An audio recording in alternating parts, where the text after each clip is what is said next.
In the Shadows of the American Century. The Rise and Decline of U.S. Global Power. Alfred W. McCoy. For Mary, who inspired these thoughts? Contents. Introduction. U.S. Global Power and Me. Part I. Understanding the U.S. Empire. Chapter 1. The World Island and the Rise of America. Chapter 2. Rs.O.B.S. America and the Autocrats. Chapter 3. Covered Netherworld. Part 2. U.S. Strategies for Survival. Chapter 4. A Global Surveillance State. Chapter 5. Torture and the Eclipse of Empires. Chapter 6. Beyond Bayonets and Battleships, the Pentagon's Wonder Weapons. Part 3. Dynamics of U.S. Decline. Chapter 7. Grandmasters of the Great Game. Chapter 8. 5 Scenarios for the End of the American Century. Acknowledgements. Notes. Index. Introduction. U.S. Global Power and Me. Throughout my long life in this country, America has always been at war. Short wars, long wars, World War, Cold War, Secret War, Surrogate War, War on Drugs, War on Terror, but always some sort of war. While these wars were usually fought in far-off countries or continents, sparing us the unimaginable terrors of bombing, shelling, and mass evacuation, their reality invariably lurked just beneath the surface of American life. For me, they were there in the heavy drinking and dark moods of my father and his friends, combat veterans of World War II, in the defense industries that employed him and most of the men one knew growing up, in the state surveillance that seemed to follow my family, in the bitter anti-war protests that divided the country during my college years, and in the endless war on terror that has stumbled ever onward since 2001. I was born in 1945 at the start of an American century of untrammeled global dominion. For nearly 80 years, the wars fought to defend and extend that vision of world power have shaped the American character, our politics, the priorities of our government, and the mentality of our people. If Americans aspired to govern the world like ancient Athenians, inspiring citizens and allies alike with lofty ideals, we acted more like Spartans, stealing our sons for war from childhood and relegating their suffering to oblivion as adults. Yet it was that Athenian aspiration to dominion that led this country into one war after another. It was that unbending ambition for a global Pax Americana that has allowed war to shape this country's character. At great personal cost for those who fought such wars, this country has won not only a kind of security but unprecedented power and prosperity. At the end of World War II, the United States, alone among the planet's developed nations, had been spared its mass destruction. America emerged from history's most destructive conflict as an economic powerhouse responsible for more than half the world's industrial output, consuming much of its raw materials, possessing its strongest currency, and girding the globe with its armed forces and their garrisons. The Soviet Union's implosion at the close of the Cold War in 1991 again left America the richest, most powerful, most productive nation on the planet. Though we would live our lives in the shadow of war and empire, my post-war baby boom generation was also privileged to grow up in a relatively safe society with a superior education system, excellent health care, affordable food, and opportunities once available only to aristocrats. None of this happened by accident. Every advantage came with a price paid at home and abroad by Americans and many others. Our country's global power was first won in a world war that left 50 million dead. It was maintained throughout the Cold War by covert interventions to control foreign societies, a global military presence manifest in hundreds of overseas bases, and the rigorous suppression of domestic dissent. In the quarter century since the Cold War's end, however, America's social contract has frayed. The old bargain, shared sacrifice for shared prosperity, has given way, through Washington's aggressive promotion of a global economy, to a rising disparity of incomes that has eroded the quality of middle-class life. As an aspiring historian since 7th grade, I have remained more observer than actor, trying to make sense of the changing relationship between America and the world, attempting to understand our complex form of state power and our distinctive way of governing the globe. I consider myself fortunate to have grown up among middle-class families that served the state as soldiers, engineers, and later, on occasion, senior officials. I was also privileged to attend schools that trained our future leaders, allowing me to observe firsthand the ethos that shaped those at the apex of American power, their character and worldview. For 5 years in the 1960s, I went to a small boarding school in Kent, Connecticut, that steeled its boys through relentless hazing and rigorous training for service to the state. Admiral Draper Kaufman, founder of the Navy's underwater demolition teams, was the father of a classmate. Cyrus Vance, the future Secretary of State, was a commencement speaker. Sir Richard Dearlove, later head of Britain's MI6, was a year ahead of me. Countless alumni were known to be in the CIA. Through its defining rituals, this small school tried to socialize us into a grand imperial design of the kind once espoused by East Coast elites back when America was first emerging as a world power. On Sundays after Mass celebrated with Anglican High Church liturgy, the cascading sounds of English change ringing pealed for hours from the chapel bell tower. Every class had 1 or 2 British exchange students provided by the English-speaking Union. Our curriculum followed the classical form of English boarding schools, with Latin or Greek required subjects. The school crew made periodic trips to the Henley Royal Regatta. All this was aimed at instilling a cultural affinity between American and British elites for shared global dominion. Both family and school taught me that criticism was not only a right but a responsibility of citizenship. So it has been my role to observe, analyze, and, when I have something worth sharing, to write and sometimes to criticize. This is a complex society, elusive in its exercise of world power. It has taken many years of education and much of my life experience to gain some insight into the geopolitical dynamics that propelled the United States to global hegemony and are undoubtedly condemning it to decline. Only days after my father's graduation from the U.S. Military Academy at West Point in June 1944, my parents married. That December, when he shipped out with the 89th Division for the war in Europe, my mother was pregnant with me. As an artillery forward observer, he was on the front lines in the Moselle, the Rhineland crossing, and onward through central Germany where his unit was the first to liberate a Nazi death camp. Typical of the veterans of that conflict, he only mentioned the war once, telling me in an offhand way when I was old enough to understand that the infantry company he fought with crossing the Rhine lost most of its 200 men that day. My birth coincided with the last months of World War II, just as the United States was ascending to unprecedented world power.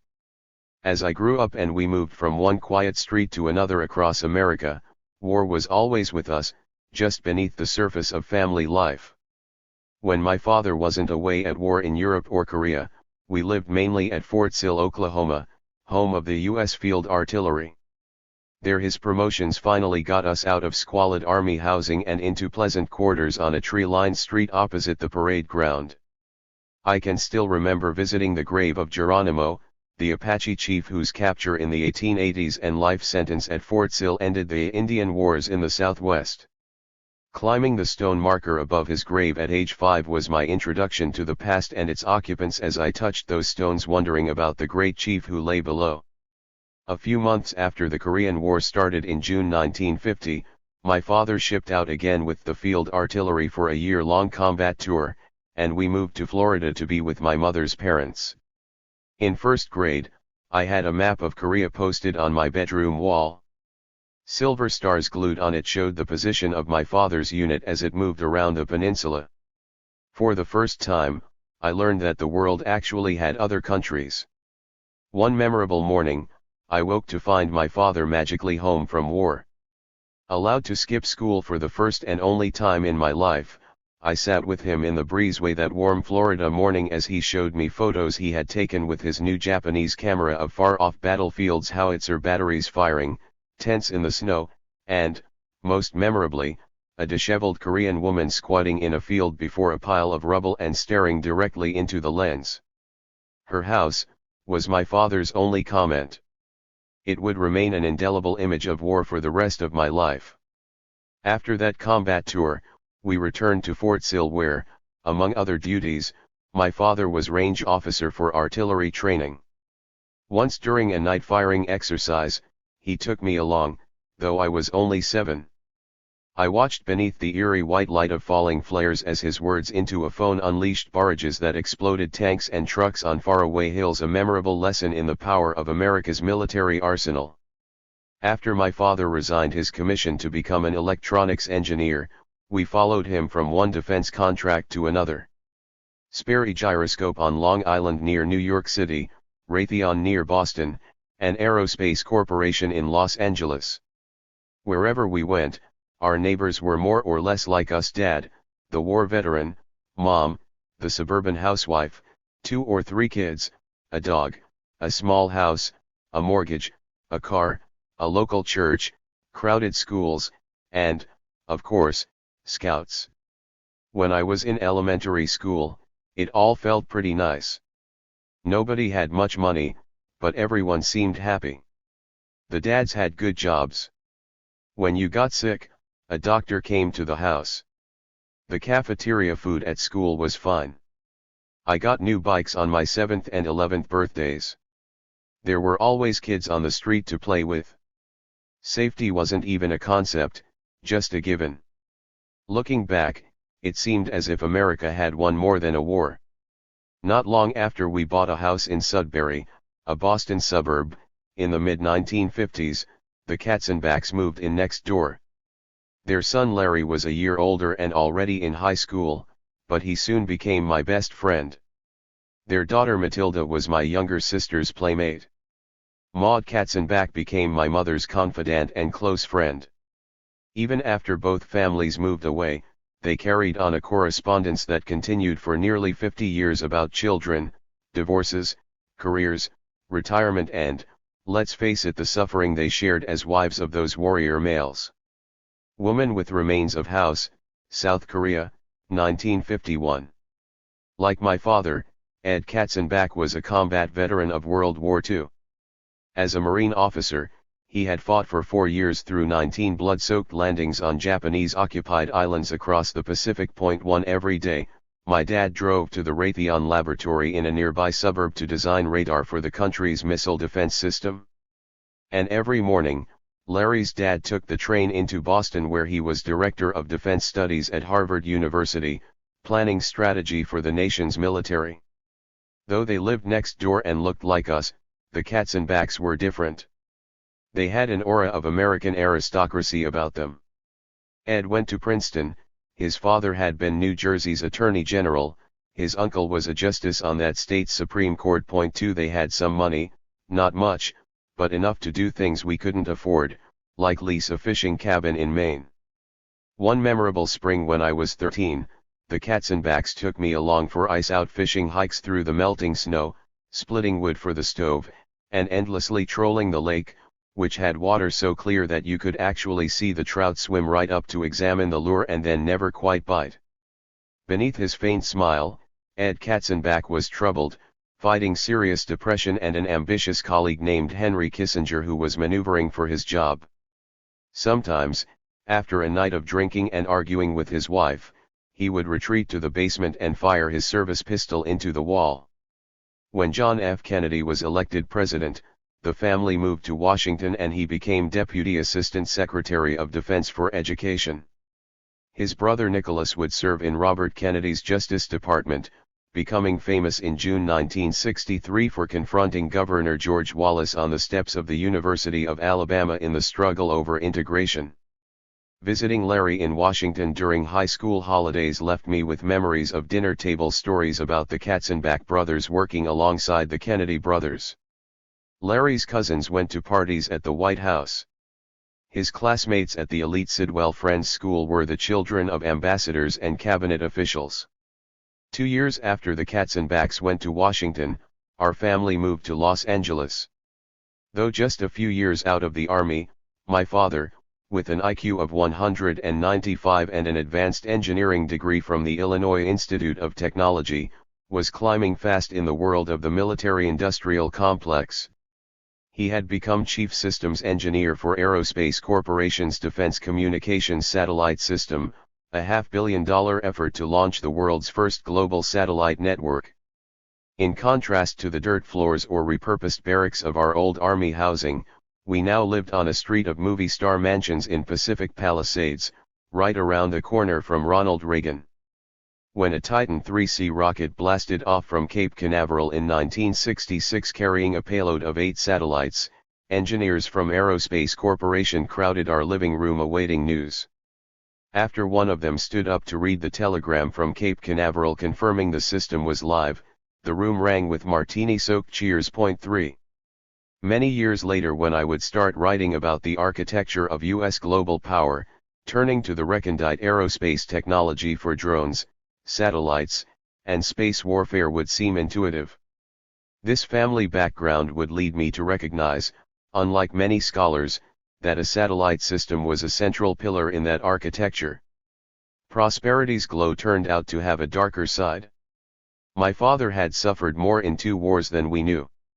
During our first years in Los Angeles, he drank, gambled, caroused, and racked up debts that nearly bankrupted us. Little more than a year after asking my mother for a divorce and walking out, he died in an alcohol-fueled accident at the age of 45. Meanwhile, Nicholas Katzenbach became Attorney General under President Lyndon Johnson and went on to top jobs at IBM. But Ed himself struggled with depression, divorce, and thoughts of death, compounded by an inconsolable heartbreak over the sacrifice of so many soldiers. Lives in the moral and strategic quagmire of the war in Vietnam. At the age of 55, he pointed that service pistol at himself instead of the wall. Point 4. Larry, deeply scarred, grieved with a sonnet in the New York Times. Point 5. It's March. Outside, the snow tries yet once more to wrap the melting wounds of spring. The ruts, the footprints sunk in soggy ground. I pour some tea to soothe the memory that cuts.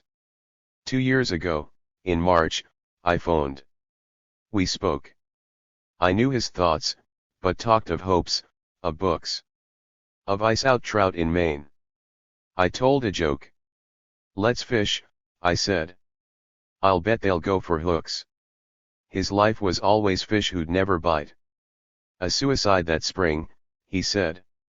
We'll see. Bye. Thanks. I wish the snow could bandage me. Ed Katzenbach and my father were not exceptional. Every family I knew well enough to know what was going on behind the facade wives maintained in those days had similar problems. Most dads drank hard. At my parents' parties back in the 1950s, those veterans would down 4 or 5 drinks, not beer and wine but bourbon and vodka. Their wives pretended that an entire generation of veterans being on liquid therapy was perfectly normal. Those men, in turn, inflicted the war's trauma on their families. A study published right after World War II by 2 Army doctors reported that 60 days of continuous combat turned 98% of soldiers into psychiatric casualties, vulnerable to what would later be called post-traumatic stress disorder. Point 6. Watching the invisible wounds of war slowly destroy Ed Katzenbach and my father, who were as smart and strong as any men could be, taught me that Washington's bid for world power carried heavy costs. Years later, when the fighting started in South Vietnam, I was not surprised that many in my generation did not seem eager to repeat their father's experience. With the war in Vietnam escalating relentlessly, I joined the protesters who occupied campus buildings during my senior year at Columbia University in 1968. Beaten by the riot police, I spent a memorable night in a crowded cell at the Tombs, Manhattan's infamous municipal jail. The next year, at Berkeley for a master's degree in Asian Studies, I experienced the People's Park demonstrations that brought tear gas, riot police, and the National Guard to campus. As I stepped out of a medieval Japanese literature class, a San Francisco motorcycle cop in full black leathers dropped to one knee, raised his shotgun, and pumped a few rounds of birdshot into my legs. Others, not so lucky, were hit by bigger, lethal buckshot, blinding one, killing another. The next fall, I moved on to Yale for my doctorate, but the Ivy League in those days was no ivory tower. The Justice Department had indicted Black Panther leader Bobby Seale for a local murder, and the May Day protests that filled the New Haven Green also shut down the campus for a week. Almost simultaneously, President Nixon ordered the invasion of Cambodia, and student protests closed hundreds of campuses across America for the rest of the semester. Not surprisingly perhaps, in all this tumult the focus of my studies shifted from Japan to Southeast Asia, and from the past to the present war in Vietnam. Yes, that war. So what did I do about the draft? During my first semester at Yale, on December 1, 1969, to be precise, the Selective Service cut up the calendar for a lottery. The first 100 birthdays picked were certain to be drafted and any dates above 200 likely exempt. My birthday, June 8, was the very last date drawn, not number 365 but 366, the only lottery I have ever won, except for a Sunbeam electric frying pan in a high school raffle. Through a complex moral calculus typical of the 1960s, I decided that my draft exemption, although acquired by sheer luck, required that I devote myself, above all else, to thinking about, writing about, and working to end the war in Vietnam. During those campus protests over Cambodia in the spring of 1970, our small group of graduate students in Southeast Asian history at Yale realized that the U.S. strategic predicament in Indochina would soon require an invasion of Laos in an attempt to cut the flow of enemy supplies into South Vietnam. So, while protests over Cambodia swept campuses nationwide, we were huddled inside the library, preparing for the next invasion by editing a book of essays on Laos for the publisher Harper & Row. 7 A few months after that book appeared, one of the company's junior editors, Elizabeth Jacob, intrigued by an account we had included about that country's opium crop, telephoned from New York to ask if I could research and write a quickie paperback about the history behind the heroin epidemic then infecting the U.S. Army in Vietnam. I promptly started the research at my student corral in the Gothic tower that is Yale's Sterling Library, tracking colonial reports about the Southeast Asian opium trade that ended suddenly in the 1950s, just when the story got interesting. So, quite tentatively at first, I stepped outside the library to do a few interviews and soon found myself following an investigative trail that circled the globe. First, I traveled across America for meetings with retired CIA operatives. Then, across the Pacific to Hong Kong to study drug syndicates. Next, I went south to Saigon, then the capital of South Vietnam, to investigate the heroin traffic that was targeting the GIs, and on into the hills of Laos to observe CIA alliances with opium warlords and the hill tribe guerrillas who grew the opium poppy. Finally, I flew from Singapore to Paris for interviews with retired French intelligence officers about their opium trafficking during the First Indochina War. The drug traffic that supplied heroin for the U.S. troops fighting in South Vietnam was not, I discovered, exclusively the work of criminals. Once the opium left tribal poppy fields in Laos, the traffic required official complicity at every level. The helicopters of Air America, the airline the CIA ran, carried raw opium out of the villages of its hill tribe allies. The commander of the Royal Lao Army, a close American collaborator, operated the world's largest heroin lab and was so oblivious to the implications of the traffic that he opened his opium ledgers for my inspection. Several of Saigon's top generals were complicit in the drug's distribution to U.S. soldiers. By 1971, this web of collusion, according to a White House survey of 1,000 veterans, ensured that heroin would be commonly used by 34% of American troops in South Vietnam. 8. None of this had been covered in my college history seminars. I had no models for researching an uncharted netherworld of crime and covert operations.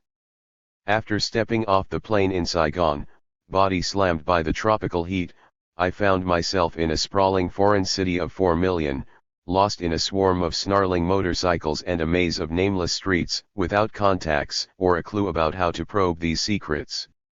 Every day on the heroin trail confronted me with new challenges: where to look, what to look for, and, above all, How to ask hard questions. Reading all that history had, however, taught me something I didn't know I knew.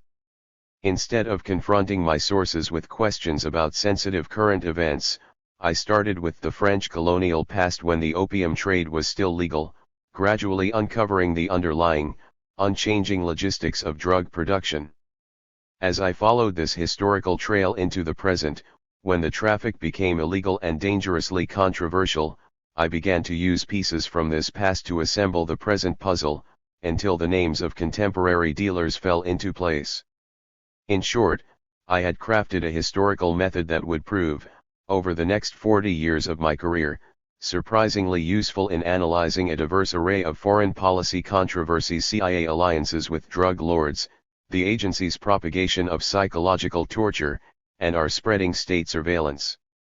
Those months on the road, meeting gangsters and warlords in isolated places, offered only one bit of real danger.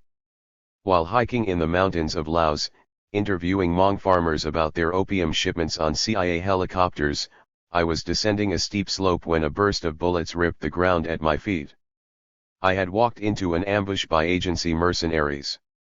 While the 5 Hmong militia escorts whom the local village headman had prudently provided laid down a covering fire, my photographer John Everingham and I flattened ourselves in the elephant grass and crawled through the mud to safety. Without those armed escorts, my research would have been at an end, and so would I. 6 months and 30,000 miles later, I returned to New Haven. My investigation of CIA alliances with drug lords had taught me more than I could have imagined about the covert aspects of U.S. global power. Settling into my attic apartment for an academic year of writing, I was confident that I knew more than enough for a book on this unconventional topic. But my education, it turned out, was just beginning. Within weeks, my scholarly isolation was interrupted by a massive, middle-aged guy in a suit who appeared at my front door and identified himself as Tom Tripodi, senior agent for the Bureau of Narcotics, which later became the Drug Enforcement Administration. His agency, he confessed during a second visit, was worried about my writing and he had been sent to investigate. He needed something to tell his superiors. Tom was a guy you could trust. So I showed him a few draft pages of my book. He disappeared into the living room for a while and came back saying, "Pretty good stuff. You got your ducks in a row." But there were some things, he added, that weren't quite right, some things he could help me fix. Tom was my first reader. Later, I would hand him whole chapters and he would sit in a rocking chair, shirt sleeves rolled up, revolver in his shoulder holster, sipping coffee, scribbling corrections in the margins, and telling fabulous stories like the time Jersey Mafia boss Bayonne Joe Zaccarelli tried to buy 1,000 rifles from a local gun store to overthrow Fidel Castro. Or when some CIA covert warrior came home for a vacation and had to be escorted everywhere so he didn't kill somebody in a supermarket aisle. Best of all, there was the one about how the Bureau of Narcotics caught French intelligence protecting the Corsican syndicate smuggling heroin into New York City. Some of his stories, usually unacknowledged, would appear in my book, The Politics of Heroin in Southeast Asia. These conversations with an undercover operative, who had trained Cuban exiles for the CIA in Florida and later investigated mafia heroin syndicates for the DEA in Sicily, were akin to an advanced seminar, a master class in covert operations. 9. In the summer of 1972, with the book at press, I went to Washington to testify before Congress. As I was making the rounds of congressional offices on Capitol Hill, my editor rang unexpectedly and summoned me to New York for a meeting with the president and vice president of Harper & Row, my book's publisher. Ushered into an executive suite overlooking the spires of St. Patrick's Cathedral, I listened to them tell me that Cord Meyer Jr., the CIA's assistant deputy director for plans, had called on their company's president emeritus, Cass Canfield, Sr. The visit was no accident, for Canfield, according to an authoritative history, enjoyed prolific links to the world of intelligence, both as a former psychological warfare officer and as a close personal friend of Allen Dulles, the ex-head of the CIA. Meyer denounced my book as a threat to national security. He asked Canfield, also an old friend, to quietly suppress it. 10. I was in serious trouble. Not only was Meyer a senior CIA official, but he also had impeccable social connections and covered assets in every corner of American intellectual life. After graduating from Yale in 1942, he served with the Marines in the Pacific, writing eloquent war dispatches published in Atlantic Monthly. He later worked with the U.S. delegation drafting the UN Charter. Personally recruited by spymaster Allen Dulles, Meyer joined the CIA in 1951 and was soon running its International Organizations Division, which constituted the greatest single concentration of covert political and propaganda activities of the by now octopus-like CIA, including Operation Mockingbird that planted disinformation in major U.S. newspapers meant to aid agency operations. 11 Informed sources told me that the CIA still had assets inside every major New York publisher, and it already had every page of my manuscript. As the child of a wealthy New York family, Meyer moved in elite social circles, meeting and marrying Mary Pinchot, the niece of Gifford Pinchot, founder of the U.S. Forestry Service and a former governor of Pennsylvania.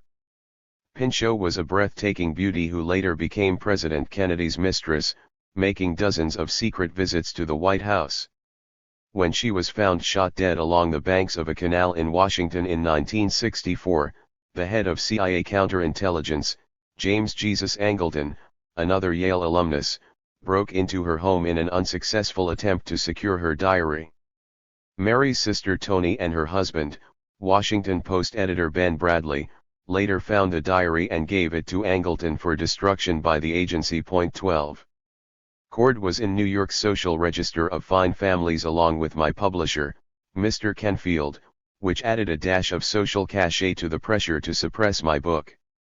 By the time he walked into Harper & Ro's office in the summer of 1972, 2 decades of CIA service had changed Meyer from a liberal idealist into a relentless, implacable advocate for his own ideas, driven by a paranoiac distrust of everyone who didn't agree with him and a manner that was histrionic and even bellicose. 13 An unpublished 26-year-old graduate student versus the master of CIA media manipulation. It was hardly a fair fight. I began to fear my book would never appear. To his credit, Mr. Canfield refused Meyer's request to suppress the book but did allow the agency a chance to review the manuscript prior to publication. Instead of waiting quietly for the CIA's critique, I contacted Seymour Hersh, then an investigative reporter for the New York Times. The same day the CIA courier arrived from Langley to collect my manuscript, Hersh swept through Harper & Ro's offices like a tropical storm, and his exposé of the CIA's attempt at censorship soon appeared on the paper's front page. 14 Other national media organizations followed his lead. Faced with a barrage of negative coverage, the CIA gave Harper & Row a critique full of unconvincing denials. The book was published unaltered.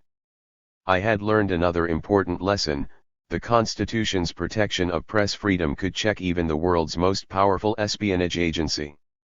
Meyer reportedly learned the same lesson.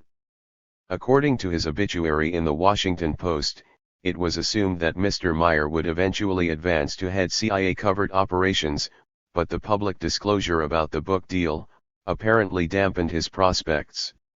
He was instead exiled to London and eased into early retirement. 15. Meyer and his colleagues were not, however, used to losing. Defeated in the public arena, the CIA retreated to the shadows and retaliated by tugging at every thread in the threadbare life of a graduate student. Over the next few months, federal officials from Hugh turned up at Yale to investigate my graduate fellowship. The IRS audited my poverty-level income. The FBI tapped my New Haven telephone, something I learned years later from a class action lawsuit. At the height of this controversy in August 1972, FBI agents told the Bureau's director they had conducted investigation concerning McCoy, searching the files compiled on me for the past 2 years and interviewing numerous sources whose identities are concealed have furnished reliable information in the past, thereby producing an 11-page report detailing my birth, education, and campus anti-war activities. 16 A college classmate I hadn't seen in 4 years, and who served in military intelligence, magically appeared at my side in the book section of the Yale Co-op, seemingly eager to resume our relationship. The same week a laudatory review of my book appeared on the front page of the New York Times Book Review, an extraordinary achievement for any historian. Yale's history department placed me on academic probation. Unless I could somehow do a year's overdue work in a single semester, I faced dismissal. 17. In those days, the ties between the CIA and Yale were wide and deep. The campus residential colleges screened students, including future CIA Director Porter Goss, for possible careers in espionage. Alumni like Cord Meyer and James Angleton held senior slots at the agency.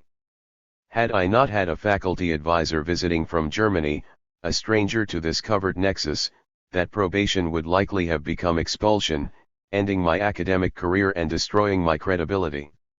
At a personal level, I was discovering just how deep the country's intelligence agencies could reach, even in a democracy, leaving no part of my life untouched: my publisher, my university, my taxes, my phone, and even my friends. During these difficult days, New York Representative Ogden Reed, a ranking member of the House Foreign Relations Committee, telephoned to say that he was sending staff investigators to Laos to look into the opium situation. Amid all this controversy, a CIA helicopter landed near the village where I had escaped that ambush and flew the Hmong headman who had helped my research to an agency airstrip where a CIA interrogator made it clear that he had better deny what he had said to me about the opium. Fearing they will send a helicopter to arrest me, or soldiers to shoot me, the Hmong headman did just that. 18. Although I had won the first battle with a media blitz, the CIA was winning the longer bureaucratic war. By silencing my sources and denying any culpability, its officials convinced Congress that it was innocent of any direct complicity in the Indochina drug trade. During Senate hearings into CIA assassinations by the famed Church Committee 3 years later, Congress accepted the agency's assurance that none of its operatives had been directly involved in heroin trafficking. The committee's report did confirm the core of my critique, finding that the CIA is particularly vulnerable to criticism over indigenous assets in Laos of considerable importance to the agency, including people who either were known to be, or were suspected of being, involved in narcotics trafficking. But the senators did not press the CIA for any resolution or reform of what its own Inspector General had called the particular dilemma posed by those alliances with drug lords, the key aspect, in my view, of its complicity in the traffic. 19 During the mid-1970s, as the flow of drugs into the United States slowed and the number of addicts declined, the heroin problem receded into the inner cities, and the media moved on to new sensations. The issue would largely be forgotten for a decade until the crack cocaine epidemic swept America's cities. In the late 1980s, almost by accident, I had launched my academic career by doing something a bit different. Back in the 1970s, most specialists in international studies went overseas for fieldwork focused on aspects of indigenous societies untouched by foreign influence, as if the globalization of the past 2 centuries had never happened. Instead, I had focused on interactions between American officials and their foreign allies, the linchpin, in my view, of any empire. In one of life's small ironies, I would have to leave America to better understand the sources of American power. Embedded within that study of drug trafficking was an analytical approach that would take me, almost unwittingly, on a lifelong exploration of U.S. global hegemony in its many manifestations, including diplomatic alliances, CIA intervention, military technology, trade, torture, and global surveillance.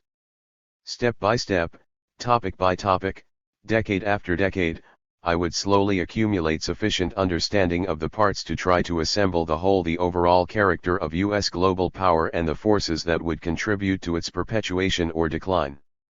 By studying how each of these current attributes was shaped by the actual exercise of this power overseas and over time, I slowly came to see a striking continuity and coherence in Washington's century-long rise to global dominion. Its reliance on surveillance, for example, first appeared in the colonial Philippines around 1900, CIA-covered intervention and torture techniques emerged at the start of the Cold War in the 1950s, and much of its futuristic robotic aerospace technology had its first trial in the war in Vietnam of the 1960s. The Cold War made this scholarly work difficult. For decades, its ideological constraints would bar most academics from even naming the topic that needed the most study. Once the Cold War ended in 1991, I could finally admit to myself that I had been researching the rise of the United States as history's most powerful empire. Not only was this imperium the first to cover the entire globe, but it was also the only one in 2 centuries largely exempt from serious scholarly study. Since the Soviet bloc used the Marxist-inflected term imperialist to denigrate the United States, this country's diplomatic historians, operating in a Cold War mode, subscribed to the idea of American exceptionalism. The United States might be a world leader or even a great power, but never an empire. Our enemy, the Soviet Union, was the one with an empire. Within the Cold War's not-so-subtle pressures for affirmation of American foreign policy, critical voices, even within the academy, were few. The handful of Marxist historians still teaching often reduced the study of empires, the most complex and multifaceted of all political organizations, to a narrow, rather dull analysis of their economic causation. By contrast, a small group of historians affiliated with the so-called Wisconsin School, led by the historian William Appleman Williams, developed a more nuanced critique of U.S. diplomatic history. Like many graduate students during the 1960s, I immersed myself in his landmark text, The Tragedy of American Diplomacy, scribbling notes in the margins of a well-worn paperback that I still have on my bookshelf. But I could not see a way to apply his approach to my own study of Asia, a field whose leading academics were still scarred by Cold War accusations of subversion. As a graduate student in history during the 1970s, I thus found myself caught in a political conundrum that precluded even naming my subject, much less theorizing about it. Yet Yale's graduate school, through its close ties to English universities where imperial history still thrived, offered a backdoor into this otherwise closed realm of inquiry. In my first year at Yale, I took a seminar on comparative imperialism from Oxford historian David Fieldhouse, later considered the world's leading imperial economic historian, and another on British imperial diplomacy in East Asia with Ian Nish from the London School of Economics. 20. Both were erudite, engaging men, but Fieldhouse made the concept of empire come alive for me with personal anecdotes, like one about a temperamental relative who sprayed ink from his pen across an overbearing supervisor's white shirt and wound up a lowly colonial official in West Africa. Yet at a conference of graduate students hosted by the Anti-War Group Committee of Concerned Asian Scholars, I recoiled from a proposed commitment to anti-imperialism, even though I was then the organization's national coordinator. In the context of the Cold War, the very name of my field had become an unpalatable political epithet. With the last U.S. combat troops home from Vietnam and the war winding down, I needed to get my academic career back on track. So, having worked double time to finish those overdue Yale degree requirements, I moved to the Philippines in the fall of 1973 for dissertation field work. During the next 3 years in the central Philippines, I learned a local language and immersed myself in the country's social history. As it happened, the Philippines was the only place on the planet where almost a half-century of U.S. colonial rule made the study of the American empire a serious, non-polemical exercise. Looking back, it was a lucky choice. Over the next 40 years, Filipinos would prove excellent teachers when it came to their country's long, complex relationship with America. Often they cast aside my ill-informed questions and taught me about facets of power I didn't even know I needed to know. My doctoral dissertation focused on what seemed like a purely academic topic, the impact of World War II on the Philippine response to U.S. colonial rule. Yet only a few months after I started my work, President Ferdinand Marcos declared martial law and launched what became 14 years of military dictatorship. To justify his ever-tightening grip on power, he insisted that his heroism as an anti-Japanese guerrilla had steeled him to lead the nation through troubled times. He would redouble these claims a decade later during his re-election campaign against Corazon Aquino. As that contest heated up in late 1985, I happened to be in Washington on sabbatical from an Australian university for further research to turn my dissertation on World War II into a book. There, in the National Archives, I tracked down some long-forgotten U.S. Army files that reveal just how fraudulent Marcos's tales of wartime heroism really were. Those revelations made it onto the front pages of the New York Times and the Philippine Daily Inquirer just 2 weeks before that historic election. 21. Then, after 1 million Filipinos assembled on the streets of Manila to force Marcos into exile, I found myself back in the Philippines as a consultant for an HBO television miniseries on that event, and soon discovered that this mass uprising had, in fact, been sparked by an abortive military coup, influenced in part by the CIA's invisible hand. It was a remarkable story, revealing to me another dimension of the covert power of the United States. Just weeks after Marcos won re-election through massive fraud in February 1986, his defense minister and a group of dissident colonels met in secret to set the date for a military coup.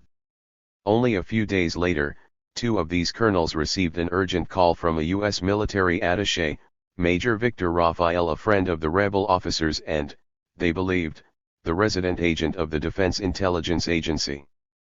According to the colonels, Rafael had a message from the highest level of the U.S. government, telling them, first, that it will not recognize nor look kindly on any unconstitutional move. 2. In case you have to make moves along the line of enlightened self-defense, the U.S. will understand it. So, the rebel colonels persisted in their plans, interpreting his message simply as the Americans betting on all the horses.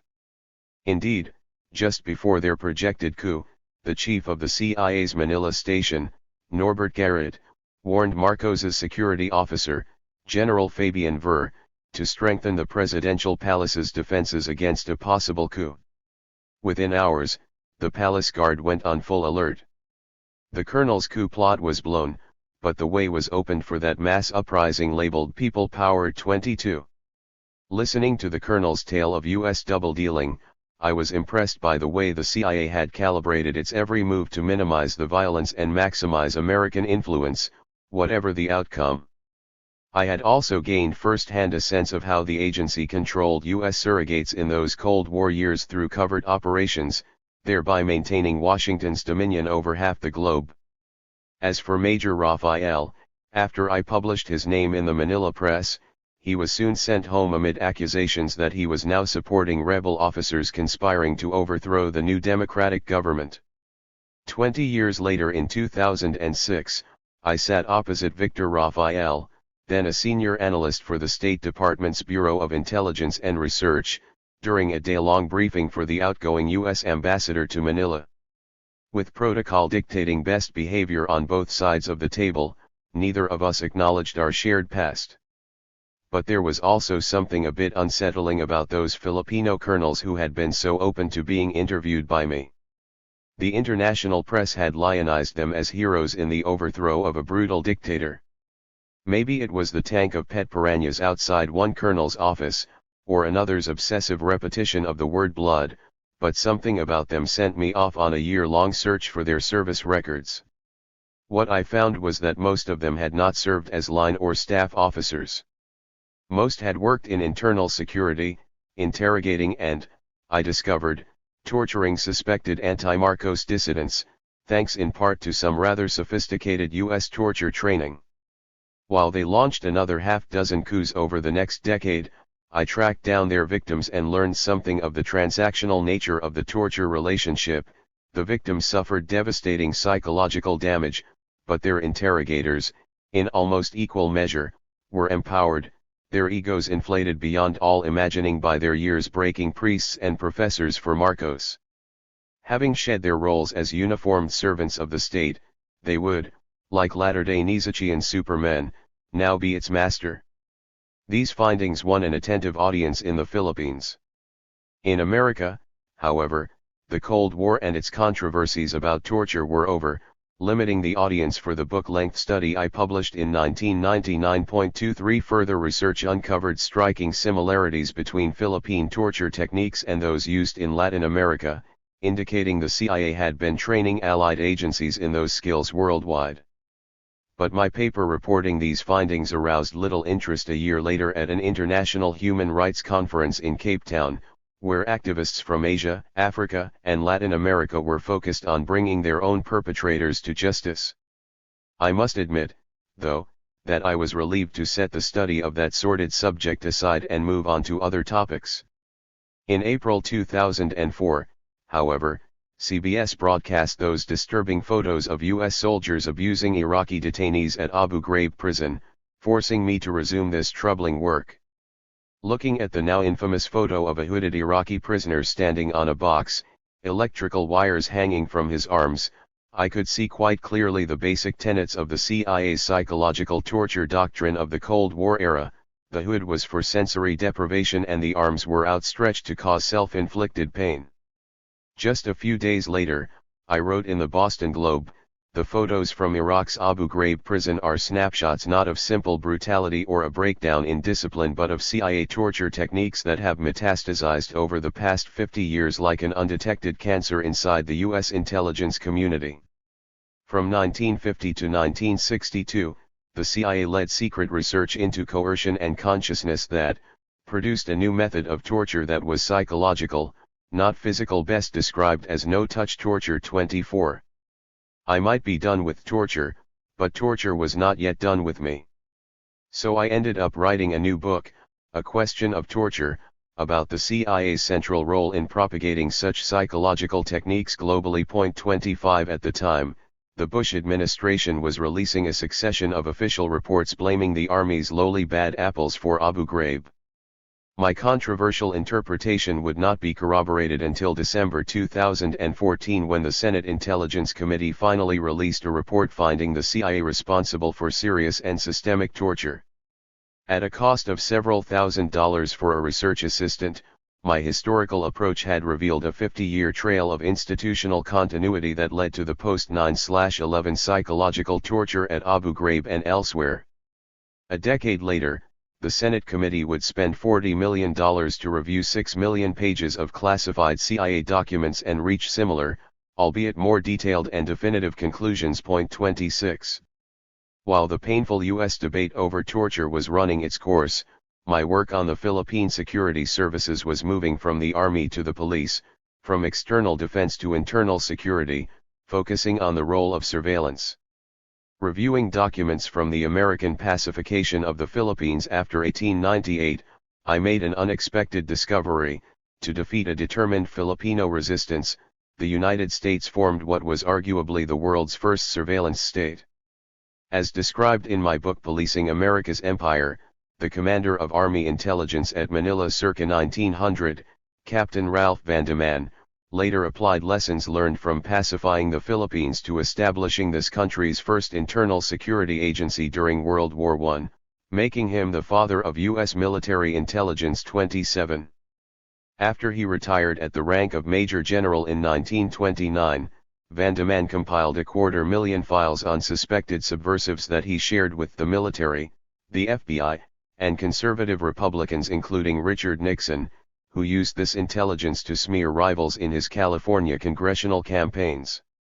Vandeman also represented the Army at a closed-door conference in 1940 that gave the FBI control over all U.S. counterintelligence, launching J. Edgar Hoover's 30-year attempt to extirpate subversion, real and imagined, through pervasive surveillance and illegal agent provocateur operations involving blackmail, disinformation, and violence. 28. Although memory of the FBI's excesses had largely been washed away by the wave of reforms that followed the war in Vietnam, the terror attacks of September 2001 sparked a global war on terror that allowed the National Security Agency to launch renewed surveillance on a previously unimaginable scale. Writing for the online journal Tom Dispatch in November 2009, I observed that once again coercive methods tested at the periphery of U.S. power were being repatriated to build a technological template that could be just a few tweaks away from creating a domestic surveillance state. Just as the Philippine pacification of 1898 had created methods for domestic surveillance during World War I, So sophisticated biometric and cyber techniques forged in the war zones of Afghanistan and Iraq were now making a digital surveillance state a reality, changing fundamentally the character of American democracy. 29. 4 years later, Edward Snowden's leak of secret NSA documents revealed those few tweaks had, in fact, been more than tweaked, and the U.S. digital surveillance state, after a century-long gestation, had finally arrived. During World War I, General Van de Man's legion of 1,700 soldiers and 350,000 citizen vigilantes had conducted an intense shoe-leather surveillance of suspected enemy spies among German Americans. In the 1950s, Hoover's FBI agents tapped several thousand phones and kept suspected subversives under close surveillance, just as they did my mother's cousin Gerard Peel, an anti-nuclear activist and the publisher of Scientific American magazine. Now in the Internet age, the NSA could monitor tens of millions of private lives worldwide through a few hundred computerized probes into the global grid of fiber optic cables. Such surveillance was by no means benign. My own writing on sensitive topics like torture and surveillance earned me, in 2013 alone, another IRS audit, TSA body searches at national airports, and, as I discovered when the line went dead, a tap on my telephone at the University of Wisconsin, Madison. If my family's experience across the span of 3 generations is in any way representative, state surveillance has been an integral part of American political life far longer than we might imagine. Beyond our borders, Washington's worldwide surveillance has become, at the cost of personal privacy, a weapon of exceptional power in a bid to extend U.S. global hegemony far deeper into the 21st century. After decades of thinking about specific aspects of American power, I was finally ready to consider the larger system that encompassed them all, to explore a distinctive form of empire, the U.S. global presence. With the end of the Cold War in 1991, the term empire suddenly lost its subversive taint, though most historians of American foreign policy remained indoctrinated into denial. So the initial exploration of this country as an empire was largely conducted, in the early 1990s, not by the Academy's many diplomatic historians but instead by a smaller number of literary scholars who specialized in cultural or post-colonial studies. 30 Then, in the aftermath of the 2001 terror attacks and the 2003 invasion of Iraq, policy specialists across the political spectrum embraced the concept of empire to ask whether or not U.S. global power was in decline. But there was still little history, particularly comparative history, of the nature of this imperial power. At the peak moment of its global dominion, history's most powerful empire, now commonly called the planet's sole superpower, was arguably its least studied. To address this disparity, some colleagues at the University of Wisconsin, Madison, where a critical perspective had survived the Cold War, launched a project on empires in transition meant to incorporate America into the comparative history of world empires.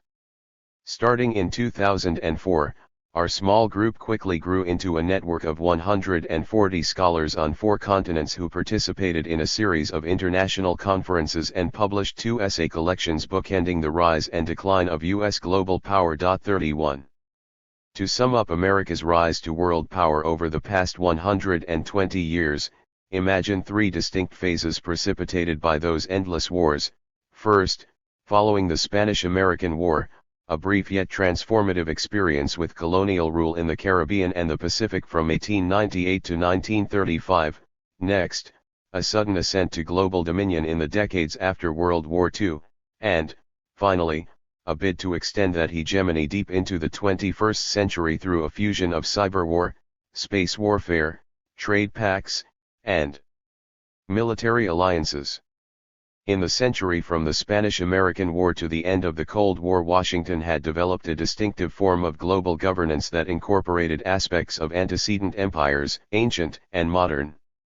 This unique U.S. imperium was Athenian in its ability to forge coalitions among allies, Roman in its reliance on legions that occupied military bases across most of the known world, and British in its aspiration to merge culture, commerce, and alliances into a comprehensive system that covered the globe. With that system came a restless, relentless quest for technological innovation that lent it a distinctive dimension. Not only did Washington strive for military superiority in the three conventional domains of air, land, and sea, but its fusion of science and industry opened new arenas for the exercise of global dominion. During the Cold War, the U.S. intelligence community, led by the CIA and the NSA, became a supple, sophisticated instrument for projecting power on a global scale.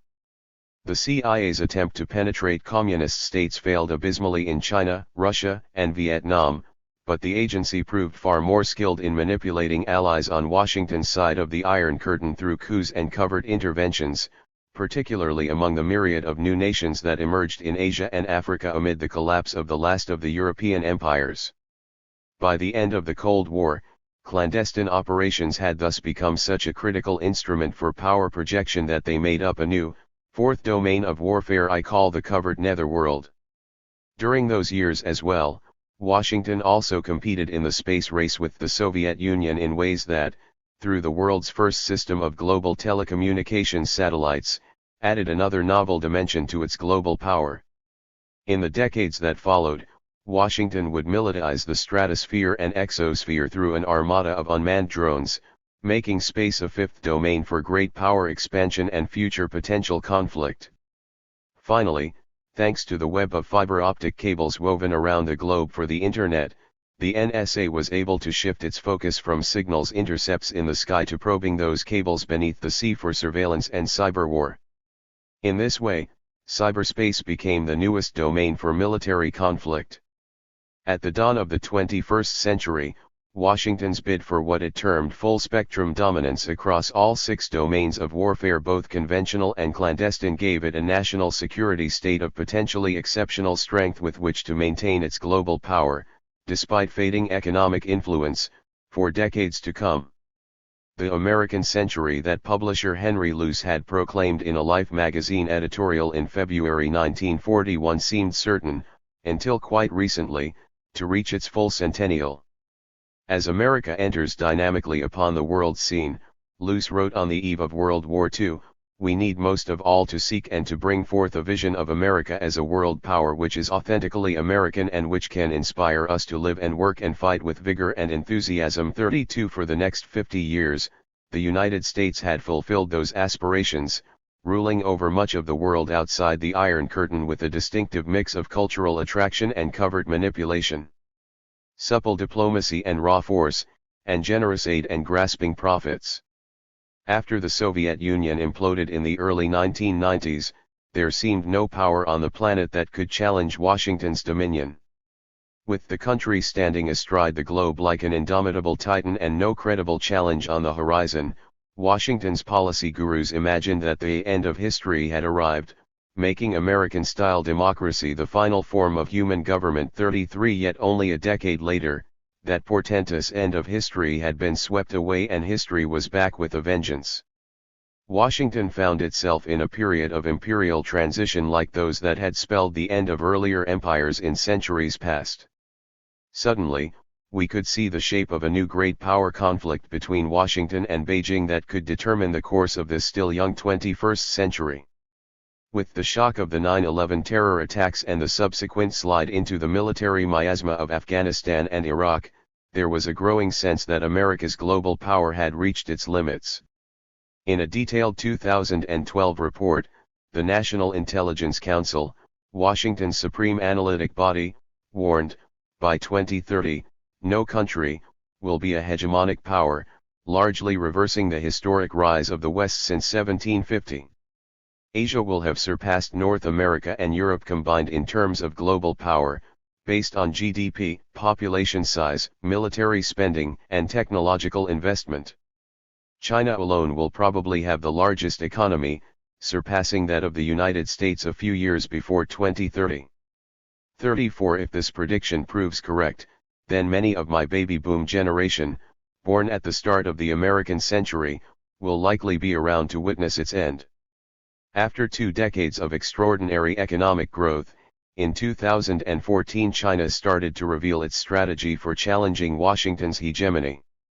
Its plans included making massive infrastructure investments that would bind Europe and Asia into a world island, the future epicenter of global economic power, while building military bases in the South China Sea that would sever U.S. military encirclement of the sprawling Eurasian landmass.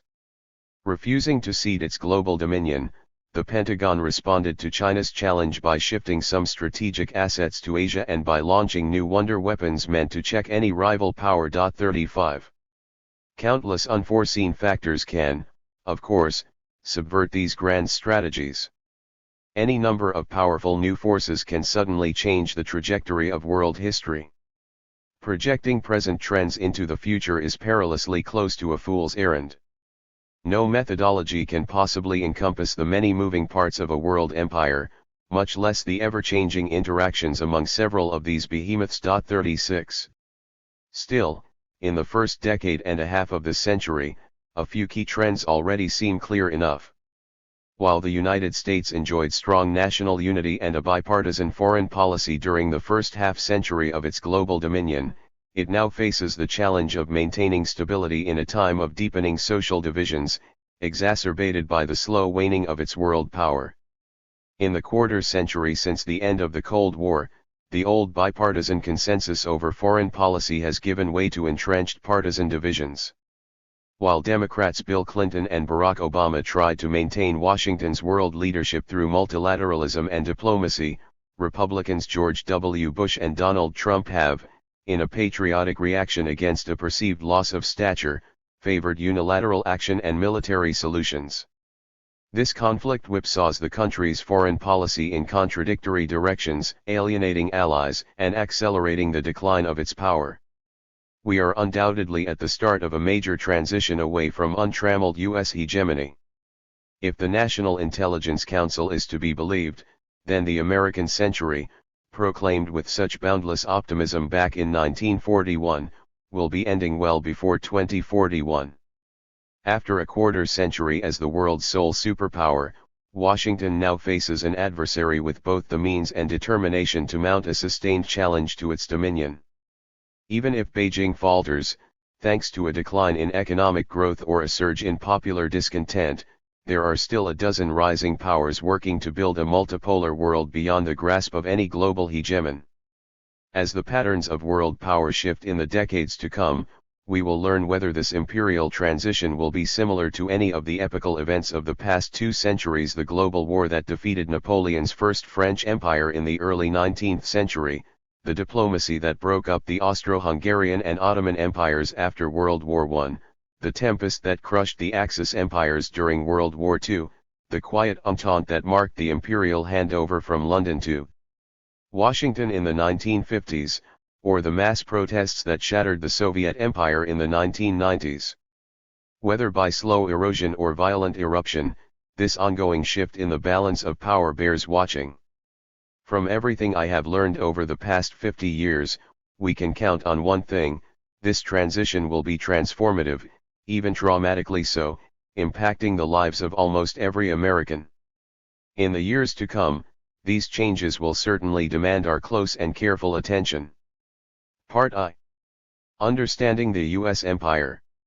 Chapter 1. The World Island and the Rise of America. For even the greatest of empires, geography is often destiny. You wouldn't know it in Washington, though. America's political, national security, and foreign policy elites continue to ignore the basics of geopolitics that have shaped the fate of world empires for the past 500 years. As a result, they have missed the significance of the rapid global changes in Eurasia that are in the process of undermining the grand strategy for world dominion that Washington has pursued these past 7 decades. A glance at what passes for insider wisdom in Washington reveals a worldview of stunning insularity. As an example, take Harvard political scientist Joseph Nye Jr., known for his concept of soft power. Offering a simple list of ways in which he believes U.S. military, economic, and cultural power remains singular and superior, he argued in 2015 that there is no force, internal or global, capable of eclipsing America's future as the world's premier power. For those pointing to Beijing's surging economy and proclaiming this the Chinese century, Nye offered up a roster of negatives. China's per capita income will take decades to catch up with America's, it has myopically focused its policies primarily on its region, and it has not developed any significant capabilities for global force projection. Above all, Nye claimed, China suffers geopolitical disadvantages in the internal Asian balance of power, compared to America. Or put it this way, with more allies, ships, fighters, missiles, money, and blockbuster movies than any other power, Washington wins. Hands down. Point 1. If Nye paints power by the numbers, former Secretary of State and National Security Advisor Henry Kissinger's latest tome, modestly titled World Order and hailed in reviews as nothing less than a revelation, adopts a Nietzschean perspective. The ageless Kissinger portrays global politics as highly susceptible to shaping by great leaders with a will to power.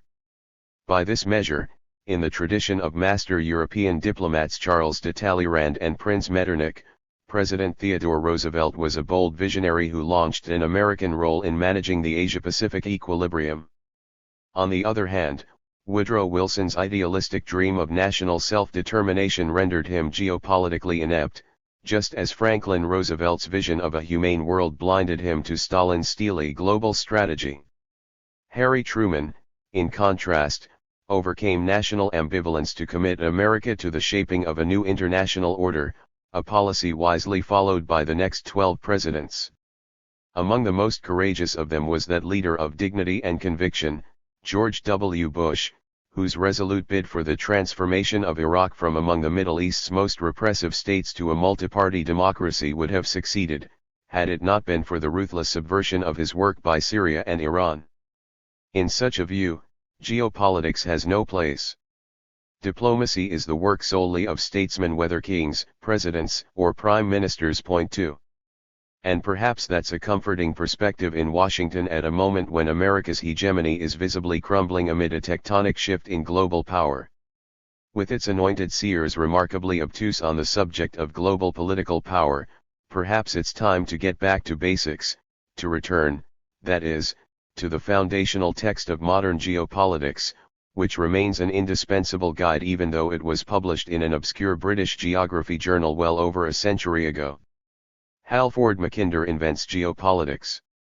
On a cold London evening in January 1904, Alfred Mackinder, the director of the London School of Economics, entranced an audience at the Royal Geographical Society on Savile Row with a paper boldly titled The Geographical Pivot of History. His talk evinced, said the Society's president, a brilliancy of description we have seldom had equaled in this room. 3. Mackinder argued that the future of global power lay not, as most British then imagined, in controlling the planet's sea lanes but instead inside a vast land mass he called Eurasia. He presented Africa, Asia, and Europe not as three separate continents, but as a unitary landform, a veritable world island. Its broad, deep heartland 4,000 miles from the Persian Gulf to the Siberian Sea was so vast that it could only be controlled from its rimlands in Eastern Europe or what he called its maritime marginal in the surrounding seas. Point 4. The discovery of the Cape Road to the Indies around Africa in the 16th century, Mackinder explained, endowed Christendom with the widest possible mobility of power, wrapping her influence round the Euro-Asiatic land power which had hitherto threatened her very existence. 5. This greater mobility, he later explained, gave Europe seaman superiority for some 4 centuries over the landsmen of Africa and Asia. 6. Yet the heartland of this vast land mass, a pivot area stretching from the Persian Gulf across Russia's vast steppes and Siberian forests, remained nothing less than the Archimedean fulcrum for future world power. Who rules the heartland commands the world island, Mackinder later wrote. Who rules the world island commands the world. Beyond the vast mass of that island, which made up nearly 60% of the Earth's land mass, lay a less consequential hemisphere covered with broad oceans and a few outlying smaller islands. He meant, of course, Australia, Greenland, and the Americas. Point 7.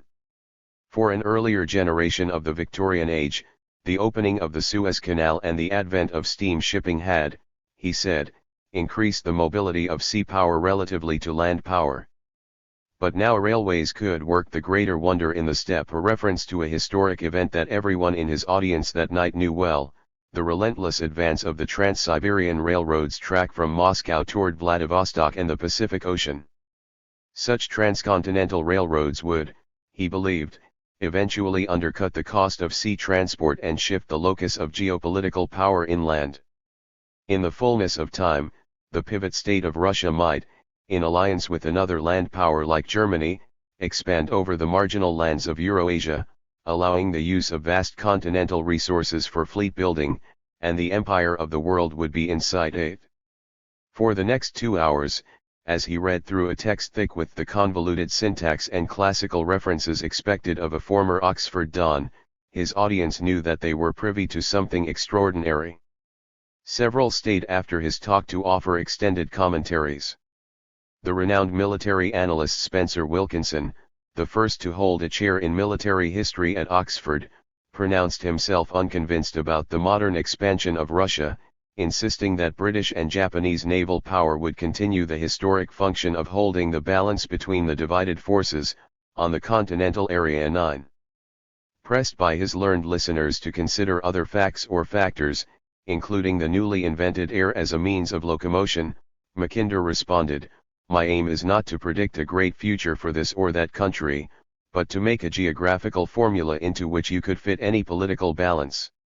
Instead of specific events, Mackinder was reaching for a general theory about the causal connection between geography and global power.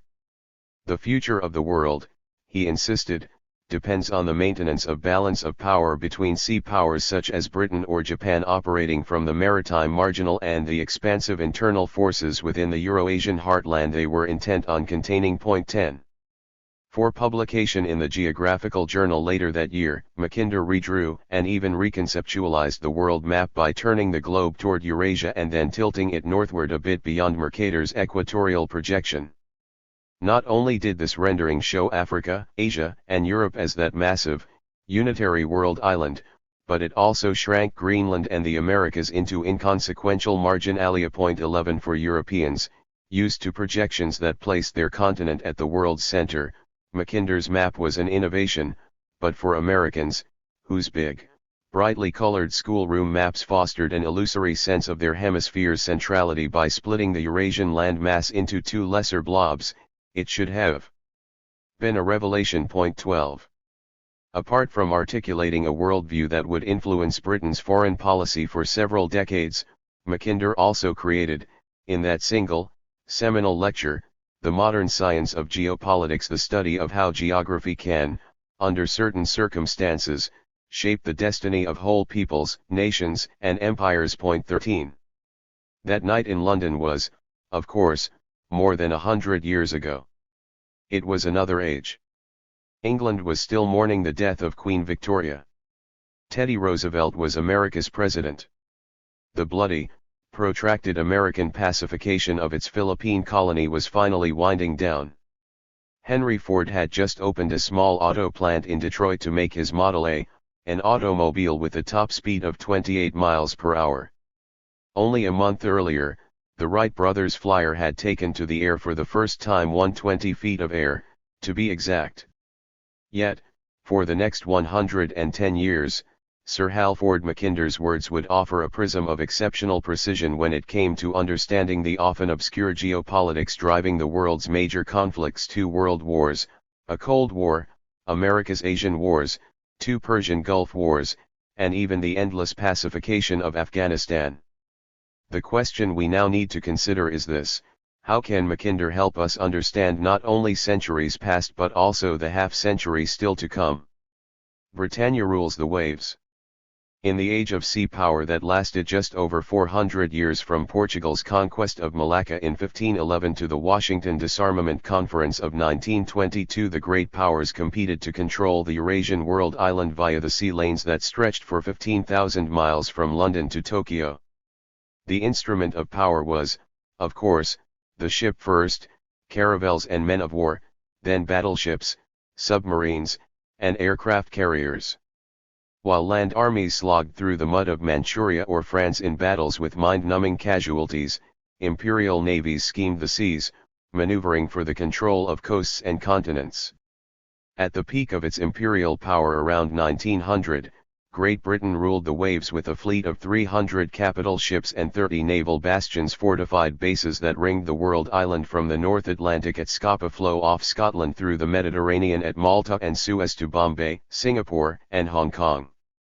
Just as the Roman Empire had once enclosed the Mediterranean, making it Mare Nostrum, so British power would make the Indian Ocean its own closed sea, securing its flanks with army forts along India's northwest frontier and barring both Persians and Ottomans from building naval bases on the Persian Gulf.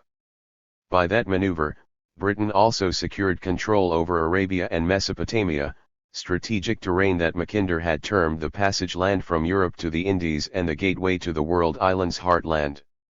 From this geopolitical perspective, the 19th century was, in essence, a strategic rivalry, often called the Great Game, between Russia in command of nearly the whole of the heartland, knocking at the landward gates of the Indies, and Britain advancing inland from the sea gates of India to meet the menace from the northwest. In other words, Mackinder concluded, the final geographical realities of the modern age were land power versus sea power. 14. Intense rivalries, first between England and France, then England and Germany, helped drive a relentless European naval arms race that raised the price of sea power to nearly unsustainable levels. In 1805, Admiral Nelson's flagship, the HMS Victory, with its oaken hull weighing just 3,500 tons, sailed into the Battle of Trafalgar against Napoleon's navy at 9 knots, its 100 smoothbore cannon firing 42-pound balls at a range of no more than 400 yards. Just a century later, in 1906, Britain launched the world's first battleship, the HMS Dreadnought, its foot-thick steel hull weighing 20,000 tons, its steam turbines allowing speeds of 21 knots, and its mechanized 12-inch guns rapid-firing 850-pound shells up to 12 miles. The cost for this Leviathan was £1.8 million, equivalent to nearly $300 million today. Within a decade, half a dozen powers had emptied their treasuries to build whole fleets of these lethal, lavishly expensive battleships. Thanks to a combination of technological superiority, global reach, and naval alliances with the United States and Japan, a Pax Britannica would last a full century, 1815 to 1914. In the end, however, this global system was marked by an accelerating naval arms race, volatile great power diplomacy, and a bitter competition for overseas empire that imploded into the mindless slaughter of World War I, leaving 16 million dead by 1918. As the eminent imperial historian Paul Kennedy once observed, the rest of the 20th century bore witness to Mackinder's thesis, with 2 world wars fought over rimlands running from Eastern Europe to East Asia. 15 Indeed, World War I was, as Mackinder himself later observed, a straight duel between land power and sea power. 16 At war's end in 1918, the sea powers Britain, America, and Japan sent naval expeditions to Arkhangelsk, the Black Sea, and Siberia to contain Russia's revolution inside its own heartland. During World War II, Mackinder's ideas shaped the course of the war beyond anything he could have imagined. Reflecting Mackinder's influence on geopolitical thinking in Germany, Adolf Hitler would risk his Reich in a misbegotten effort to capture the Russian heartland as Lebensraum, or living space, for his German master race. In the interwar years, Sir Halford's work had influenced the ideas of German geographer Karl Haushofer, founder of the journal Zeitschrift für Geopolitik and the leading proponent of Lebensraum. After retiring from the Bavarian army as a major general in 1919, Haushofer studied geography with an eye to preventing a recurrence of the strategic blunders that had contributed to Germany's defeat in World War I. Later, he would become a professor at Munich University, an advisor to Adolf Hitler, and a close collaborator with Deputy Führer Rudolf Hess, his former student. Through his 40 books, 400 articles, countless lectures, and frequent meetings with top Nazi officials including Hitler, Haushofer propagated his concept of Lebensraum, arguing that space is not only the vehicle of power, it is power. His teaching inspired what an investigator for the Nuremberg War Crimes Tribunal called visions of Germany being transformed into an immense continental power and rendered impregnable against the sea power of England. In sum, Haushofer argued that any power which controlled the heartland could control the world. His son Albrecht, a skilled geopolitician, took these ideas into the heart of the Third Reich as professor of political geography at Berlin University, where he also ran a training school for members of the Nazi diplomatic service. 17. On the eve of World War II, Karl Haushofer observed that the locus of the continent's land-sea conflict had moved east into the Pacific. Eurasia is still unorganized and divided, hence America's superiority, he wrote in his Geopolitics of the Pacific Ocean. Eurasia has no unified geopolitics. Meanwhile, both the largest sea space, the Pacific, and the second largest land space, America, are about to encounter and confront it. 18. In 1942, the Führer dispatched 1,000,000 men, 10,000 artillery pieces, and 500 tanks to breach the Volga River at Stalingrad and capture that Russian heartland for Lebensraum. In the end, the Reich's forces suffered 850,000 casualties, killed, wounded, and captured in a vain attempt to break through the East European rimland into the world island's pivotal region. Appalled by the attack on Russia, Albrecht made peace overtures to Britain, then joined the underground that tried to assassinate Hitler, and was imprisoned after hiding in the Alps. In the months before he was shot by Nazi security on the day the Allies captured Berlin, Albrecht composed mournful, metaphorical sonnets about the fiend of geopolitical power buried deep under the sea, until my father broke the seal and set the demon free to roam throughout the world. A few months later, Karl Haushofer and his Jewish wife committed suicide together when confronted with the possibility of his prosecution as a senior Nazi war criminal. 19. A century after Mackinder's treatise, another British scholar, imperial historian John Darwin, argued in his magisterial survey after Tamerlane that the United States had achieved its colossal imperium, on an unprecedented scale in the wake of World War II, by becoming the first power in history to control the strategic axial points at both ends of Eurasia. With fear of Chinese and Russian expansion serving as the catalyst for collaboration, the United States secured sprawling bastions in both Western Europe and Japan. With these axial points as anchors for an arc of military bases around Eurasia, Washington enjoyed a superior geopolitical position to wage the Cold War against China and the Soviet Union. 20. America's axial geopolitics. Having seized the axial ends of the world island from Nazi Germany and Imperial Japan in 1945, the United States would rely for the next 70 years on ever-thickening layers of military power to contain rival hegemons China and Russia inside that continental heartland, enjoying decades of unimpeded access to the trade and resources of 5 continents, and thereby building a global dominion of unprecedented wealth and power. The current emerging conflict between Beijing and Washington is thus, in this sense, just the latest round in a centuries-long struggle for control over the Eurasian landmass between maritime and land powers Spain versus the Ottomans, Britain versus Russia, and, more recently, the United States versus the Third Reich and then the Soviet Union. Indeed, in 1943, 2 years before World War II ended, an aging Mackinder published his last article, The Round World and the Winning of the Peace, in the influential U.S. journal Foreign Affairs.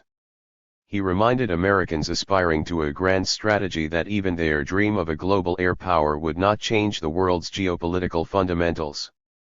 If the Soviet Union emerges from this war as conqueror of Germany, he warned, she must rank as the greatest land power on the globe, controlling the greatest natural fortress on Earth. 21.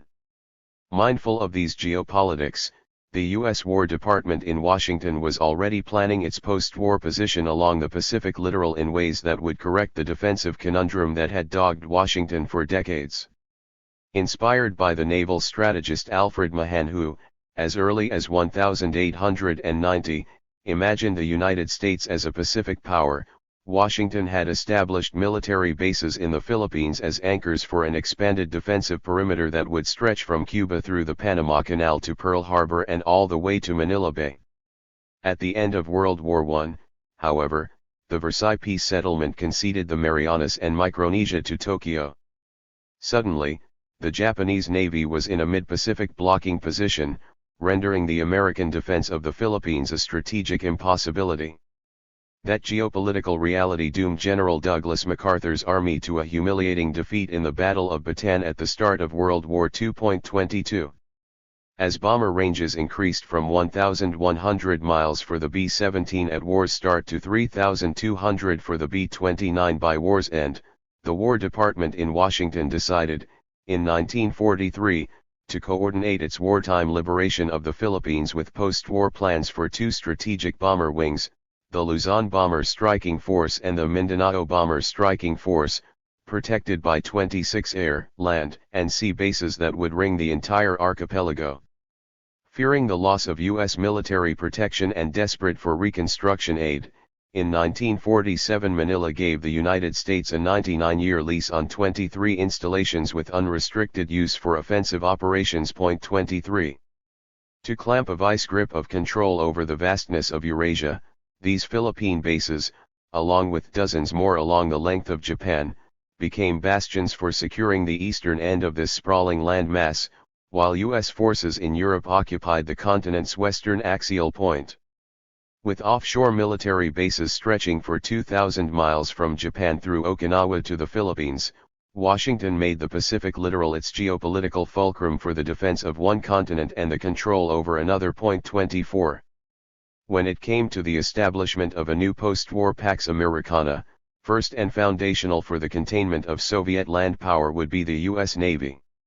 Its fleets would come to surround the Eurasian continent, supplementing and then supplanting the British, the 6th Fleet based at Naples in 1946 for the Atlantic and the Mediterranean, the 7th Fleet at Subic Bay, Philippines, in 1947 for the Western Pacific, and the 5th Fleet at Bahrain in the Persian Gulf since 1995.25. Next, American diplomats added a layer of encircling military alliances from the North Atlantic Treaty Organization and the Middle East Treaty Organization, all the way to the Southeast Asia Treaty Organization. NATO proved the most robust of these alliances, growing eventually to 28 member nations and thereby providing a firm foundation for the U.S. military position in Europe. By contrast, C2 had only 8 members, including just 2 from Southeast Asia, and quickly collapsed after the war in Vietnam. Absent a strong multilateral pact for Asia, Washington's position along the Pacific littoral rested on 4 bilateral alliances: the ANZUS Treaty with Australia and New Zealand, the Philippines Mutual Defense Treaty, the US-Japan Security Treaty, and the U.S. Republic of Korea Mutual Defense Treaty. To anchor its geopolitical position, Washington also built massive air and naval bastions at the axial antipodes of the world island, notably at Ramstein Air Base in Germany, Subic Bay Naval Station, and multiple locations in Japan. For 5 years until its completion in 1952, Ramstein was the largest construction site in Europe, employing 270,000 workers. 26 Starting in 1952, the Navy spent $170 million on a home port for its 7th Fleet at Subic Bay, building a massive wharf for aircraft carriers, runways for a busy naval air station, and a sprawling ship repair facility that employed 15,000 Filipino workers. As home to the 13th Air Force, nearby Clark Field had capacity for 200 fighters and a bombing range bigger than the District of Columbia. 27. During its post-war occupation of Japan, the United States acquired more than 100 military facilities, largely by occupying and rebuilding imperial installations that stretched from Misawa Air Base in the north, through Yokota Air Base and Yokosuka Naval Base in the center near Tokyo, to the Marine Air Station Iwakuni and Sasebo Naval Base in the south. With its strategic location, Okinawa had the largest concentration of American forces, with 32 active installations covering about 20% of the entire island. By 1955, the United States also had a global network of 450 military bases in 36 countries aimed, in large part, at containing the Sino-Soviet bloc behind an Iron Curtain that coincided to a surprising degree with Mackinder's rimlands around the Eurasian landmass. 28. After Soviet challenges to U.S. control of these axial antipodes were blocked by a hot war in South Korea and a near war in Berlin, the conflict shifted to the continent's rugged southern tier stretching for 5,000 miles, from the eastern Mediterranean to the South China Sea. There the Cold War's bloodiest battles were fought in the passageways around the massive Himalayan barrier, 6 miles high and 2,000 miles wide, first in the east in Laos and Vietnam and then westward in Afghanistan. With its vast oil reserves, the Persian Gulf region became the fulcrum for Washington's position on the world island, serving for nearly 40 years as the main site of its overt and covert interventions. The 1979 revolution in Iran signaled loss of its keystone position in the Gulf, leaving Washington flailing about ever since to rebuild its geopolitical leverage in the region. In the process, it would, during the Reagan years of the 1980s, simultaneously back Saddam Hussein's Iraq against revolutionary Iran and arm the most extreme of the Afghan mujahideen against the Soviet occupation of Afghanistan. It was in this context that Zbigniew Brzezinski, National Security Advisor to President Jimmy Carter, unleashed his strategy for the defeat of the Soviet Union with a geopolitical agility still little understood today.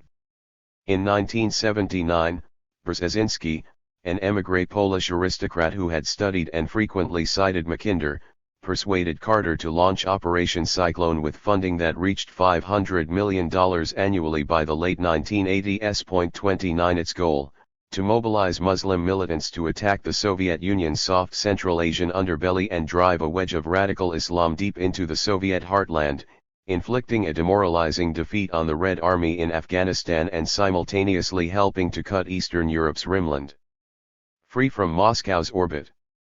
We didn't push the Russians to intervene, Brzezinski said in 1998, explaining his geopolitical masterstroke in the Cold War edition of The Great Game, but we knowingly increased the probability that they would. That secret operation was an excellent idea. Its effect was to draw the Russians into the Afghan trap. 30. Even America's stunning victory in the Cold War could not change the geopolitical fundamentals of the world island. Consequently, after the fall of the Berlin Wall in 1989, Washington's first foreign foray of the new era would involve an attempt to re-establish its dominant position in the Persian Gulf, using Saddam Hussein's occupation of Kuwait as its pretext. In 2003, when the United States invaded Iraq, historian Paul Kennedy returned to Mackinder's century-old treatise to explain this seemingly inexplicable misadventure. Right now, with hundreds of thousands of U.S. troops in the Eurasian rimlands, Kennedy wrote, it looks as if Washington is taking seriously Mackinder's injunction to ensure control of the geographical pivot of history 31 within a decade. However, this intervention wound up looking less like a bold geopolitical gambit and more like Germany's disastrous decision to attack the Russian heartland. The subsequent proliferation of U.S. bases across Afghanistan and Iraq was visibly the latest imperial bid for a pivotal position at the edge of the Eurasian heartland, akin to those British colonial forts along India's northwest frontier. In the ensuing years, Washington would attempt to replace some of its ineffective boots on the ground with drones in the air. By 2011, the Air Force and CIA had ringed the Eurasian landmass with 60 bases for their armada of drones.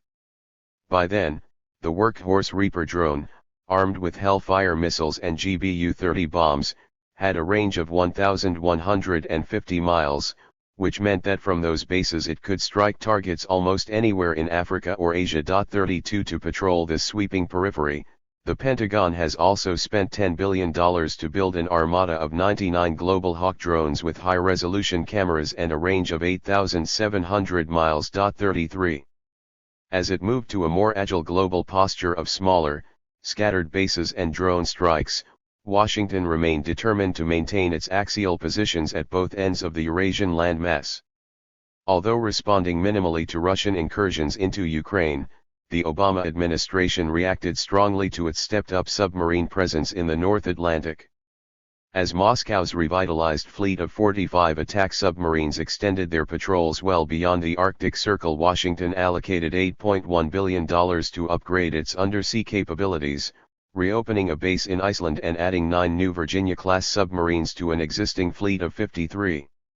We're back to great powers competition, announced Admiral John M. Richardson, Chief of Naval Operations. 34 During his 2 terms in office, Obama also launched what was to be a protracted geopolitical pivot, from the Middle East to the Asian littoral through expanded bases and strategic forces, all aimed at checking China's rise and its attempt to hobble Washington's strategic position at the edge of Asia. Decades of debate over U.S. empire.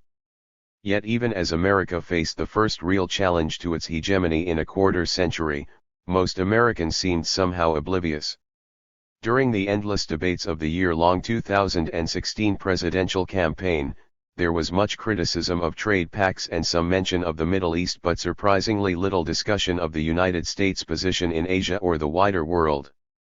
Unmindful of the strategic significance of the alliances that long anchored America's geopolitical position in Eurasia, Republican candidate Donald Trump wooed voters by insisting repeatedly that Tokyo should pay 100% of the costs for basing American troops in Japan, and suggesting he would defend NATO allies against Russian attack only if they fulfill their obligations to us by putting up more money. 35 The historian William Appleman Williams once identified such self-referential myopia as the country's grand illusion, the charming belief that the United States could reap the rewards of empire without paying the costs of empire and without admitting that it was an empire. 36. This profound, persistent ambiguity about empire among Americans was not only evident during the Cold War when Williams was writing, but dates back to the 1890s when the United States first stepped onto the world stage. For well over a century, Americans have expressed significant reservations about their nation's rise to world power. Throughout the ever-changing cross-currents of the country's politics, generations of citizens in what was becoming history's greatest empire would remain deeply conflicted over the exercise of power beyond their borders. As the Spanish-American War of 1898 segued from military triumph into a bloody pacification of the Philippines, the Anti-Imperialist League attracted leading intellectuals who offered a withering critique of this imperial adventure. The issue of whether or not to expand loomed large in the presidential election of 1900. The most beloved writer of his generation, Mark Twain, charged that the conquest of the Philippines had debauched America's honor and blackened her face before the world, and suggested the flag, Old Glory, should be modified with white stripes painted black and the stars replaced by the skull and crossbones. 37 Similarly, eminent Yale sociologist William Graham Sumner warned that the inevitable effect of imperialism on democracy was to lessen liberty and require discipline. It will necessitate stronger and more elaborate governmental machinery and increase militarism. 38. A century later, influential Americans were still worried about empire, though less about the costs of conquest than the consequences of its loss. Speaking before Congress in 2010 in the midst of a searing economic crisis, President Barack Obama warned of serious challenges to America's global power. China is not waiting to revamp its economy. Germany is not waiting. India is not waiting. These nations aren't playing for second place. Then, in a rhetorical flourish that brought thunderous bipartisan applause, he announced, "Well, I do not accept second place for the United States of America." 39 Reprising that theme a few days later, Vice President Joe Biden rejected any comparison with fallen European empires, insisting, "We will continue to be the most significant and dominant influence in the world as long as our economy is strong." 40. As commentators cited imperial analogies, usually with Rome or Britain, to warn against America's retreat from its global responsibilities, 41 neoconservative historian Robert Kagan argued in an influential essay that with its unrivaled military, diplomatic, and economic clout, the United States is not remotely like Britain circa 1900 when that empire's relative decline began. America alone, he insisted, can decide whether its world power will decline over the next 2 decades or not for another 2 centuries. 42. Clearly, the word empire is a fraught one in the American political lexicon. So it is necessary to be precise at the outset. Empire is not an epithet but a form of global governance in which a dominant power exercises control over the destiny of others, either through direct territorial rule or indirect influence. Empire, bloc, commonwealth, or world order, they all reflect an expression of power that has persisted for much of the past 4,000 years and is likely to continue into the foreseeable future. Many empires have been brutal, some more beneficent, and most a mix of both. But empires are an undeniable, unchanging fact of human history.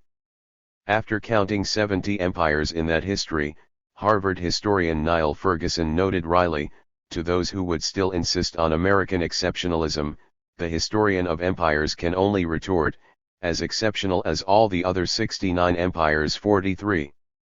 Indeed, for a full half-century, historians of U.S. foreign relations subscribed strongly, almost universally, to a belief in American exceptionalism, the idea that this country in its beneficence was uniquely exempt from the curse of empire.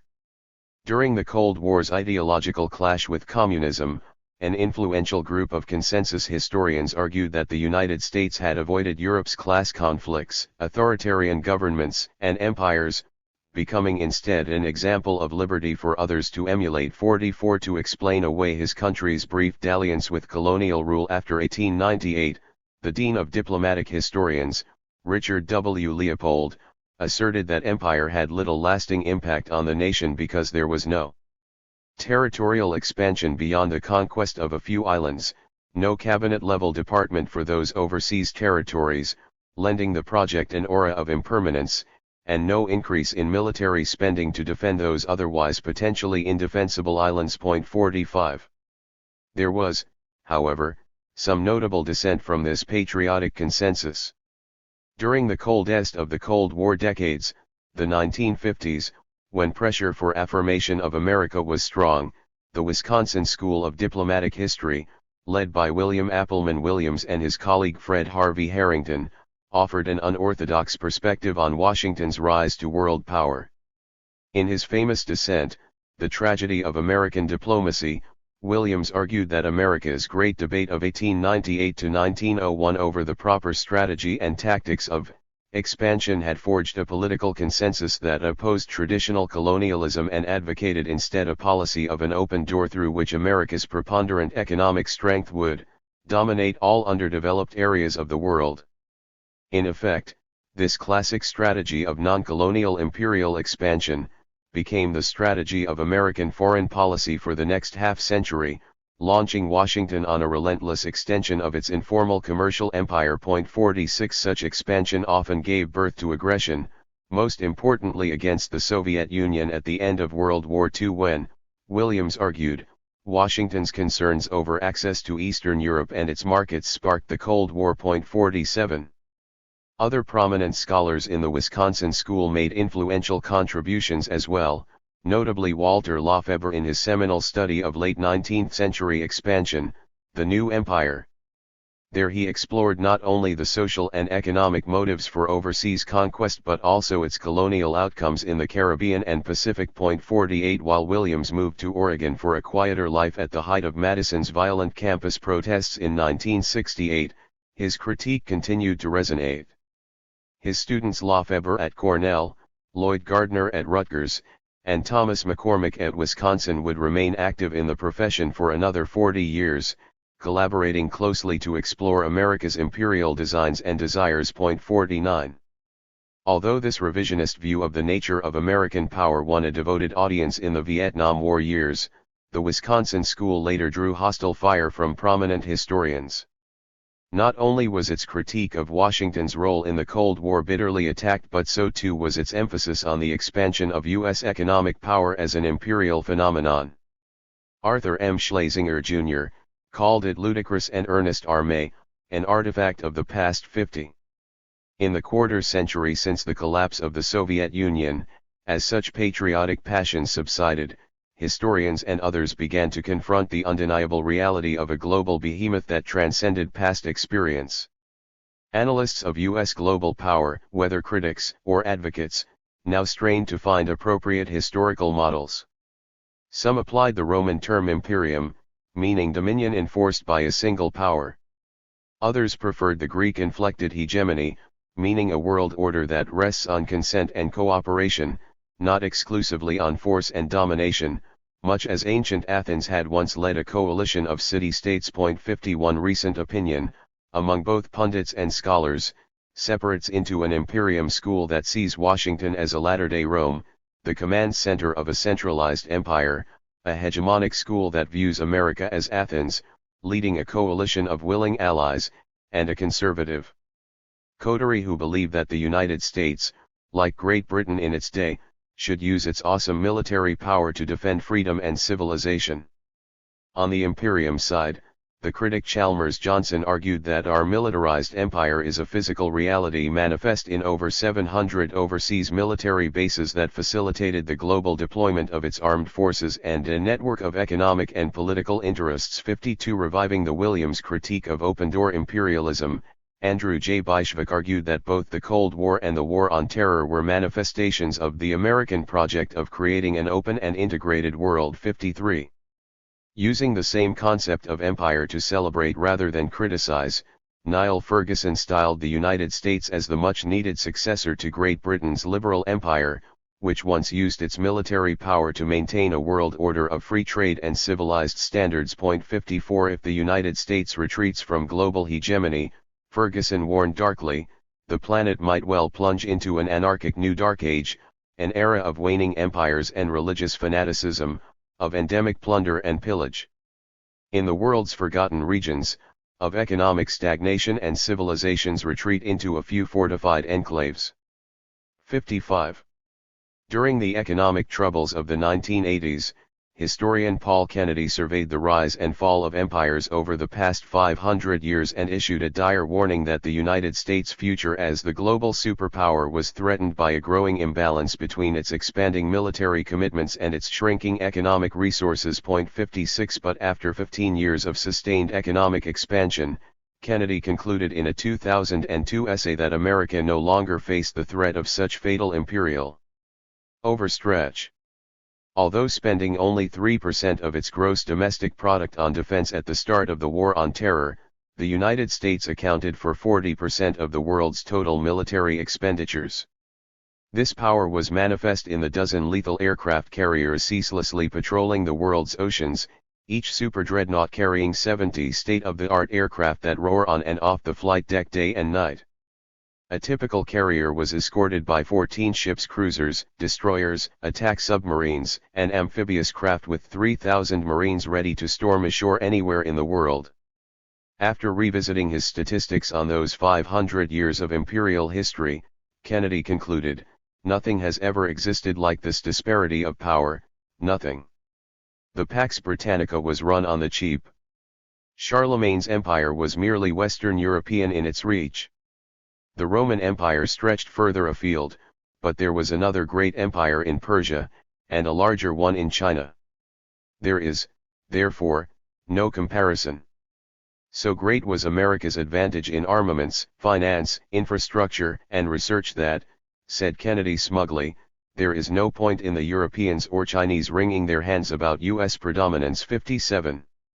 In an article splashed across the cover of the New York Times Magazine on the eve of the 2003 invasion of Iraq, commentator Michael Ignatieff celebrated America's global presence as an empire light, a global hegemony whose grace notes are free markets, human rights, and democracy, enforced by the most awesome military power the world has ever known. 58. Harvard historian Charles Mayer made a similar celebratory argument that America has exercised an imperial hold, not merely through armed power or the CIA, but also through such institutions as the Council on Foreign Relations, and its frequent convocations of world leaders.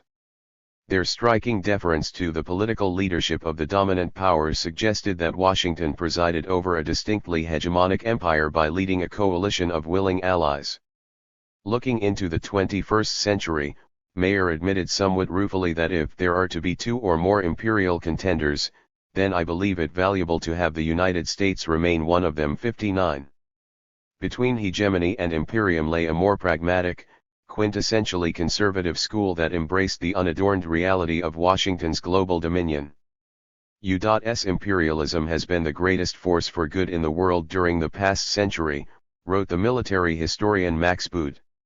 It has defeated the monstrous evils of communism and Nazism and lesser evils such as the Taliban and Serbian ethnic cleansing. 60. To protect the inner core of its empire, a family of democratic, capitalist nations, Washington, he argued, must prepare for countless future wars along a volatile imperial periphery teeming with failed states, criminal states, or simply a state of nature. 61. Similarly, Elliot Cohen, neoconservative counselor to George W. Bush's State Department, argued that the age of empire was over, but an age of American hegemony has begun, and suggested that U.S. statesmen today cannot ignore the lessons and analogies of imperial history if they were to put together the coalitions of allied states required for successful global governance. 62. In short, analysts across the political spectrum had come to agree that empire was the most appropriate word to describe America's current superpower status. At the close of the Cold War, even Arthur M. Schlesinger Jr., counselor to presidents, critic of Williams, and liberal historian par excellence, conceded the imperial nature of the American stance in the world. Who can doubt that there is an American empire, an informal empire, not colonial in polity, but still richly equipped with imperial paraphernalia, troops, ships, planes, bases, proconsuls, local collaborators, all spread around the luckless planet. 63. In the end, facts simply overcame ideology. Calling a nation that controls nearly half the planet's military forces and much of its wealth an empire became nothing more than fitting an analytical frame to appropriate facts. 64. From Boot on the right to Bolshevik in the political center, a surprising consensus among established scholars of U.S. foreign policy had formed. The question was no longer whether the United States was an empire, but how Washington might best preserve or shed its global dominion. 65. Yet if we step back a bit from this 50-year debate and the decades of denial that went with it, there has been surprisingly little time for much genuine analysis of America's global dominion. Compared to the countless books and articles that crowd library shelves covering every imaginable aspect of European colonial rule, there is still surprisingly little serious study of history's most powerful empire. With remarkably few exceptions, all these commentators seemed unaware of the geopolitics that had facilitated America's ascent to global hegemony and may yet play a critical role in its decline.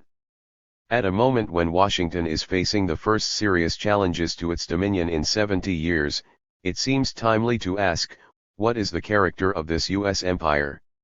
What attributes did it acquire during its ascent, how did it exercise global dominion, and what forces might precipitate its decline?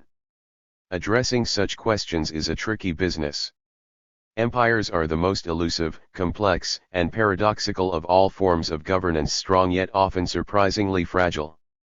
At their peaks, empires can crush rival powers or curb subordinate states, yet their power is surprisingly vulnerable to erosion, to simply slipping away. Unlike conventional states whose defense, if well managed, is an organic, cost-effective extension of civil society, empires face exceptional costs in mounting risky military operations and maintaining a costly overseas presence. All modern empires are alike in the fundamental facts of their dominion over others. Yet in their particular exercise of power and policy, each empire is distinct. Over the past 500 years, empires have grown either through continental or overseas expansion. Continental empires spread by the overland conquest of contiguous territories that usually, though not always, centralized imperial governance within a unitary state. By contrast, maritime empires necessarily decentralized their far-flung overseas rule through surrogate states called variously colonies, protectorates, dominions, mandates, trust territories, occupied lands, or even allies. 66. From 1500 onward, each century brought a new layer to Europe's overseas expansion, culminating in the late 19th century when half a dozen powers carved up Africa and Asia. 67. Then, after 4 centuries of relentless imperial expansion that encompassed half of humanity, Europe's overseas empires were all erased from the globe in just a quarter of a century, giving way between 1947 and 1975 to nearly 100 new nations, over half of today's sovereign states.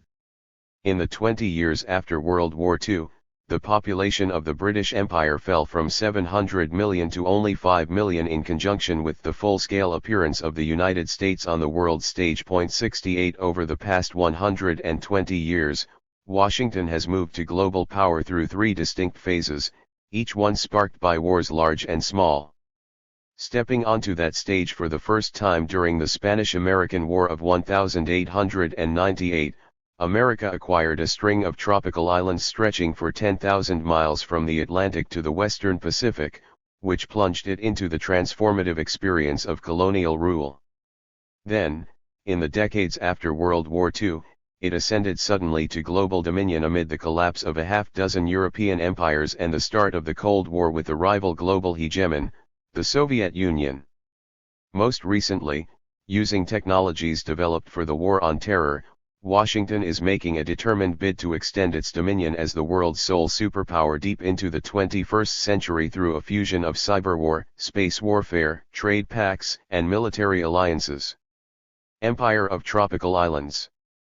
Small though it was, the Spanish-American War had large and lasting consequences.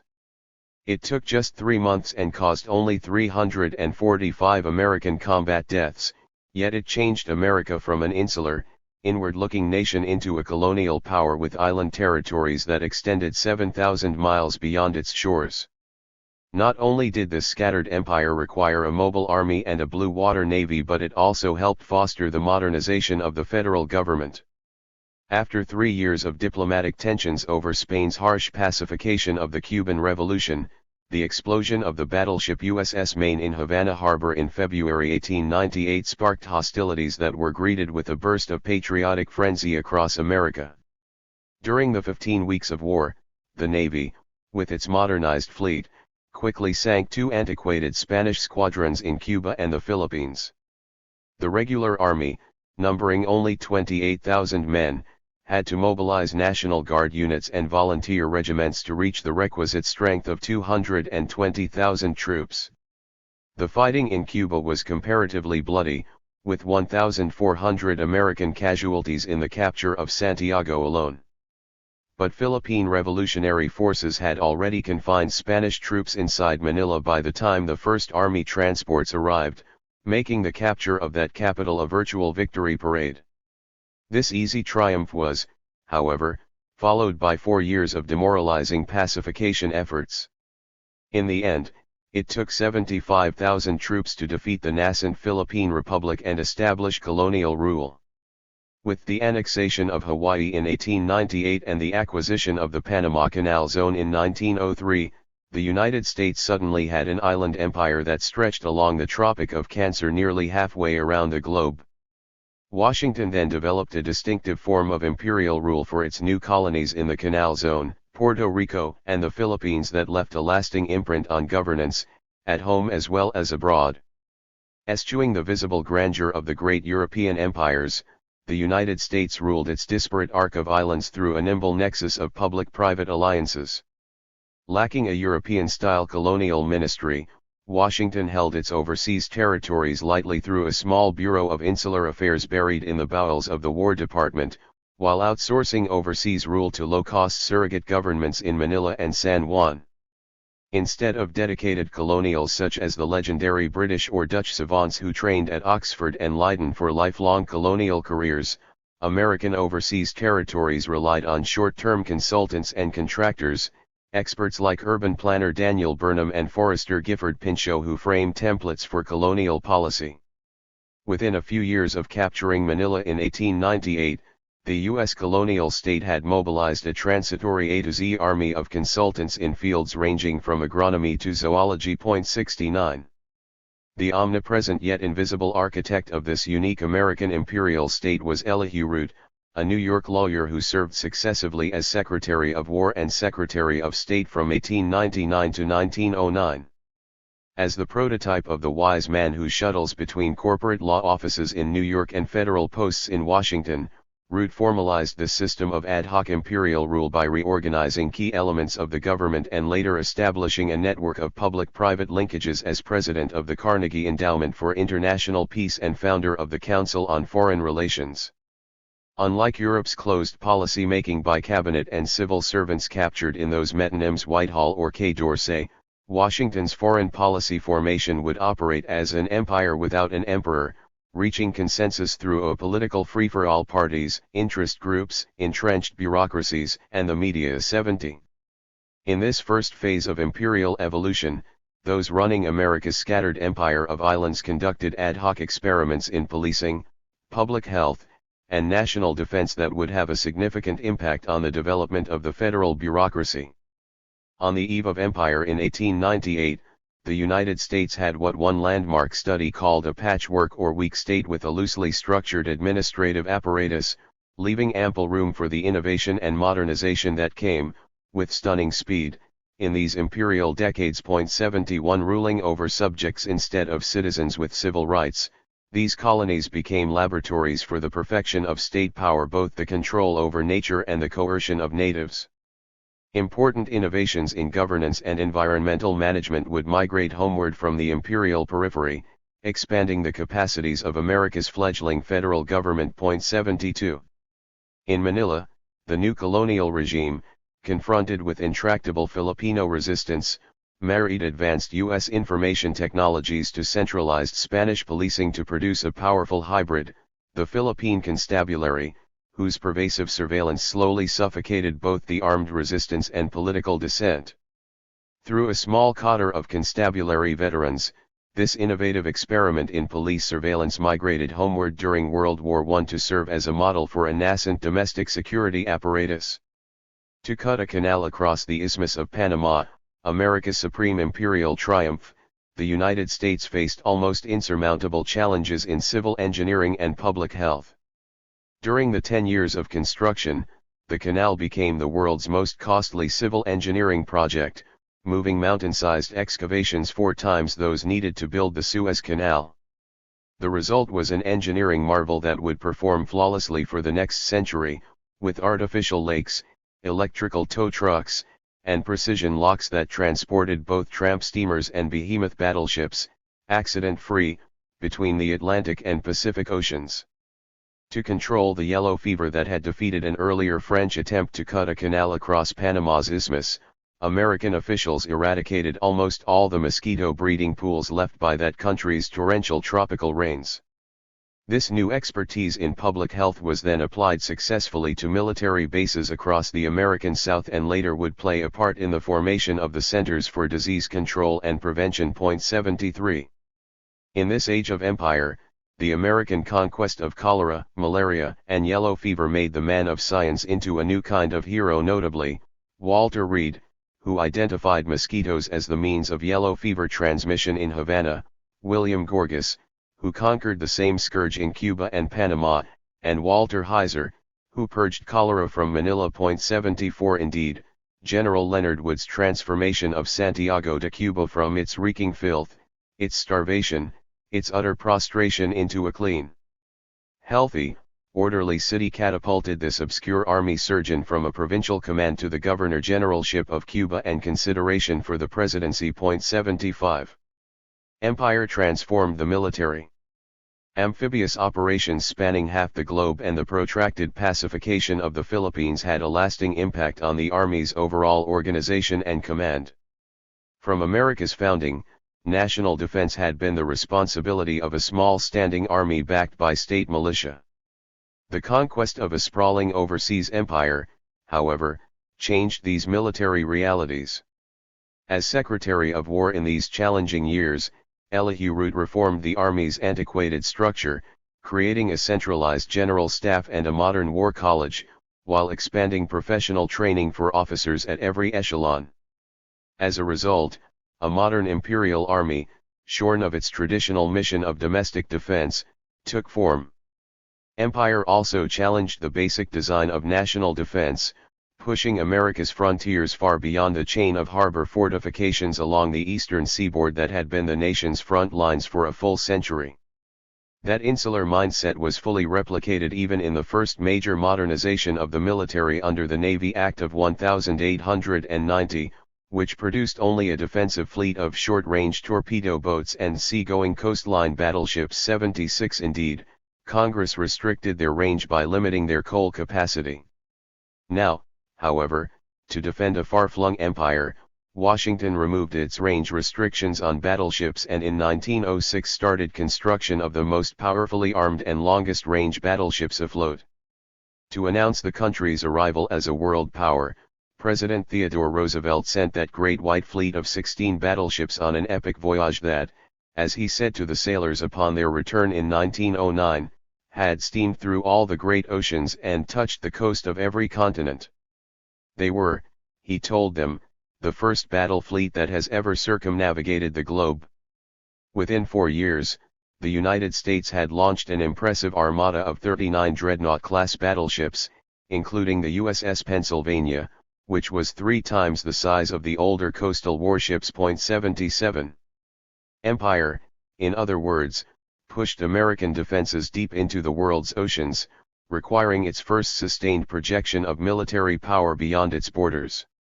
In addition to a global navy, Washington now had its first experience of overseas military bases. Starting in 1907, it used scarce funds to fortify Pearl Harbor, the start of a long-term creation of an expansive Alaska, Hawaii, Caribbean defensive perimeter. When the Panama Canal finally opened in 1914, Woodrow Wilson tried to secure the country's southern flank by an escalating set of military interventions in the Caribbean and Central America at Nicaragua from 1912 to 1933, Veracruz in 1914, Haiti from 1915 to 1934, and the Dominican Republic from 1916 to 1924. By 1920, the United States had a half-dozen major installations, with troops permanently deployed at them, stretching halfway round the globe, including a naval base at Guantanamo Bay, Cuba, army posts in Puerto Rico, coastal artillery at the entrances to the Panama Canal, the Pacific Fleet's home port at Pearl Harbor, Hawaii, and the Asiatic Fleet's headquarters at Manila Bay. Ascent to global dominion.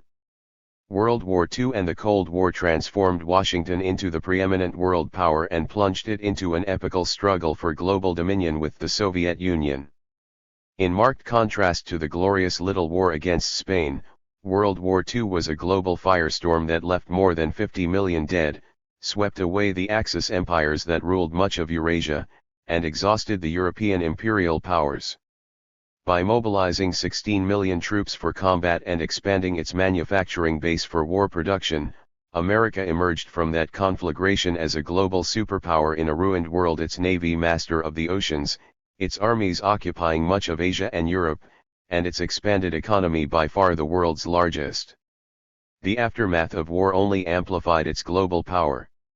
Although a rival Soviet empire had acquired a dozen satellite states in Eastern Europe and a communist revolution soon closed China to the west, the rapid post-war decolonization of Europe's overseas empires opened nearly half of humanity to U.S. influence. Those fading dominions became the foundation for an expanding American presence, allowing Washington to extend its hegemony across 4 continents with surprising speed and economy of force. Despite its rapid retreat, the British Empire left behind both models and methods that would influence this emerging hegemony. At its peak circa 1900, Britain had managed its global empire with an effective array of hard and soft power, both the steel of naval guns and the salve of enticing culture.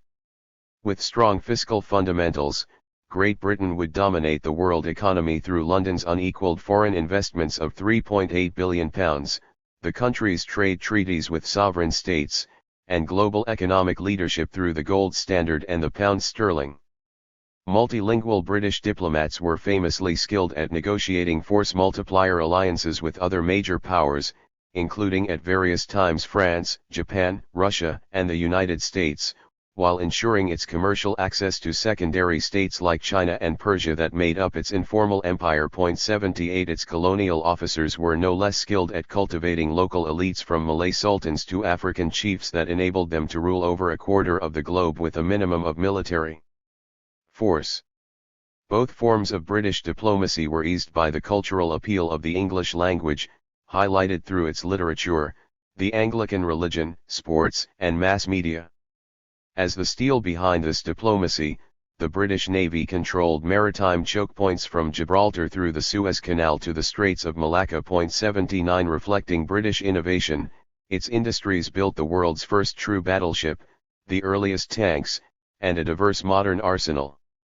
With a standing army of only 99,000 men, its entire defense budget consumed just 2.5% of Britain's gross domestic product, an extraordinary economy of global force. 80. Britannia may have ruled the waves, but when it came ashore for either formal or informal rule it needed local allies who could serve as intermediaries in controlling complex, often volatile populations. These subordinate elites so essential to the rise of any empire can also precipitate its decline if they move into opposition.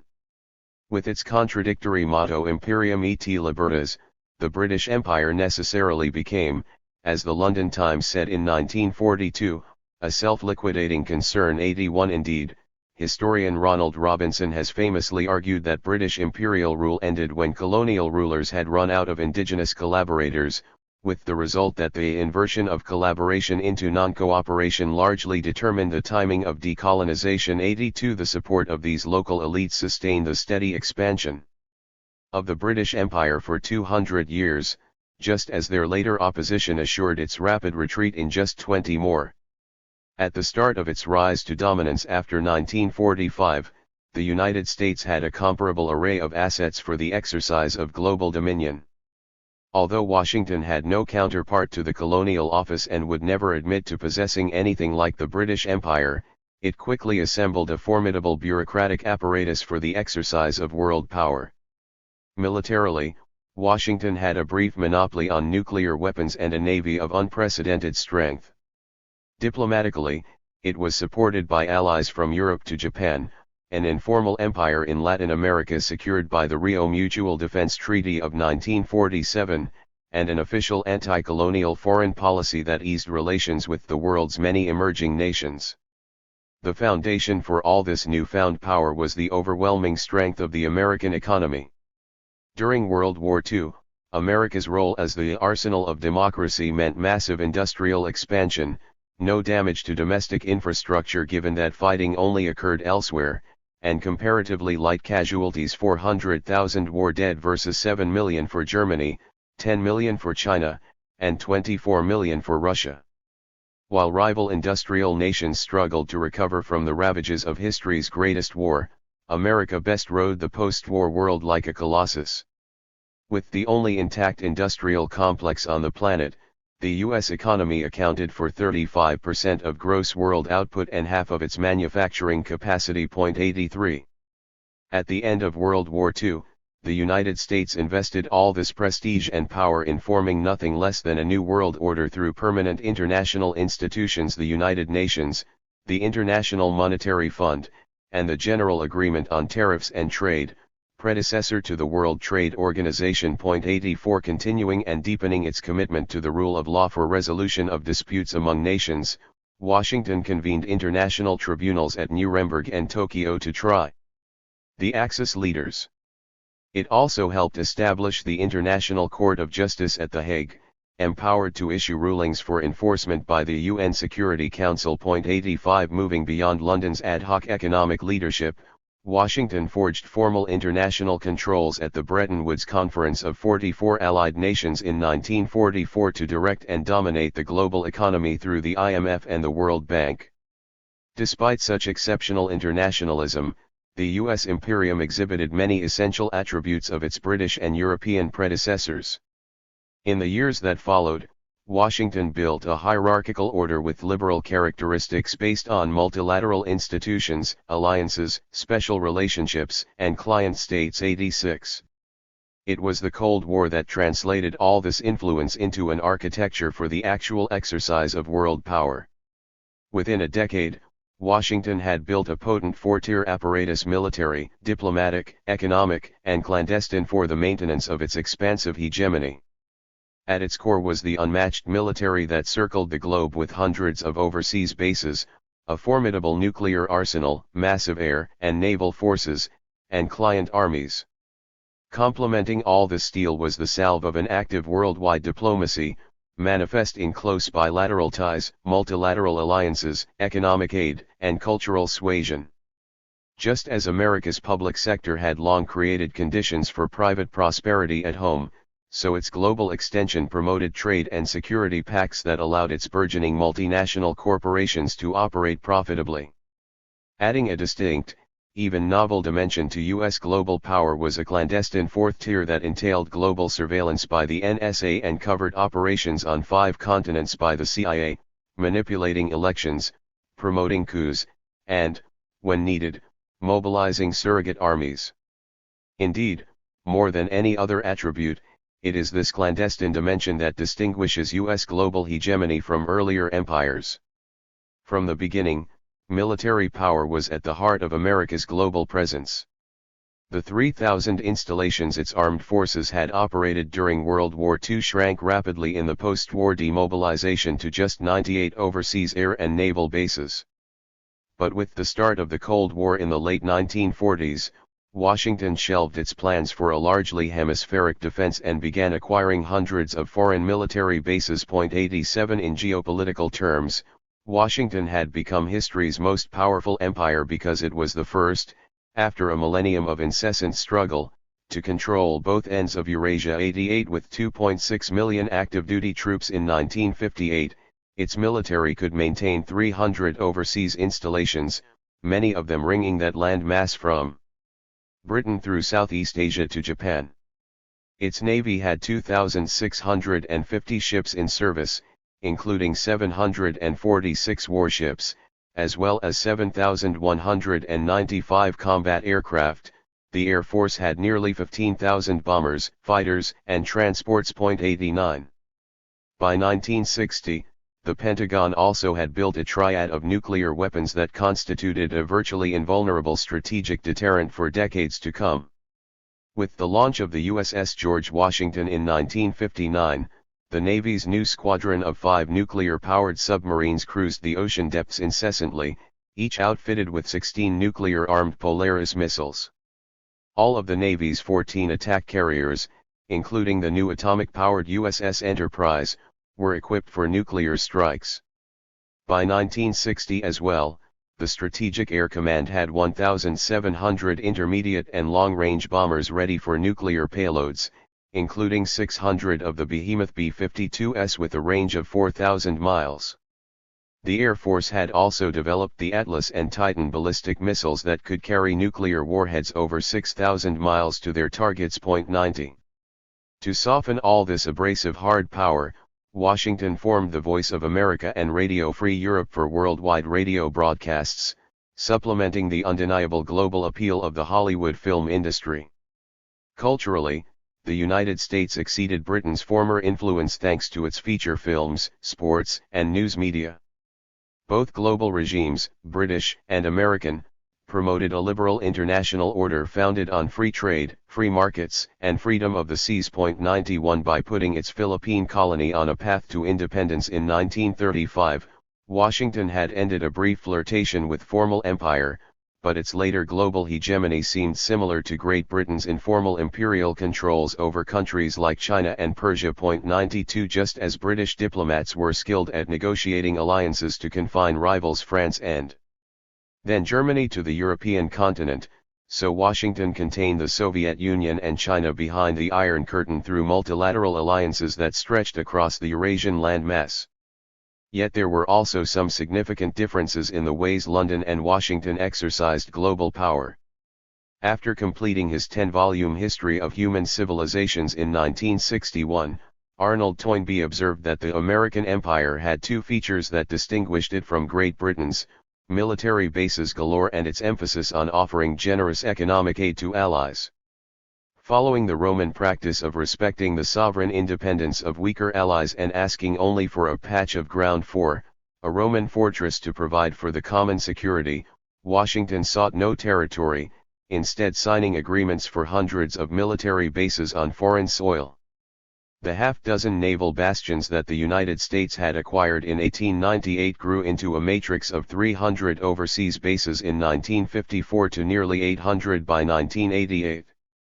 In addition, in a policy unprecedented in the history of empires, said Toynbee, America was making her imperial position felt by giving economic aid to the peoples under her ascendancy, instead of exploiting them economically. 93 Indeed, in the aftermath of World War II, the State Department added an economic development branch, starting with the Economic Cooperation Administration to administer the Marshall Plan for the reconstruction of Europe, and then expanding, after 1961, into a wider global effort through the Agency for International Development.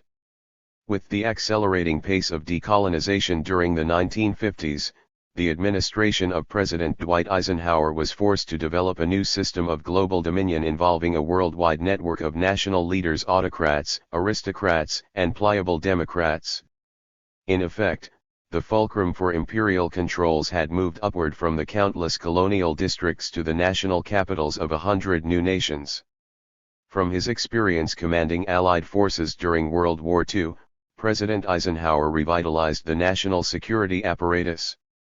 Under the National Security Act of 1947, Washington had already forged the basic instruments for its exercise of global power: the Defense Department, the Air Force, the National Security Council, and the CIA.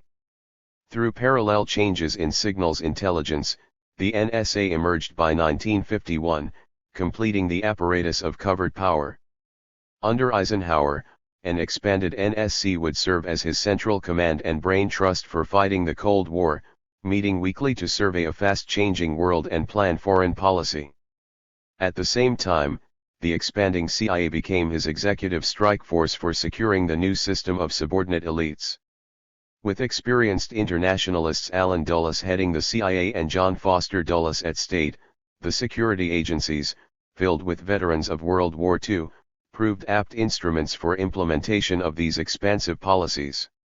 After shifting the CIA's focus from an attempt to penetrate the Soviet bloc, which had failed badly, to controlling the emerging nations of Asia, Africa, and Latin America, which succeeded all too brilliantly, Eisenhower authorized 170 major covert operations in 48 nations during his 8-year term. In effect, clandestine manipulation became Washington's preferred mode of exercising old-fashioned imperial hegemony in a new world of nominally sovereign nations. In industrial societies, the agency cultivated allies with electoral cash, cultural suasion, and media manipulation, thereby building long-term alliances with the Christian Democrats in Italy, the Socialist Party in France, and above all the ruling Liberal Democratic Party in Japan, recipient of millions of dollars in covert CIA support. In the developing world, the agency brought compliant leaders to power through a string of coups, from Iran in 1953 to the Congo and Laos in 1960. Under the Eisenhower administration's Overseas Internal Security Program, the CIA also served as lead agency in strengthening the repressive capacity of Washington's Third World allies, creating secret police units for a dozen such states and, in 1958 alone, training 504,000 police officers in 25 nations. 94. During these Cold War years, the United States favored military autocrats in South America, monarchs across the Middle East, and a mix of democrats and dictators in Asia. In a top-secret analysis of Latin America in 1954, the CIA suggested long-standing American concepts of fair play must be reconsidered if the United States were to halt the region's move toward irresponsible and extreme nationalism, and immunity from the exercise of U.S. power. In a logic that would guide its dominion for the next 40 years, Washington would quietly set aside democratic principles for a realpolitik policy of backing reliable pro-American leaders. According to a compilation at Carnegie Mellon University, between 1946 and 2000 the rival superpowers intervened in 117 elections, or 11% of all the competitive national-level contests held worldwide, via campaign cash and media disinformation. Significantly, the United States was responsible for 81 of these attempts, including 8 instances in Italy, 5 in Japan, and several in Chile and Nicaragua stiffened by CIA paramilitary action. 95.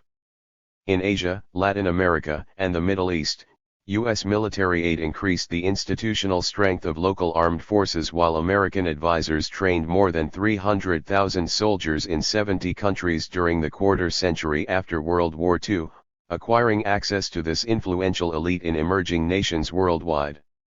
Having formally established in 1968 that Latin American military juntas were good for the United States, the CIA supported the right-wing leaders of 11 such nations with intelligence, secret funds, and military aid. When civilian leaders became disruptive, Washington could help install a sympathetic military successor, whether Colonel Joseph Mobutu in Congo, General Suharto in Indonesia, or General Augusto Pinochet in Chile.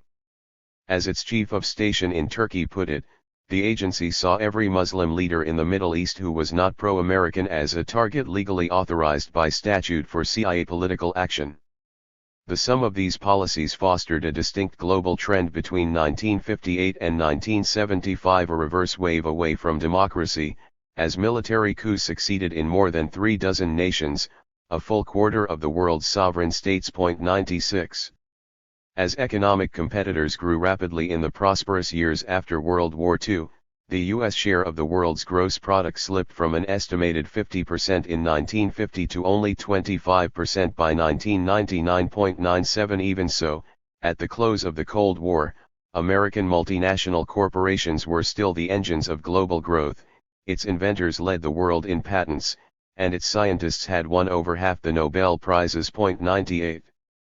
Sustained by this economic and scientific strength, the military then maintained more than 700 overseas bases, an air force of 1,763 jet fighters, an armada of over 1,000 ballistic missiles, and a navy of 600 ships, including 15 nuclear carrier battle groups, all linked by the world's only global system of communication satellites. 99. Testifying to the success of this strategy, the Soviet Empire imploded circa 1991 amid a coup and secession of satellite states, but without a single American shot fired. By then, however, global defense was consuming a heavy 5.2% of the country's gross domestic product, twice the British rate at its peak. 100. Securing the American century. Just as the conjuncture of World War II and the Cold War made America a nuclear-armed superpower, so the War on Terror developed new technologies for the preservation of its global hegemony via space, cyberspace, and robotics, levitating its military force into an ether beyond the tyranny of terrestrial limits. In the aftermath of the 2001 terrorist attacks, Washington pursued perpetrators across Asia and Africa through an expanded information infrastructure with digital surveillance, biometric identification, and agile aerospace operations. After a decade of this war with its voracious appetite for information, a 2010 Washington Post investigation found that the intelligence community had fleshed out into a veritable fourth branch of the federal government, a national security state with 854,000 vetted officials, 263 security organizations, and over 3,000 intelligence units. 101. Though stunning, these statistics only skimmed the visible surface of what had become history's largest and most lethal clandestine apparatus.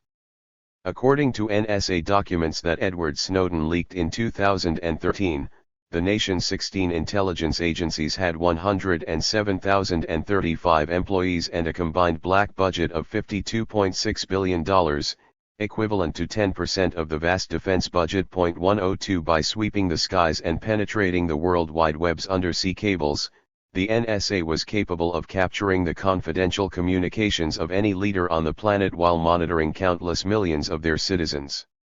For classified paramilitary missions, the CIA and its Special Activities Division also had access to the Pentagon's Special Operations Command, with 69,000 elite troops and their agile arsenal. 103. Adding to this formidable paramilitary capacity, the CIA operated 30 Predator and Reaper drones responsible, from 2004 to 2016, for 580 strikes in Pakistan and Yemen with at least 3,080 deaths. 104. In effect, this covert dimension had grown from a distinctive feature of U.S. global hegemony back in the 1950s into a critical, even central factor in its bid for survival. Starting in 2002, President George W. Bush gave the NSA secret orders to monitor domestic communications, and the agency later launched its top-secret Pinwhale database to scan countless millions of electronic messages. 105. In 2009, digital surveillance grew into cyber warfare after the formation of the Cyber Command, with headquarters at Fort Meade and a cyber war center at Lackland Air Base staffed by 7,000 Air Force employees. 106. 2 years later, the Pentagon moved beyond conventional combat on air, land, or sea to declare cyberspace an operational domain, involving both the defense of the military's 7 million computers and the deployment of cyber warriors for offensive operations. 107 Washington's formidable capacity was manifest in the computer viruses it unleashed against Iran's nuclear facilities from 2006 to 2010, destroying 20% of that country's critical centrifuges. 4 years later, Obama, realizing conventional anti-missile systems would fail, ordered left-of-launch cyber strikes against North Korea's missile program, causing its rockets to explode, veer off course, disintegrate in midair and plunge into the C-108. Meanwhile, the pressure to pacify foreign societies again produced innovation in the information infrastructure. The occupation of Iraq from 2003 to 2011 served as a crucible for counterinsurgency, creating a new fusion of biometric surveillance and digital warfare. Advanced biometrics first appeared in 2004 in the aftermath of the bitter battle for the city of Fallujah, when Marines stopped 250,000 returning residents at desert checkpoints for fingerprinting and iris scans. 109 By mid-2008, the Army was checking the identities of Baghdad's population via satellite link to a biometric database in West Virginia that had 1 million Iraqi fingerprints and retinal scans on file. 110 Starting in 2010, the Pentagon deployed an upgraded identification system in Afghanistan as well, allowing U.S. patrols to scan Afghan eyes into the biometric automated toolset, a laptop computer equipped with separate plug-in units that record mugshots, fingerprints, and retinal characteristics for instantaneous identity checks via satellite. 111. It was in Afghanistan that the remotely piloted vehicle first became a potent offensive weapon in Washington's aerospace arsenal, accelerating drone development largely suspended since early versions were first introduced during the war in Vietnam. Launched as an experimental craft in 1994, the Predator drone was deployed that year in the Balkans for photo reconnaissance, adapted in 2000 for real-time surveillance under the CIA's Operation Afghan Eyes, and armed with the tank killer Hellfire missile for its first lethal strike at Kandahar, Afghanistan, in October 2001. 112 In July 2008, the Air Force released the larger MQ-9 Reaper drone with persistent hunter-killer capabilities, including 16 hours of non-stop flying time, sensors for real-time data, and 14 air-ground missiles. 113. Between 2004 and 2010, total flying time for all unmanned aerial vehicles rose sharply from just 71 hours to 250,000. 114 Launched in 1994 without weapons or even GPS, the drones were eventually equipped with sensors so sensitive they could read disturbed dirt at 5,000 feet and backtrack footprints to an enemy bunker. 115 By 2011, the Air Force was planning to quadruple its drone fleet to 536 unmanned aircraft and was training 350 drone pilots, more than all its bomber and fighter pilots combined, to operate an armada ranging from the hulking Global Hawk with a 116-foot wingspan to the hand-launched RQ-11 Raven with a 5-foot span. 116. In its planning for future wars, the Air Force has determined that the full weaponization of space is key to the next generation of combat. In 2004, an Air Force strategic study defined space assets as critical to achieving information superiority. 117 2 years later, experience in Afghanistan convinced the Air Force to develop a strategy for battle space awareness. Soon, the Pentagon established the Joint Functional Component Command for Space to manage military operations in what was fast becoming the ultimate strategic high ground. 118 Adding some weight to such words, in 2010 and 2012 the Defense Department conducted successful test flights of its X-37B orbital test vehicle, an unmanned space shuttle that flew successfully for 15 months at 250 miles above the Earth. 119 To facilitate intelligence integration across multiple platforms, the Defense Department has, since 2004, expanded the National Geospatial Intelligence Agency into a super-secret bureau. From its nearly $2 billion headquarters, the third biggest federal building in Washington, this newest member of the intelligence community now deploys 16,000 employees to coordinate a rising torrent of surveillance data from spy planes, drones, and orbital satellites. 120. Looking into the future, the core of these innovative technologies for an advanced information regime will come online around 2020, about the same time that China will be ready to contest American dominion over space and cyberspace, making both likely domains for international conflict. A 2010 Pentagon study reported that China has launched a comprehensive transformation of its military, focused on improving the ability of the People's Liberation Army for extended-range power projection. With the world's most active land-based ballistic and cruise missile program, Beijing could target its nuclear forces throughout most of the world, including the continental United States. Moreover, accurate missiles will, said the Pentagon, provide the PLA the capability to attack ships, including aircraft carriers, in the western Pacific Ocean. China was also contesting American dominion over space and cyberspace, with plans to dominate the information spectrum in all dimensions of the modern battle space.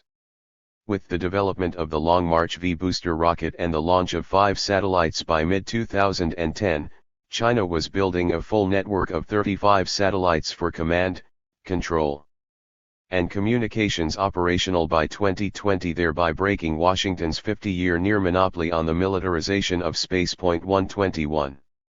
The vulnerability of the U.S. satellite system, critical for all military communications, became painfully obvious in 2007 when China used a ground-to-air missile to shoot down one of its own. 122. Concerned about the escalating threat of cyber attacks, in 2015 the Naval Academy required, for the first time since the Air Force launched 24 GPS satellites in the 1990s, that its cadets learn to navigate by sextant. "We went away from celestial navigation because computers are great," said Lieutenant Commander Ryan Rogers, of the Academy's Navigation Department. "The problem is, there's no backup." 123. After human spaceflight in 2003, a spacewalk in 2008, and module docking in 2011, China was also on track to launch its own space station by 2020, just about the time the US-led International Space Station will be retired without replacement, making Beijing the sole power with a manned presence in space. 124. In the years following 2020, both Beijing and Washington will have the capability for space warfare, creating the potential for armed conflict in the heavens. In the first decades of the 21st century, the relentless advance of military technology has created the potential for great power conflict across all 5 domains of modern warfare: air, land, sea, space, and cyberspace. Yet despite all these developments, the geopolitics that Sir Halford Mackinder defined over a century ago still remain determinative, with the tensions between Beijing and Washington arising from a classic imperial struggle over military bases in the South China Sea. After a 50-year ascent to world power through its rule over tropical colonies followed by 70 years as a global hegemon in the aftermath of World War II, Washington is now facing multiple challenges that might well bring an untimely and early end to the American century. Chapter 2. Rs.O.B.S. America and the Autocrats. In one of history's lucky accidents, the juxtaposition of 2 extraordinary events suddenly stripped the architecture of American global power bare for all to see. Between November 2010 and January 2011, WikiLeaks activists splashed snippets from 2017 purloined U.S. Embassy cables, loaded with scurrilous comments about national leaders from Argentina to Zimbabwe, on the front pages of newspapers worldwide. Then, just a few weeks later, the Middle East erupted in pro-democracy protests against the region's autocratic leaders, many of whom were close U.S. allies whose foibles had been detailed in those same cables. Suddenly, it was possible to see the foundations of a world order that rested significantly on national leaders who served Washington as loyal subordinate elites that were, in reality, a motley collection of autocrats, aristocrats, and uniformed thugs. Then, in September 2011, the picture became clearer still when WikiLeaks accidentally released its entire cache of 251,287 confidential cables from 274 U.S. embassies and consulates worldwide. At long last, we could grasp the larger logic of otherwise often inexplicable American foreign policy choices over the past half-century. 1. Why would the CIA risk controversy in 1965 at the height of the Cold War by overthrowing an accepted leader like Sukarno in Indonesia? Why would the U.S. Embassy encourage the assassination of the Catholic autocrat Ngo Diem at Saigon in 1963? The answer, and thanks to WikiLeaks and the Arab Spring this is now so much clearer, is that each became insubordinate and so expendable. Why, half a century later in 2011, would Washington betray its stated democratic principles by backing Egyptian President Hosni Mubarak against millions of demonstrators and then, when he faltered, use its leverage to encourage his replacement, at least initially, with his own intelligence chief Omar Suleiman, a man best known for running Cairo's torture chambers?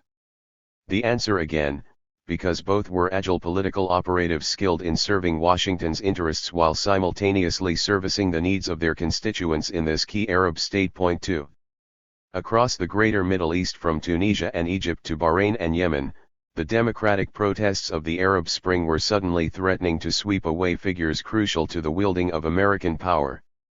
Of course, all modern empires have relied on dependable surrogates to translate their global power into local control, and for most of them, the moment when those elites began to stir, talk back, and assert their own agendas was also the moment when you knew that imperial collapse was in the cards.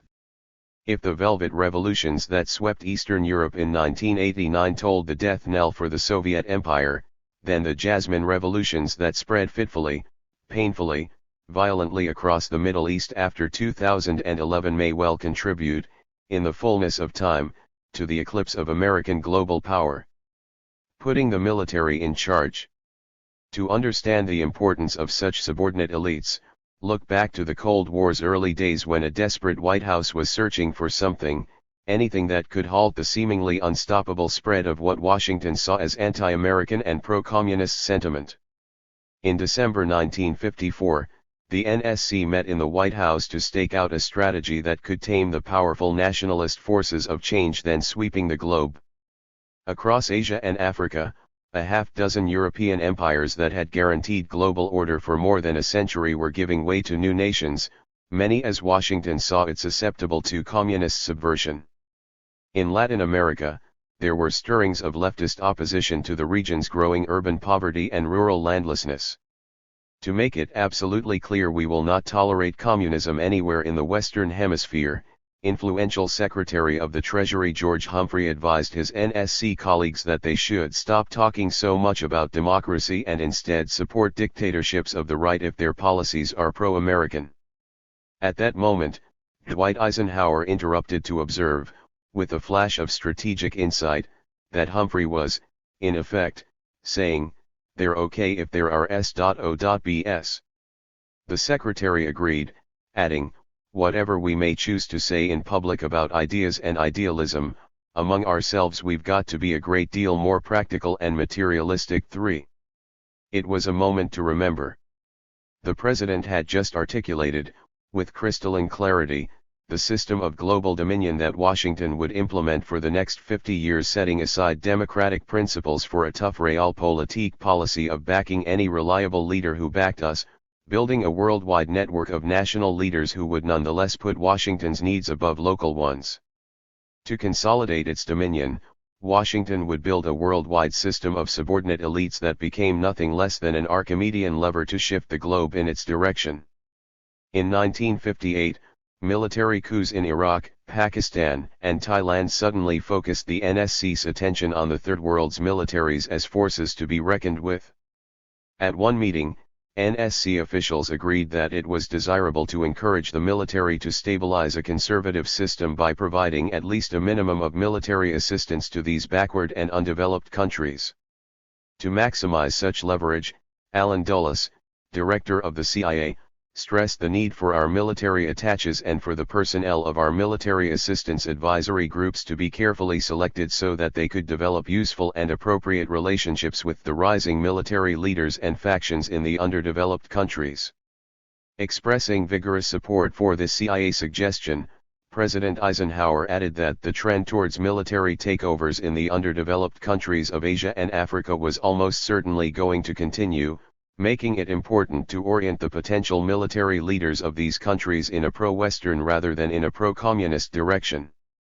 Bringing foreign military leaders to the United States for further training would, it was suggested, facilitate management of the forces of change released by the development of these emerging nations. 4 In another moment of clarity, the administration now realized that military juntas could, if cultivated, serve as an important bulwark against communist takeovers.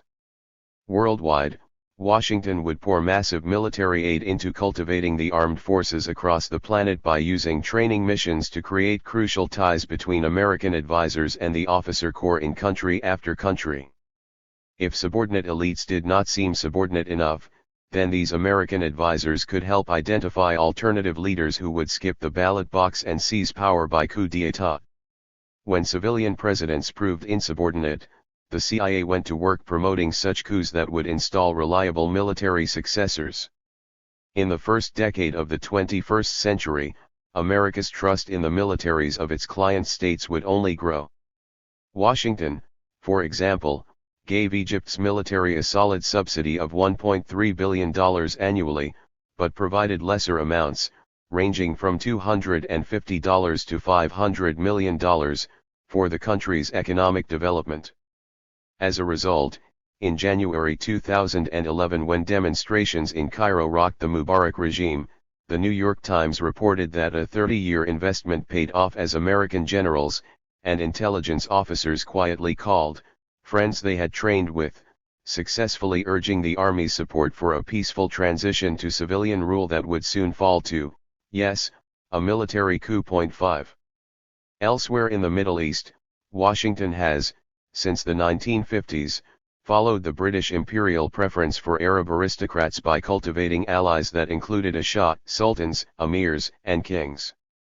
Across this vast, volatile region from Morocco to Iran, Washington courted these royalist regimes with military alliances, weapons systems, CIA support for local security, a safe American haven for their capital, and special treatment for those favored, including access to educational institutions in the United States or Department of Defense overseas schools for their children. 6. America was, of course, by no means the first hegemon to build its global power on the gossamer threads of personal ties to local leaders. In the 18th and 19th centuries, Britain may have ruled the waves, but when it reached land, like empires past, it needed local allies who could serve as intermediaries in controlling complex, volatile societies. These relations were the only realistic way that a small island nation of just 40 million could rule a global empire of some 400 million, nearly a quarter of all humanity. From 1850 to 1950, Britain governed its formal colonies through alliances with an extraordinary array of local elites, from Fiji Island chiefs and Malay sultans to Indian Maharajas and African emirs.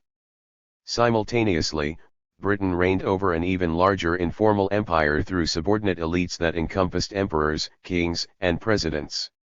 At the peak of its informal empire circa 1880, Britain's domain in Latin America, the Middle East, and China was larger in population than its formal colonial empire in India and Africa. Its entire global empire, in other words, rested on the slender ties of cooperation from loyal local elites. 7. Throughout Britain's century of world dominion, 1815 to 1914, its self-confident agents of empire, from imperial viceroys in ostrich-plumed hats to district officers in khaki shorts, ruled much of Africa and Asia through protectorates and direct colonial rule.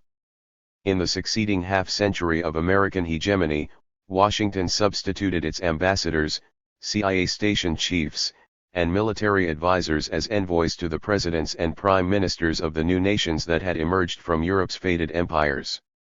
When the Cold War coincided with an era of rapid decolonization, the world's two superpowers turned to the same methods, regularly using their espionage agencies to manipulate the leaders of newly independent states. The Soviet Union's KGB and its surrogates like the Stasi in East Germany and the Securitate in Romania enforced political conformity among the 14 Soviet satellites in Eastern Europe and competed with the United States to win allies across the Third World. Simultaneously, the CIA monitored the loyalties of national leaders on 4 continents, employing coups, bribery, and covert operations to control and, when necessary, change some national leaders. In an era of nationalist feeling, however, the loyalty of those elites proved a complex matter. Many of them were driven by their own deep feelings of nationalism, which meant that they had to be closely monitored. So critical were these subordinate elites, and so troublesome was their urge toward insubordination, that the CIA repeatedly launched risky covert operations to bring them to heel, sparking some of the great crises of the Cold War. Since its global dominion emerged in a post-colonial era of national independence, Washington had little choice but to work not simply with surrogates or puppets but with allies who still sought to maximize what they saw as their nation's interests. Even at the apex of its global power in the 1950s, when its domination was relatively unquestioned, Washington was forced into hard bargaining with prickly allies like South Korean autocrat Syngman Rhee and South Vietnam's Ngo Dinh Diem. In South Korea during the 1960s, its president, General Park Chung-hee, typically bartered troop deployments to Vietnam for billions of U.S. development dollars, which helped spark the country's economic miracle. In the process, Washington paid up, but got what it wanted most of all, 50,000 Korean troops as guns-for-hire helpers in its unpopular war in Vietnam. 8. Our Man in Saigon and the Mayor of Kabul. A closer examination of Washington's relations with 2 of those hand-picked allies, Ngo Dinh Diem of Saigon and Hamid Karzai of Kabul, though separated by nearly half a century, illustrates the enormous difficulties the United States faced in managing these often insubordinate elites. The sorry history of the autocratic regime of Ngo Dinh Diem in Saigon from 1954 to 1963 offers a cautionary tale about Washington's authoritarian allies. Even in the early years of the Cold War, American envoys found out how uncomfortable it could be to tolerate an ally's corruption and election fraud. Washington's support, however grudgingly given, soon came to seem like an endorsement of a loyal surrogate's self-destructive policies that were greasing the slippery slide toward a foreign policy debacle. From the very beginning of America's intervention in South Vietnam in mid-1954, the limitations of its chosen leader were readily apparent. After years of exile in the United States and Europe, Diem had a narrow political base among Vietnamese, but could count on powerful patrons in Washington, notably Democratic Senators Mike Mansfield and John F. Kennedy, and an influential ally in Saigon, the legendary CIA operative Edward Lansdale, Washington's master of political manipulation in Southeast Asia. Landing at Saigon from France where he had been appointed Vietnam's prime minister, Diem was bundled into a black limousine escorted by motorcycles in a police phalanx that whizzed past a large crowd of whole families, clustered together, children riding on backs who had waited at the airport for hours under a tropical sun, leaving the people, as Lansdale noted, disappointed and in a disgruntled mood.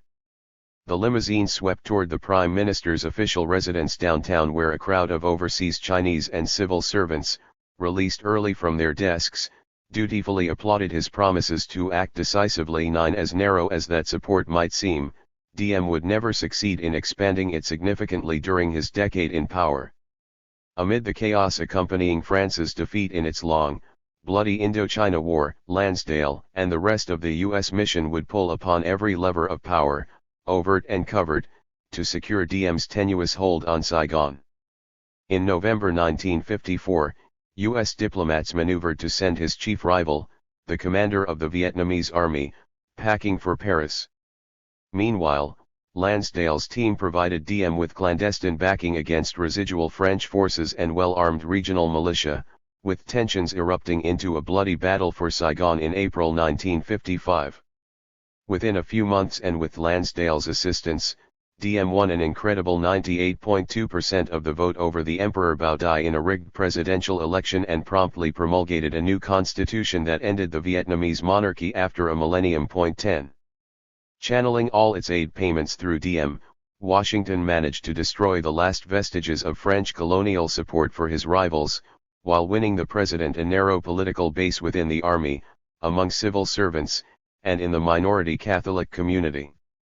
Backed by a seeming cornucopia of American aid, DM then dealt harshly with South Vietnam's Buddhist sects and attacked former Viet Minh veterans of the war against the French. He also resisted the implementation of rural reforms that possibly could have won him a broader base among the country's peasant population, but certainly risked alienating the upper-class landowners who were a more reliable source of support. When the U.S. Embassy pressed for such changes, he simply stalled, convinced that Washington had already invested too much of its prestige in his regime and would be unable to withhold support.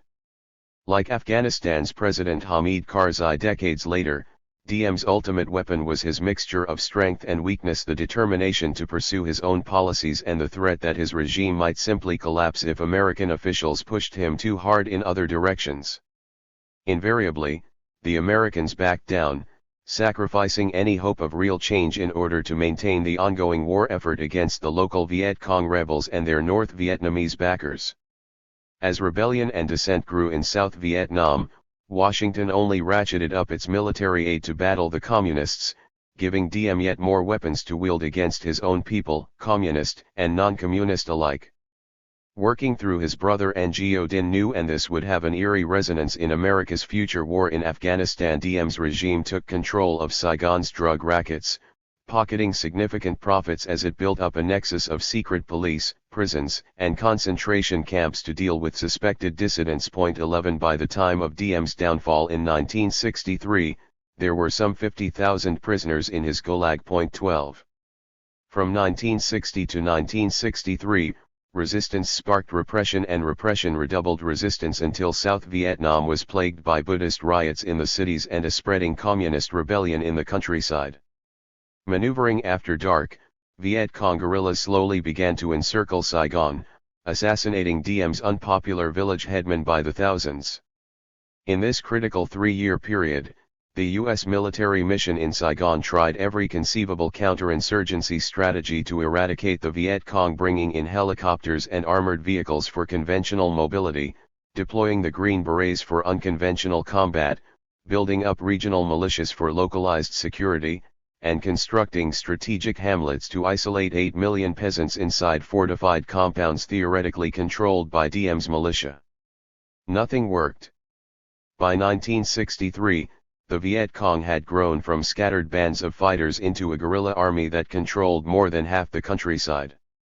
Apart from impetus of DM's repression, much of that rebel expansion was now sustained by support from North Vietnam, led by the newly ascendant southerner Le Duan, who was determined to protect loyal Cotters from elimination by DM and fulfill Hanoi's dream of national reunification. 13 When protesting Buddhist monk Quang Duc assumed the lotus position on a Saigon street in June 1963 and held the posture while followers lit his gasoline-soaked robes that erupted in fatal flames, the Kennedy administration could no longer ignore the crisis. As DM's batons cracked the heads of Buddhist demonstrators and newswife applauded monk barbecues, Washington began to officially protest the ruthless repression. Instead of responding, DM worked through his brother to open negotiations with the Communists in Hanoi, threatening Washington with willing betrayal of the U.S. war effort via a coalition government with Communist North Vietnam. 14 In the midst of this crisis, the newly appointed Ambassador Henry Cabot Lodge arrived in Saigon and, within days, approved a CIA coup to overthrow DM. For the next few months, Lansdale's hard-bitten CIA understudy Lucien Conein met regularly with Saigon's generals to hatch an elaborate plot that would be unleashed with devastating effect on November 1, 1963. As rebel troops backing the plotters stormed the palace, DM and New fled to a safe house in Saigon's Chinatown. Flushed from hiding by false promises of safe conduct into exile, DM climbed aboard a military convoy for what he thought was a ride to the airport. But CIA operative Conein told the Vietnamese generals that a U.S. aircraft for his flight into exile was not in the books, making execution the only viable option. When the convoy stopped at a rail crossing, a military assassin riding along sprayed Diem's body with bullets and stabbed his bleeding corpse in a coup de grace. 15. Although Ambassador Lodge hosted an embassy celebration for the rebel officers and cabled President Kennedy that Diem's downfall would mean a shorter war, the country soon collapsed into further military coups and counter-coups that crippled army operations. Over the next 32 months, Saigon had 9 different governments and a change of cabinet every 15 weeks, every one of them incompetent, corrupt, and ineffective. After spending a decade building up Diem's regime and a day destroying it, the United States had seemingly linked its power and prestige irrevocably to the survival of the Saigon government.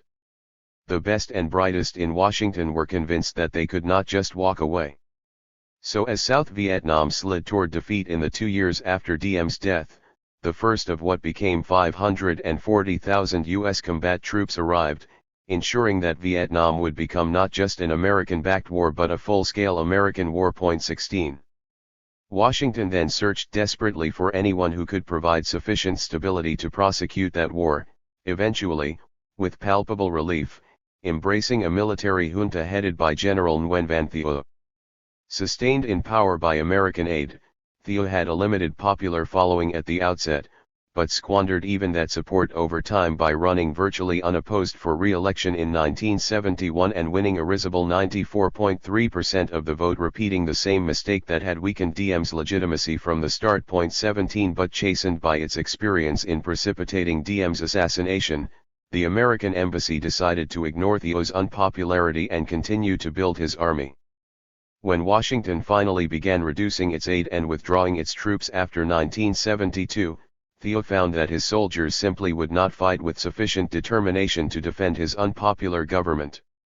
With enemy forces encircling Saigon in April 1975, a CIA operative drove him to the airport for a flight into exile, noting the reek of scotch on Thieu's breath and the sound of gold bars clinking against each other in his luggage. Within a week, his army collapsed with stunning speed, suffering one of the more devastating defeats in modern military history. 18. In pursuit of its Vietnam War effort, Washington required a Saigon government responsive to its demands yet popular enough with its own peasantry to wage the war in the villages. These proved to be impossibly contradictory political requirements. In the end, the Americans settled for authoritarian military rule, which, acceptable as it proved in Washington, was disdained by the Vietnamese peasantry. Supporting democratic alternatives to Diem and Thieu, and there were several candidates, admittedly entailed risks in the face of a relentless communist insurgency. So Washington sacrificed democratic principles for determined leadership, and in end secured neither. In the more fluid, multipolar world that followed the Cold War's end, U.S. relations with some of its embattled allies once again had a Vietnam flavor to them. Take Afghan President Hamid Karzai. With his volatile mix of dependence and independence, he seemed like the archetype of all the autocrats Washington has backed in Asia, Africa, and Latin America since European empires began fading. When the CIA mobilized Afghan warlords to topple the fundamentalist Taliban government in October 2001, the country's capital, Kabul, was Washington's for the taking and the giving. In the midst of the chaos that came with the Taliban regime's headlong collapse, Karzai, an obscure exile living in Pakistan with few contacts outside the CIA, gathered a handful of followers and plunged into southern Afghanistan on a doomed agency mission to rally the Pashtun tribes for revolt. It proved a quixotic effort. With the Taliban in hot pursuit, his team was forced to flee from village to village where not a single local stepped forward to join them. Only extraction by Navy SEALs saved him from certain death. 19. Desperate for a reliable post-invasion ally, however, the Bush administration engaged in what one expert has called bribes, secret deals, and arm twisting to install Karzai in power as president. This process took place not through an election in Kabul, but by lobbying the foreign diplomats and Afghan leaders at a 2001 donors conference inside Bond's Hotel Petersburg, where he was appointed interim president. When King Zahir Shah, a respected figure whose family had ruled Afghanistan for more than 150 years, offered his services as acting head of state, the U.S. ambassador had a showdown with the monarch, quickly sending him back into exile. In this way, Karzai's authority, which came directly and almost solely from the Bush administration, proved to be unchecked. 20. In the years that followed, his regime slid into an ever-deepening state of corruption and incompetence.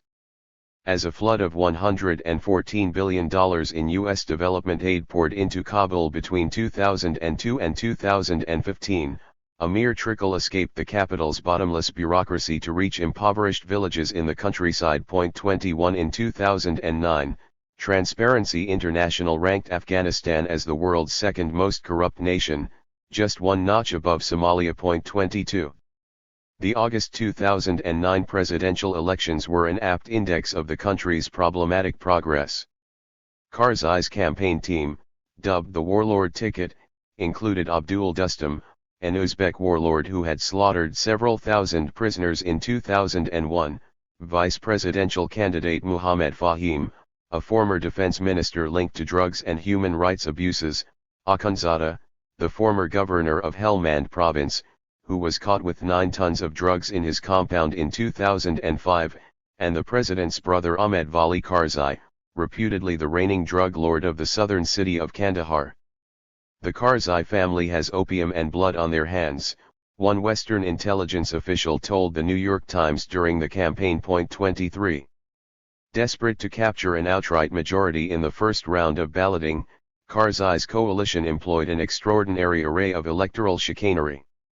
After 2 months of counting and checking, the UN's Electoral Complaints Commission announced in October that more than 1 million of Karzai's votes, 28% of his total, were fraudulent, pushing the president's tally well below a winning margin. 24 Calling the election a foreseeable train wreck, Deputy UN Envoy Peter Galbraith said, "The fraud has handed the Taliban its greatest strategic victory in 8 years of fighting the United States and its Afghan partners." 25. Galbraith was soon sacked, as U.S. pressure extinguished the simmering flames of electoral protest. The runner-up withdrew from the runoff election that Washington had favored as a face-saving compromise, and Karzai was declared the outright winner by default. In the wake of the fraudulent election, he tried to stack the 5-man Electoral Complaints Commission, replacing 3 foreign experts with his own Afghan appointees. 26 When the parliament rejected his proposal, he lashed out with bizarre charges, accusing the UN of wanting a puppet government and blaming all the electoral fraud on massive interference from foreigners. 27 In a meeting with members of parliament, Karzai reportedly told them, "If you and the international community pressure me more, I swear that I am going to join the Taliban." 28. Meanwhile, escalating pressure from Washington for reform only inflamed Karzai and led to public tantrums. As Air Force One headed for Kabul in March 2010, National Security Advisor General James Jones said bluntly that President Obama would try to persuade Karzai to prioritize battling corruption, taking the fight to the narco-traffickers. 29 But after a week of inflammatory outbursts from Karzai, the White House was forced to retreat from this attempt at reform, with General Jones saying soothingly that during his visit to Kabul President Obama was generally impressed with the quality of the ministers and the seriousness with which they're approaching their job. 30. Despite the billions in aid lavished on Kabul, Washington found it impossible to control Karzai. He memorably summed up his fractious relationship with Washington this way: "I will speak for Afghanistan, and I will speak for the Afghan interest, but I will seek that Afghan interest, in partnership with America." In other words, if you're looking for a stooge and calling a stooge a partner, no. If you're looking for a partner, yes. 31.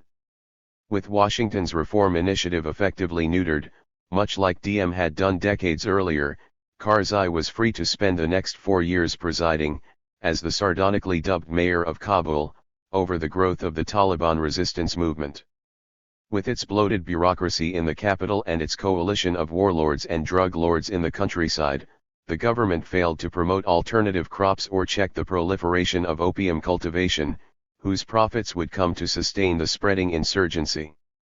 By the time Karzai left office in September 2014, after a fraud-ridden election that required American mediation to broker a viable coalition, the Taliban was poised for a sustained offensive that would shatter the Afghan army's tenuous control of the countryside, taking over half of the rural districts. 32 Instead of fading into quiet retirement, Karzai continued to hold court in his residence near the presidential palace, working, as the New York Times put it, from the wings to destabilize the government and exploit a moment of national crisis to try to return to power.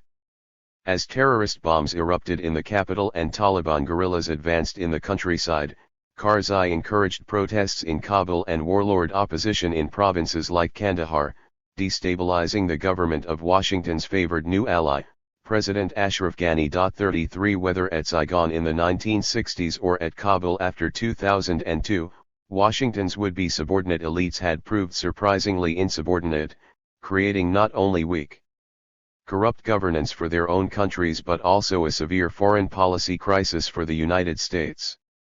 Middle East crisis.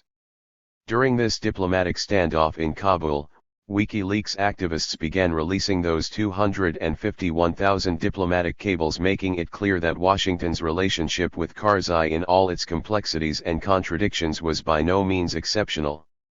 Indeed, the most revealing of those cables offered uncensored insights into Washington's weakening controls over the global system of surrogate power that it had built over the past half-century. In reading these documents, the Israeli journalist Aleph Ben of the newspaper Haaretz could see the fall of the American empire, the decline of a superpower that ruled the world by the dint of its military and economic supremacy. No longer, he added, are American ambassadors, received in world capitals as high commissioners, tired bureaucrats spend their days listening wearily to their hosts' talking points, never reminding them who is the superpower and who the client state. 34 As its influence declined, Washington was finding many of its chosen local allies either increasingly insubordinate or irrelevant, particularly in the strategic Middle East. After the Berlin Wall fell in 1989, Moscow quickly lost its satellite states from the Baltic Sea to Central Asia, as once loyal surrogates were ousted or leapt off the sinking ship of Soviet Empire. For the victor in the Cold War, soon to be the planet's sole superpower, a similar erosion of loyalties also began, but at a much slower pace. In the 2 decades that followed, globalization fostered a multipolar system of rising powers in Beijing, New Delhi, Moscow, Ankara, and Brasilia, even as a denationalized system of corporate power reduced the dependency of developing economies on any single state, however imperial. With its capacity to control elites receding, Washington faced ideological competition from Islamic fundamentalism, European regulatory regimes, Chinese state capitalism, and Latin American economic nationalism. Amid this ongoing decline in its influence, Washington's attempts to control its subordinate elites or create new ones began to fail, often spectacularly, including its efforts to topple Betanwar Hugo Chavez of Venezuela in a badly bungled 2002 coup, to detach ally Mikhail Saakashvili of Georgia from Russia's orbit in 2008, or to oust nemesis Mahmoud Ahmadinejad in the 2009 Iranian elections. Indicative of such declining influence, in early 2011 Washington faced an eruption of protests against pro-American autocrats from North Africa to the Persian Gulf. According to the WikiLeaks cables, President Zine al-Abidine Ben Ali of Tunisia had long kept Islamic radicals at bay. Colonel Muammar Gaddafi of Libya had been a strong partner in the war against terrorism. Hosni Mubarak had repressed the radical Muslim Brotherhood in Egypt. President Ali Abdullah Saleh of Yemen had allowed the United States an open door on terrorism. King Abdullah II of Jordan was a key defender of Israel. King Hamad of Bahrain provided port facilities for the U.S. Fifth Fleet in the oil-rich Persian Gulf and favored his relations with the U.S. intelligence community above all others. 35. While these leaders served Washington well, they also subjected their own peoples to decades of corruption and repression, a policy whose ultimate failure prompted a frank admission from Secretary of State Condoleezza Rice in 2005. For 60 years, she told an audience in Cairo, the United States pursued stability at the expense of democracy, in the Middle East, and we achieved neither. 36. In this region, perhaps more than any other, stability was indeed a serious problem. As European empires carved up the Ottoman domains in the decades surrounding World War I, they drew colonial boundaries for geopolitical convenience, ignoring what the New York Times called the extraordinarily complex tapestries of tribes and sub-tribes and clans, ancient social orders that remain the population's principal source of identification and allegiance. After that Great War, the British fused the Shia, Sunni, and Kurdish populations of 3 Ottoman provinces into a protectorate called Iraq, and papered over the divisions by placing a made-up monarchy at its head. Just to the west, the French expropriated 2 more Ottoman provinces, and ruled Syria and Lebanon through a mosaic of sectarian minorities such as the Alawites, the Druze, and Maronite Christians. Between 1911 and 1920, the Italians seized half a dozen cities along the coast of North Africa from the Ottoman Empire and, after a protracted pacification, merged them into a colony called Libya. Through this tangled imperial history, many if not most of the 22 nations in the modern Arab world took form as fragile states, prone to fighting, fragmentation, or both. As the region's great power patron during the Cold War decades that followed, Washington eschewed major social change and simply tried to maintain the imperial structure it had inherited, intervening twice in Lebanon to stabilize the ethnic coalition France had left behind, strengthening the many monarchies fostered by the British, and taking over the Bahrain naval base from Britain in 1971 to protect the Persian Gulf and its small sheikdoms. 37. Whatever the merits or demerits of earlier U.S. policy might have been, Washington's occupation of Iraq from 2003 to 2011 proved a catalyst for chaos, first for the country itself and then for the wider Middle East, where the political balance was tenuous at best. After the U.S. invasion of March 2003 captured Baghdad in just 3 weeks, Washington's empowered envoy L. Paul Bremer made a series of decisions for his occupation government that ranged, in the words of the New York Times, from the deleterious to the calamitous. First, he fired 85,000 members of the ruling Ba'ath Party, producing the instant impoverishment of entire clans and tribes. Then, he abolished the Iraqi military, largely controlled by the Sunni minority, dismissing hundreds of thousands of men, with both military training and access to weapons. Finally, the U.S. military under his command gave little thought to the arsenals and munitions depots, scattered about the country, that were soon systematically looted, sometimes under the gaze of coalition soldiers who did not intervene. 38. Under what the New York Times called the collective weight of these blunders, the U.S. occupation erupted in a violent insurgency within a year. After auditioning a succession of diffident allies, the United States finally settled on the Shia sectarian leader Nouri al-Maliki, whose 8 years of corrupt, repressive maladministration were crowned by the disastrous ISIS offensive of June 2014. For nearly a decade, the United States had spent $25 billion building a modern Iraqi army with the full panoply of armor, artillery, infantry, and special forces.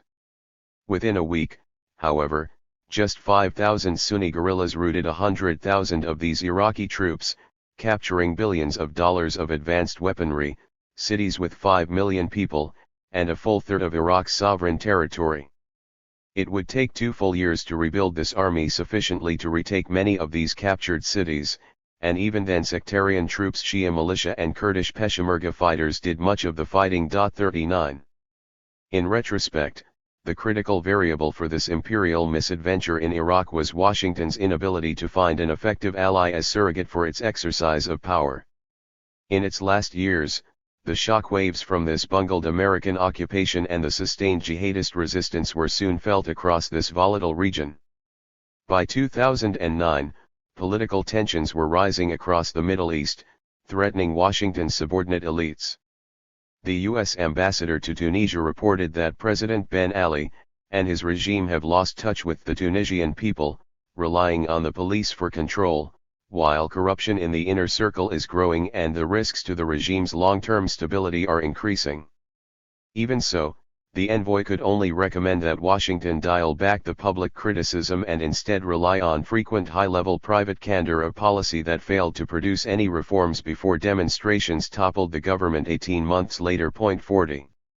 Similarly, In late 2008 the American embassy in Cairo feared that Egyptian democracy and human rights efforts are being suffocated, but still insisted that we would not like to contemplate complications for U.S. regional interests should the U.S. Egyptian bond be seriously weakened. 41 When President Hosni Mubarak visited Washington a few months later, the Cairo embassy urged the administration to restore the sense of warmth that has traditionally characterized the U.S. Egyptian partnership.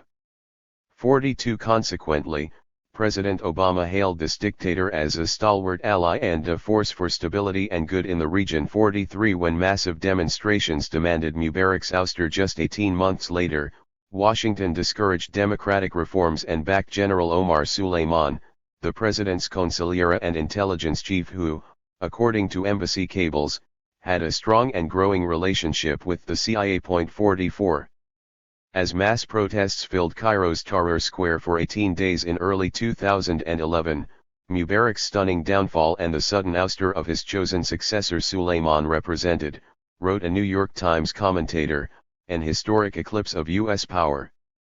Indeed, in the year that followed what came to be called the Arab Spring, Islamist leaders whom Washington had long disdained rode to power in Egypt, Tunisia, and elsewhere in the Middle East on a wave of anti-American rhetoric. 45 The all-powerful Egyptian military tolerated the fundamentalist rule of the Muslim Brotherhood under Mohamed Morsi for a little more than a year until July 2013 when a junta led by General Abdel al-Sisi seized power in a successful coup. After consolidating his control by taking 96% of the vote a year later, President Sisi was determined that he never be viewed as the West's lapdog, a loss of influence compounded as American aid slid from over $2 billion annually during 2 decades under Mubarak to just $1.4 billion by late 2016. 46 Taking a broader view of this failure, Egypt's respected opposition leader Mohamed El-Baradei complained bitterly that, after 40 years of U.S. dominion, the Middle East was a collection of failed states that add nothing to humanity or science because people were taught not to think or to act, and were consistently given an inferior education. 47 Reflecting the pathology of imperial dominion that has complicated Washington's ability to maintain its vast informal empire, the WikiLeaks cables also revealed a condescending attitude among American diplomats toward their subordinate elites. With the hauteur of latter-day imperial envoys, those diplomats derided Canada's habitual inferiority complex vis-a-vis the U.S. 48 Dismissed the Turks' neo-Ottoman posturing around the Middle East and Balkans.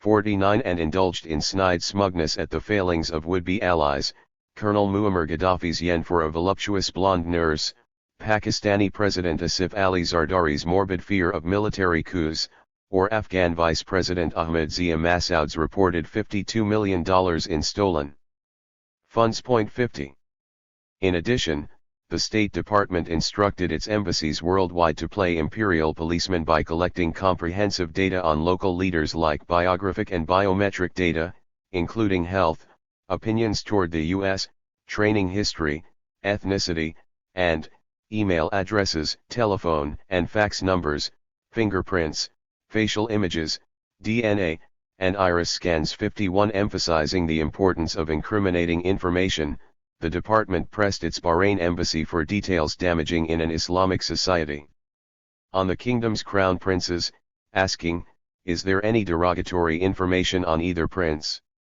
Does either prince drink alcohol? Does either one use drugs? 52 The age of American decline. In Washington's relations with both Diem and Karzai there lurked a self-defeating pattern in its alliances with autocrats and dictators throughout the Third World, then and now. Selected and often installed in office by Washington, or at least backed by its massive military aid, these client regimes often became desperately dependent, even as their leaders failed to implement the sorts of reforms that might enable them to build independent political bases. Torn between pleasing foreign patrons or their own people, these leaders wound up pleasing neither.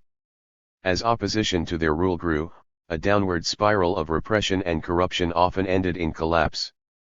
At the same time, despite all its power, Washington descended into frustration and despair, unable to force its allies to adopt reforms that might allow them to survive. there was and is a fundamental structural flaw in any American entente with such autocrats. Inherent in these unequal alliances is a peculiar dynamic that makes the eventual collapse of American anointed leaders an almost commonplace occurrence. At the outset, Washington selects clients who seem pliant enough to do its bidding.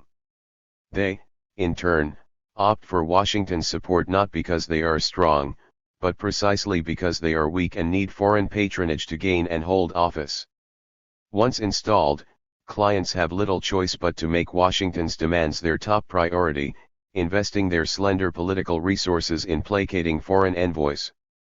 Responding to an American political agenda on civil and military matters, these autocrats often fail to devote sufficient energy, attention, and resources to cultivating a popular following with Diem isolated in his Saigon palace, just as Karzai became the mayor of Kabul. Caught between the demands of a powerful foreign patron and countervailing local needs and desires, both leaders let guerrillas capture the countryside, while struggling uncomfortably, even angrily, in Washington's embrace. Since the end of World War II, many of the sharpest crises in U.S. foreign policy have arisen from such problematic relationships with authoritarian client regimes. It was the similarly close alliance with General Fulgencio Bautista of Cuba in the 1950s that inspired the Cuban Revolution and culminated in Fidel Castro's rebels capturing the Cuban capital, Havana, in 1959. That, in turn, led the Kennedy administration into the catastrophic Bay of Pigs invasion of the island and then the Cuban Missile Crisis with Russia. For a full quarter century, the United States played international patron to Mohammad Reza Shah of Iran, massively arming his police and military while making him Washington's proxy power in the Persian Gulf. His fall in the Islamic Revolution of 1979 not only removed the cornerstone of American power in this strategic region but also plunged Washington into a succession of foreign policy confrontations with Iran and other entanglements in the greater Middle East that have yet to end. The regime of Nicaragua's Anastasio Somoza, a similarly loyal client in Central America, fell to the Sandinista revolution in 1979, creating a foreign policy problem that led to the CIA's controversial Contra operation against the new left-wing regime and the Semi-Iran-Contra scandal that would roil President Ronald Reagan's second term. More recently in April 2010, Washington's anointed autocrat in the former Soviet Socialist Republic of Kyrgyzstan, President Kurmanbek Bakiyev, fled the palace after his riot police fired into the crowds and killed 77, but failed to stop opposition protesters from taking control of the capital Bishkek. Just 5 years before, Bakiyev rode into power flanked by the robber barons on horseback from the south, and then proceeded to plunder the country to enrich his family and his cronies, even manipulating the Pentagon into giving his son's company a $315 million contract to fuel U.S. military aircraft. Although his rule was brutal and corrupt, the Obama administration courted Bakiyev sedulously to preserve American use of the old Soviet air base at Manas, critical for supply flights into Afghanistan. Even as riot police were beating the opposition into submission to prepare for Bakiyev's landslide victory in the July 2009 elections, President Obama sent him a personal letter praising his support for the Afghan war. With Washington's imprimatur, there was nothing to stop Bakiyev's political slide into murderous repression and his ultimate fall from power. 53.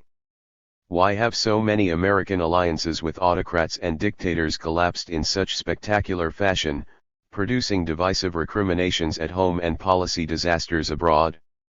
In the new world of sovereign states that emerged after World War II, Washington has had to pursue a contradictory policy dealing with the leaders of nations as if they were fully independent while playing upon their deep dependence on U.S. economic and military aid. After identifying its own prestige with these fragile regimes, Washington usually tries to coax or chide them into embracing needed reforms.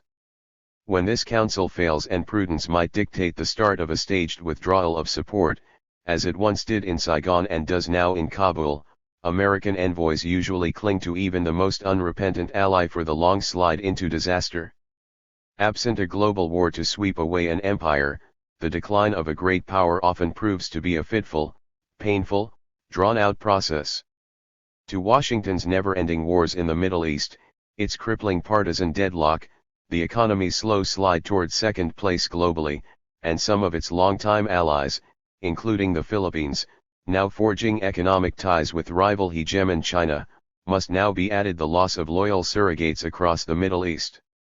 Egypt's transition from President Mubarak to General al-Sisi, for instance, might seem a small move from one military autocrat to another, but it also was accompanied by a decline in U.S. influence as the new regime, like others in the Middle East, distanced itself from Washington. For more than 50 years, this system of global power has served Washington well, allowing it to extend its influence worldwide with surprising efficiency and economy of force. So there can be little question that the weakening of this network of subordinate elites and the ending of ties to a range of loyal allies, and they are indeed ending, is a major blow to American global power. Chapter 3. Covered Netherworld. Over the past 30 years, the world has witnessed a succession of sensational events, revealing traces of a clandestine domain that, though generally overlooked by pundits and scholars, has nonetheless been central to the rise of U.S. global power.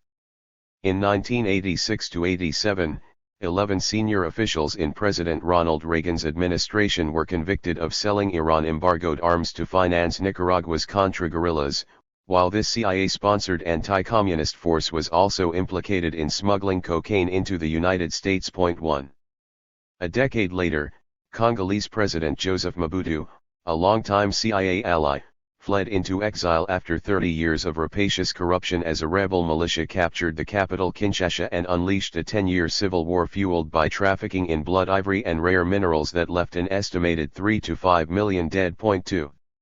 In reporting the 2011 assassination of Ahmed Vali Karzai, the brother of Afghanistan's President Hamid Karzai, BBC News described him as a warlord mired in corruption who was openly involved in the drugs trade, charges American officials had been loath to investigate because he was, according to the New York Times, considered a critical asset for the CIA. 3. To understand the significance of these and countless similar incidents over the past half-century, it is necessary to look into a clandestine domain where secret services and criminal syndicates play a significant role in contemporary political life. The living are above and the dead are below, explained Rome's reputed mafia boss Massimo Carminati, and we're in the middle. 4. Combining the intelligence tradecraft term covered with the classical concept of a netherworld, which connotes a shadowy realm beneath the surface of everyday political life, it's possible to pull such sensational incidents into a single meaningful category that has been integral to the formation of modern empires. Using the concept of a covered netherworld can also rescue such happenings from the realm of action cinema or pulp fiction, while at the same time restraining them from floating untethered into the ether of conspiracy theory. Through this concept, we can gain a more three-dimensional view of contemporary politics and the way empires actually work. The recent history of this shadowy domain has been marked by millions of deaths, massive fiscal malfeasance, and epidemic drug addiction, which means understanding the covered netherworld couldn't be more crucial. Both land and sea are ancient arenas for warfare, and air power appeared during World War I. But the covered netherworld first emerged as a critical domain for conflict among the great powers during the Cold War. While NATO and Warsaw Pact tanks faced off along the Iron Curtain, submarine fleets prowled the North Atlantic, and intercontinental missiles stood ready for launch, rival clandestine intelligence services, the CIA and KGB, worked through their local assets worldwide in a relentless struggle for political influence. If conventional domains threatened a globe-destroying possibility of nuclear war, then this covered netherworld in which criminal activities and Cold War skullduggery combined to produce a lethal form of surrogate warfare engulfed entire countries and even continents in devastating violence. During the 40 years of the Cold War, all the major powers Britain, France, the United States, and the Soviet Union deployed expanded, empowered clandestine services, making covert operations a central facet of geopolitical power. Moscow and Washington also sponsored satellite states with clandestine coercive capacities manifest in secret police, prisons, systems of torture, and extrajudicial executions. As Europe's empires dissolved after 1945, the United States, the Soviet Union, and their respective allies also launched covert operations to control the new nations that suddenly sprouted across what was then called the Third World. Throughout the Cold War, the major powers relied on their secret services to dominate these subordinate states, thereby forming ad hoc, post-colonial empires. Moscow used the KGB to yoke its chain of 22 surrounding satellite states. Paris dispatched undercover operatives to contain West Africa's 14 francophone nations within an imperium called Francofrique. London relied on its overseas secret service MI6 to manage an orderly imperial retreat and to check communist influence in both Europe and Asia. Washington deployed the CIA to contend for dominion over 4 continents. To maintain their control, these clandestine services conducted coups and covert interventions, or at times engaged in open combat, waging proxy wars through warlords, rebels, or client armies that devastated vast swaths of Asia and Africa. At the peak of the Cold War, President Eisenhower avoided conventional combat yet authorized 170 CIA covert operations in 48 nations, while President Kennedy approved 163 more during his 3 years in office. This represented a significant shift in U.S. force projection from the conventional to the covert. 5 By manipulating elections in Italy, overthrowing a populist regime in Iran, slaughtering 1 million communists in Indonesia, ousting a social reformer in Guatemala, toppling a socialist government in Chile, and countless other less spectacular interventions, the CIA allowed Washington to impose its writ upon that vast part of the globe then called the Free World. In effect, this recurring reliance on covert intervention transformed secret services from manipulators at the margins of state power into major players in international politics. Yet unlike conventional military operations, where the balance of forces often produces a predictable outcome, covert interventions, often conducted by just a handful of clandestine operatives working with imperfect information, proved surprisingly delicate, prone to unintended results. And when these covert operations become entangled with the criminal underworld to form a covert netherworld, the possibility of failure only multiplied. To understand why the CIA's Nicaragua operation overcame formidable odds and why Washington's current war in Afghanistan has been such a debacle, we must first understand the character of this clandestine demi-monde. Clandestine social milieu. Although local forms of criminality and clandestine intrigues can be found around the globe and across time, the rise of modern empires was the essential precondition for this covert domain's transformation from sordid social margin into a significant political space. Over the past century, European imperial states and the United States have created powerful police and clandestine forces and often linked them to criminal syndicates in the shadowy realm of the covert netherworld. At the end of the Cold War, the sudden collapse of the Iron Curtain opened the globe to untrammeled illicit trafficking that fostered a surprisingly large criminal milieu. By the late 1990s, UN investigators would report that highly centralized transnational crime syndicates employed 3.3 million members worldwide for trafficking in arms, drugs, humans, endangered species, and copyrighted goods, giving these non-state actors ample personnel for political or paramilitary operations. 6. While the illegality of their commerce forces criminal syndicates to conceal their activities, associates, and profits, political necessity similarly dictates that secret services practice a parallel tradecraft of untraceable finances, concealed identities, and covert methods. Criminal and clandestine operatives live simultaneously in the overt and covert dimensions, shape-shifting seamlessly between legitimate businessmen and syndicate bosses, or minor diplomats and undercover operatives.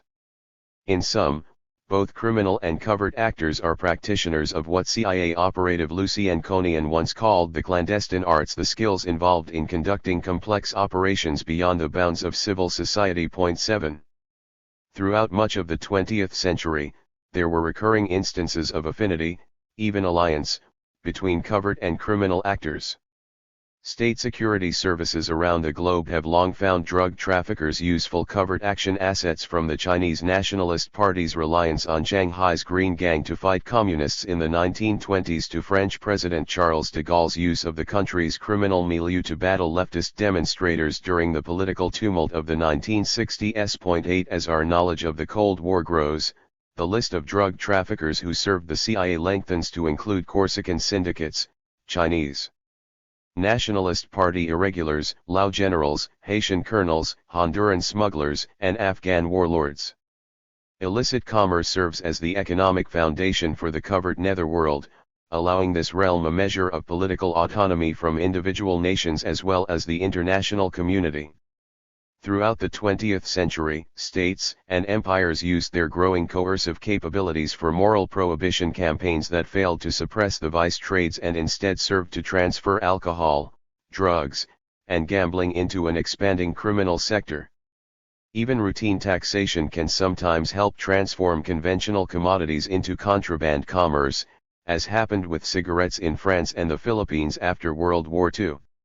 In recent decades, post-Cold War conflicts have done the same for blood diamonds, rare minerals, and blood ivory in Africa or oil in the insurgent-controlled areas of Iraq. 9. But nothing can approach the scale, scope, and significance of illicit drug trafficking. Over the past 2 centuries, the major imperial powers have moved from an aggressive promotion of a free trade in opium to a rigorous prohibition of all narcotics production, sale, and use, a succession of contradictory policies whose collision has transformed opium as well as coca from folk medicines into major illicit commodities offering extraordinary profits to those who trade in them. After more than a century enmeshed in the imperial opium trade, China harvested 35,000 tons of opium in 1906 and imported 4,000 more to supply 13.5 million users, or 27% of its adult males, a level of mass addiction never equaled before or since. 10 Amplifying its commercial resilience, opium consumption also grew rapidly in the West, with a 4-fold increase per capita in the United States and a 7-fold surge in the United Kingdom. By the time Imperial Britain began phasing out India's opium exports to China in 1907, this drug had become a global commodity with a resilient nexus of supply and demand capable of resisting any attempt at eradication. 11. In a sharp policy reversal at the start of the 20th century, the great powers launched drug programs meant to prohibit and suppress much of the global narcotics trade. 12 As the United States stepped onto the world stage during Theodore Roosevelt's presidency, one of his first diplomatic initiatives was convening the 1909 Shanghai Opium Conference that launched the global prohibition effort. The conference urged national governments to ban the export of opium and control non-medical use of its derivatives like heroin, recommendations that were incorporated, at Washington's urging, into the 1912 International Opium Convention. 13. After a League of Nations convention banned non-medical narcotics in 1925, criminal syndicates quickly emerged to take control of the residual drug traffic in Asia and the West. 14 Following its founding in 1945, the United Nations continued the League's anti-narcotics mission by adopting a succession of drug prohibition conventions that formed an international narcotics control regime in 1961, banned psychotropic drugs in 1971, and attempted to suppress transnational organized crime in 2000. 15 In the early 1970s, President Richard Nixon declared a war on drugs, expanding prohibition efforts beyond American borders to the Mediterranean basin and Southeast Asia, an ill-fated effort that would ultimately serve to stimulate an increase in trafficking.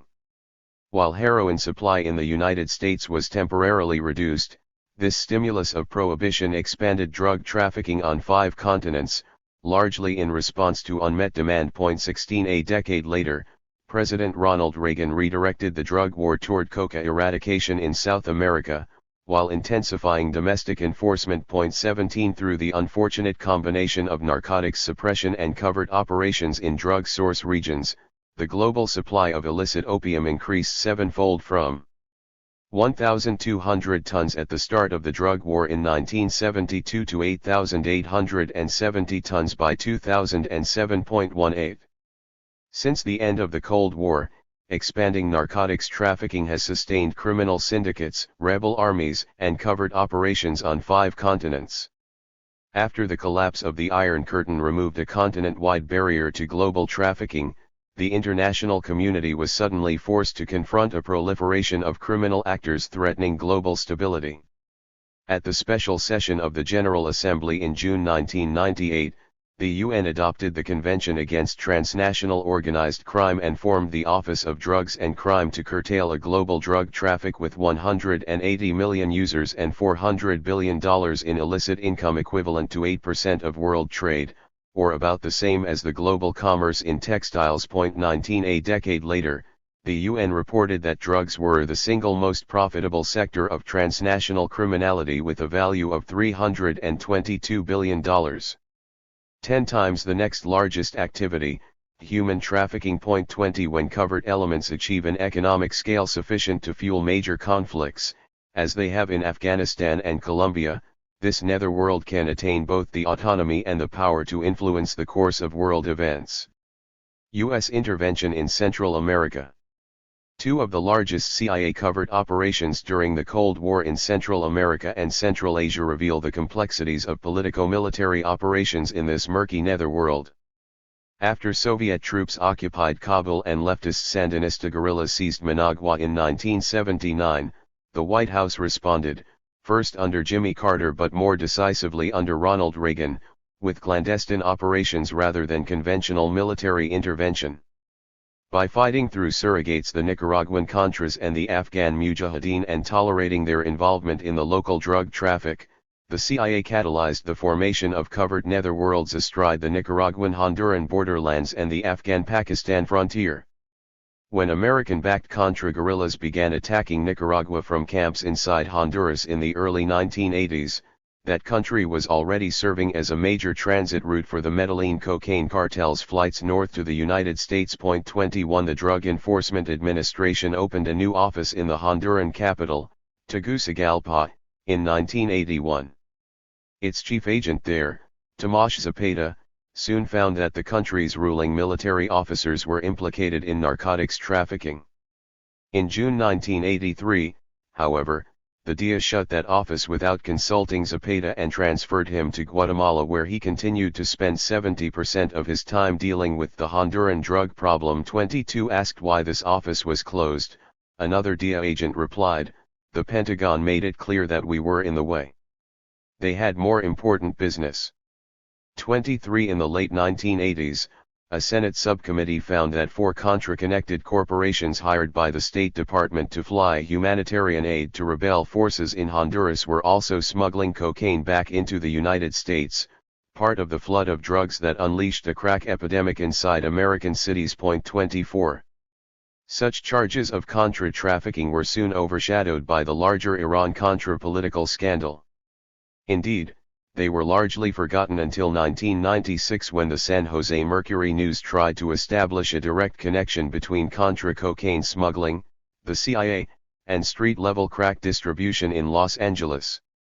In the intense controversy that followed, the Mercury was repeatedly criticized for linking the CIA to such drug smuggling, but a later report by CIA Inspector General Frederick Hitz confirmed that the agency had colluded with traffickers in Central America. 25 With extensive quotations from classified memoranda and interviews with top agency officials, Volume 2 of the Hitz report offers 48 paragraphs of extraordinary detail since suppressed on the CIA's website about the agency's alliance with one of the Caribbean's top cocaine smugglers, and so offers an inside look at its management of the complex forces at play within a covert netherworld. 26 To facilitate its arms shipments to the Contras, the CIA allied with Alan Hyde, then considered a notorious cocaine trafficker who controlled 35 ships crisscrossing the Caribbean, and so gained access to his port facilities in the strategic Bay Islands off Honduras. 27 In the years before the CIA allied with Hyde,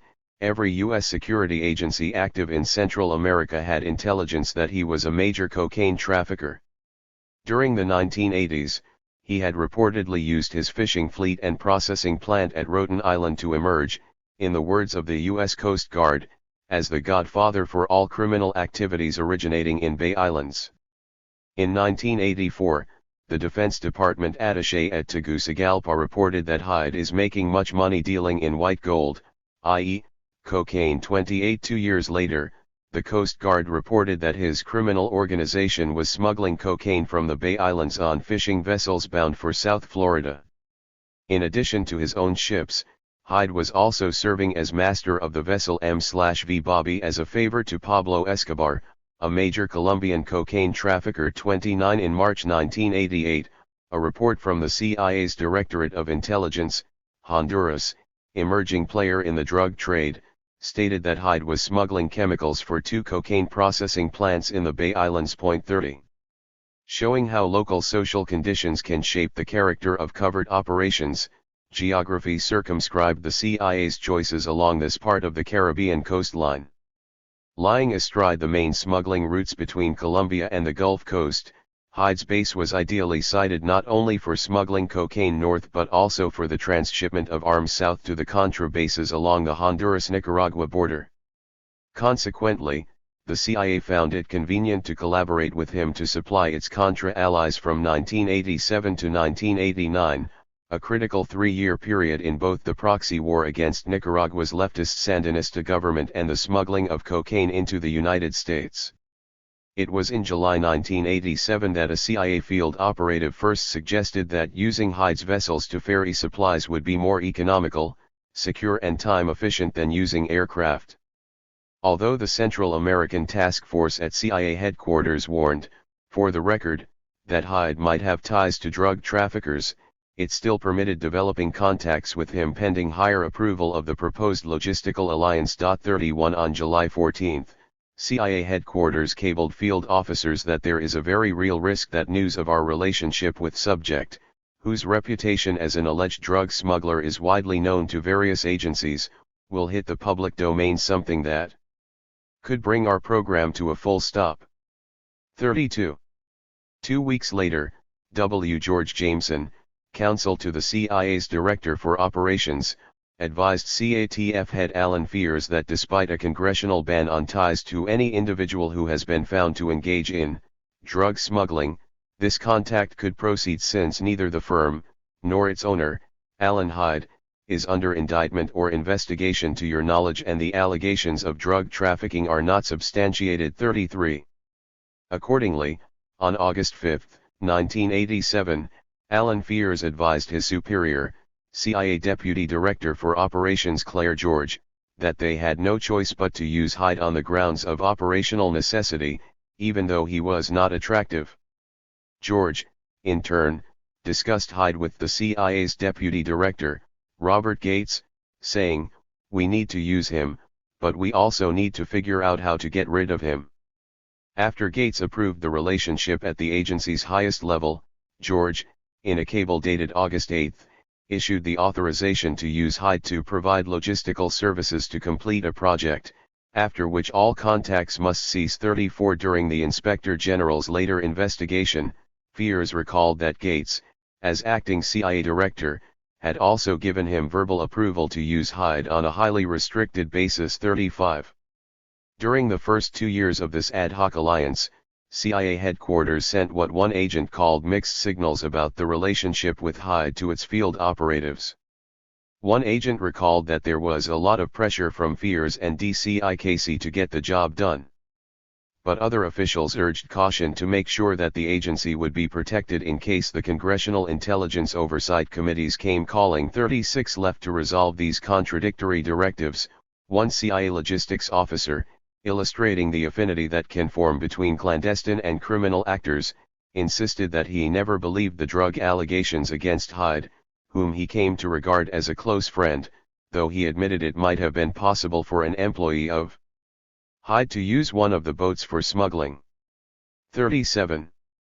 In March 1988, CIA headquarters authorized the leasing of additional storage facilities from Hyde despite recent internal intelligence that he was the head of an air smuggling ring with contacts in the Tampa/St. Petersburg area. 38 Within several months, however, the receipt of continuing allegations of Hyde's involvement in cocaine trafficking pressured CIA headquarters to find an alternative, particularly once a resumption of arms shipments to the Contra guerrillas, briefly suspended in response to congressional sanctions, made the agency less dependent upon his storage facilities to mothball supplies. Even so, field officers resisted requests from headquarters to sever ties, arguing that Hyde was their only reliable delivery mechanism. 39 By early 1989, however, these logistical problems had apparently been resolved, and CIA headquarters finally ordered its field operatives to break off all contact just a year before the Sandinistas finally lost power in Nicaragua's February 1990 elections. 40. Although the tactical alliance was over, the CIA apparently continued to shield Hyde's drug smuggling from investigation by both Honduran and American authorities for another 4 years. In March 1993, an internal CIA directive stated that it was agency policy to discourage counter-narcotics efforts against Alan Hyde because his connection to is well documented and could prove difficult in the prosecution stage. 41. In retrospect, it seems that the CIA had closed its covert war zone to narcotics enforcement from 1987 to 1993, thereby protecting a top drug smuggler from investigation for 6 years at the peak of the crack cocaine epidemic. At the same time, while strongly supporting the CIA-Contra campaign, President Reagan began to emphasize the importance of increased domestic enforcement efforts in the drug war, including draconian penalties for personal use. Such enforcement doubled the U.S. prison population, which rose from 370,000 in 1981 to 713,000 in 1989. Driven by Reagan-era drug laws, the number of the nation's prisoners continued to climb to 2.3 million by 2008, with over half of all those in federal penitentiaries sentenced for drug offenses. 42. Such mass incarceration led to significant disenfranchisement, starting a trend that would, by October 2016, deny the vote to 6.1 million people and nearly 8% of all African Americans, a liberal constituency that had voted overwhelmingly Democratic for more than half a century. In 4 states, Florida, Kentucky, Tennessee, and Virginia, more than 20% of all African Americans were disenfranchised for felony convictions. Moreover, this carceral regime concentrated its prison populations, both guards and prisoners, in conservative rural districts, creating something akin to latter-day rotten boroughs that reliably supported the Republican Party. 43 By fusing covert and overt, foreign and domestic, the clandestine netherworld invested President Reagan's drug policy with an implicit synergy, strengthening his conservative political base at home while securing critical peripheries abroad. Although successful from both a partisan and foreign policy perspective, this covert operation came with heavy costs through some divisive political controversies.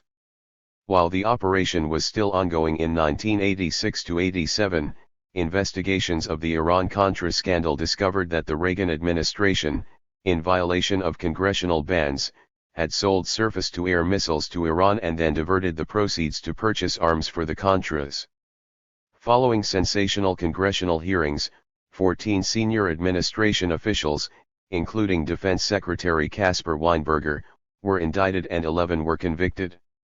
The controversy was quickly forgotten after all were either exonerated on appeal or given presidential pardons. 44. But then years later, in August 1996, the San Jose Mercury News revived the issue, igniting a political firestorm with its Dark Alliance series, charging, the Contra-run drug network opened the first conduit between Colombia's cartels and L.A.'s black neighborhoods, and adding, in an editorial, "It's impossible to believe that the Central Intelligence Agency didn't know." 45 By mid-September, daily internet hits at the dedicated website for the Mercury's story, one of the first to use that innovation, passed the million mark, and anger among African Americans was rising. On talk radio, some black callers, going far beyond what the Mercury had actually said, accused the CIA of willfully destroying their communities with crack. In Washington, the Congressional Black Caucus demanded an investigation. 46. When those charges became the biggest news story of the year, the national press entered the debate on the side of the CIA, with the Washington Post, the New York Times, and the Los Angeles Times each publishing front-page investigations, attacking the Mercury's story and accusing that paper of fanning the flames of racial discord. 47 Although the Mercury's editor apologized and the lead reporter Gary Webb committed suicide after being fired from his job, the Clinton administration felt compelled to further repair relations with African Americans by ordering CIA Inspector General Hitz's inquiry into the affair. As a global hegemon, the United States intervened episodically on 5 continents during the Cold War to contain challenges to its world order, often successfully, sometimes disastrously.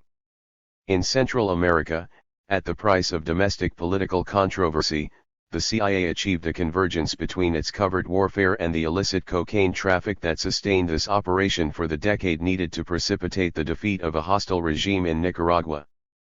For American conservatives, this clandestine warfare also produced political synergies, not only facilitating control of an imperial periphery but also fostering political advantage back home through the mass incarceration among the rival party's key electoral constituency. That success, if we can call all that success, would stand in striking contrast to the later complications from covert and conventional operations in Afghanistan. How a pink flower defeated the world's sole superpower. After fighting the longest war in its history, the United States stands at the brink of defeat in Afghanistan. How could this be possible?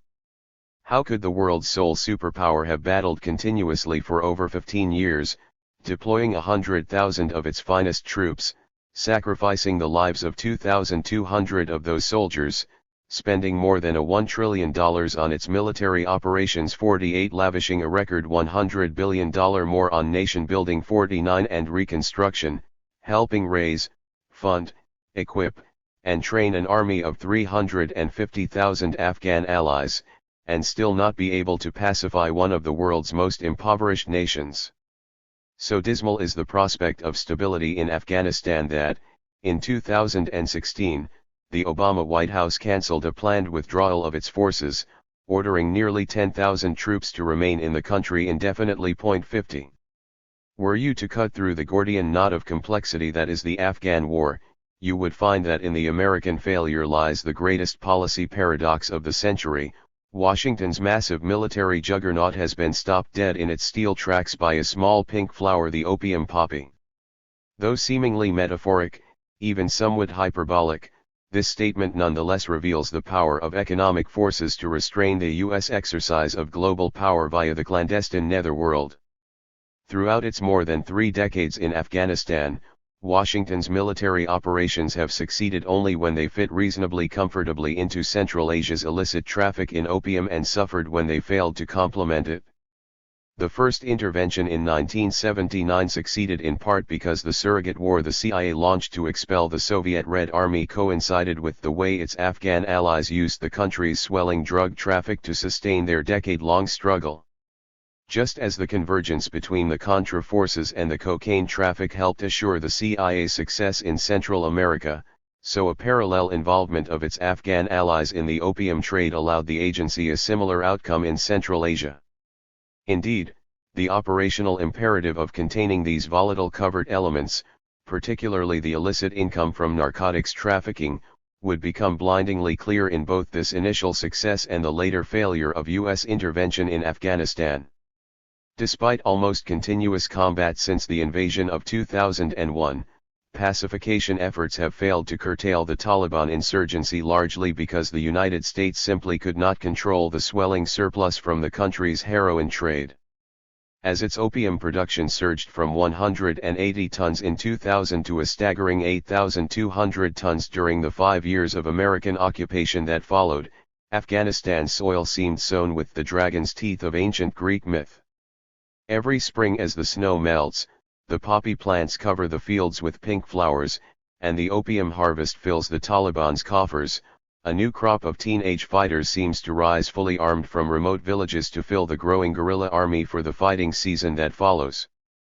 At each stage in its tragic, tumultuous history over the past 40 years, the covert war of the 1980s, the civil war of the 1990s, and its post-2001 occupation, opium has played a surprisingly significant role in shaping the country's destiny.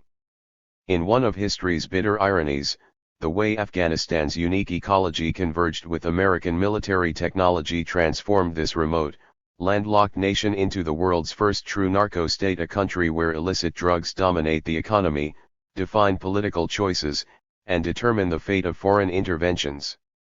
In the dismal denouement of its long Afghan adventure, Washington would discover not only serious limits to its exercise of military power but some of the complex geopolitical forces likely to hasten the waning of its global hegemony. The CIA's secret war against the Soviet occupation of Afghanistan during the 1980s helped transform the lawless Afghani-Pakistani borderlands into the seedbed for a sustained expansion of the global heroin trade. In the tribal area, the State Department reported in 1986, "There is no police force. There are no courts. There is no taxation. No weapon is illegal. Hashish and opium are often on display." 51 By then, the process of guerrilla mobilization was long underway. Instead of forming its own coalition of resistance leaders, the CIA had relied on Pakistan's crucial inter-services intelligence agency and its Afghan clients, who soon became principals in the burgeoning cross-border opium traffic. 52. Not surprisingly, the agency looked the other way while Afghanistan's opium production grew unchecked from about 100 tons annually in the 1970s to 2,000 tons by 1990, 1.53 in 1979 and 1980, just as the CIA effort was beginning to ramp up. A network of heroin laboratories opened along the Afghan-Pakistan frontier. That region soon became the world's largest heroin producer.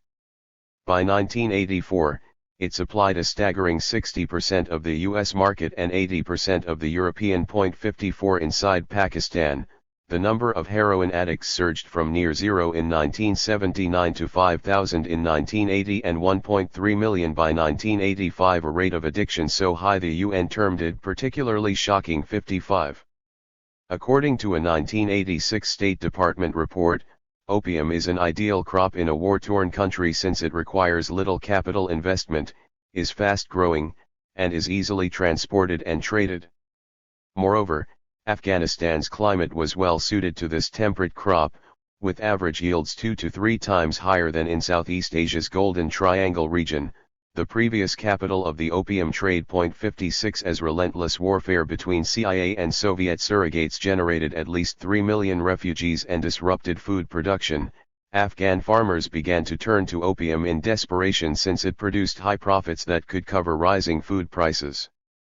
At the same time, the State Department reported that resistance elements engaged in opium production and trafficking to provide staples for population under their control and to fund weapons purchases. 57.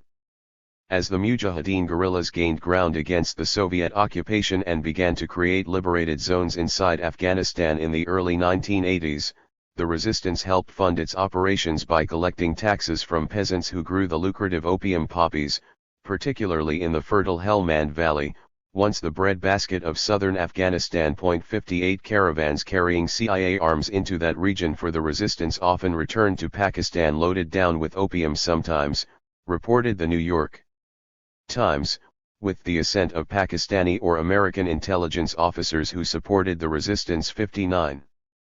Once the Mujahideen fighters brought the opium across the border, they sold it to Pakistani heroin refiners operating in the country's northwest frontier province, a covered war zone administered by the CIA's close ally General Fazl Haq.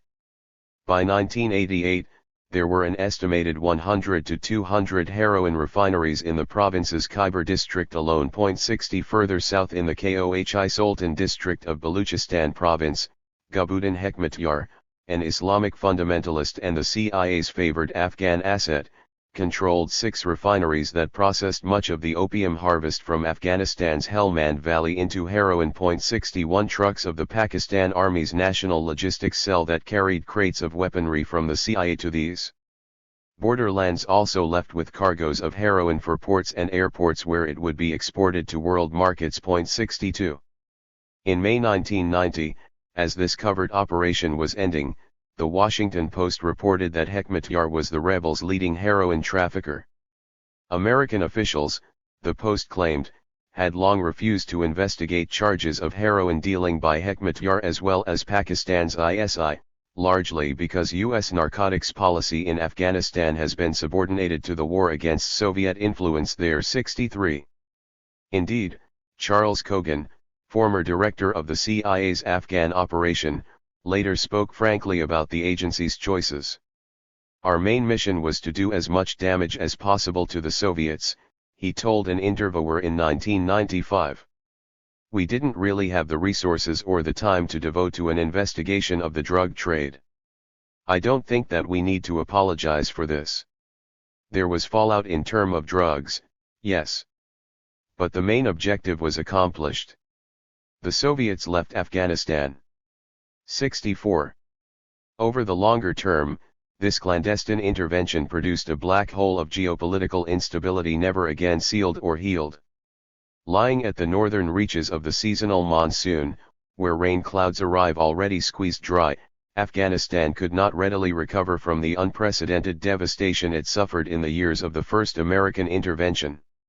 Other than irrigated areas like the Helmand Valley, the country's semi-arid highlands were already a fragile ecosystem straining to sustain sizable populations when war first broke out in 1979. As that war wound down between 1989 and 1992, the Washington-led alliance essentially abandoned the country, failing either to sponsor a peace settlement or finance reconstruction.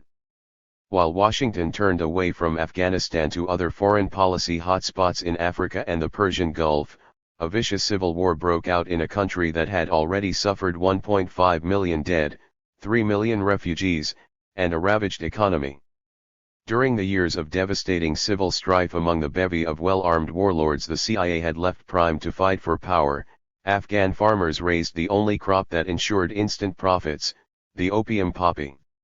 Having multiplied 20-fold to 2,000 tons during the covered war era of the 1980s, the opium harvest would double during the Civil War of the 1990s. 65.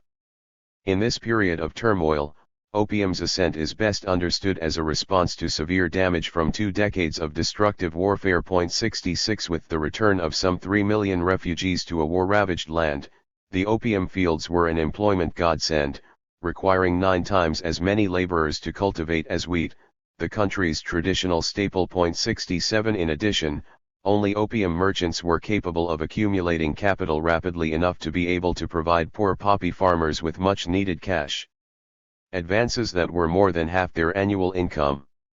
That credit would prove critical to the survival of many impoverished villagers. 68.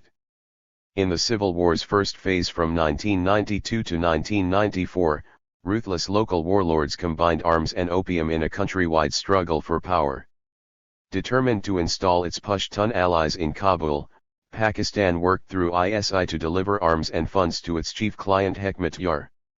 By now, he was the nominal prime minister of a fractious coalition whose troops would spend 2 years shelling and rocketing the capital in savage fighting that left the city in ruins and some 50,000 more Afghans dead. 69 When Hekmat Yar nonetheless failed to take Kabul, Pakistan threw its backing behind a newly arisen Pashtun force, the Taliban, a fundamentalist movement that had emerged from that country's militant Islamic schools. After seizing Kabul in 1996 and taking control of much of the country, the Taliban regime encouraged local opium cultivation, offering government protection to the export trade and collecting much-needed taxes on both the opium produced and heroin manufactured. 70 UN opium surveys showed that, during their first 3 years in power, the country's opium crop rose to 4,600 tons, or 75% of world production. 71. In July 2000, however, as a devastating drought entered its second year and hunger spread across Afghanistan, the Taliban government suddenly ordered a ban on all opium cultivation in an apparent appeal for international acceptance. 72 To shed the country's image as a pariah state, the regime's commissioner for drug control explained the ban was an obligation under the international treaties. A subsequent UN crop survey of 10,030 villages found that this prohibition had reduced the harvest by 94% to a mere 185 tons. The area of poppy cultivation fell sharply from 82,000 hectares in 2000 to only 8,000 a year later. 73. 3 months later in September 2000, the Taliban sent a delegation led by its deputy foreign minister, Abdur Rahman Zahid, to UN headquarters in New York to trade upon the country's continuing drug prohibition in a bid for diplomatic recognition. Instead, that body imposed new sanctions on the regime for protecting Osama bin Laden. 74 The United States, on the other hand, actually rewarded the Taliban with $43 million in humanitarian aid, even as it seconded UN criticism over bin Laden. Announcing this aid in May 2001, Secretary of State Colin Powell praised the ban on poppy cultivation, a decision by the Taliban that we welcome, but still urged the regime to end their support for terrorism, their violation of internationally recognized human rights standards, especially their treatment of women and girls. 75. The War on Terror. After largely ignoring Afghanistan for a decade, Washington rediscovered the country with a vengeance in the aftermath of the 9/11 terrorist attacks. Only weeks later, in October 2001, the United States began bombing the country, and then launched an invasion spearheaded by local warlords. Surprisingly, the Taliban regime collapsed with a speed, in the words of veteran New York Times reporter R.W. Apple Jr., so sudden and so unexpected that government officials and commentators on strategy are finding it hard to explain. 76 Although the U.S. air attacks did considerable physical and psychological damage, many other societies have withstood far more massive bombardments without collapsing in this fashion. In retrospect, it seems likely that its opium prohibition had economically eviscerated the Taliban, leaving its theocracy a hollow shell that shattered with the first American bombs. To an extent not generally appreciated, Afghanistan had, for 2 full decades, devoted a growing share of its resources, capital, land, water, and labor to the production of opium and heroin. By the time the Taliban banned cultivation, its agriculture had become little more than an opium monocrop. The drug trade accounted for most of its tax revenues, much of its export income, and a significant share of its employment. In this context, the Taliban's sudden opium eradication proved to be an act of economic suicide that brought an already weakened society to the brink of collapse. Indeed, a 2001 UN survey found that the ban had resulted in a severe loss of income for an estimated 3.3 million people, 15% of the population, including 80,000 farmers, 480,000 itinerant laborers, and their millions of dependents. 77 A UN mission that May reported an alarming situation in the former poppy growing areas marked by hardship for many small farmers and unemployment, forcing itinerant workers to seek refuge in major urban centers, in other countries, or enlisting in the Afghan conflict. 78 As farmers had to sell cattle and trade daughters to pay their crop loans while going hungry through a long, cold winter, it became, according to the UN, easier for Western military forces to persuade rural elites and the population to rebel against the regime. 79. In little more than a month, the lethal U.S. bombing campaign, combined with ground attacks by its warlord allies, smashed the Taliban's weakened defenses. After 4 weeks of eluding airstrikes on the front lines northeast of Kabul, one of the Taliban's toughest commanders, known as Mullah Cable, began to think he had put too much stock in the Americans' technological prowess. One day, however, a jet shrieked from the skies and dropped bombs on his forward unit with deafening explosions. There were severed limbs everywhere, the mullah was shocked to discover. There were headless torsos and torso-less arms, cooked slivers of scalp and flayed skin. The stones were crimson, the sand ochre from all the blood. Everyone was dead. That night, when news came that 880 Taliban fighters were missing along the front, the mullah asked himself, what kind of unimaginable power was this? Hearing that entire Taliban units were defecting, the mullah gathered his surviving men, saying, "Get yourselves away from here. Don't contact each other." Though once notorious for his militancy, the mullah now promised himself that, if he somehow survived, he would abandon politics forever. He then fled toward Kabul, following the thousands of Taliban soldiers who were returning to their villages, planning to live in peace and give up the fighter's life entirely. The Taliban's once formidable army was broken, seemingly forever. 80. Yet the other half of the US strategy would plant the seeds, quite literally, for the Taliban's surprising revival just 4 years later. While the American bombing campaign raged throughout October 2001, the CIA shipped $70 million in cash into the country to mobilize its old coalition of tribal warlords for the fight against the Taliban, an expenditure President George W. Bush would later hail as one of history's biggest bargains. 81. To capture Kabul and other key cities, the CIA put its money behind the leaders of the Northern Alliance, which the Taliban had never fully defeated. 82. They, in turn, had long dominated the drug traffic in the area of northeast Afghanistan they controlled in the Taliban years. Just as it had once allied with the cocaine trafficker Alan Hyde in the Caribbean, so the CIA also turned to a group of rising Pashtun warlords along the Pakistan border who had been active as drug smugglers in the southeastern part of the country. As a result, when the Taliban collapsed, the groundwork had already been laid for the resumption of opium cultivation and the drug trade on a major scale. 83. Once Kabul and the provincial capitals were taken, the CIA quickly ceded operational control to Allied military forces and civilian officials whose inept drug suppression programs in the years to come would leave the heroin traffic's growing profits first to these warlords and, in later years, largely to the Taliban guerrillas. 84. In the year after the US invasion, before that movement had even reconstituted itself, the opium harvest surged to 3,400 tons. In a development without historical precedent, illicit drugs would be responsible for an extraordinary 62% of the country's 2003 gross domestic product. 85. But for the first few years of the occupation, Defense Secretary Donald Rumsfeld reportedly dismissed growing signs that drug money was being funneled to the Taliban, while the CIA and military turned a blind eye to drug-related activities by prominent warlords. 86.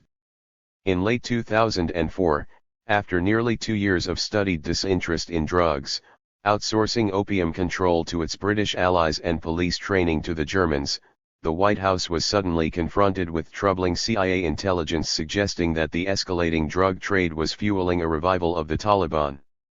Backed by President Bush, Secretary of State Colin Powell then urged a forceful counter-narcotics strategy for parts of rural Afghanistan, including the aggressive aerial defoliation then being used against Colombia's illicit coca crop. But U.S. Ambassador Zalmay Khalilzad resisted this approach, seconded by his local ally Ashraf Ghani, then the country's finance minister, who warned that such an eradication program would mean widespread impoverishment in the country without $20 billion in foreign aid to create a genuine alternative livelihood. 87. As a compromise, Washington came to rely on private contractors like DynCorp to train Afghan teams for manual drug eradication. By 2005, however, that effort had, according to New York Times correspondent Carlotta Gall, already become something of a joke. 88. 2 years later, as the Taliban insurgency and opium cultivation both spread in what seemed to be a synergistic fashion. 89. The American embassy again pressed Kabul to accept the kind of aerial defoliation the United States had sponsored against coca cultivation in Colombia. President Hamid Karzai refused, leaving this critical problem unresolved. 90. By 2007, the UN's Afghanistan Opium Survey found that the annual harvest was up 24% to a record 8,200 tons, or 53% of the country's GDP and 93% of the world's illicit heroin supply. Significantly, the UN stated that Taliban guerrillas have started to extract from the drug economy resources for arms, logistics, and militia pay. 91. A study for the U.S. Institute of Peace concluded in 2008 that this movement had 50 heroin labs in its territory and controlled 98% of the country's poppy fields. That year, the rebels reportedly collected $425 million in taxes levied on the opium traffic, and with every harvest gained the necessary funds to recruit a new crop of young fighters from the villages. Each of those prospective guerrillas could count on monthly payments of $300, far above the wages they would have made as agricultural laborers. 92. To contain the spreading insurgency, Washington decided to commit 40,000 more American combat troops to the country in mid-2008, raising Allied forces to 70,000.93. Recognizing the crucial role of opium revenues in Taliban recruitment, the Allied command was also fielding provincial reconstruction teams that used development aid in poppy-rich provinces to encourage drug suppression efforts at what proved a fortuitous moment. That record harvest in 2007 had created an opium surplus that depressed prices to only $60 per kilogram from a peak of $700 in 2001, while simultaneous food shortages made wheat, for the first time, a competitive crop. As farmers used foreign aid to plant food crops in key areas of Helmand and Nangarhar provinces, the country's poppy cultivation slipped from a record 200,000 hectares in 2007 to only 123,000 2 years later, still sufficient, however, to sustain the Taliban. 94. Complementing this effort, the U.S. Treasury Department also formed the Afghan Threat Finance Cell and embedded 60 of its analysts in combat units charged with launching strategic strikes against the drug trade. Using quantitative methods of social network analysis and influence network modeling, these instant civilian experts would, according to a former Defense Department analyst, often point to Hawala brokers as critical nodes within an insurgent group's network, prompting U.S. combat soldiers to take kinetic courses of action, quite literally, kicking down the door of the Hawala office and shutting down the operation. Such highly controversial acts might temporarily degrade the financial network of an insurgent group, but those gains came at the cost of upsetting an entire village dependent on the lender for legitimate credit that was the vast majority of the Hawalador's business. In this way, support for the Taliban only grew. 95 By then, this unintended outcome for what had once seemed a sophisticated counterinsurgency tactic was but one of many signs that these operations, instead of supporting American goals, were headed for a disastrous outcome. Obama's Afghan adventure. By 2009, the guerrillas were expanding so rapidly that the new Obama administration opted for a surge of U.S. troop strength to 102,000 in a bid to cripple the Taliban. After months of rising deployments, President Obama's big, breakthrough strategy was officially launched in the darkness before dawn on February 13, 2010, at Marja, a remote market town in Helmand province.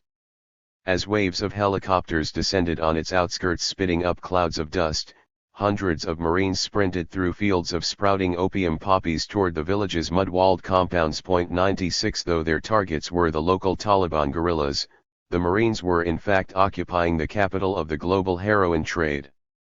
Almost 40% of the world's illicit opium supply was grown in the surrounding districts, and much of that was traded in Marja. 97.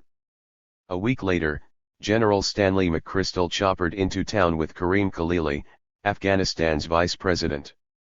They were there for the media rollout of new-look counterinsurgency tactics that were, the general told reporters, rock-solid, certain to pacify villages like Marja. The local opium traders, however, had other ideas. "If they come with tractors," one Afghan widow announced to a chorus of supportive shouts from her fellow farmers, "they will have to roll over me and kill me before they can kill my poppy." 98 Speaking by satellite telephone from the region's opium fields, one U.S. Embassy official told me, "You can't win this war without taking on drug production in Helmand province." Watching these events unfold back in March 2010, I warned of a defeat foretold. "So the choice is clear enough," I said at the time. "We can continue to fertilize this deadly soil with yet more blood in a brutal war with an uncertain outcome, or we can help renew this ancient, arid land by replanting the orchards, replenishing the flocks, and rebuilding the farming destroyed in decades of war, until food crops become a viable alternative to opium. To put it simply, so simply that even Washington might understand, we can only pacify a narco-state when it is no longer a narco-state." 99. By attacking the guerrillas but failing to eradicate the opium harvest that funded new insurgents every spring, Obama's surge soon suffered that defeat foretold. As 2012 ended, the Taliban guerrillas had, according to the New York Times, weathered the biggest push the American-led coalition is going to make against them 100 amid the rapid drawdown of Allied forces to meet President Obama's politically determined deadline of December 2014 for ending all combat operations. A marked reduction in air operations allowed the Taliban to launch mass formation offensives in the north, northeast, and south, killing record numbers of Afghan army troops and police. 101. At the time, John Sopko, the Special Inspector for Afghanistan, offered a telling explanation for the Taliban's survival. Despite the expenditure of a staggering $7.6 billion on drug eradication programs during the previous decade, he concluded that, by every conceivable metric, we've failed. Production and cultivation are up, interdiction and eradication are down, financial support to the insurgency is up, and addiction and abuse are at unprecedented levels in Afghanistan. 102. Indeed, the 2013 opium crop covered a record 209,000 hectares, raising the harvest by 50% to 5,500 tons and holding the price per kilogram at $172, nearly 3 times the record low of $60 that had depressed production back in 2007. 103 This massive harvest generated some $3 billion in illicit income, 104 of which the Taliban's tax took an estimated $320 million, providing well over half its revenues. 105 The U.S. Embassy corroborated this dismal assessment, calling the illicit income a windfall for the insurgency, which profits from the drug trade at almost every level. 106. As the 2014 opium crop was harvested, fresh UN figures suggested this dismal trend only continued, with areas under cultivation rising to a record 224,000 hectares and production at 6,400 tons, approaching the country's historic high. 107 In May 2015, having watched this flood of drugs enter the global market as U.S. counter-narcotics spending climbed to $8.4 billion, Inspector Sopko tried to translate these developments into a comprehensible all-American image. Afghanistan, he said, has roughly 500,000 acres, or about 780 square miles, devoted to growing opium poppy. That's equivalent to more than 400,000 U.S. football fields including the end zones. 108. During Afghanistan's 2015 fighting season, the Taliban decisively seized the combat initiative and opium seemed ever more deeply embedded in its operations.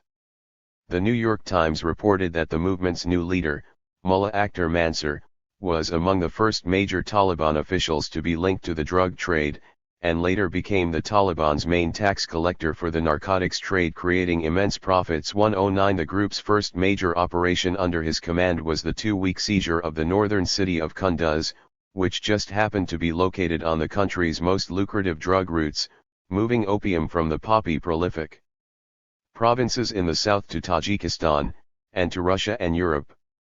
110 Stunned by the Taliban's sudden success, Washington felt forced to slam the brakes on further planned withdrawals of its combat forces. 111.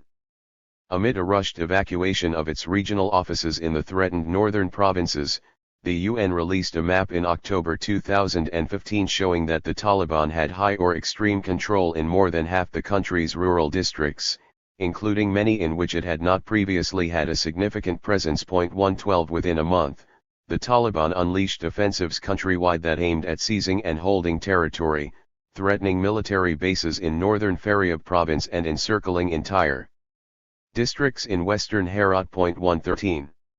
Not surprisingly, though, the strongest attacks came in the poppy heartland of Helmand province, where half the country's opium crop was then grown and, said the New York Times, the lucrative opium trade made it crucial to the insurgents' economic designs. By December 2015, after overrunning checkpoints, winning back much of the province, and setting government security forces back on their heels, the guerrillas came close to capturing Marja, the site of Obama's surge rollout in 2010. Had American Special Operations Forces and its air power not intervened to relieve demoralized Afghan forces, the town and the province would undoubtedly have fallen. 114. Further north in fertile poppy districts astride the Helmand River system, insurgents captured most of Sangin district by the end of December 2015, forcing the retreat of government soldiers who, hobbled by endemic local corruption, were reportedly fighting with lack of ammunition and on empty stomachs. By 2016, 15 years after Afghanistan was liberated, and in a significant reversal of Obama administration drawdown policies, Washington launched a mini-surge by hundreds of new U.S. troops into Helmand province to deny insurgents the economic prize of the world's most productive poppy fields. Despite support from American air power and 700 Special Operations troops, in February and March 2016 embattled government forces retreated from two more districts, Musa Qala and Khan Neshin, leaving the Taliban largely in control of 10 of the province's 14 districts. 115 After suffering 3,000 killed in this Taliban offensive, demoralized government forces hunkered down inside provincial and district capitals, leaving the countryside and combat initiative to the heroin-funded guerrillas. 116 With government forces demoralized and the Taliban fielding aggressive fighters equipped with night vision and sophisticated weapons, American airstrikes became the government's last, tenuous line of defense. 117 And in a tacit admission of failure, the Obama administration ended its planned withdrawal in June 2016, allowing U.S. forces to move beyond advising to actual combat and announcing, a month later, that some 8,400 troops would remain there for the foreseeable future. 118 In Helmand and other strategic provinces, the Afghan army seemed to be losing a war that was now driven in ways that eluded most observers by a battle for control of the country's opium profits. Take, for example, the drop in the 2015 poppy crop, with cultivation down by 18% to 183,000 hectares and the harvest off sharply to 3,300 tons. 119 While the Afghan government and UN attributed the decline to their successful eradication efforts, British agronomist David Mansfield traced the reduction to long-term ecological trends that do not bode well for the Afghan government. Between 2003 and 2013, poor opium farmers, forced out of Helmand's prime irrigated lands by drug eradication efforts, had migrated into the desert areas of neighboring Helmand and Farah provinces, sinking wells that irrigated some 260,000 hectares and sustained a population of 1.2 million, largely opium farmers who soon became the mass base for the Taliban's revival in this region. But in 2014 to 2015, 5 years of declining yields thanks to soil salination and bad farming practices forced some 50,000 people back into Helmand's irrigated districts like Marja, bringing along their Taliban loyalties, poppy skills, and surplus labor for the guerrilla offensive now hammering government forces. 120 Dispatching a few hundred U.S. troops to Helmand to hold back such a relentless demographic tide unleashed by the poppy crop was a feeble, even futile response. In Helmand province, both Taliban rebels and provincial officials are locked in a struggle for control of the lucrative drug traffic. Afghan government officials have become directly involved in the opium trade, The New York Times reported in February 2016. In so doing, they expanded their competition with the Taliban into a struggle for control of the drug traffic, while imposing a tax on farmers practically identical to the one the Taliban uses.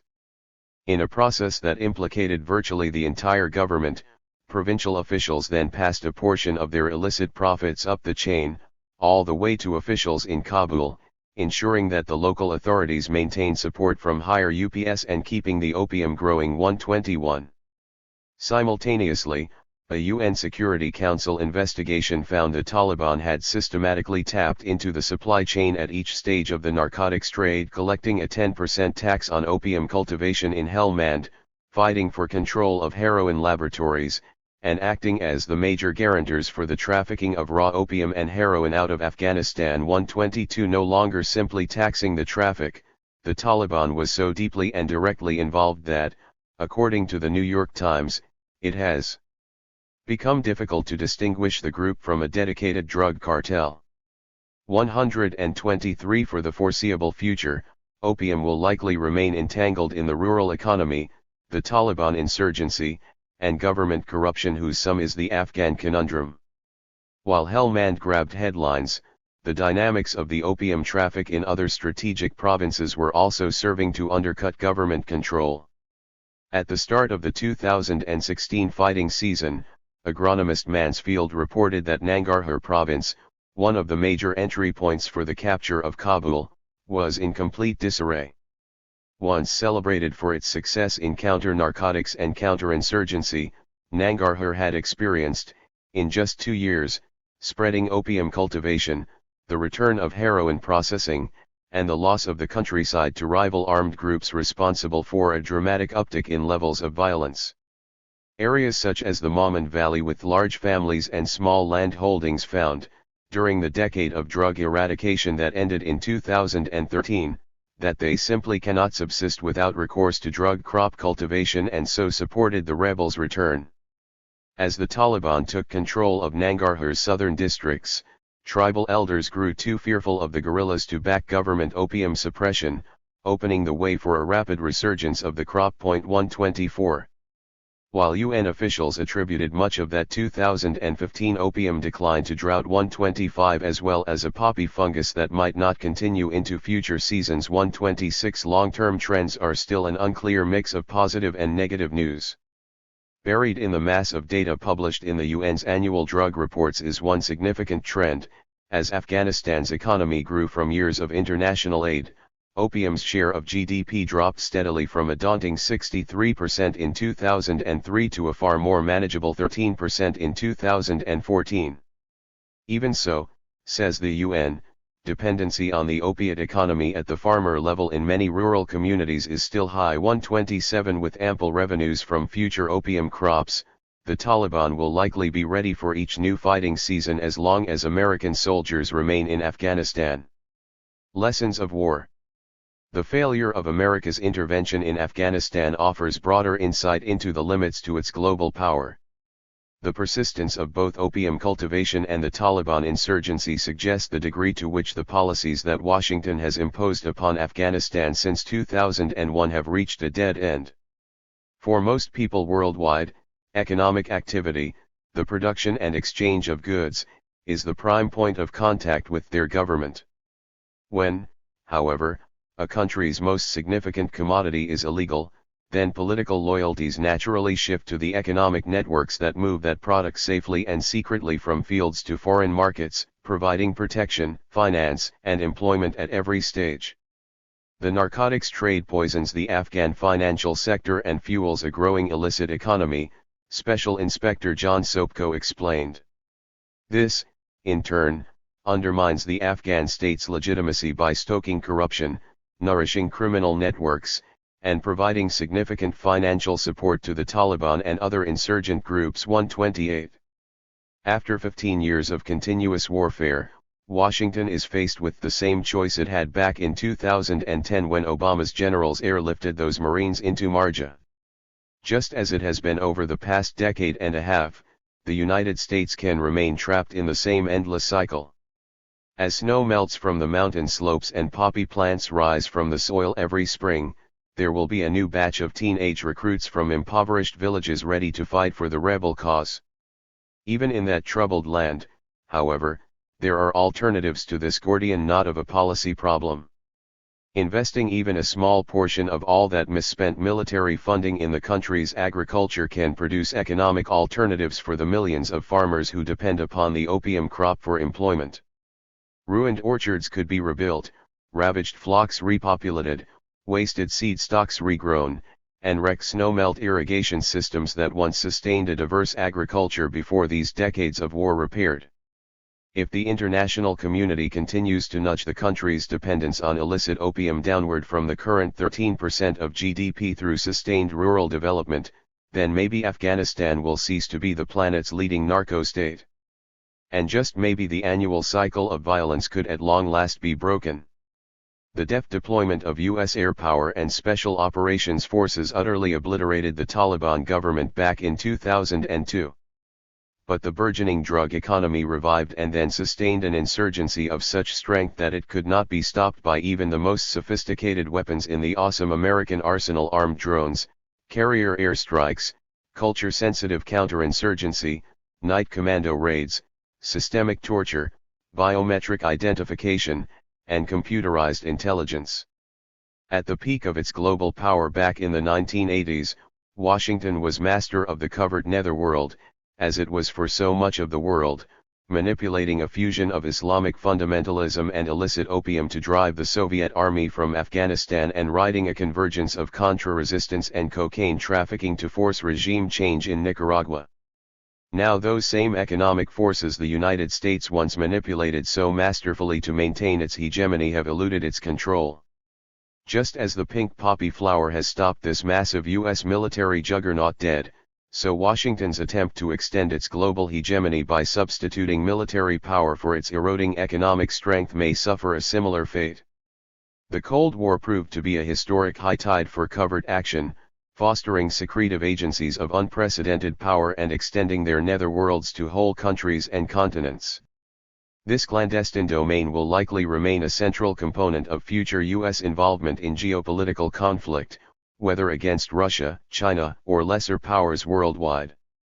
The globalization that succeeded the Cold War's bipolar division has not been kind to third world states, fraying their borders and enmeshing them in international economic circuits of corruption and illegality. If such trends continue, this clandestine domain may become even more central to great power conflict in the rest of the 21st century than it was in the 20th. If so, the impending defeat of U.S. intervention in Afghanistan may well serve as an indicator of not only Washington's waning ability to control the covert elements of global politics but its weakening hold on world power over the longer term. Part 2. U.S. Strategies for Survival. Chapter 4. A Global Surveillance State. Although Washington began withdrawing many of its troops from the Greater Middle East in 2011, its sophisticated intelligence apparatus, built for the pacification of Afghanistan and Iraq, had already preceded them home, creating a U.S. surveillance state of unprecedented power. 2 years later, Edward Snowden's cache of leaked documents would reveal that the National Security Agency was already using this technology to monitor the private communications of almost every American in the name of fighting foreign terrorists. But the roots of this domestic surveillance were, in fact, much deeper than anyone realized at the time. This kind of imperial blowback had been building a massive U.S. internal security apparatus, step by step, war by war, for well over a century. Just a decade after Washington finally pacified the Philippines in 1907 by forging the world's most advanced surveillance state, the illiberal lessons of that moment, too, migrated homeward during World War I to form America's first internal security apparatus. A half-century later, as protests mounted against the war in Vietnam, the CIA and FBI built upon this system to conduct illegal counterintelligence operations to suppress or harass anti-war activists and American radicals. In the aftermath of each of these wars, however, reformers pushed back against such secret surveillance, with Republican privacy advocates abolishing much of President Woodrow Wilson's security apparatus in the 1920s, and Democratic liberals creating the Foreign Intelligence Surveillance Courts in the 1970s to prevent recurrences of Richard Nixon's illegal domestic wiretapping operations. President Obama broke this bipartisan pattern for the first time in a century. Instead of retrenching the domestic surveillance built by his Republican predecessor, he seemed determined to maintain American dominion through a strategic edge in information control and so continued to support construction of a powerful global panopticon capable of surveilling domestic dissidents, tracking terrorists, manipulating allied nations, monitoring rival powers, countering hostile cyber strikes, protecting domestic communications, and crippling essential electronic systems in enemy nations. During his first months in office, I observed that the so-called war on terror had seemed close to creating a domestic surveillance state with omnipresent cameras, deep data mining, nanosecond biometric identification, and drone aircraft patrolling the homeland. That prediction has, in fact, become our present reality with breathtaking speed, propelled by the bureaucratic momentum from a full century of state surveillance. Not only are most Americans living under the Argus-eyed gaze of a digital surveillance state, but drones are now in our skies, Cameras are an everyday presence in our lives, and the NSA's net sweeps up the personal messages of millions of people worldwide, Americans included, and penetrates the confidential communications of countless allied nations. The past was indeed prologue. From the start of colonial conquest in August 1898, the Philippines served as the site for a seminal experiment in the use of surveillance as an instrument of state power. To break a nationalist revolution, the U.S. Army plunged into a protracted pacification program, forming its first field intelligence unit that combined voracious data gathering with rapid dissemination of tactical intelligence. At this periphery of empire, freed from the constraints of courts, the Constitution, or civil society, the U.S. colonial regime fused new technologies, the product of America's first information revolution, to form a modern police force and fashion what was arguably the world's first full surveillance state. Over the past century, this same process has recurred as three other overseas pacification campaigns have dragged on, skirting defeat if not disaster. During each of these attempts to subjugate an Asian or Middle Eastern society, the American military has been pushed to the breaking point and responded by drawing together all its extant information resources, fusing them into an infrastructure of unprecedented power and producing a new regime for data management. Forged in such crucibles of counterinsurgency, the military's information infrastructure has advanced through three distinct technological phases: manual intelligence collection during the Philippine War, computerized data management in the war in Vietnam, and, most recently, integrated robotic systems in Afghanistan and Iraq. This broad time frame indicates that, once introduced, state security becomes dependent on covert controls like surveillance, which prove remarkably resistant to reform and are easily revived in any crisis. Through such persistence, cyber operations have become a distinctive U.S. strategy for the exercise of global power. America's first information revolution. At the start of the 19th century, European states launched bureaucratic reforms that rendered land and society legible by external measurements like the metric standard and registered family names. Point 2. At the start of the 20th century, however, America moved beyond such passive data collection to become the site of an accelerating information revolution whose capacity for mass political surveillance represented a new phase in the perfection of modern state power, not just reading the legible superficialities of name and address but reaching deep inside private lives for intimate or even incriminating information. In one extraordinary decade, from the 1870s to the 1880s, that information revolution arose from a synergy of innovations in the management of textual, statistical, and visual data, creating, for the first time, the technical capacity for surveillance of the many rather than just a few, a defining attribute of the modern state. During this transformative decade, Thomas Edison's quadruplex telegraph, Philo Remington's commercial typewriter, and Alexander Graham Bell's telephone allowed for the transmission and recording of textual data in unprecedented qualities, at unequaled speed, with unsurpassed accuracy. Point 3. These dynamic years also saw parallel progress in the management of statistical and visual data. After engineer Herman Hall Erith patented the punch card, the U.S. Census Bureau adopted his electrical tabulating machine in 1890 to enumerate 62,622,250 Americans within a few weeks, a stunning success that would later lead to the founding of International Business Machines, better known by its acronym IBM. Point 4. Almost simultaneously, the development of photo engraving and George Eastman's roll film extended this information revolution to visual data. Point 5. Parallel innovations in data storage provided the means for reliable encoding and rapid retrieval. In the mid-1870s, Melville Dewey cataloged the Amherst College Library with his Dewey Decimal System, and Charles A. Cutter worked at Boston's Athenaeum Library to create what became the current Library of Congress system. In effect, these two librarians had invented the smart number to manage this rising tide of information. Point 6. Within a decade, libraries, hospitals, and armed forces would apply this smart number to create systems that reduced diverse data to uniform alphanumeric codes for rapid filing, retrieval, and cross-referencing, allowing a fundamental modernization of the federal bureaucracy. In quick succession, The Office of Naval Intelligence created a card method for recording intelligence, and the Army's Military Information Division adopted a similar system 3 years later. Indicative of the torrid tempo of this information revolution, MID's intelligence information cards grew from 4,000 in 1892 to over 300,000 just a decade later. 7. The information revolution came to crime detection and policing via a mix of foreign and domestic sources.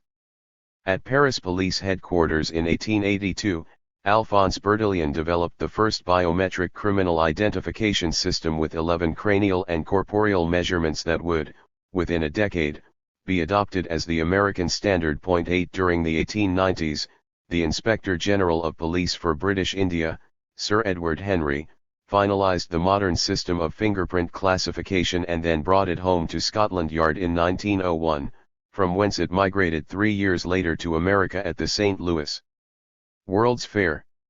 Major urban police departments soon adopted fingerprinting as their sole standard for criminal identification.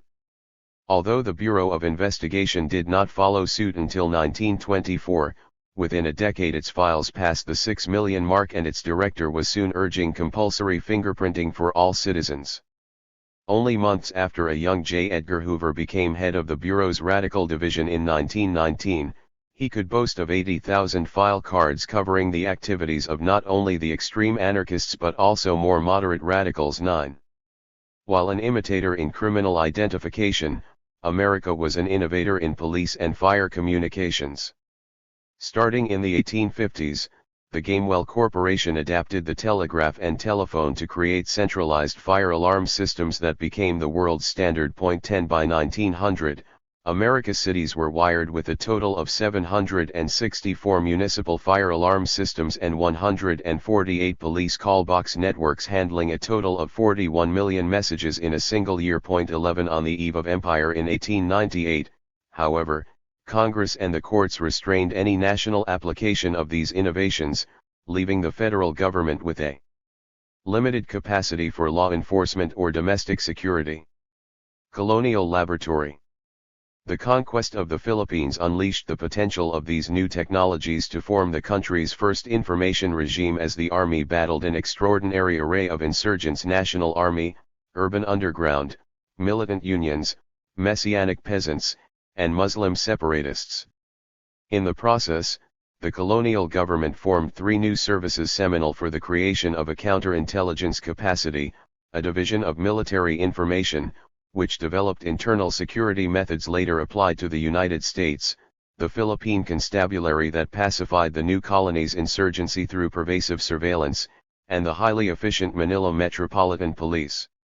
In retrospect, the sum of their surveillance activities provided the nascent imperial regime with key elements of colonial control, basic intelligence on Filipino leaders and nationalist movements, and scurrilous information about local elites useful in assuring their compliance.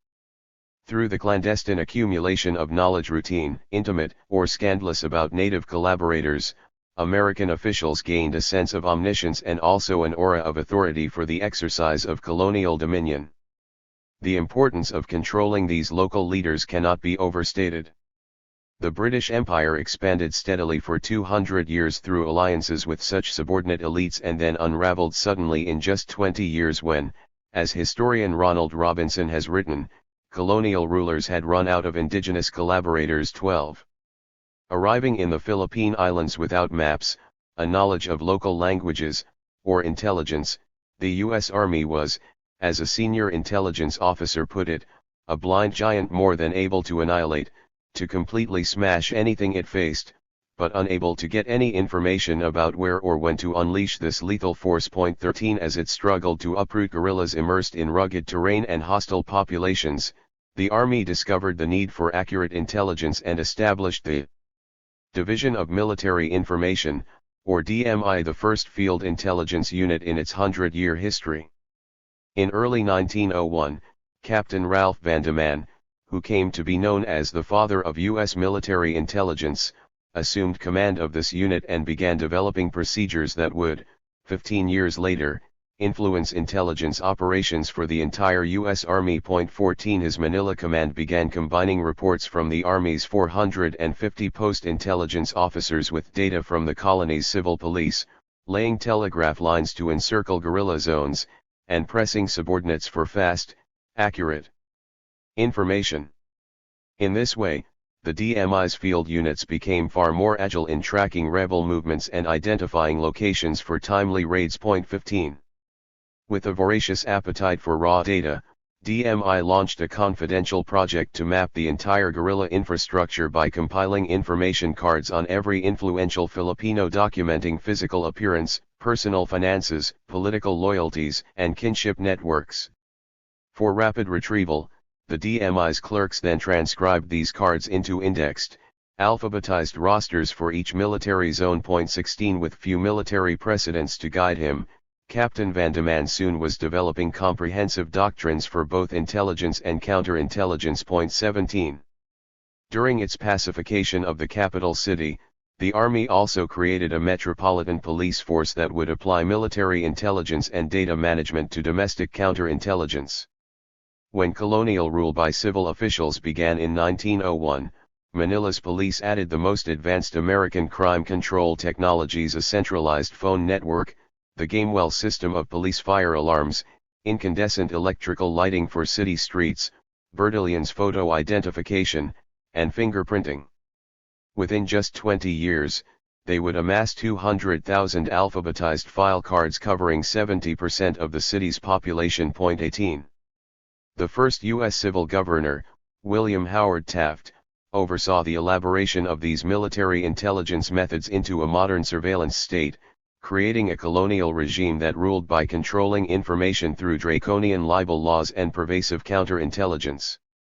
Only weeks after taking office in July 1901, Taft established the Philippine Constabulary with 325 officers, many of them Americans, and 4,700 constables, all of them Filipino.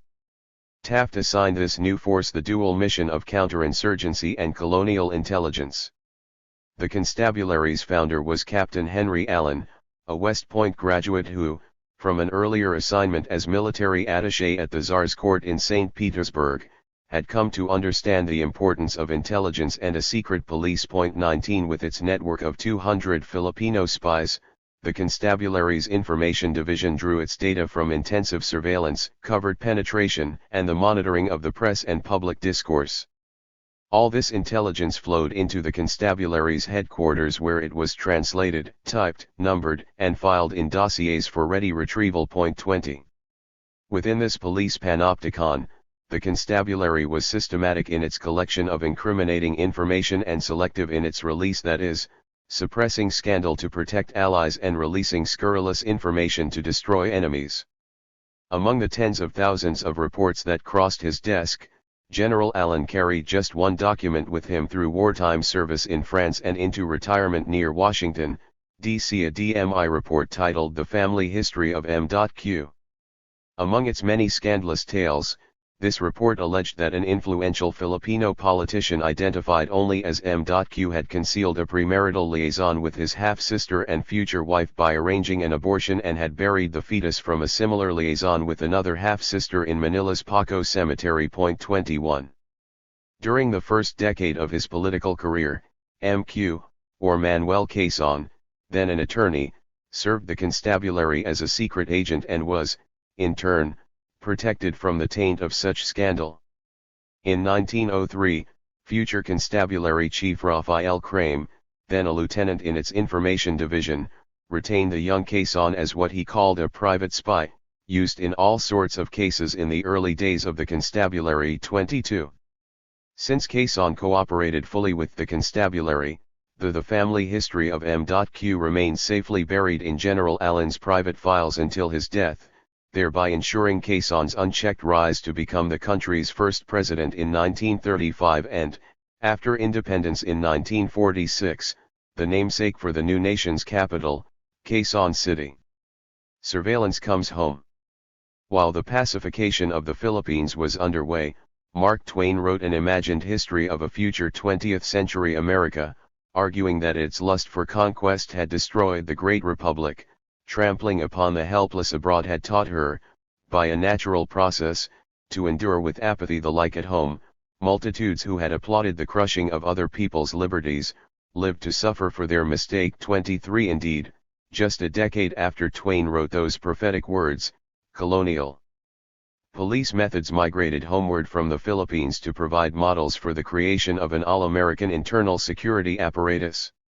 The Philippines would prove to be the first manifestation of the repressive potential of this new information technology. On the eve of empire in 1898, the United States was still what political scientist Stephen Skowronek has termed a patchwork state with a loosely structured administrative apparatus of limited capacity for law enforcement and state security. 24. When Washington entered World War I in April 1917, it had the only army on the battlefield without an intelligence service of any description. With surprising speed, however, these colonial police methods helped create two new army commands that would foster a future domestic security apparatus extending far beyond the armed forces. In effect, these colonial methods served as the model for formation of America's own manual information regime. Only weeks after Washington declared war on Germany, Colonel Van de Man drew upon his experience in the Philippines to establish the Military Intelligence Section, quickly recruiting a staff that grew from 1 employee to 1,700, and devising the entire institutional architecture for America's first major internal security agency. Just as the Philippine Constabulary had used civilian operatives, so Van de Man designed his new command as a fusion of federal agencies and civilian auxiliaries that would mark its operations for the next half-century. In collaboration with the FBI, he would preside over a wartime counterintelligence auxiliary, the American Protective League, with 350,000 civilian operatives who amassed more than 1 million pages of surveillance reports on German Americans in just 14 months, arguably the world's most intensive domestic surveillance to date. 25. Similarly, in the final months of World War I, General Harry Bandholz, drawing on his long experience in command of the Philippine Constabulary, established the Army's Military Police, or MPs, charged with managing the chaos of post-war occupation and demobilization. Following its formation in October 1918, Bandholz quickly built the MPs into a corps of 31,627 men stationed in 476 cities and towns across France, Italy, Belgium, Luxembourg, and the German Rhineland. 26. Bandholz later applied lessons learned from repressing Filipino radical movements to defeating the only major armed uprising that the American state faced in the 20th century. In 1921, as 10,000 striking mine workers armed with rifles battled with sheriffs and private security agents along a firing line across Mingo and Logan counties in West Virginia, General Bandholz quelled the violence without firing a shot. Using the psychological tactics learned in the colonial constabulary, he deployed 2,100 federal troops to demobilize some 5,400 miners, confiscate 278 firearms, and send everyone home. 16 men died in the 5-day Battle of Blair Mountain, but none was shot by Army troops. 27. With war's end in 1918, military intelligence revived the Protective League and organized the American Legion to engage in 2 years of repression against the socialist left, marked by mob action across the Midwest, the notorious Lusk raids in New York City, J. Edgar Hoover's Palmer raids across the Northeast, and the suppression of strikes from New York to Seattle. Once Congress and the press exposed the excesses involved in these activities, however, Republican conservatives quickly curtailed Washington's internal security apparatus. In May 1924, Attorney General Harlan Fiske, worried that a secret police may become a menace to free government, announced, "The Bureau of Investigation is not concerned with political or other opinions of individuals." 5 years later, Secretary Henry Stimson abolished the State Department's cryptography unit with the stern admonition, "Gentlemen, do not read each other's mail." 28. If General Van de Man's wartime service won him the title as Father of U.S. Military Intelligence, his subsequent surveillance activities should earn him another honorific, the Father of the American Blacklist. After retiring from the army in 1929, he and his wife worked tirelessly for the next quarter century from their bungalow in San Diego, coordinating an elaborate information exchange among naval intelligence, police red squads, business security outfits, and citizen vigilante groups to amass detailed files on 250,000 suspected subversives. Through this hard-won influence, Van de Man attended a confidential meeting in 1940 between FBI Director J. Edgar Hoover and the Chief of Army Intelligence. There, the world was literally divided through a delimitations agreement that assigned counterintelligence for the Americas to the FBI and intelligence gathering for the rest of the world to military intelligence, an inheritance that would pass on to its lineal descendants, the Office of Strategic Services and, post-war, the CIA. During World War II, the FBI would use warrantless wiretaps, black bag break-ins, and surreptitious mail opening to track suspects, while mobilizing over 300,000 informers to secure defense plans against wartime threats that ultimately proved, said a Senate report, negligible. 29. In the aftermath of war, the nation's public-private security alliance grew into the anti-communist movement identified with Senator Joseph McCarthy. In this period of witch hunting, General Van de Man would work closely with the FBI and the California Committee on Un-American Activities to expose the Communist Party and its supposed fellow travelers, particularly in Hollywood. In June 1949, that committee, headed by State Senator Jack Tenney, drew upon General Van de Man's massive archive of intelligence to issue a sensational 709-page report denouncing hundreds of Hollywood luminaries as red appeasers, including silver screen stars Charlie Chaplin, Katharine Hepburn, Gregory Peck, and Orson Welles, singer Frank Sinatra, and, significantly, California Congresswoman Helen Gahagan Douglas. 30. Van de Man's archive would serve as an informal conduit for moving security reports from closed, classified government files into the hands of citizen anti-communist groups for public blacklisting. In the 1946 congressional elections, Richard Nixon, then an obscure Los Angeles lawyer, reportedly used Van de Man's files to red bait and defeat popular five-term Democratic Congressman, Jerry Voorhis. 4 years later, Representative Nixon supposedly used the same files and the same tactics to beat Representative Douglas in a race for the Senate, launching his path to the presidency. 31. Nor did this archive die with its creator. Only hours after Van de Man passed away at his San Diego home in 1952, a team from the Army Counterintelligence Corps secured his voluminous files and shipped them north to the Presidio, a military base in San Francisco. For the next 20 years, his records would be used by the Army and then, in 1971, delivered to the Senate Internal Security Committee, where they assisted in the investigation of suspected communists until the late 1970s. 32. Meanwhile, General Van de Man's methods were perpetuated inside the FBI, particularly after 1940 when J. Edgar Hoover's Bureau gained control of counterintelligence and used wartime conditions for illegal break-ins, wiretaps, and mail intercepts. To curtail enemy espionage, President Franklin Roosevelt authorized Hoover, in May 1940, to engage in a program of limited wiretapping that the Bureau expanded into widespread surveillance. During the war, the Bureau planted 6,769 wiretaps and 1,806 bugs that provided the President with transcripts of the conversations of his domestic enemies, notably, Aviator Charles Lindbergh, Senator Burton K. Wheeler, and Representative Hamilton Fish. Upon taking office in early 1945, President Harry Truman soon discovered the extraordinary extent of FBI surveillance. "We want no Gestapo or secret police," Truman wrote in his diary that May. "FBI is tending in that direction. They are dabbling in sex life scandals and plain blackmail." 33. Yet after only a few months in office, Truman himself ordered FBI phone taps on Thomas G. Corcoran, President Roosevelt's trusted aide, whom Truman now regarded as poison. 34.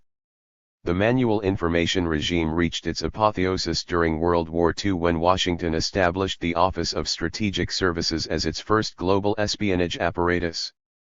Among this agency's 9 branches, research and analysis recruited 1,950 academics who amassed 300,000 photographs, a million maps, and 3 million file cards which they deployed to produce over 3,000 staff studies and to answer countless tactical questions. 35.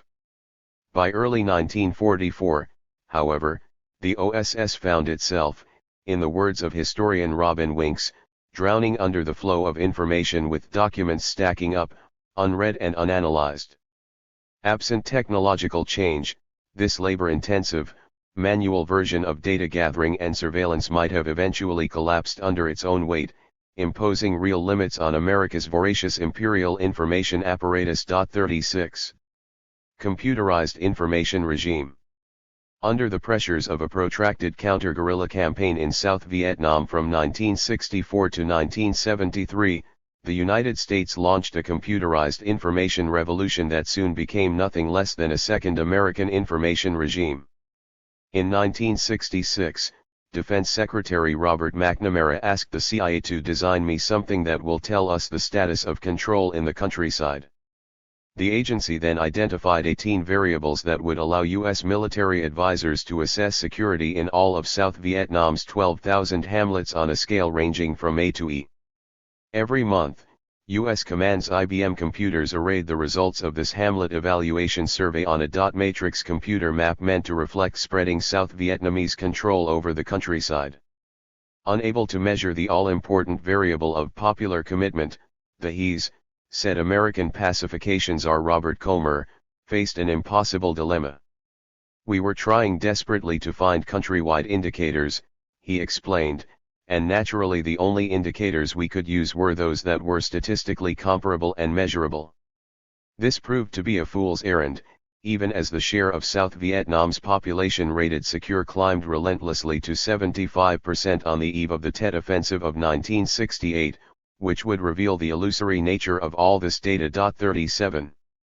6 years later, as the Saigon regime plunged toward defeat, the He's survey still found South Vietnam 84% pacified. In the end, these automated indices led South Vietnam's government, said CIA Director William Colby, to delude itself about its standing with its own people. 38. Even though all this computerized data contributed to a soul-searing defeat in Vietnam, in retrospect it served as an important experimental step, creating innovations that would start Washington, decades later, on the path toward a third, robotic information regime. During the Vietnam era as well, the FBI's counterintelligence programs conducted illegal acts of domestic surveillance against the anti-war movement in particular. In response to the civil rights and the anti-Vietnam War protests of the 1960s, the FBI deployed COINTELPRO, using what a congressional committee chaired by Senator Frank Church would later call unsavory and vicious tactics, including anonymous attempts to break up marriages, disrupt meetings, ostracize persons from their professions, and provoke target groups into rivalries that might result in deaths. In assessing the program's 2,370 illegal actions from 1960 to 1974, that Senate committee branded them a sophisticated vigilante operation that would be intolerable in a democratic society even if all of the targets had been involved in violent activity. 39. In addition, after a quarter-century of warrantless wiretaps, the FBI had built J. Edgar Hoover's Sex Deviate files and official/confidential files, housed inside the director's office, into an archive of the sexual peccadillos of America's most powerful political figures. Hoover used such material as blackmail, or slip to the press revelations that he used to shape the direction of politics. He distributed a dossier on Democratic candidate Adlai Stevenson's alleged homosexuality to encourage his defeat in the 1952 presidential election, circulated audio tapes of Martin Luther King Jr.'s philandering, and told President Kennedy over lunch in March 1962 he knew of his affair with mafia mistress Judith Exner. 40.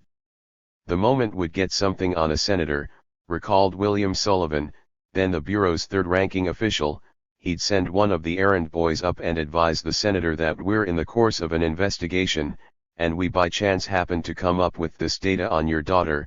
From that time on, the senators write in his pocket 41 by Hoover's death in 1972, locked file cabinets in his office held 722 files on congressmen and 883 on senators, documenting their indiscretions. 42. In 1974, after New York Times reporter Seymour Hersh exposed the CIA's illegal surveillance of anti-war activists, Congress investigated the agency's Operation Chaos, discovering a database with 300,000 domestic names that it was legally barred from collecting. 43. After the Senate's Church Committee and the President's Rockefeller Commission documented the excesses of this domestic surveillance, Congress passed the Foreign Intelligence Surveillance Act of 1978, creating so-called FISA courts to issue warrants for all future national security wiretaps.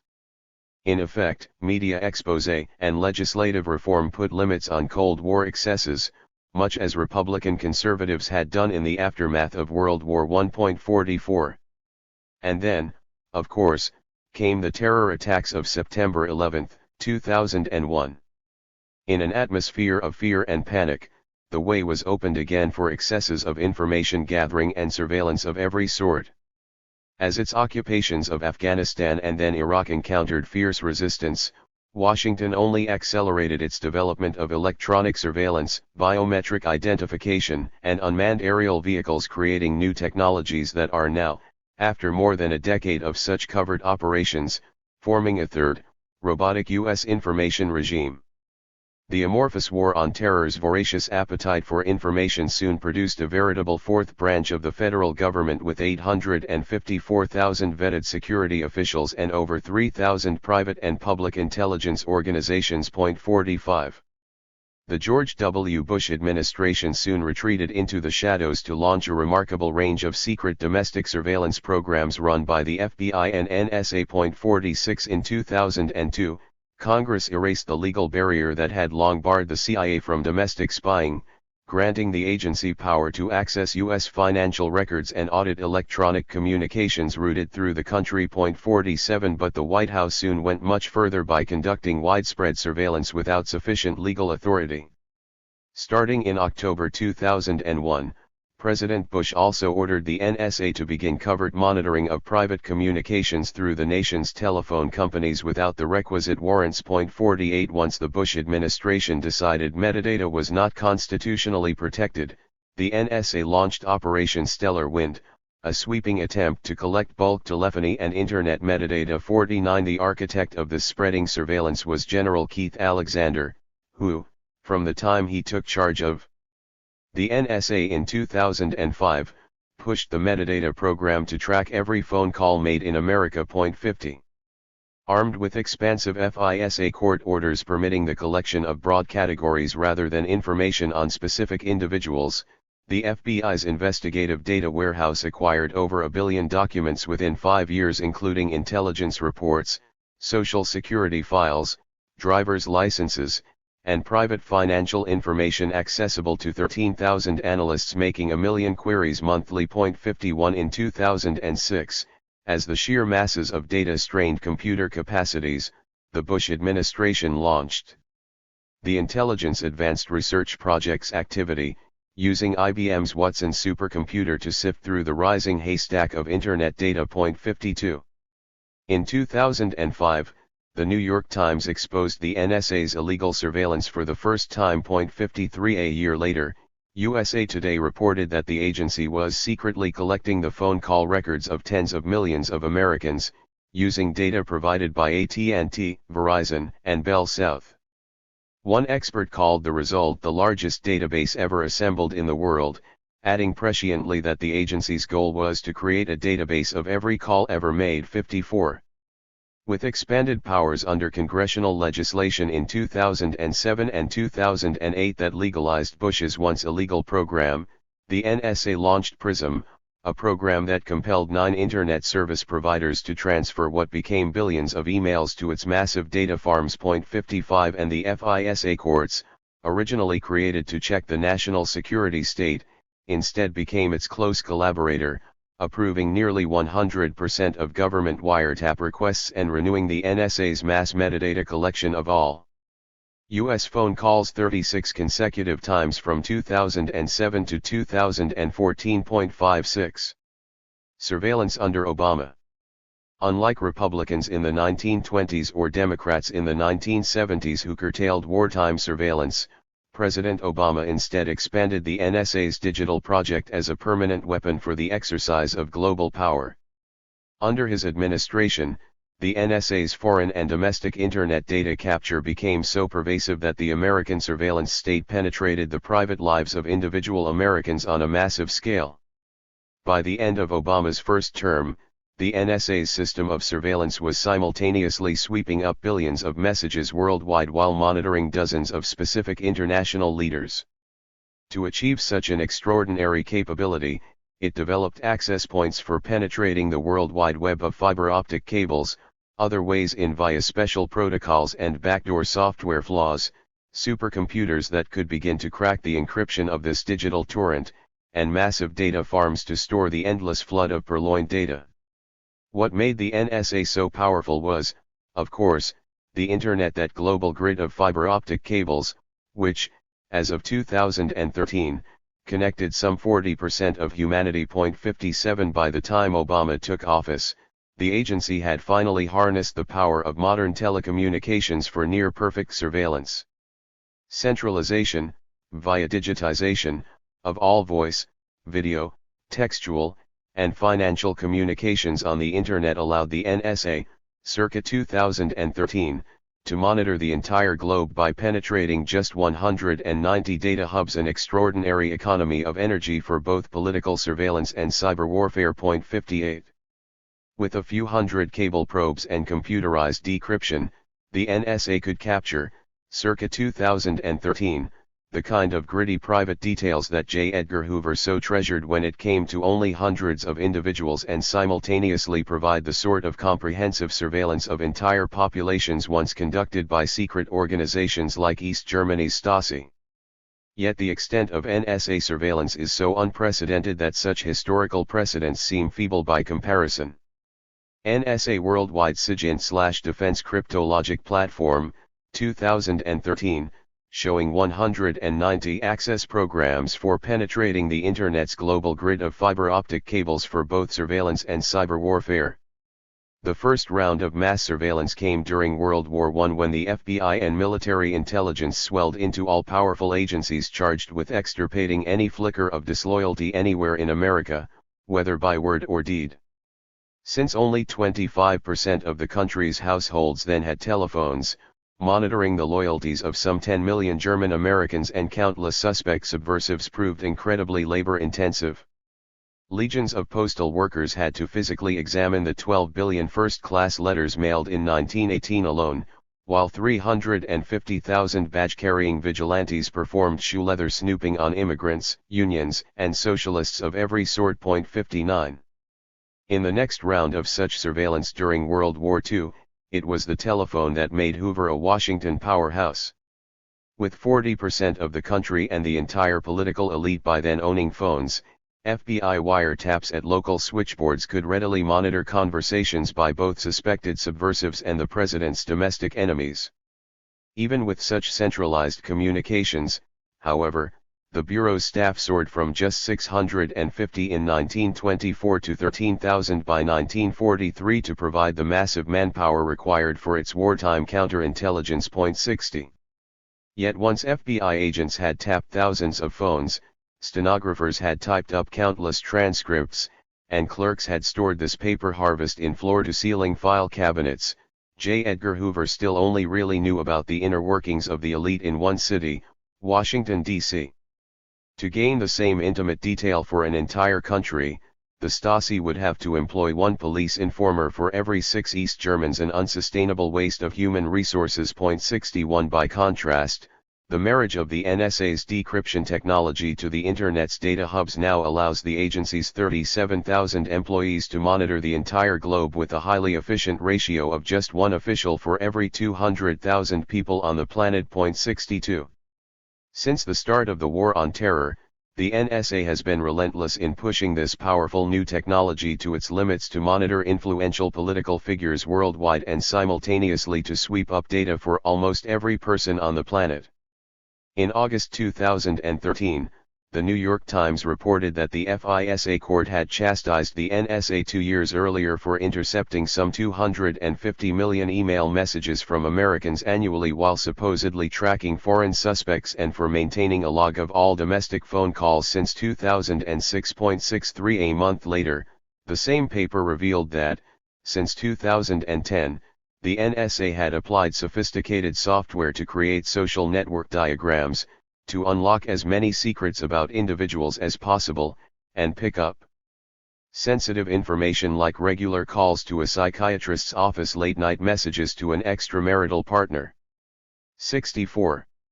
Its bulk email records collection under the sweeping Patriot Act continued until 2011 when 2 senators protested that the agency's statements to both Congress and the court significantly exaggerated this program's effectiveness, eventually forcing Obama to curtail this particular operation. 65 Nonetheless, it continued to collect the personal communications of Americans by the billions under its PRISM program, authorized by a FISA court order requiring Verizon and other telecommunication companies to transfer records of all phone calls, foreign and domestic, on an ongoing daily basis. 66 Beyond that front door access, the NSA's surreptitious muscular project, according to a January 2013 agency document, penetrated data transfers between internet giants Google and Yahoo to capture 181 million new records in just 30 days. 67.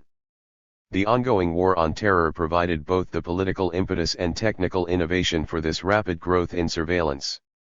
By the time the Obama administration withdrew from Iraq in late 2011, the Army's Biometrics Identity Management Agency had collected fingerprints and iris scans on 3 million people, or about 10% of that country's population. In Afghanistan by early 2012, U.S. military computers held biometric data for 2 million Afghans, again about 10% of the country's population. 68 In 2009, the Pentagon's Homeland Security Commander General Victor Renouard called for the domestic application of this technology. 2 years later, a company called By2 Technologies in Plymouth, Massachusetts, began marketing the Mobile Offender Recognition and Information System, with smartphone-based iris recognition, to dozens of police forces nationwide. 69 Similarly, in 2010 the military transferred its experimental biometric optical surveillance system, first developed to spot suicide bombers in crowds of Afghans or Iraqis, to Homeland Security, which continued to develop facial recognition technology for future domestic use by local police. 70. Despite a decade of relentless expansion, the full range of the NSA's operations remained one of Washington's best-kept secrets. So deeply classified was this operation that in March 2013 Intelligence Chief James Clapper could assure Congress, under oath, that the NSA did not collect any type of data at all on millions of Americans. That knowing lie was so troubling for the young NSA contractor Edward Snowden that, just 2 months later, he fled to Hong Kong where he began leaking thousands of classified documents to the world's press, exposing for the first time the extraordinary extent of the NSA's spreading surveillance, both domestic and international. 71. In addition to routinely sweeping up billions of communications made by ordinary Americans, the NSA, according to one of these leaked documents, maintains relationships with over 100 U.S. companies, facilitating a home field advantage as the primary hub for worldwide telecommunications. As of April 2013, the NSA had 117,675 active surveillance targets at home, a figure that represents many if not most of those providing active leadership in American political life. 72 Think about it. If the NSA were to monitor the entire U.S. Cabinet and Congress as well as the governors and all 7,382 legislators in the 50 states, we would still have to account for another 109,782 targets. Even if we were to add an average of 5 students and faculty at every one of the 7,398 college campuses in America, we would still have 72,792 targets to go. Throw in the editor and 4 reporters at each of the country's 1,395 daily newspapers, and you would still have another 65,817 targets to account for. In sum, that number 117,675 is a reasonable approximation of almost every politically active leader in America. The World Wide Web's centralization of most communications has given the United States a capacity for global surveillance far beyond the British Empire's yield from its control of transoceanic telegraph cables. Among the most revealing of those thousands of leaked documents, the NSA's 2012 schematic for its worldwide SIGINT/defense cryptologic platform indicates that it inserted malware on 50,000 computers worldwide through just 20 covered, clandestine, or cooperative cable access points, supplemented by 170 secondary and tertiary entries, an extraordinary economy of force for both worldwide surveillance and cyber warfare. 73. Other documents that Edward Snowden released to the press indicate that the agency's X-Keyscore program had collected 850 billion call events in 2007 and 41 billion records for a single month in 2012 about nearly everything a user does on the internet, from chat rooms to online searches. 74 Through expenditures of $250 million annually under its SIGINT enabling project, the NSA systematically and stealthily penetrated encryption designed to protect privacy. In the future, superpowers will be made or broken based on the strength of their cryptanalytic programs, reads another 2007 document. It is the price of admission for the U.S. to maintain unrestricted access to and use of cyberspace. 75. Under President Obama as well, the NSA cooperated with its longtime British counterpart, the Government Communications Headquarters, to tap the dense cluster of transatlantic telecommunication fiber optic cables that pass through the United Kingdom. During a visit to a GCHQ facility for high-altitude intercepts at Meanwith Hill in June 2008, NSA Chief General Keith Alexander asked, "Why can't we collect all the signals all the time? Sounds like a good summer project for Meanwith." 2 years after turning its gaze from sweeping the skies above to probing cables below the seas, GCHQ's Operation Tempora achieved the biggest internet access of any partner in a Five Eyes intelligence coalition that includes Great Britain, the United States, Australia, Canada, and New Zealand. After the operation went online in 2010, GCHQ sank probes into 200 internet cables and was soon collecting 600 million telephone messages daily, all accessible to American security personnel. 76 During a single day, Operation Tempora processed 39 billion pieces of information. 77. Apart from tracking terrorists, the NSA has conducted extensive surveillance of allied nations, both their leaders and governments, to more efficiently control the nexus of subordinate elites that has been the fulcrum for U.S. global power since the mid-1950s. What is the aim of such sensitive surveillance, which runs the risk of serious political repercussions if exposed? Here, the history of colonial policing provides a precedent that explains the strategic logic of current eavesdropping. Just as colonial police forces once watched thousands of local elites to assure their continuing collaboration with European empires, so the CIA and the NSA have monitored several hundred national leaders worldwide who now play an analogous role in America's global dominion. Aggressive international surveillance provides Washington with the information needed to maintain its hegemony. Operational intelligence on dissidents to be countered with covert action or military intervention, basic political and economic intelligence to give American diplomats an advantage in bilateral or multilateral negotiations, scurrilous information about the activities of national leaders useful in coercing their compliance, and, perhaps most important, a sense of omniscience when it comes to independent foreign elites, from Berlin to Bogota, Jakarta to Johannesburg. In deference to the historic Five Eyes alliance, which dates back to the dawn of the Cold War, the NSA has, since 2007, generally exempted close to ND party allies from surveillance programs. But, according to another leaked document, we can, and often do, target the signals of most third-party foreign partners, meaning 30 less reliable allies such as France, Germany, and Italy. On a busy day in January 2013, the NSA collected 60 million phone calls and emails from Germany, part of 500 million messages purloined annually, with similar numbers for France, Italy, and Spain.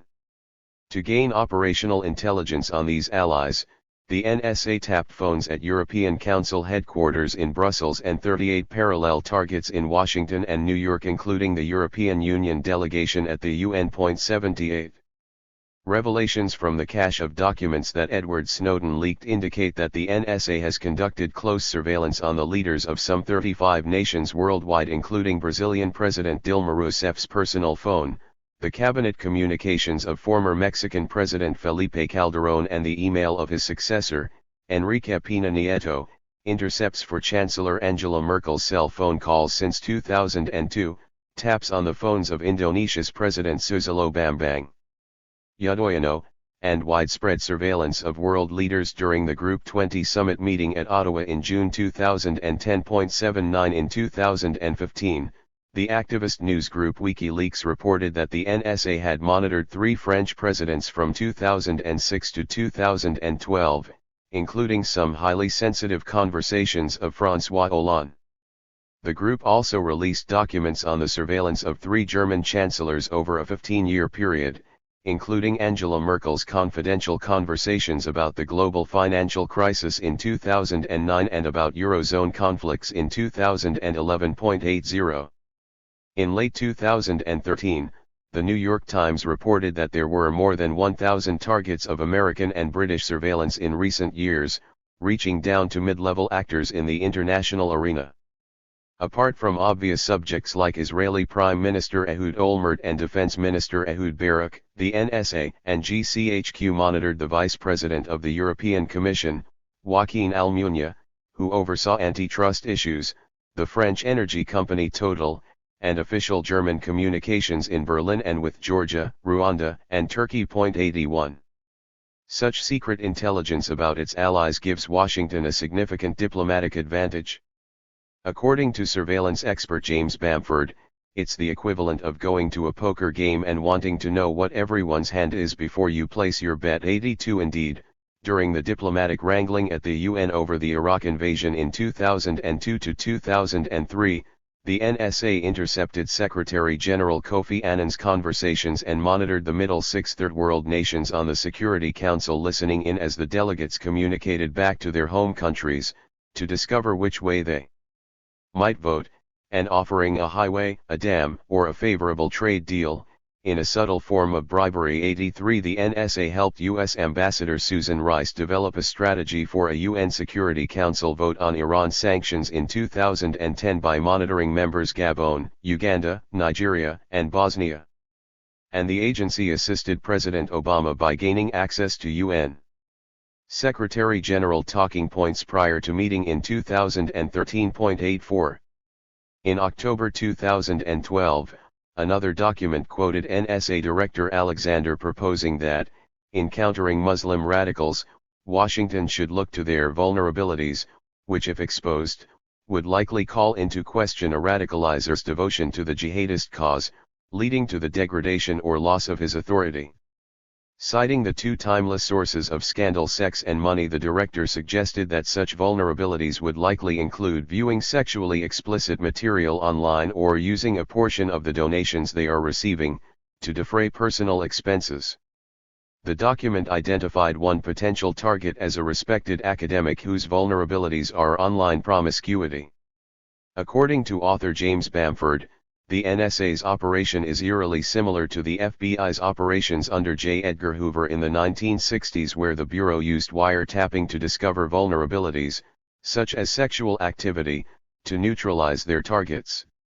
In response to this leaked NSA document, the Deputy Legal Director of the American Civil Liberties Union, Jamil Jaffer, warned that the President will ask the NSA to use the fruits of surveillance to discredit a political opponent, journalist, or human rights activist.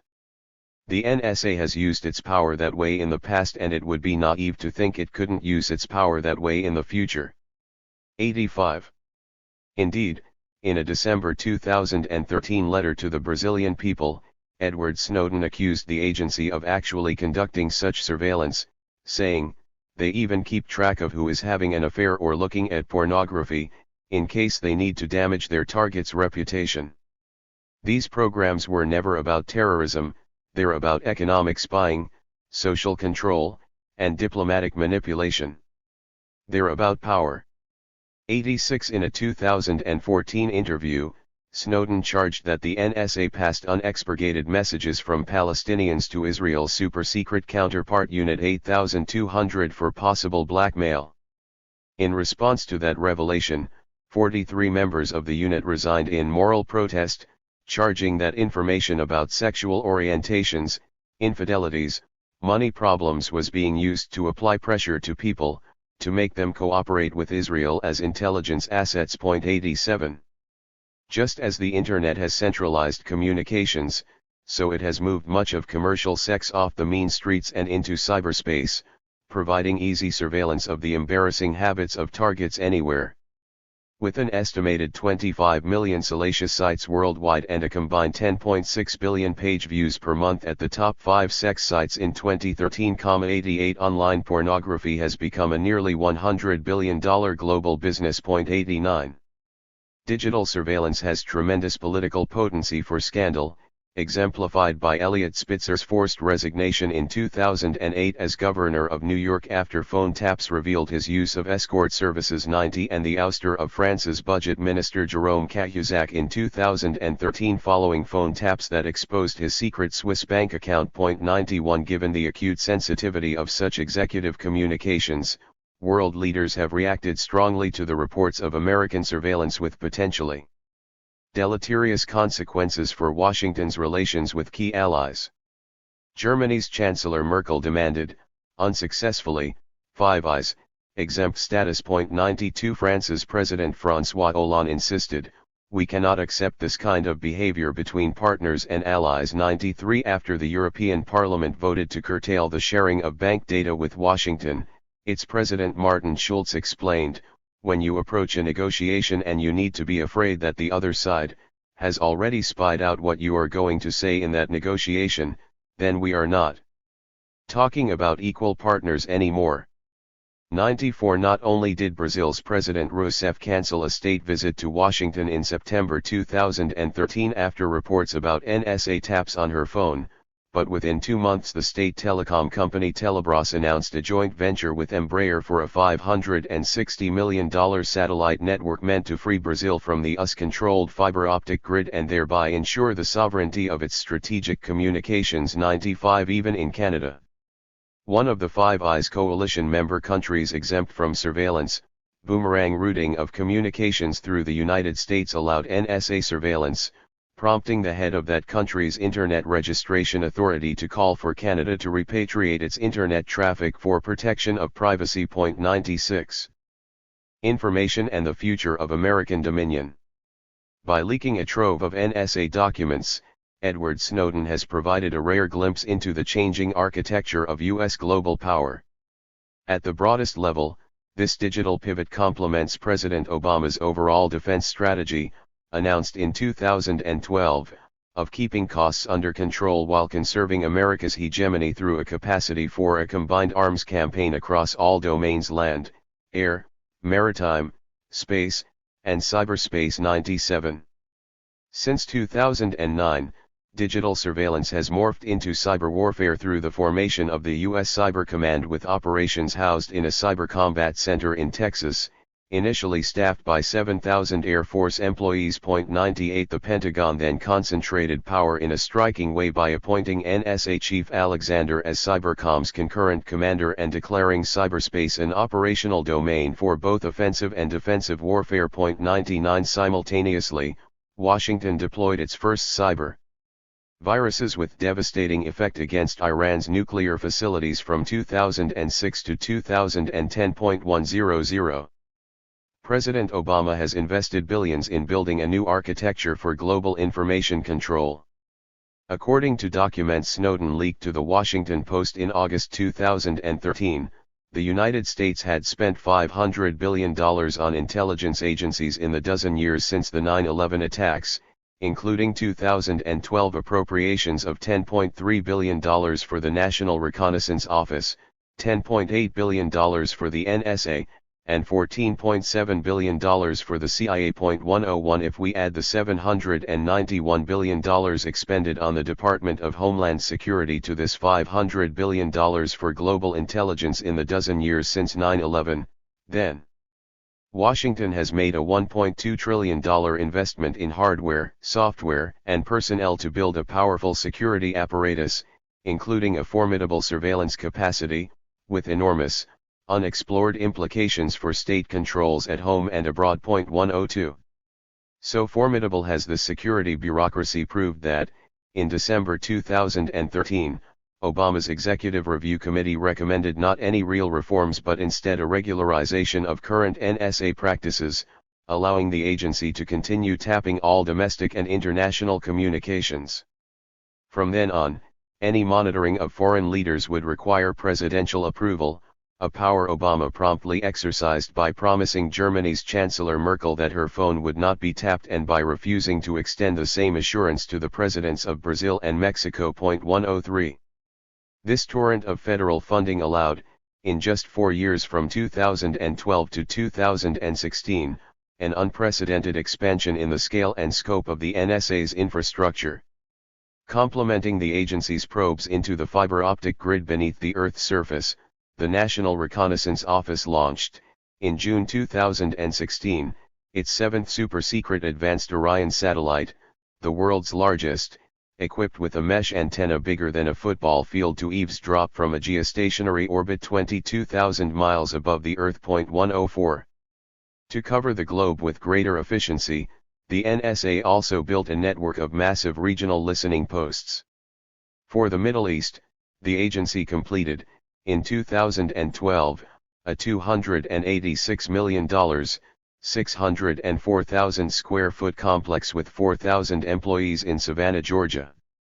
For Latin America, in 2013, the agency retrofitted a Sony chip facility in San Antonio, Texas, at a cost of $300 million. For Asia and the Pacific, the NSA opened a $358 million post on Oahu in January 2012.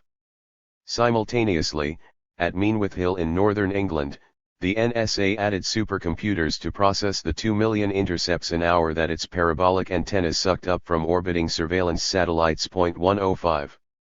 To store and process billions of messages collected worldwide, by June 2013 the NSA was employing 11,000 workers to construct a data center in Bluffdale, Utah, at a cost of $1.6 billion, covering 1 million square feet and housing an immense storage capacity measured in yottabytes, each the equivalent of 1 trillion terabytes, an unimaginably vast capacity when one realizes that just 15 terabytes could store every publication in the Library of Congress. 106. In its quest for ever more powerful supercomputers for processing data and decoding encryption, the NSA pushed far beyond the Cray cascade that the Defense Advanced Research Projects Agency had developed in 2010, capable of 1 quadrillion calculations per second at a cost of $250 million. 107. In 2015, Obama authorized development of an exaflop computer that would operate at 30 times the speed of any current supercomputer. From its new 260,000 square foot research facility in Oak Ridge, Tennessee, the agency is striving for superfast supercomputers, via breakthrough technologies such as quantum computing, that will allow it to both crack ever tougher encryption and master the data tsunami expected by 2020, when as many as 200 billion devices will be networked globally. 108. After Edward Snowden's revelations attracted sensational headlines worldwide, the NSA insisted its practices had blocked terror attacks on America. In numerous public statements, General Alexander claimed responsibility for stopping 54 different terrorist-related activities. When pressed for details during Senate testimony in October 2013, the general could only cite a single San Diego taxi driver's cash transfer of $8,500 to the Al-Shabaab group in his native Somalia. Interviewed about the NSA's claims of success against terrorists, one member of Obama's review panel told NBC News, "We found none." This criticism prompted Congress to pass the USA Freedom Act in 2015, curtailing bulk collection inside America but preserving unchecked foreign surveillance. Within a year, the intercepts from Americans fell from billions of records per day to just 151 million phone messages per year, while warrantless overseas surveillance of foreigners climbed substantially to 106,000.109 on balance. It seems the NSA's vast surveillance apparatus has been built for a mission other than domestic security.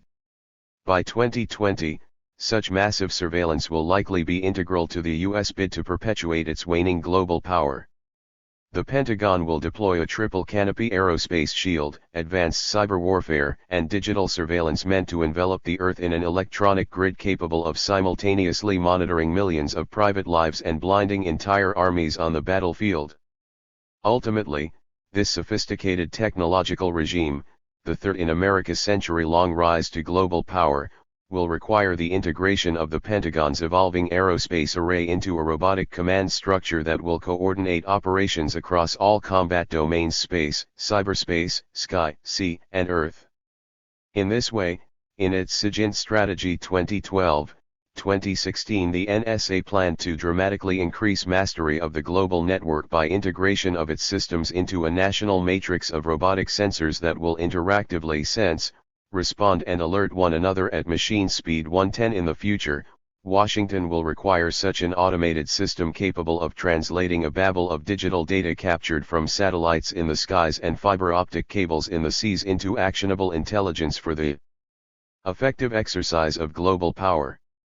With the disparity growing between Washington's global reach and its withering mailed fist, the United States struggled, circa 2012, to maintain 40% of the world's armaments production with only 23% of its gross economic output. 111 as its share of world output fell further to just 17% by 2016, while its social welfare costs started climbing from 4% of GDP in 2010 to a projected 18% by 2050, savings were becoming imperative for Washington's survival as a world power. 112. Compared to the trillion-dollar cost of conventional military intervention in Iraq, the NSA's 2012 budget of just $11 billion for worldwide surveillance and cyber warfare looks like a cost savings the Pentagon cannot afford to forego. 113 Cyberspace offers Washington a budget-priced arena of global power, albeit at the cost of the trust of its closest allies, a contradiction that will bedevil America's global leadership for years to come. Surveying the past for recurring patterns, it seems that for well over a century innovative surveillance techniques forged during pacification campaigns at the periphery of U.S. power have migrated homeward to provide both a blueprint for domestic surveillance and new technologies for the exercise of global hegemony. Through three sets of wars from 1898 to 2016, crucibles of counterinsurgency in the Philippines, Vietnam, and Iraq and Afghanistan have pushed Washington's pacification effort to its technological limits, forcing the formation of new systems for both surveillance and information warfare. Looking inward for the domestic implications of this history, we can see that a global hegemon like the United States that exercises power beyond its borders over other societies soon begins to exhibit many of those same coercive features at home. To update Henry Stimson, in the age of the internet, gentlemen don't just read each other's email, they now watch each other's porn and pry into each other's bank accounts. In the new world of national security surveillance, the U.S. pursuit of global power seems to require, from Washington's perspective, that its citizens forego any right to privacy, with other rights likely to follow. Clearly, Mark Twain may well have been right when he warned us, just over 100 years ago, that this country could not sustain both empire abroad and democracy at home. Chapter 5. Torture and the Eclipse of Empires. In the wake of the attacks on September 11, the White House made torture its secret weapon in the war on terror.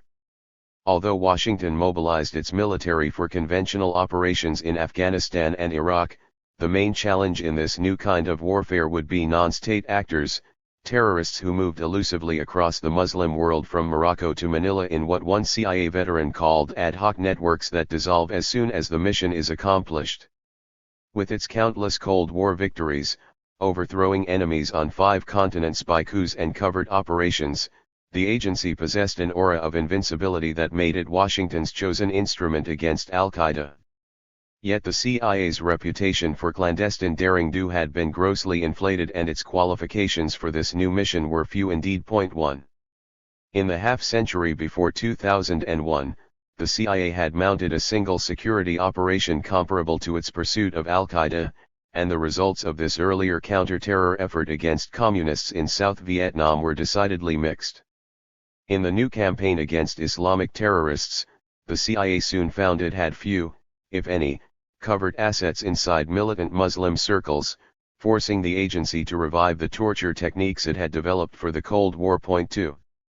Facing a rival Soviet empire that seemed to have cracked the code of human consciousness, Washington allied with Britain and Canada in 1951 for a massive mind control effort whose budget reached $1 billion annually. 3. After a decade of secret research, the CIA developed a coercive interrogation doctrine that the White House could deploy at times of extraordinary crisis. Across the span of 3 continents and 4 decades, there is then a striking similarity in torture techniques used against the Soviet Union and its satellite states in the 1950s, in South Vietnam during the 1960s, Central America in the 1980s, and Iraq after 2003. At a deeper level, this recurring reliance on torture was a manifestation of America's long, largely forgotten history of involvement in coercive interrogation. During its rise to empire, Washington has encountered major mass revolutions just 3 times and responded with torture to all of them. In its conquest of the Philippines, the army used the water cure to extract information from Filipino peasants about omnipresent yet invisible guerrillas, sparking protests back home and courts-martial for military perpetrators. Confronting a similar form of guerrilla resistance during the Vietnam War, the CIA tried to pacify the countryside with a centralized torture assassination apparatus called the Phoenix Program that, when revealed domestically, helped discredit the war effort. After the terror attacks of September 2001, the Bush administration revived CIA torture techniques developed for the Cold War and used them to pursue Al-Qaeda's terrorist network. Empire is the defining context that lends some larger meaning to these moments. After their triumphal entry into Manila in 1898 and Baghdad in 2003, U.S. troops soon plunged into the pacification of societies with tight kinship ties that defied their superior firepower, prompting a reliance on torture for supposedly actionable intelligence. Yet if torture expresses a will to dominance for an empire on the rise, it also reveals a more complex pathology amid imperial retreat or defeat, involving as it does an unsettling mixture of arrogance and insecurity, a sense of superiority and savagery, as well as a legalistic mentality and an inescapable criminality. The repeated use of torture, despite the legal complications involved, seems more comprehensible when understood as an artifact of empire. In their recourse to torture at times of crisis, 3 imperial powers Britain, France, and the United States moved through parallel phases with some revealing similarities. Each initially granted its security services a legal exemption, through formal procedures, for the use of extreme measures against restive populations on remote imperial frontiers. They all then suffered divisive, demoralizing controversy when journalists back home exposed the torture in all its savagery. Finally, each of them engaged in a protracted process of impunity, exempting both the perpetrators and the powerful from the consequences of their crimes. More ominously for the future of Washington's global hegemony, the use of torture by dying empires, and the moral damage that comes with it, seems like both a manifestation of and a causal factor for imperial decline. A short history of psychological torture. The roots of the continuing controversy over the abuse of detainees at the Abu Ghraib prison in Iraq and the Guantanamo prison in Cuba lie, most immediately, in the long history of the CIA's use of psychological torture. To counter Soviet advances in mind control at the start of the Cold War, the agency mounted a special interrogation program whose working hypothesis was stated in a 1952 memo: medical science, particularly psychiatry and psychotherapy, has developed various techniques by means of which some external control can be imposed on the mind or will of an individual, such as drugs, hypnosis, electric shock, and neurosurgery. 4. The CIA tested all of these novel techniques covertly during the 1950s under a top-secret program, codenamed Project Artichoke, that aimed at the development of any method by which we can get information from a person against his will and without his knowledge. When none of these exotic methods actually proved capable of breaking potential enemies or obtaining reliable information, the agency then collaborated with British and Canadian scientists on more conventional, and successful, academic research into methods concerned in psychological coercion. 5. This secret behavioral research produced two discoveries central to the CIA's emerging psychological paradigm for torture. Through classified experiments in collaboration with the agency from 1951 to 1954, renowned Canadian psychologist Donald Hebb found that he could produce a state akin to drug-induced hallucinations and psychosis in just 48 hours without drugs, hypnosis, or electric shock. For 2 days, student volunteers at McGill University simply sat in a comfortable cubicle deprived of sensory stimulation by goggles, gloves, and earmuffs. 6 It scared the hell out of us, Hebb said later, to see how completely dependent the mind is on a close connection with the ordinary sensory environment, and how disorganizing to be cut off from that support. This discovery, soon confirmed by hundreds of scientific papers, led to the development of a torture technique called sensory deprivation. 7. During the 1950s as well, two researchers at Cornell University Medical Center, working under CIA contract, found that the most devastating form of torture used by the Soviet secret police, the KGB, was to force a victim to stand motionless for days while the legs swelled, the skin erupted in suppurating lesions, and hallucinations began. Later American versions of such a procedure came to be euphemistically called stress positions. 8. 4 years into this secret research, American prisoners in North Korea suffered what was then called brainwashing, prompting a sudden surge of interest in using such mind control methods defensively. In August 1955, President Dwight Eisenhower ordered that any soldier at risk of capture must be given specific training and instruction designed to withstand all enemy efforts against him. Consequently, the Air Force developed a program it dubbed SEER to train pilots in resisting psychological torture. 9 In this way, the United States soon developed two intertwined strands of mind control research: aggressive techniques for breaking enemy agents and defensive methods for training Americans to resist enemy inquisitors.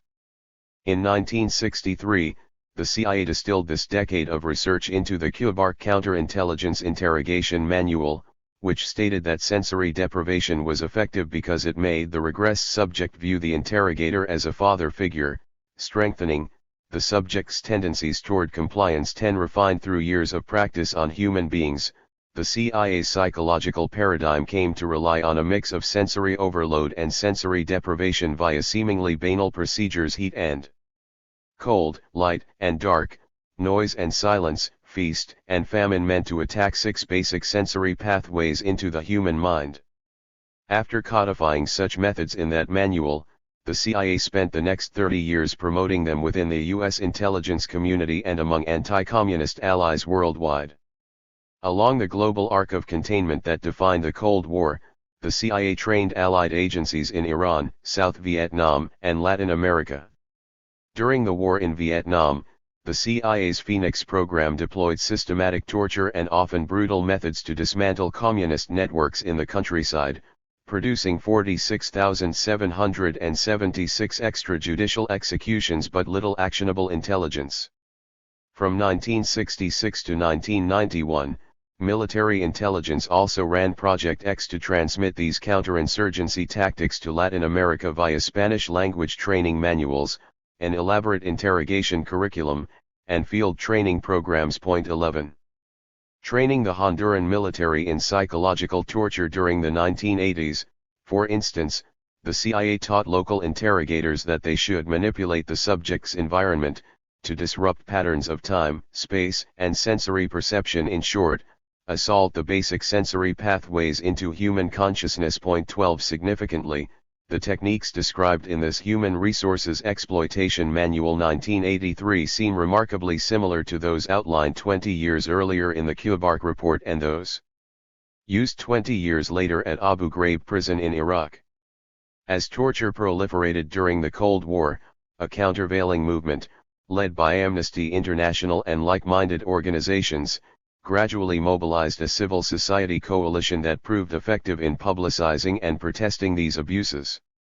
In December 1984, after years of such global, grassroots agitation, the UN General Assembly finally adopted the Convention Against Torture, defining this crime broadly, under Article I, as any act by which severe pain or suffering, whether physical or mental, is intentionally inflicted on a person for such purpose as obtaining from him or a third person information or a confession. 13. Approved by a unanimous UN vote, the CAT created enormous international pressure for compliance.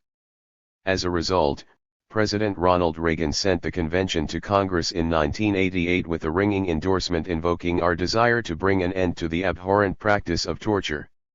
Simultaneously, however, the administration proposed a record 19 reservations that stalled its ratification in the Senate for the next 6 years. 14. In 1994, 4 years after the close of the Cold War, Washington finally ratified the convention, seemingly resolving the tension between its anti-torture principles and the CIA's torture practices. 15. Yet when President Bill Clinton sent it to Congress, he included 4 little-noticed diplomatic reservations, drafted 6 years before by the Reagan administration, that were focused on just one word in the treaty's 26 printed pages: mental. These reservations narrowed the definition of mental torture to ban only 4 specific acts, thereby permitting methods such as sensory deprivation and so-called self-inflicted pain. Significantly, these were the very techniques the CIA had developed and propagated for the previous 40 years. This exculpatory definition was later reproduced verbatim in Section 2340 of the U.S. Federal Code and the War Crimes Act of 1996.16.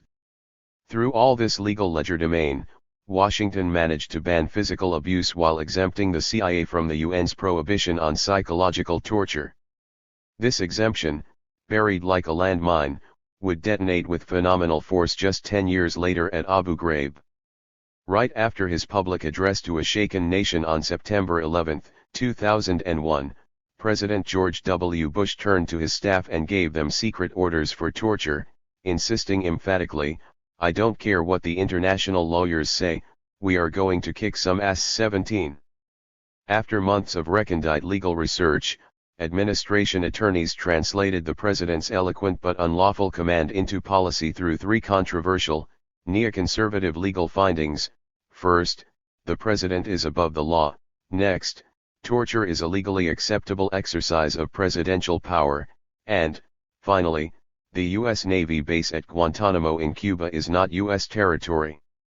These separate findings rested on a broader constitutional doctrine of overarching presidential power. In times of war, they argued, the president should be able to set aside all domestic laws or international treaties to defend the nation, correcting what Vice President Dick Cheney condemned as the unwise compromises, over the last 30 to 35 years that had eroded the powers, of the President of the United States to do his job. 18. More fundamentally, administration attorneys argued that the presidency, what they called the unitary executive, was the preeminent branch of government, challenging the constitutional principle that the presidency is one of 3 co-equal branches.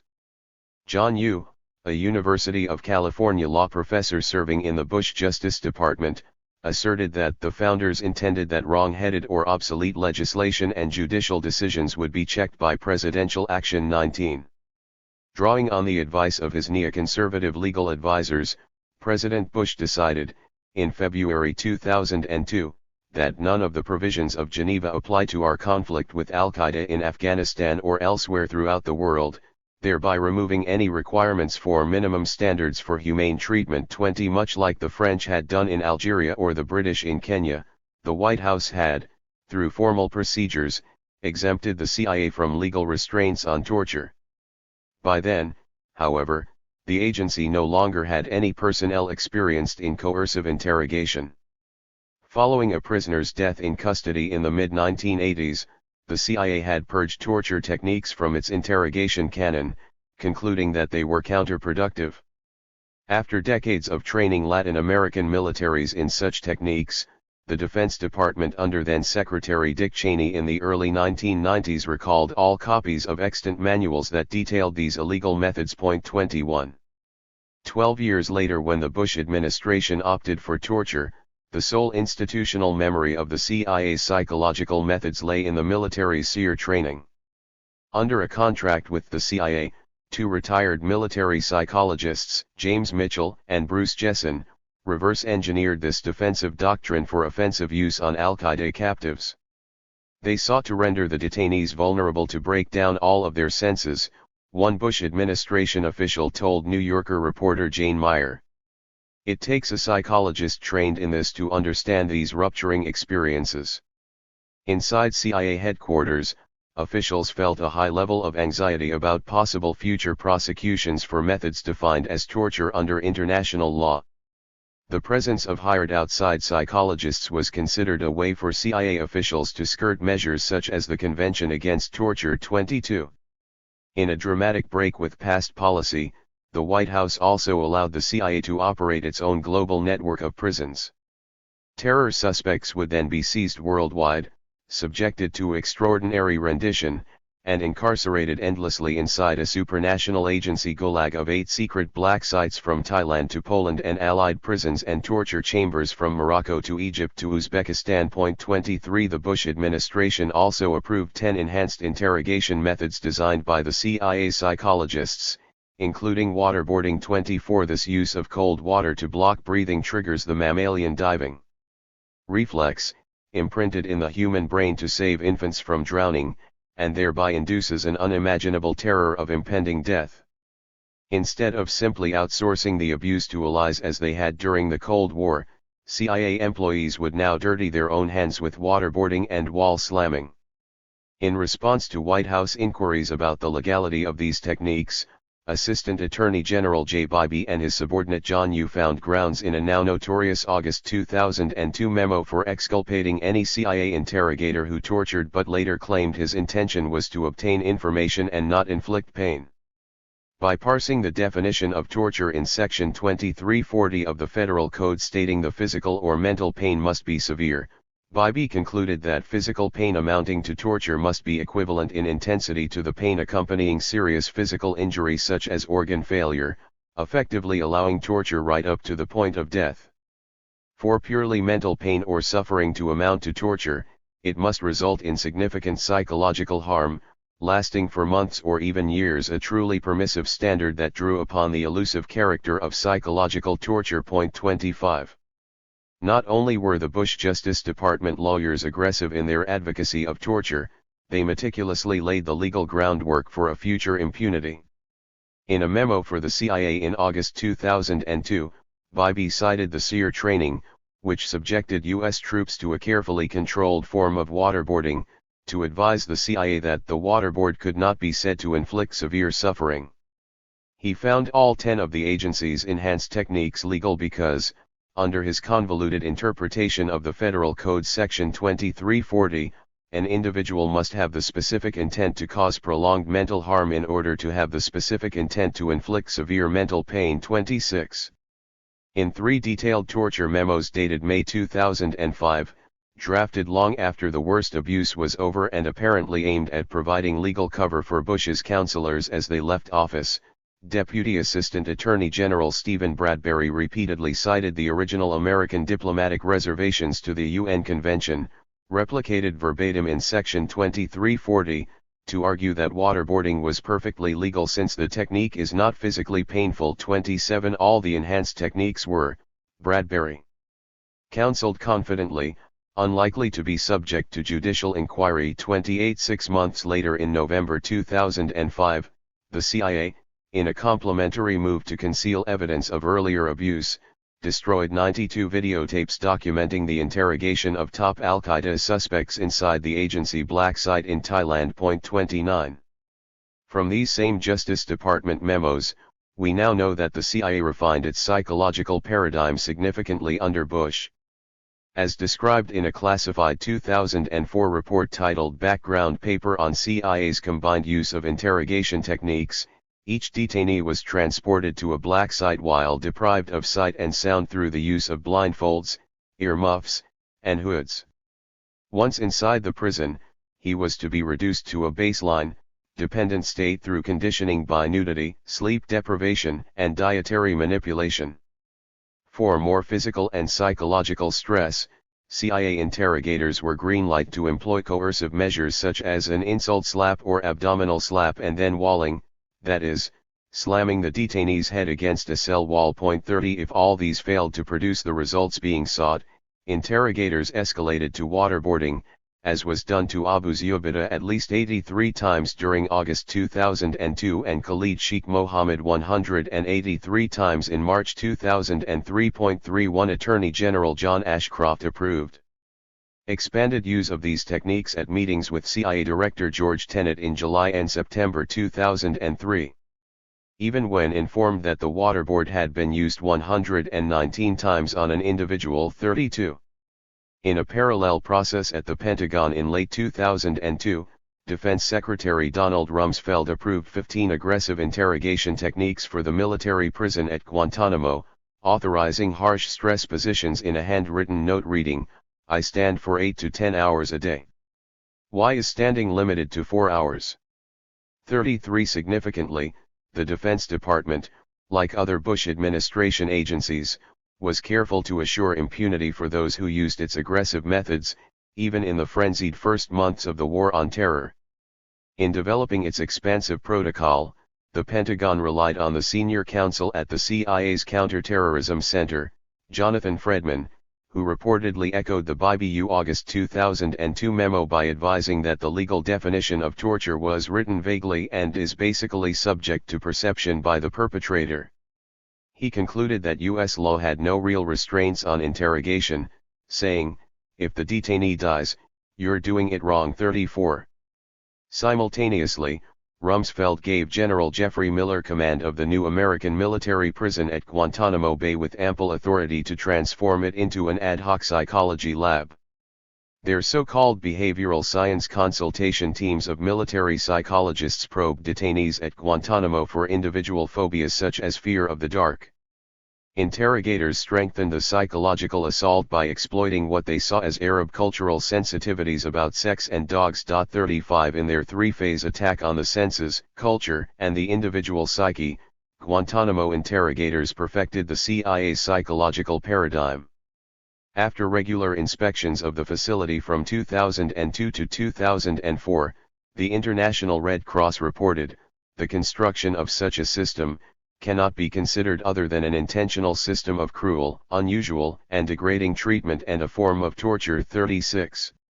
After General Miller brought those methods to Iraq in September 2003, the U.S. commander there, General Ricardo Sanchez, ordered Guantanamo-style abuse at Abu Ghraib prison.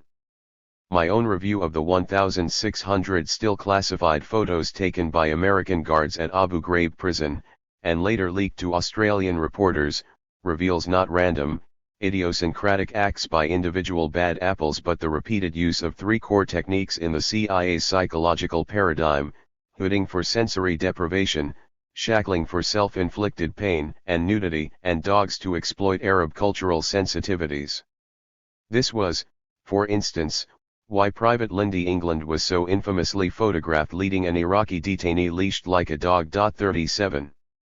According to the New York Times, these techniques escalated virally at 5 special operations field interrogation centers across Iraq where detainees were subjected to extreme sensory deprivation, beating, burning, electric shock, and waterboarding.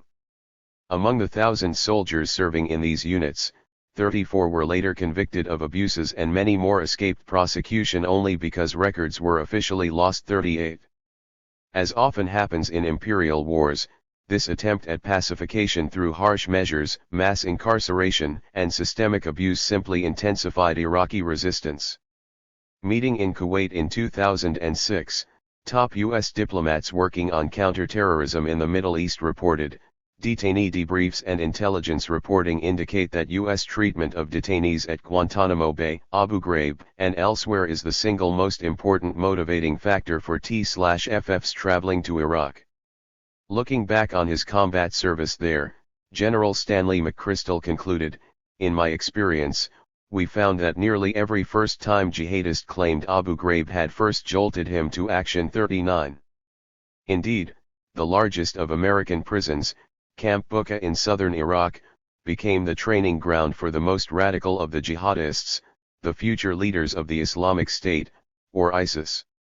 By the time that prison closed in 2009, some 100,000 detainees had passed through its barbed wire, including the main founders of the Islamic State, notably its head Abu Bakr al-Baghdadi, detained there for 5 years, and the 9 members of his top command. 40 We had so much time to sit and plan, a senior member of the Islamic State recalled.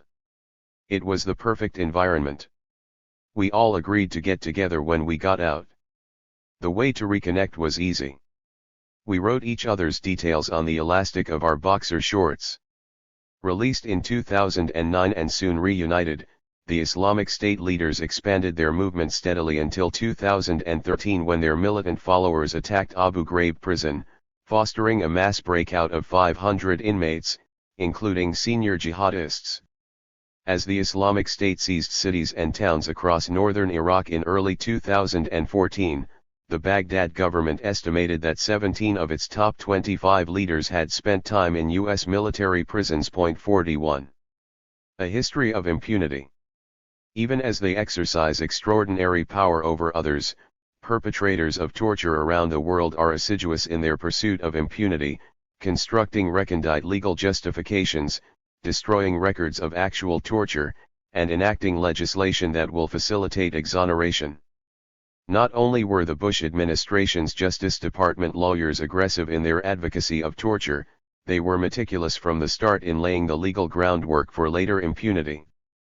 Consequently, when Vice President Cheney presided over the drafting of the Military Commissions Act of 2006, he included clauses, buried in these 38 pages of dense print, defining serious physical pain as significant loss or impairment of a bodily member, organ, or mental faculty, a striking paraphrase of John Yu's infamous August 2002 definition. 42 Above all, the Military Commissions Act protected the CIA's use of psychological torture by repeating verbatim the exculpatory language found in those Clinton-era, Reagan-created reservations to the UN Convention and still embedded in Section 2340 of the Federal Code. To make doubly sure of impunity, the 2006 Commissions Act made these definitions retrospective to November 1997, giving CIA interrogators immunity from any misdeeds under the expanded War Crimes Act of 1997, which punished serious violations with life imprisonment or death. 43. In June 2008, Major General Antonio Taguba, who had conducted the military's most thorough investigation of the abuse at Abu Ghraib, looked back on the past 5 years of disclosures by government investigations, media accounts, and reports from human rights organizations. At this point, the general concluded, there is no longer any doubt as to whether the current administration has committed war crimes. The only question that remains to be answered is whether those who ordered the use of torture will be held to account. 44. In the transition from Bush to Obama, the dynamics of partisan wrangling over CIA interrogation produced a surprising bipartisan move toward impunity for past human rights abuse. Following the televised broadcast of photos from Abu Ghraib by the CBS News show 60 Minutes in 2004, the United States had started moving, almost imperceptibly, through a 5-step process of impunity quite similar to those experienced earlier by England and France. Through a process spun out over 8 years, General Taguba's question would be answered decisively in the negative: none of those who ordered the tortures would be held accountable. Step 1 toward impunity was a bipartisan effort. For a year after the 2004 Abu Ghraib expose, Defense Secretary Rumsfeld's Pentagon claimed that the abuse was perpetrated by a small number of U.S. military. Similarly, While announcing his refusal to release more torture photos in May 2009, President Obama echoed Rumsfeld, asserting that the abuse shown in these images was carried out in the past by a small number of individuals. 45. In early 2009, Republicans took the nation deep into the second stage with former Vice President Cheney's televised statements that the CIA's methods prevented the violent deaths of thousands, perhaps hundreds of thousands, of people. The Obama administration did not dispute this claim. 46. On April 16, 2009, President Obama brought us to the third stage in the process when he released the 4 Bush-era memos detailing CIA torture techniques while insisting, "Nothing will be gained by spending our time and energy laying blame for the past." 47. During a visit to CIA headquarters 4 days later, Obama promised that there would be no prosecutions of its employees. "We've made some mistakes," he admitted, but he urged Americans to acknowledge them and then move forward. In the furor surrounding the release of those memos, the Democratic Senate Judiciary Committee Chairman Patrick Leahy called for an independent commission on interrogation. Even the House Minority Leader, Republican John Boehner, seemed open to such a course of action. But the White House press secretary announced, the president determined the concept didn't seem altogether workable because such an inquiry might just become a political back and forth. The president's position was in such blatant defiance of international law that the chief UN official on torture, Manfred Nowak, reminded him that Washington was legally obliged to investigate any violations of the Convention Against Torture. 48. After the assassination of Osama bin Laden in May 2011, neoconservatives moved the nation to the next stage of impunity by forming an a cappella media chorus to claim, without any factual basis, that torture had led Washington to bin Laden. Within weeks, Attorney General Eric Holder ended the investigation of alleged CIA abuse, including the actual killing of prisoners, without a criminal indictment, exonerating both the interrogators and their superiors. 49. In the month surrounding the 10th anniversary of the 9/11 attacks, the United States took the 5th and final step in the process of impunity, vindication before the bar of history. By censoring a critical memoir by a veteran FBI interrogator, while simultaneously facilitating laudatory accounts by former Vice President Dick Cheney, CIA official Jose Rodriguez, and the makers of the film Zero Dark 30, the agency fostered the creation of a historical record suggesting that torture had been a significant and successful weapon in the war on terror. 50. In effect, the agency's defenders had won this political battle with the interrogation videos destroyed, a critical book censored, laudatory books launched, indictments quashed, lawsuits dismissed, imagined intelligence coups celebrated, medals awarded, bonuses paid, and promotions secured. However, in December 2014, just when impunity seemed the order of the day, the Senate Intelligence Committee released a detailed, meticulously documented report that served as a powerful corrective to years of CIA disinformation. Instead of steely guardians willing to break laws, trample treaties, and dedicate their lives to the defense of America, this report reveals agency perpetrators as mendacious careerists willing to twist any truth to win a promotion or secure a lucrative contract. 51. This report's executive summary, the only portion so far declassified, will likely remain an important historical document, defining these extraordinary events for years to come. At its most visceral level, the report's 524 pages of dense, disconcerting detail take us into a Dante-like hell of waterboard vomit, rectal feeding, midnight dark cells, endless overhead chaining, sleep deprivation, death threats, humiliating nudity, savage beatings, and crippling cold. With its mix of capricious cruelty and systemic abuse, the CIA's Salt Pit prison in Afghanistan can now, for instance, join that long list of iconic cesspits for human suffering that would include Devil's Island, Chateau d'If, Consun Island, Montjuic Castle, and Robben Island. 52. If nothing else, these details help to purge that awkward euphemism-enhanced interrogation techniques from our polite public lexicon. Now everyone, senator and citizen alike, can just say torture. In its most important contribution, the Senate report sifted through some 6 million pages of classified documents to rebut the CIA's claim that torture produced all important intelligence. All the agency's assertions that torture stopped terrorist plots or led us to Osama bin Laden were false, and sometimes knowingly so. Instead of such spurious claims, CIA Director John Brennan was finally forced to admit that any link between torture and actionable intelligence was, at best, unknowable. 53. The Senate committee's exhaustive review shattered the agency's myth of daring-do infallibility and exposed the bumbling mismanagement of its two main missions in the war on terror, incarceration and intelligence. Every profession has its B-team, every bureaucracy has its bumblers.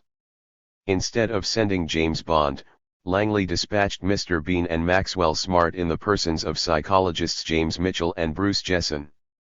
In a 2003 assessment, the CIA office supervising them criticized their arrogance and narcissism and their blatant disregard for the ethics shared by almost all of their colleagues.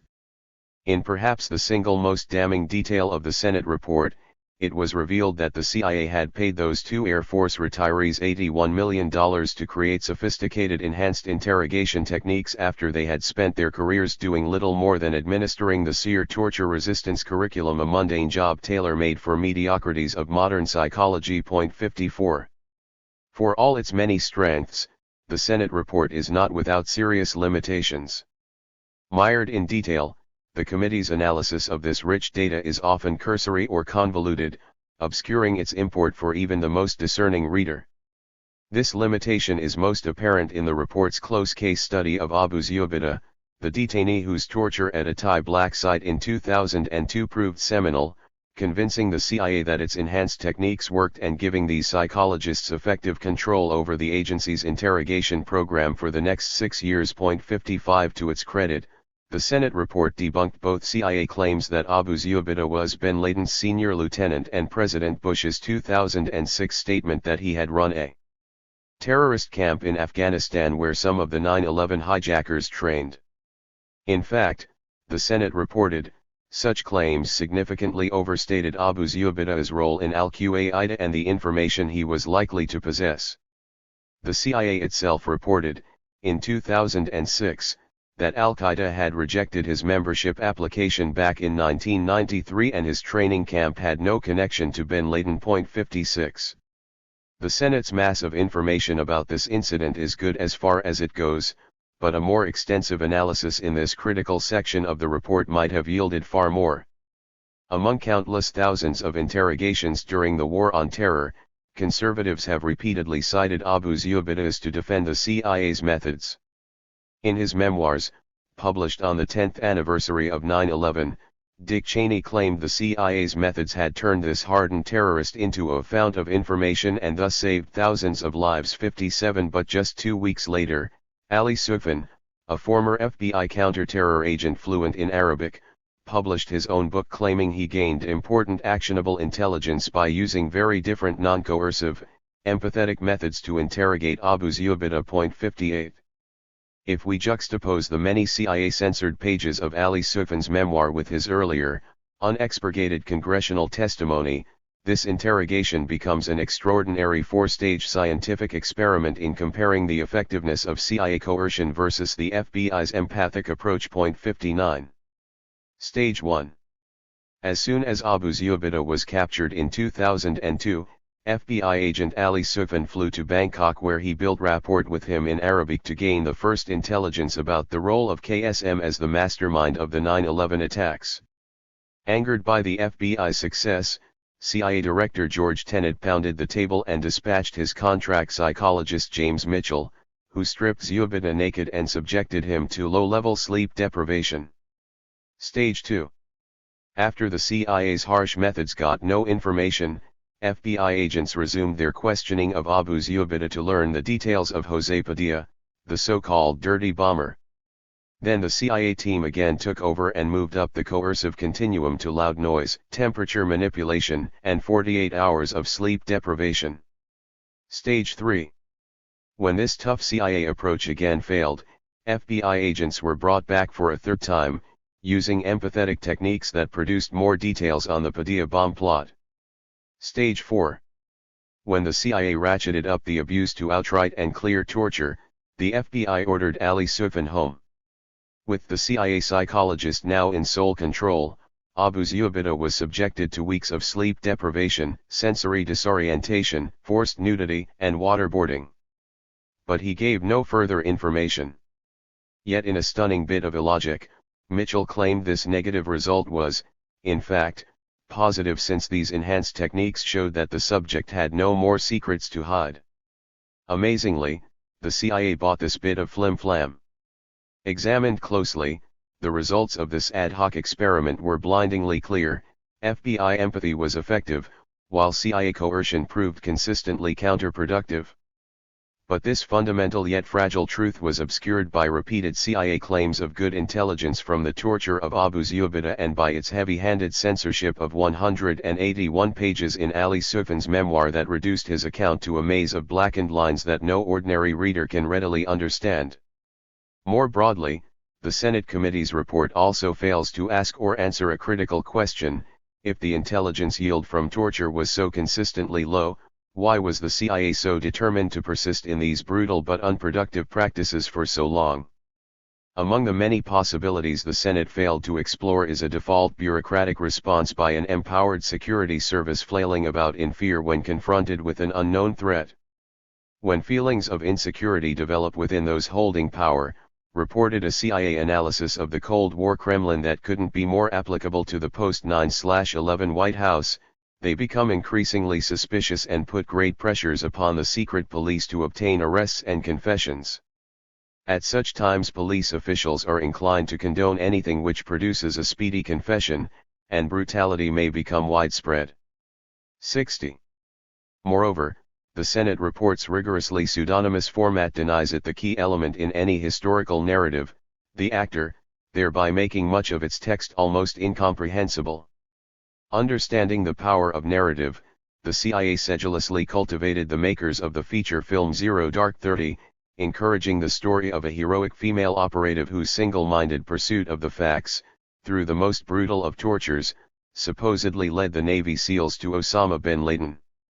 While the CIA has destroyed videotapes of its interrogations and censored Ali Soufan's critical account, Langley gave that film's script writer Mark Boal liberal access to classified sources. 61 The chair of the Senate Intelligence Committee, Dianne Feinstein, walked out of the resulting film after just 20 minutes, calling it so false. 62. Instead of a photogenic leading lady, the Senate report offers only opaque snippets about an anonymous female analyst who played a pivotal role in one of the CIA's biggest blunders, snatching an innocent German national, Khalid el-Masri, and subjecting him to 4 months of abuse in the Salt Pit prison in Afghanistan.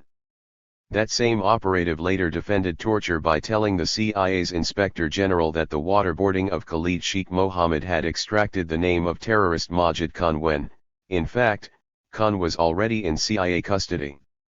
Hinting at something badly wrong inside the agency, the author of these derelictions was promoted to a high post in its counter-terrorism center. By quickly filling in the blanks, journalists have shed light on the real story of this operative that the Senate suppressed and Hollywood glorified with the CIA's eager collusion. This torture queen, as Jane Meyer reported in The New Yorker just days after the Senate report's release, dropped the ball when the CIA was given information that might very well have prevented the 9/11 attacks, gleefully participated in torture sessions afterward, misinterpreted intelligence in such a way that it sent the CIA on an absurd chase for Al-Qaeda sleeper cells in Montana. And then she falsely told congressional overseers that the torture worked. 63.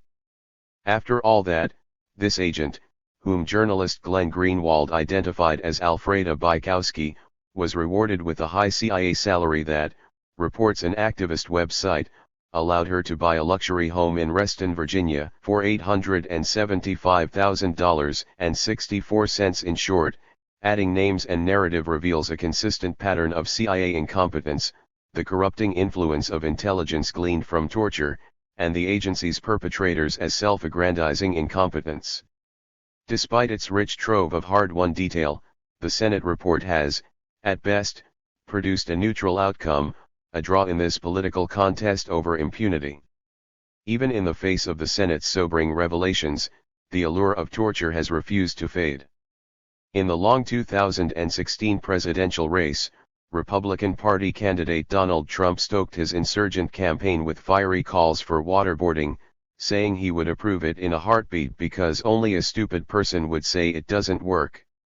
As his campaign gained momentum in early 2016, so did his repeated insistence, "Don't tell me it doesn't work, torture works." 65 after he suggested in March that the best way to stop terrorists would be to murder their families, a chorus of criticism arose from former national security officials, notably ex-CIA Director Michael Hayden, who said the American armed forces would refuse to act if given such illegal orders. He added Trump should bring his own bucket if he wanted to revive waterboarding. 66 Even after winning his party's nomination in July, Trump persisted in his torture advocacy, telling a press conference that the Geneva Conventions were outdated, adding, "I am a person that believes in enhanced interrogation, yes. And by the way, it works." 67.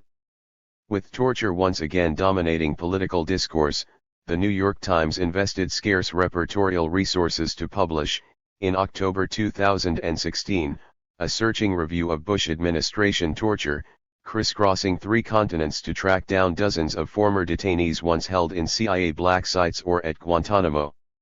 The paper found a disturbingly high number of these men were innocent, and that despite Bush administration assurances that enhanced interrogation would have no negative long-term effects, years later many still suffered flashbacks, nightmares, and debilitating panic attacks. 68 In short, enhanced interrogation was clearly brutal torture, illegal under U.S. law and the UN Convention. Right after his upset win in November 2016, Trump picked Mike Pompeo, a Kansas congressman known for vocal advocacy of torture, as his nominee for CIA director. 2 years earlier, Pompeo had forcibly rejected the Senate's report on CIA torture, insisting that the agency's harsh methods were within the law, within the Constitution, and charging that this inquiry had put American lives at risk because our friends and allies in the fight against Islamic Jihad now know Washington will not honor its commitments. He blasted Obama for ending our interrogation program, saying the intelligence officials who ran it are not torturers, they are patriots. Trump's choice for Attorney General, former Senator Jeff Sessions, was a passionate defender of waterboarding, and his first choice for National Security Advisor, General Michael Flynn, was on record favoring use of enhanced interrogation, a euphemism for torture. 69. With most of his national security team open to using coercive interrogation, the Trump administration discussed, during its first week in office, a policy review that would allow the CIA to reopen its black site prisons and to resume use of harsh techniques. Asked in a television interview whether he favored waterboarding, President Trump said, "Absolutely, I feel it works," though he added he would heed the counsel of top officials. Should he ultimately opt for torture, Trump faced certain opposition in Congress, where Republican Senator John McCain, backed by a 2015 law requiring that all interrogation comply with restraints in the Army Field Manual, said, "I don't give a damn what the President of the United States wants to do. We will not waterboard. We will not torture." 70.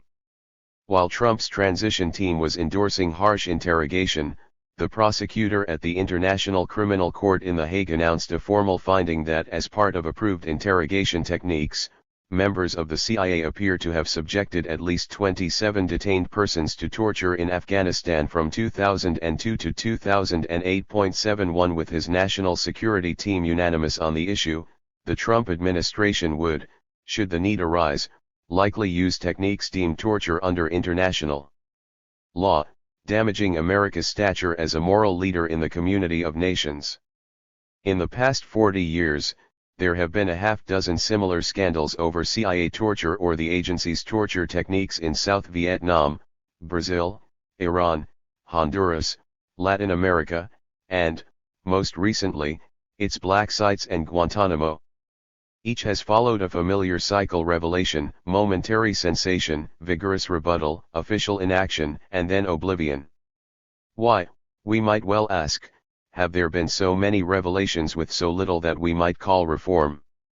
A comparison with the experiences of Imperial Britain and France offers insight into this troubling question. Torture and empire. In the long wind down of their global empires, both Britain and France used torture against anti-colonial resistance movements, producing divisive public controversies. In the aftermath of those media exposés, both London and Paris proved reluctant to punish their perpetrators, instead conducting formal inquiries that either sanctioned torture or facilitated impunity. Nonetheless, both the revelations and their inadequate resolutions served, over the longer term, to delegitimate imperial rule among their foreign subjects and damage the quality of democracy at home. Facing a national revolution in its Algerian colony from 1954 to 1962, the French resorted to systematic torture that, as historian Marny Alazreg reports in Torture and the Twilight of Empire, normalized terror to forestall the collapse of the empire in an age of decolonization. 72 In a vain attempt to crush a nationalist movement with raw repression, France launched a massive pacification program that resulted in the forcible relocation of 2 million Algerians, the deaths of 300,000 more, and the brutal torture of thousands of suspected rebels and their sympathizers. By branding the guerrillas outlaws and denying them the Geneva protections due lawful combatants, the French made such brutality quite legal throughout the 7 years of war. In 1955, Interior Minister François Mitterrand ordered his Inspector General Roger Wilong to investigate allegations of abuse. To contain the political damage, Wilong's report, foreshadowing the Bush administration's rhetorical devices, used clinical euphemisms to avoid the term torture, cited compliant experts to minimize the pain of the methods used, and asserted that these measures were unavoidably necessary to fight the insurgency. 73 In this way, the report excused the army's systematic torture of Algerian rebels, saying, "The water and electricity methods, provided they are carefully used, are said to produce a shock which is more psychological than physical and therefore do not constitute excessive cruelty." Forcing water down a victim's throat to simulate drowning, a technique then favored by the French army and later used by the CIA, was, the report insisted, acceptable. According to certain medical opinion, the water pipe method, Wilong wrote, involves no risk to the health of the victim. 74. When the Front de Libération Nationale launched an urban uprising in the city of Algiers in 1956, the French military already had ample legal cover to apply torture without restraint. In the twisting streets of the old city's Casbah, the 10th Paratroop Division under Colonel Jacques Massou employed the water pipe, electric shock, beating, and burning to get information that would allow his men to track down Algerian guerrillas. Almost all the rebel suspects taken to the army's Villa de Tourelle safe house for interrogation under cover of darkness were dead by dawn, their bodies dumped in shallow graves outside the city. These summary executions, which one senior officer called an inseparable part of the task associated with keeping law and order, were so relentless that 3,024 of those arrested in Algiers went missing, a momentary setback for the FLN. 75. You might say that the Battle of Algiers was won through the use of torture, observed British historian Sir Alistair Horne, but that the war, the Algerian War, was lost. 76. Indeed, the French army's campaign proved counterproductive as the revolt spread, thoroughly delegitimating their rule in the eyes of Algerians and transforming the FLN from a group of small cells into a mass party. Of equal import, France itself recoiled against the war's costs, both moral and material. The editor of an Algiers newspaper, Henry Alleg, who was tortured by the 10th Paratroop during the battle, wrote a moving memoir describing the pain of the army's water pipe method as a terrible agony, that of death itself. With an angry introduction by Jean-Paul Sartre, the book's publication in 1958 became a cause célèbre when the French government banned it, making it an underground bestseller in Paris. 77. The French army won an uncontested military victory, argued the French historian of the Algerian War, Benjamin Stora. But in fact the political victory was far from being won because the use of torture heightened awareness among the French public. The society went through a serious moral crisis. As the fighting ground on without end, the Paris press focused on the army's torture activities, and public support for the war effort, once nearly unanimous, slowly eroded until France finally quit Algeria in 1962 after 130 years of colonial rule. In the painful aftermath, as Pierre Vidal-Naquet explained in his study of the Algerian War, torture, cancer of democracy and underlying public indifference to such systemic abuse had the effect of eroding civil liberties and weakening the quality of French democracy. 78. In its long imperial recessional, Great Britain also used torture sporadically in Malaya, systematically in Aden and Kenya, and scandalously in Northern Ireland and other places, finding in each case that exposés by journalists and in Parliament weakened the moral legitimacy of its cause. As part of its collaborative mind control research with the United States and Canada, Britain conducted tests in 1957 on human subjects at Lancaster Moor Hospital, a mental institution. The tests replicated every detail of Dr. Donald Hebb's findings about sensory deprivation, providing British intelligence ample evidence of its efficacy. In the early 1960s, Britain's military began training its elite forces in these psychological methods, offensively for counterinsurgency and defensively to survive the stress of capture. 79. In the violent eclipse of the empire, these harsh interrogation techniques, as a later official inquiry reported, played an important part in counterinsurgency operations, in the British Cameroons, Brunei, British Guyana, Aden, Borneo/Malaysia. Determined to defeat Kenya's Mau Mau rebels, for example, British officials burned homesteads housing 1 million people and opened 50 camps where many of the 70,000 detainees were subjected to electric shocks, burnings, near drownings, mutilations, and sexual abuse. At the most notorious of these camps at Ola, a mass murder was covered up by awarding its superintendent a knighthood.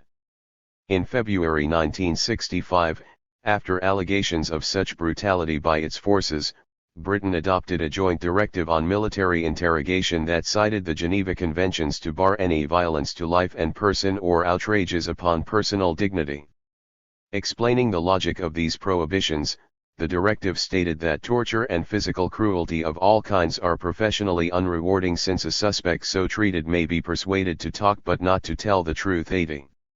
After further allegations of cruelty and torture at the British Army's interrogation centre in Aden during a 1966 Arab terror campaign, an official inquiry by Roderick Bowen, QC, added some specific requirements for external supervision during interrogation. 81. Despite these legal restrictions, British intelligence evidently preserved the special psychological practices that were, under these tighter guidelines, at the cusp of illegality. When 304 bombs erupted across Northern Ireland between January and June 1971, London employed extreme interrogation techniques against the underground Irish Republican Army.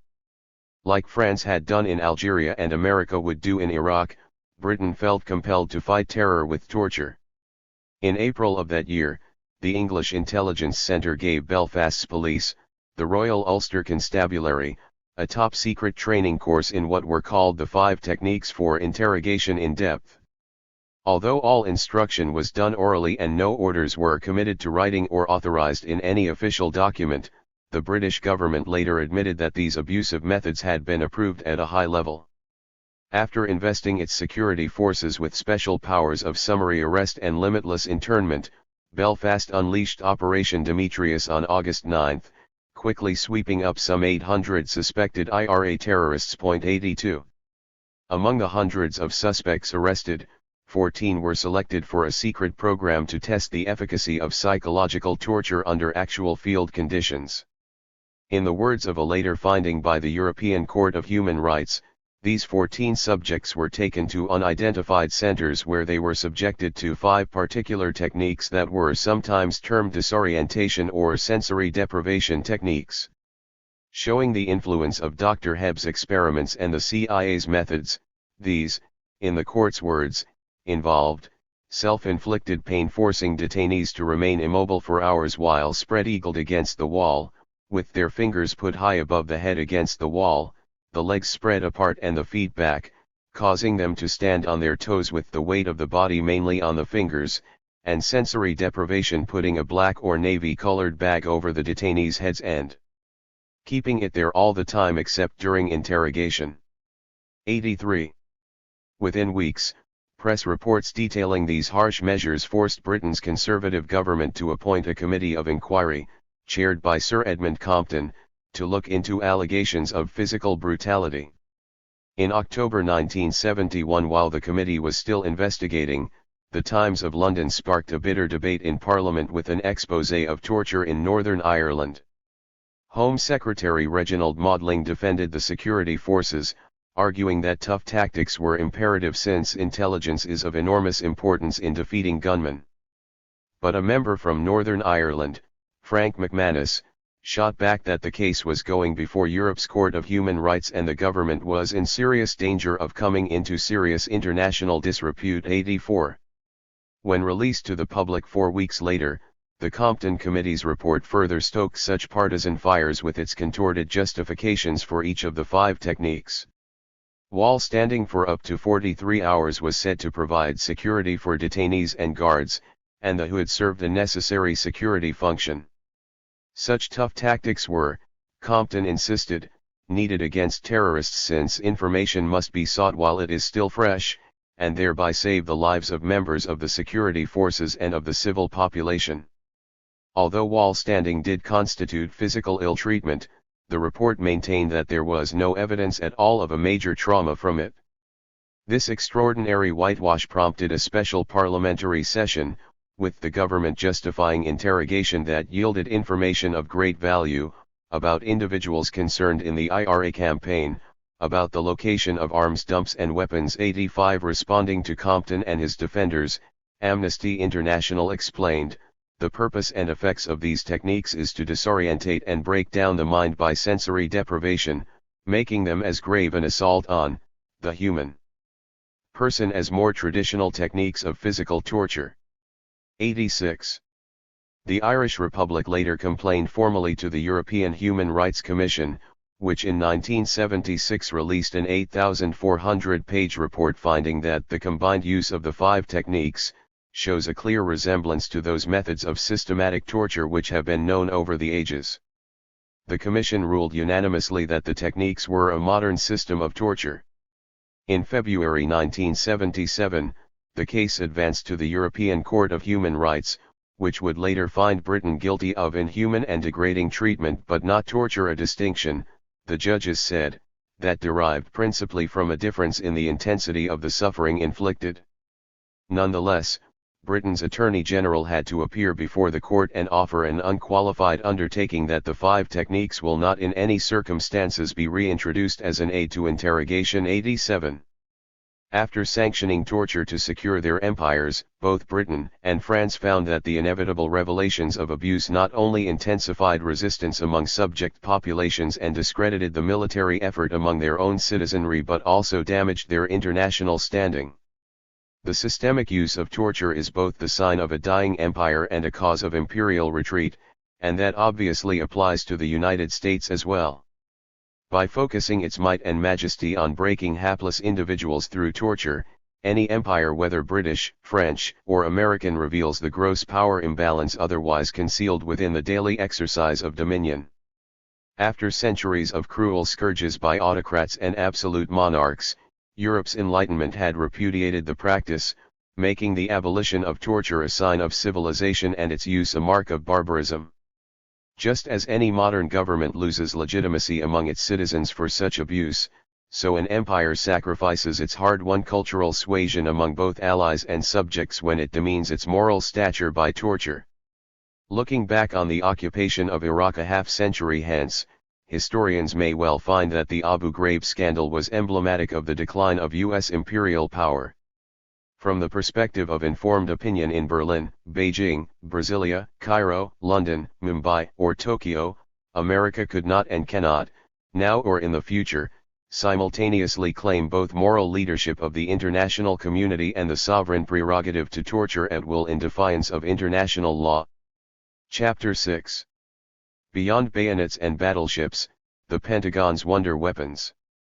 It's 2030 and an American triple canopy of advanced surveillance and armed drones fills the heavens from the lower stratosphere to the exo-atmosphere.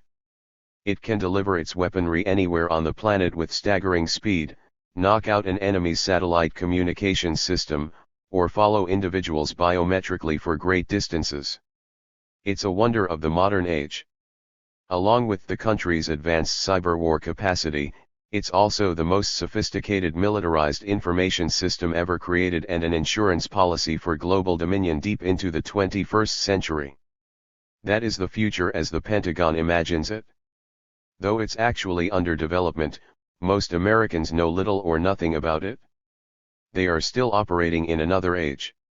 Our Navy is smaller now than at any time since 1917, complained Republican candidate Mitt Romney during the 2012 presidential debates.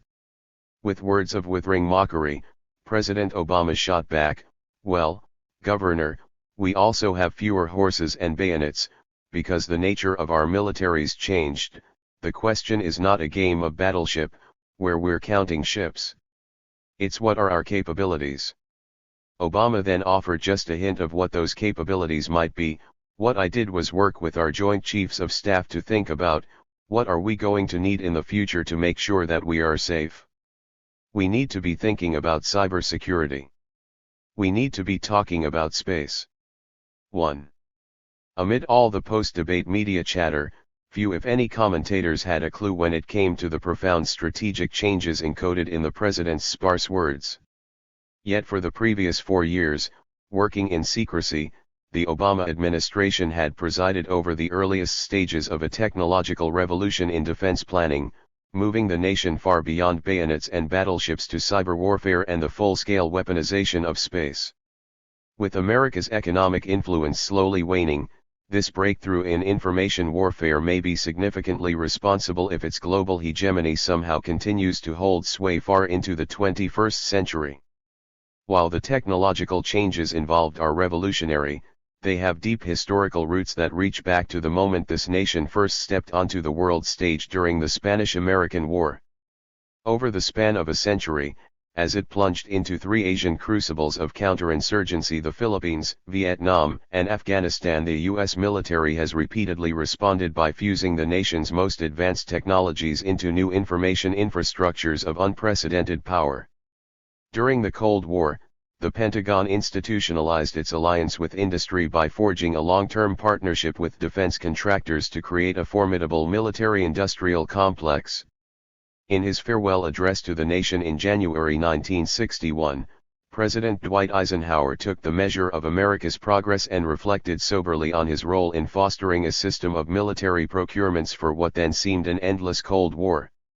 Our military organization today bears little relation to that known by any of my predecessors in peacetime, or indeed by the fighting men of World War II or Korea, he told a national television audience.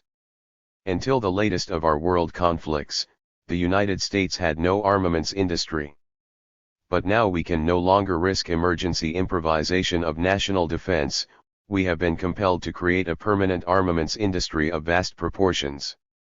Akin to, and largely responsible for the sweeping changes in our industrial military posture, has been the technological revolution during recent decades. In this revolution, research has become central. It also becomes more formalized, complex, and costly. 2. Eisenhower himself did more than any other president to forge this alliance between the Pentagon and private contractors. He responded to the profound shock in 1957, when Russia beat America in the race to launch the world's first orbital satellite, by creating NASA and, even more importantly, a high-risk, high-gain research unit called ARPA, that later added the word defense to become DARPA. In the coming decades, these agencies would preside over a succession of technological triumphs, exemplified by NASA's moonwalk and ARPA's creation of ARPANET, the basis for the Internet. 3. For 70 years, this close alliance between the Pentagon and a tight circle of major defense contractors has produced the world's largest and most powerful military arsenal. In 2010, the U.S. defense budget of $700 billion represented nearly half of world military spending, compared with only 7% for China, while just 45 American defense contractors accounted for 60% of the arms sales by the world's 100 leading military manufacturers. 4. Apart from sheer scale, this arsenal's capacity for constant, cutting-edge technological innovation has been a key component in America's ascent to global dominion. Indeed, for the past 5 centuries, shifts in military technology have contributed to both the expansion and eclipse of empires. From 1500 to 1930, European empires were synonymous with naval power. Hence, small states with weak armies, Portugal, Holland, and England, could parlay maritime prowess and technological advantage into vast overseas dominions. Though both small and poor, 15th century Portugal combined its innovative caravel ship rigging, the first to allow a vessel to sail into the wind, with sophisticated navigation, the first to measure both longitude and latitude, to conquer a maritime empire spanning 3 continents.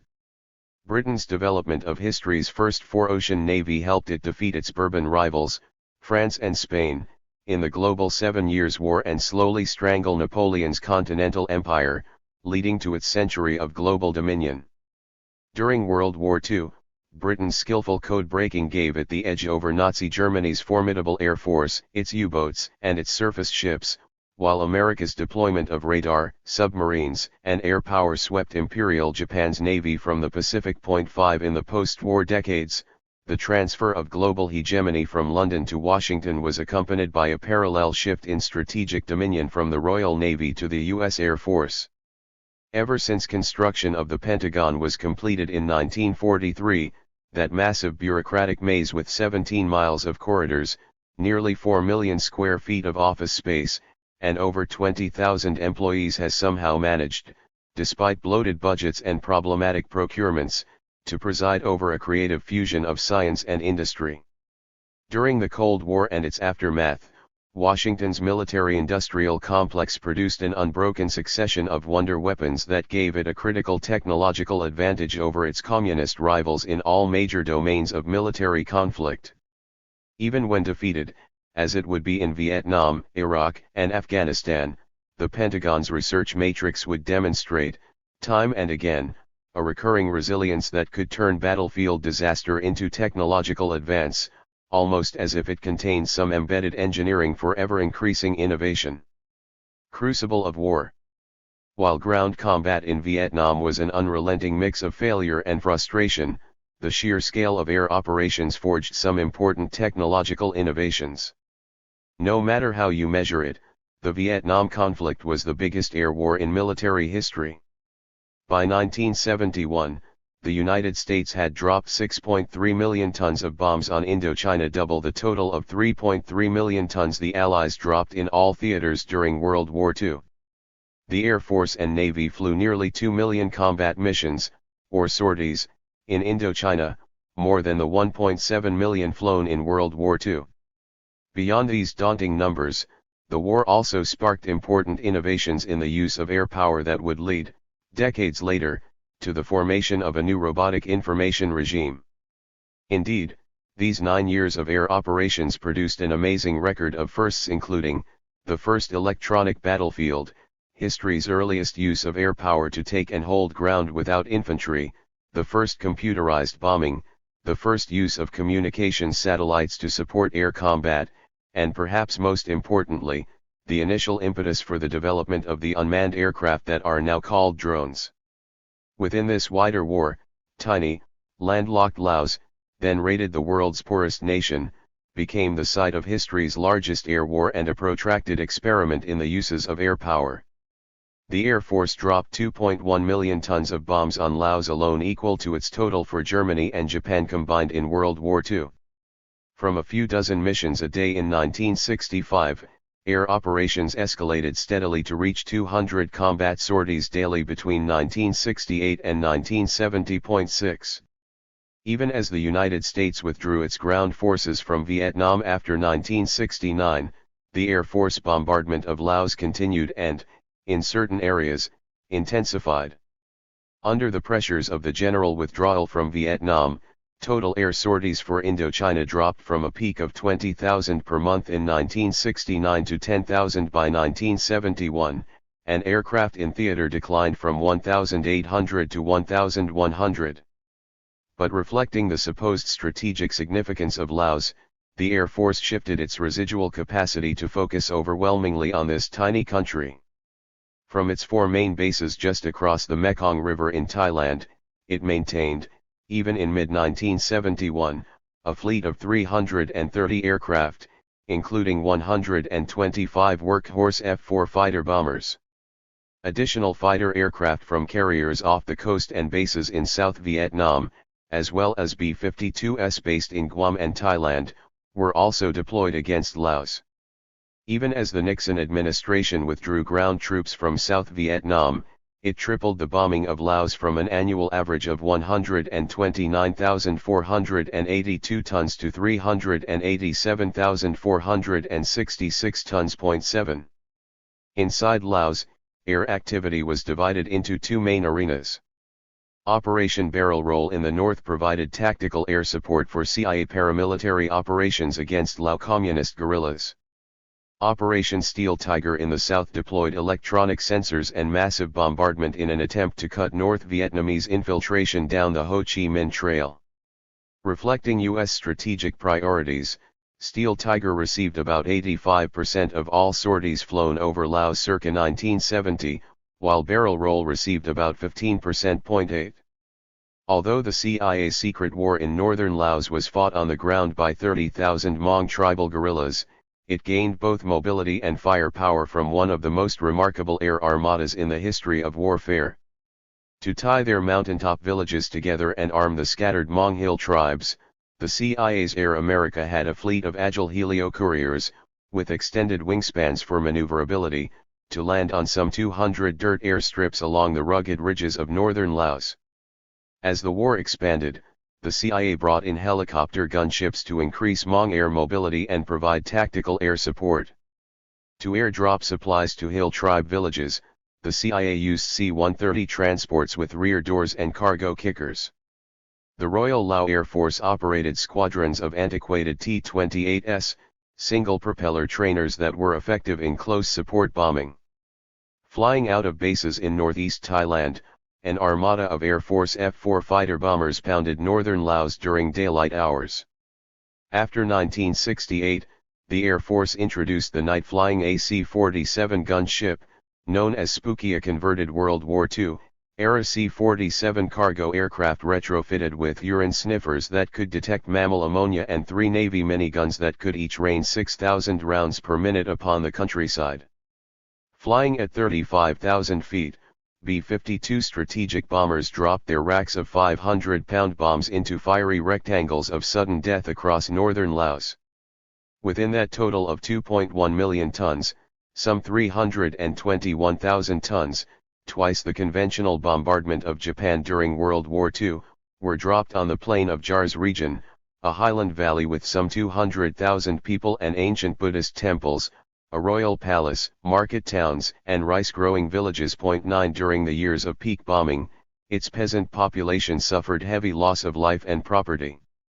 Many were reduced to living in caves and working their fields in the few hours of twilight between the daylight tactical bombing and the nighttime strafing by AC-47 gunships. 10 During a week-long trek through northern Laos at the peak of this operation in the summer of 1971, I could not miss the omnipresent signs of the air war canopy the Air Force maintained over this region.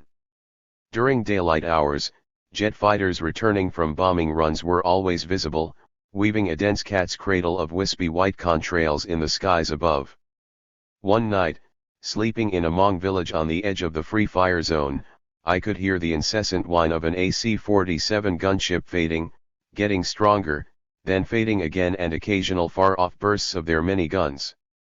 The next morning, I woke to find a group of 24 refugees, sitting dirty and tired beside bundles of their worldly goods, who had somehow emerged from that hail of gunfire.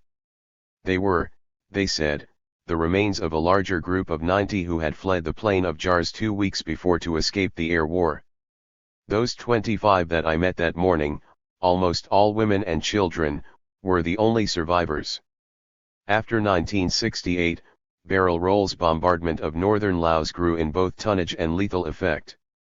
By photo mapping the entire plain of Jars, the main Air Force base in Udon, Thailand, produced a detailed grid with coordinates for every feature, allowing transmission of target coordinates directly into the bombing computers of F-4 fighters for deadly accuracy. 11 But above all, the Air Force and its defense contractors introduced ever more efficient cluster bomb units for more lethal strikes against anyone on the ground, soldiers or civilians. 12.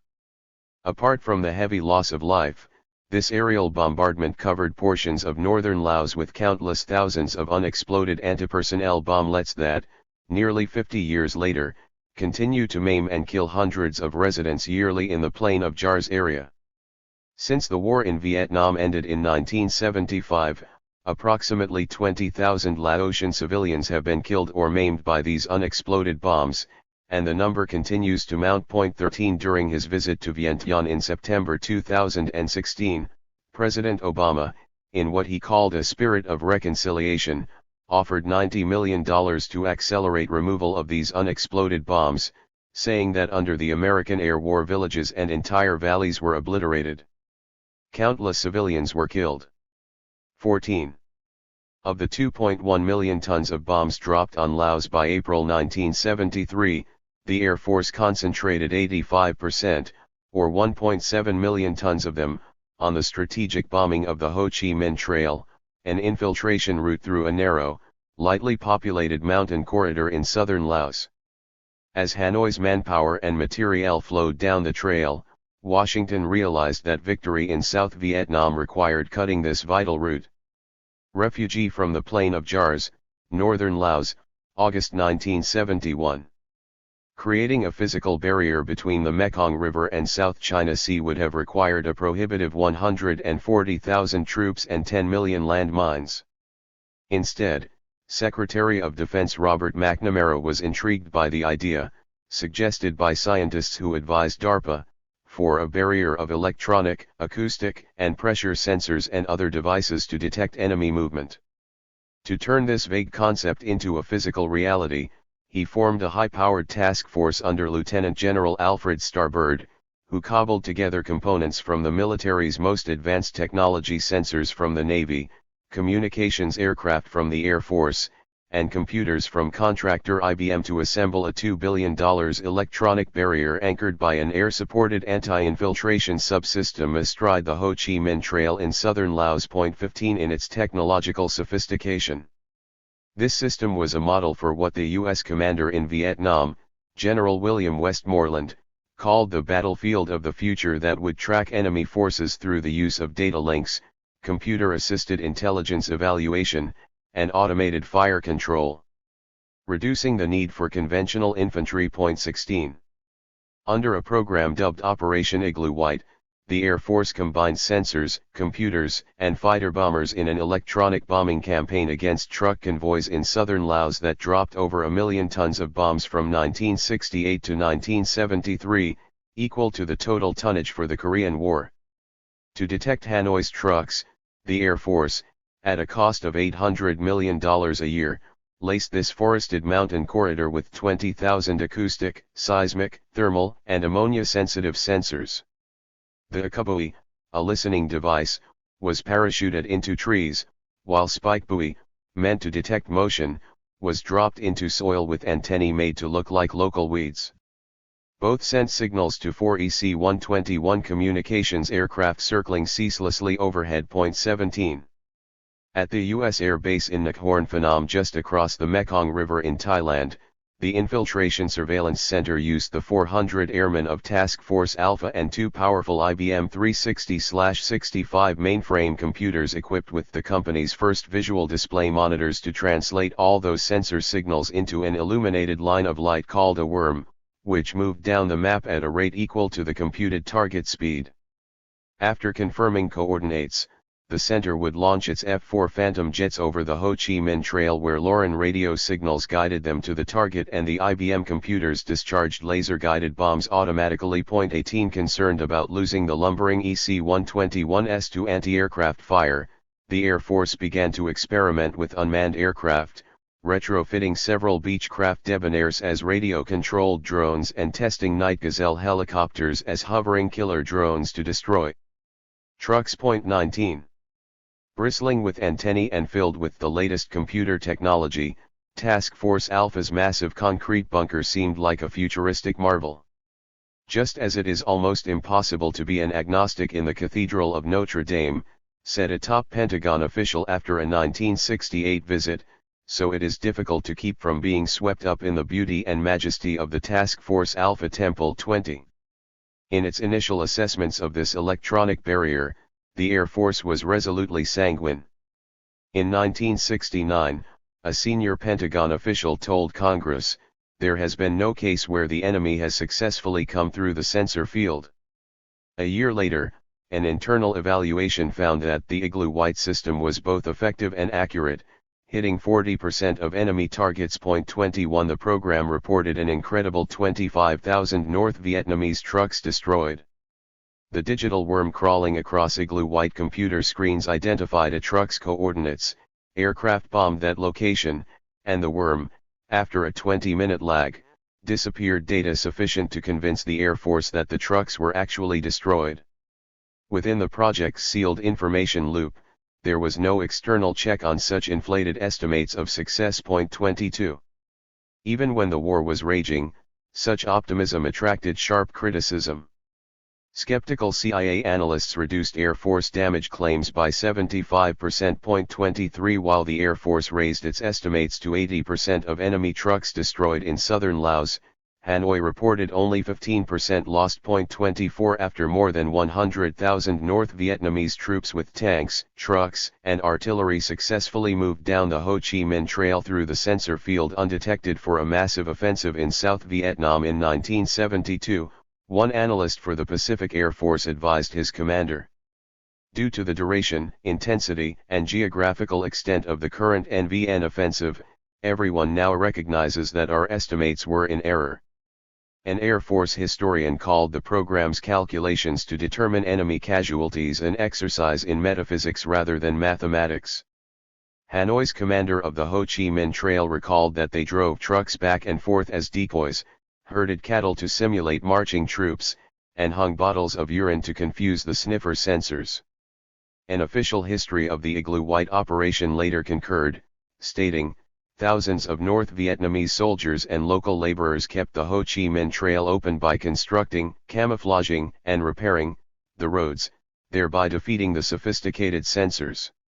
In short, the Air Force's bold $6 billion attempt to build an electronic battlefield was an unqualified failure. 25.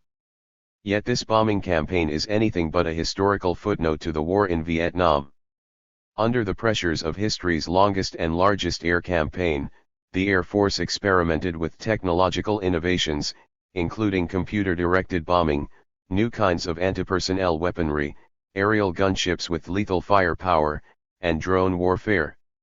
Under the pressures of fighting a ground war without effective infantry, the Air Force overturned established military doctrine that it could not gain, hold, or occupy terrain, only ground forces could. 26. Indeed, in the years since the bombing of Laos ended, the United States has increasingly relied on air power as its main strike force in Bosnia, Kosovo, Kurdistan, Afghanistan, Libya, and Yemen. And in the future, Washington's operations overseas may rely heavily, possibly primarily, or even solely, on air power, making this long-forgotten air campaign over Laos the progenitor for wars that will be fought well into the 21st century. In retrospect, Igloo-White was but one example of the way that these massive air operations over Indochina encouraged innovation. In the pressure cooker of history's largest air war, the Air Force also accelerated the transformation of a new information system that would rise to significance 3 decades later, the Firebee target drone, first developed by Ryan Aeronautical of San Diego in 1955. During 8 years of combat in Indochina, the Air Force deployed 20 variations of this unmanned aircraft, launching them from lumbering C-130 transports for photo reconnaissance over China and North Vietnam, for monitoring enemy communications, and for decoy flights to detect weakness in the air defenses of the northern capital, Hanoi. Indicative of rapid progress, the Lightning Bug series achieved a 2,400-mile range and flew 3,500 sorties in the Vietnam theater equipped with ever more sophisticated electronics. In 1965, a Lightning Bug intercepted the electronic signal from an enemy surface-to-air missile, allowing later U.S. fighters to carry missile jammers, a success the Pentagon called the most significant contribution to electronic reconnaissance in the last 20 years. By 1972, the Air Force could send an SC/TV model drone, equipped with a camera in its nose, distances of 2,400 miles while controlling it via a low-resolution television image. A year earlier, using one of the Firebee target drones modified for Vietnam, the Air Force made aviation history in a test at Edwards Air Base in California by firing the first missile from an unmanned aircraft. 27. These early drones did, however, have some serious limits that precluded their inclusion in a peacetime arsenal. Once launched from beneath the wing of the C-130 transport, their recovery was tricky, requiring a lumbering Jolly Green Giant CH-3C helicopter to hook the drone mid-drop and reel it in with a 1,000-foot steel cable. Not surprisingly, each drone averaged only 4 flights and half crashed or were shot down, making them a costly weaponry to field. In the war's aftermath, the Pentagon lost interest in planes without pilots, while the Navy doubted their value given the difficulties of unmanned landings on its carriers. 28 Nonetheless, through the pressure of history's largest air war over Indochina, drones were transformed from dumb targets into reasonably agile surveillance aircraft and launched on a technological trajectory toward full weaponization that would be realized decades later in Afghanistan. The air war in Vietnam was also impetus for development of the Pentagon's global telecommunications satellite system, another important first. In 1962, Bell Laboratories launched the successful Telstar satellite that dazzled the world with live images of sports, entertainment, and news during its 7-month, low-altitude orbit. Meanwhile, in that same era ARPA had been working with contractors General Electric and Hughes Aerospace to develop larger military models for higher geosynchronous orbits with wide coverage and longer life. 29. After the initial Defense Satellite Communications System launched 7 orbital satellites in 1966, ground terminals in Vietnam started transmitting high-resolution aerial surveillance photos to Washington, a revolutionary development that allowed analysts to conduct near-real-time battlefield intelligence from afar. In this first opportunity to use satellite communications from a real-world theater of operations, those satellites proved so useful for emergency operational communications with Vietnam that the Pentagon accelerated the launch of an additional 21 satellites over the next 2 years, giving it the first system that could communicate from anywhere on the globe. 30. At great cost, the war in Vietnam thus marked a watershed for Washington's global information architecture. In the short term, the automated bombing in Laos created the illusion that North Vietnam's supply effort had been thwarted, while computerized data collection in South Vietnam similarly fostered the delusion that the pacification program was defeating the Viet Cong guerrillas, both harbingers of future information failures. In the medium term, the Vietnam debacle, at the cost of 58,000 dead and a $100 billion in wasted capital, was a sharp blow to American power, sparking domestic divisions for a generation and weakening Washington's global military posture for more than a decade. 31. At a deeper level, however, those information failures proved self-correcting, leading to experiments that would result in major advances in military technology. Under the pressure of a protracted war in Vietnam, the Pentagon worked to improve individual components: satellite communications, remote sensing, computer-triggered bombing, aerial gunships, and unmanned aircraft that would merge 40 years later into a new system of robotic warfare. Within the longer arc of technological progress, Igloo White proved transformative, integrating electronic sensors in lieu of human intelligence and computerized targeting in lieu of visual contact, moving warfare toward a future electronic battlefield. The War on Terror. A generation later, when Washington found itself facing defeat in its attempted pacification of two complex societies, Afghanistan and Iraq, the Pentagon responded in part by accelerating the development of new electronic technologies. After 6 years of a failing counterinsurgency effort in Iraq, the Pentagon discovered the power of biometric identification and electronic surveillance to pacify the country's sprawling cities. 32 When President Obama took office in 2009 and launched his surge, escalating the U.S. war effort in Afghanistan, that country too became a frontier for testing and perfecting biometric databases, as well as for drone warfare. After developing drones into a surprisingly effective weapon during the war in Vietnam, the Pentagon largely ignored them until the end of the Cold War brought a succession of crises scattered about the globe that seemed ideal for an agile weapon that could cross borders silently and offer effective surveillance. Alone among the world powers, America had the global satellite system that could be used for the deployment of drones. Without geospatial satellites for over-the-horizon communication, drones lack the GPS navigation, guidance, and video monitoring for effective combat operations. In the mid-1980s, the advent of the Global Positioning System sparked renewed interest in drones at the Pentagon. After Soviet fighters shot down a Korean Airlines flight that had strayed into their airspace, President Ronald Reagan ordered the accelerated deployment of GPS systems to avoid any such future accidents, prompting the Air Force to launch 10 satellites by 1985 and reach initial operational capability in December 1993 when its full complement of 24 satellites was orbiting. Inspired by the idea that an unmanned aircraft equipped with a GPS receiver connected to an autopilot could be flown with great accuracy to any point on the globe, DARPA mobilized its nexus of private contractors, large and small, including Israeli immigrant engineer Abraham Karam, who was designing drones in his Los Angeles garage.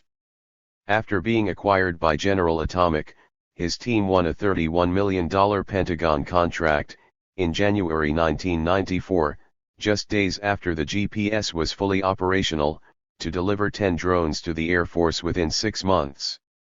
The prototype model, called Predator, that took its test flight in July looked rather mundane, with thin wings twice the length of its fuselage, a cruising speed of just 80 miles per hour, and a bulge above the nose to house the satellite dish. 33.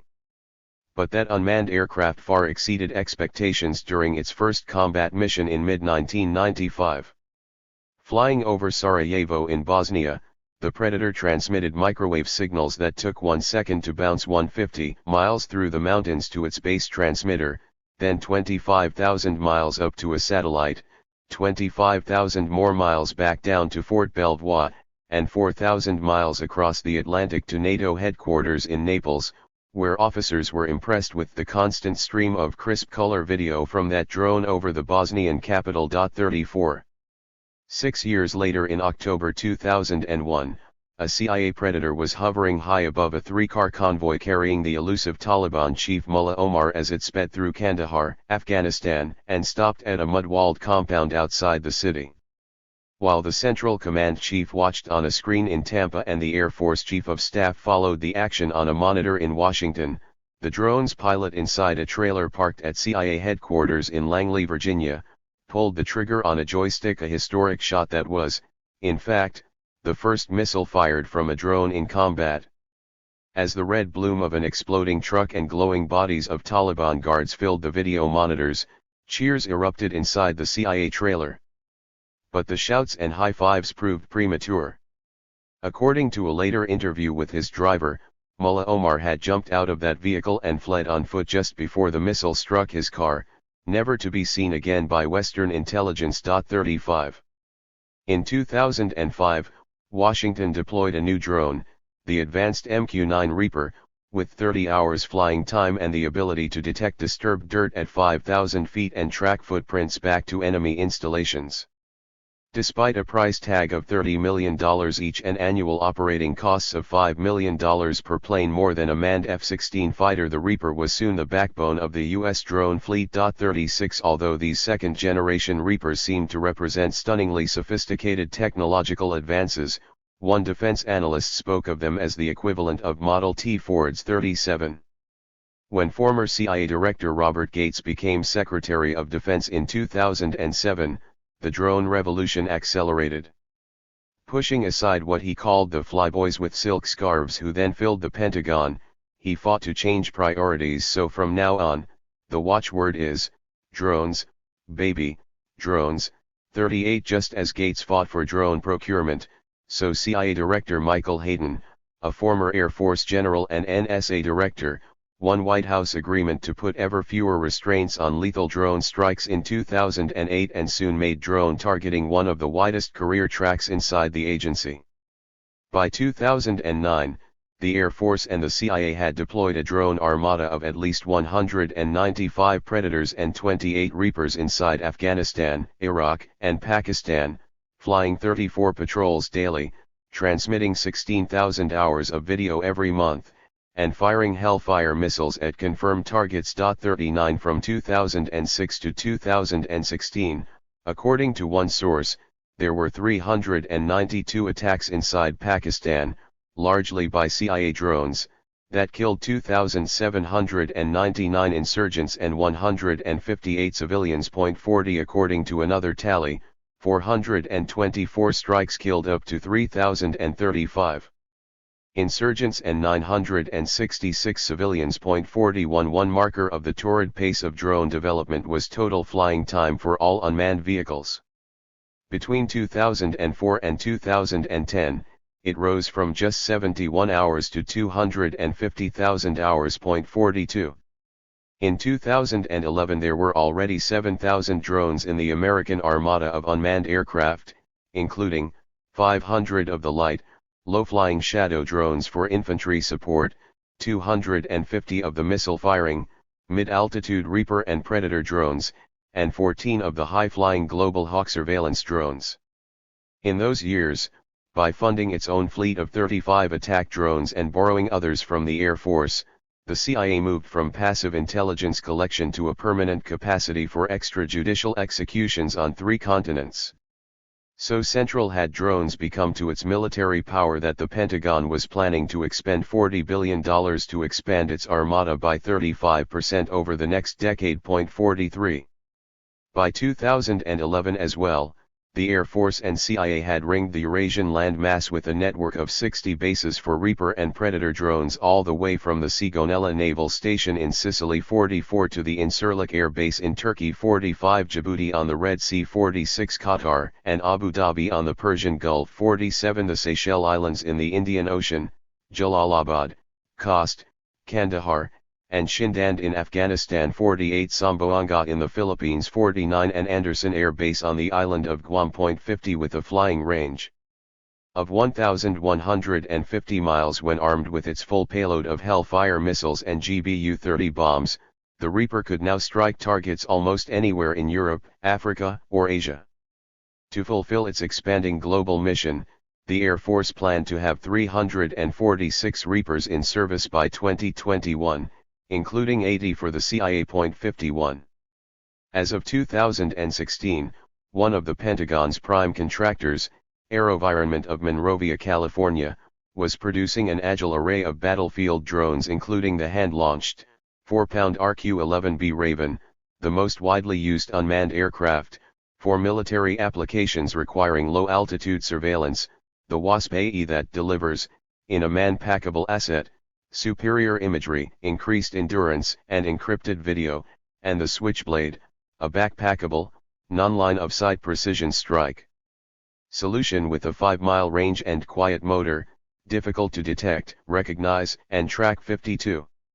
Miniature or monstrous, in the sky or the stratosphere, handheld or runway-launched, drones were becoming so numerous, so critical for so many military missions that they emerged from the War on Terror as America's ultimate wonder weapon for preserving its global power. Even as Washington's reliance on unmanned aircraft expanded exponentially, however, there were ample signs of serious complications: practical, tactical, and strategic. At the practical level, American pilots, seated before video monitors in Arizona or Nevada, suffered acute stress from 12-hour shifts in windowless rooms where they witnessed close-up death and destruction wrought halfway around the world. Few Air Force pilots requested drone assignments. By 2013, resignations among them were 3 times higher than those of their conventional counterparts. Apart from post-traumatic stress disorder, drone pilots suffered from the powerful perception of low status within the service. 2 years later, about 180 new drone pilots were graduating annually from Air Force training and 240 old ones were resigning, an outflow, said 2 top generals, that will damage the readiness of the MQ-1/9 Enterprise for years to come. 53. At a tactical level, there is mounting evidence to challenge early claims of immaculate intervention by drones. As Obama's escalation of drone strikes in Pakistan produced reports of civilian casualties, John Brennan, then White House counterterrorism advisor, insisted in mid-2011 that there hasn't been a single collateral death because of the exceptional precision of the capabilities we've been able to develop. The CIA supported that claim, saying its drones had killed 600 terrorists to date and not a single non-combatant. 54. Yet the international press was starting to carry regular reports of increasing civilian casualties from air operations over both Afghanistan and Pakistan.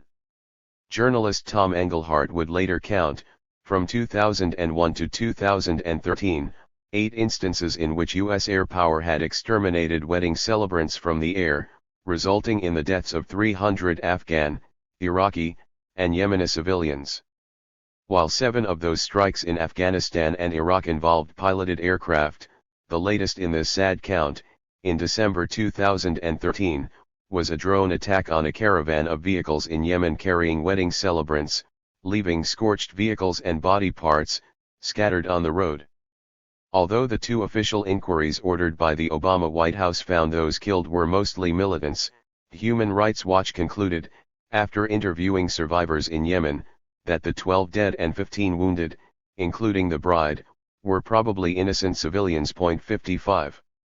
The military's most objective investigation of a drone strike gone wrong corroborates these skeptical findings about the severe human limitations of this alluring technology.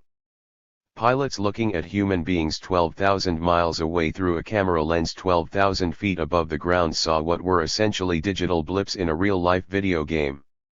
In those circumstances, innocent acts were easily misconstrued as worthy of an instant zap with a Hellfire missile. Among the hundreds of drone strikes in those years, only one has been subjected to a searching U.S. investigation that allows us to grasp the full extent of these limitations. In the early morning darkness of February 2010, a convoy of 3 small trucks was driving overland across Uruzgan province, Afghanistan, carrying 30 passengers.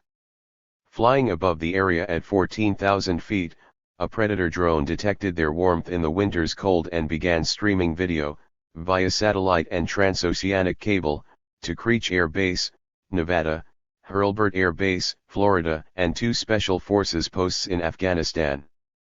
For the next 4 hours, this convoy would be the subject of close observation by 4 aircraft and incessant online chatter by military officials in Florida, Nevada, and Afghanistan, all aimed at sparing innocent civilians from the fiery death of a Hellfire missile strike. 56. Overhead, the crew of an AC-130 gunship, the high-tech successor to the Vietnam-era AC-47 Spooky, radioed at 4:54 a.m. local time, "We are now tracking 3 vehicles and stand by. We will give you an update." Within 12 minutes, the gunship crew saw the first suspicious signs, saying, "It appears the 2 vehicles are flashing lights signaling between 57." Over the next 30 minutes, evidence began piling up that could mean only one thing: an insurgent convoy. At 5:14 a.m., the Joint Terminal Attack Controller reported the individuals egressed the trucks holding cylindrical objects in their hands. To protect a joint operation by Allied forces in a village just 7 miles away, the Special Forces Ground Force commander's intent is to destroy the vehicles. A minute later, the drone pilot in Nevada blurted out, "Is that a fucking rifle?" His camera operator replied, "Can't really tell right now, but it does look like an object." At 5:24 a.m., the attack controller, after receiving a vague insurgent radio intercept, announced, "We believe we may have a high-level Taliban commander." The camera operator added, "Yeah, he's got his security detail." Suddenly the screeners in Florida intervened, saying, "At least one child near SUV." The camera operator retorted, "Bullshit, where? Send me a fucking still. I don't think they have kids out at this hour, I know they're shady, but come on." A few minutes later, his pilot offered reassurance, "We passed him potential children and potential shields, and I think those are pretty accurate now." At 6:08 a.m., the pilot reported a suspicious activity common to Islamic insurgents. "They are outside the trucks praying at this time." The mission intelligence coordinator chimed in, "They're gonna do something nefarious."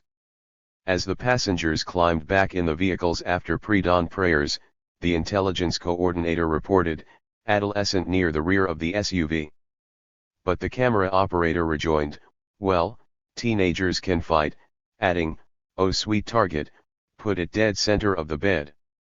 The intelligence coordinator agreed, saying, "Oh, that'd be perfect." An hour later, as the convoy approached a small town, the camera operator reiterated, "Still a sweet fucking target, geez. Take out the lead vehicle on the run and then bring the helos in." At 8:42 a.m., as two light Kiowa helicopters armed with Hellfire missiles arrived on scene, the drone pilot radioed them, "Those are your three vehicles. Be advised we have about 21 MAMs, about 3 rifles PIDED." Just a minute later, the helicopters were cleared for attack. 15 minutes after that, they fired the first missile at the lead pickup truck, killing 11 passengers on impact. A second missile hit the rear vehicle's engine block, blunting the blast and killing only 4 more. The last missile missed the middle truck. At 8:52 a.m., as the smoke cleared, the camera operator said, "That's weird." The pilot added, "Can't tell what the fuck they're doing." The safety observer asked, "Are they wearing burqas?" Camera operator, "That's what it looks like." Pilot, "They were all PIDED as males, though. No females in the group." After scanning the wounded, the camera operator said, "We looked at all of them and I don't think any of them have weapons." At 9:10 a.m., the camera operator asked, "What are those?" "They were in the middle vehicle." The intelligence coordinator replied, "Women and children." At 9:15 a.m., the drone pilot told the helicopter crews still circling the area, "Just be advised, potential 3 females and, 2 adolescents, near the center vehicle. It looks like, one of those in the, bright garb may be carrying a child as well."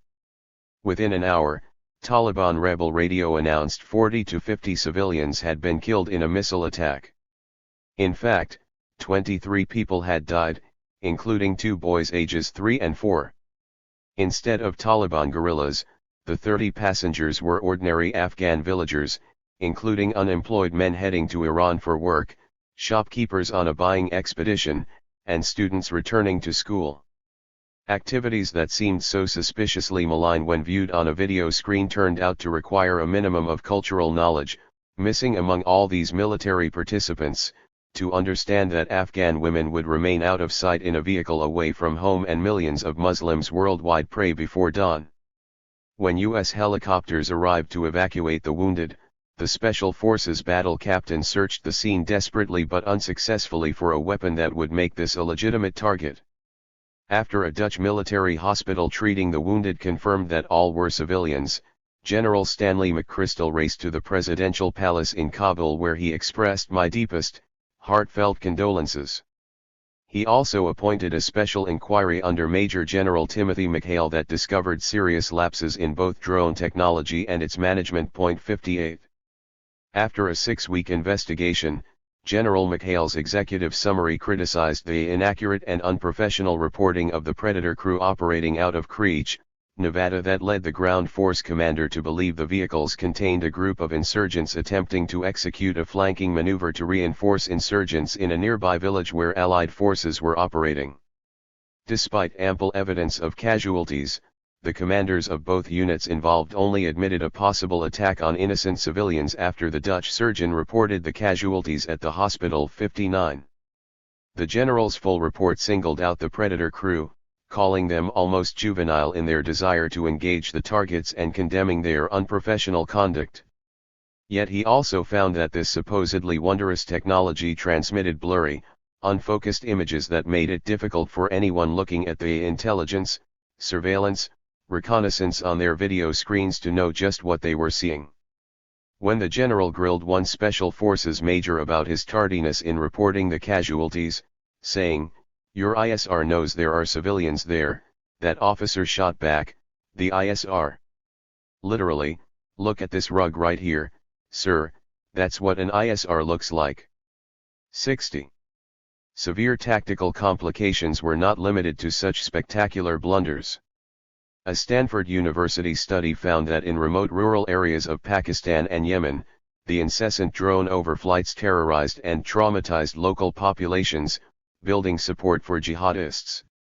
An American correspondent held captive in Pakistan's tribal territories for 7 months in 2008 to 2009 also reported that the incessant drone overflights were terrifying for villagers since the buzz of a distant propeller is a constant reminder of imminent death.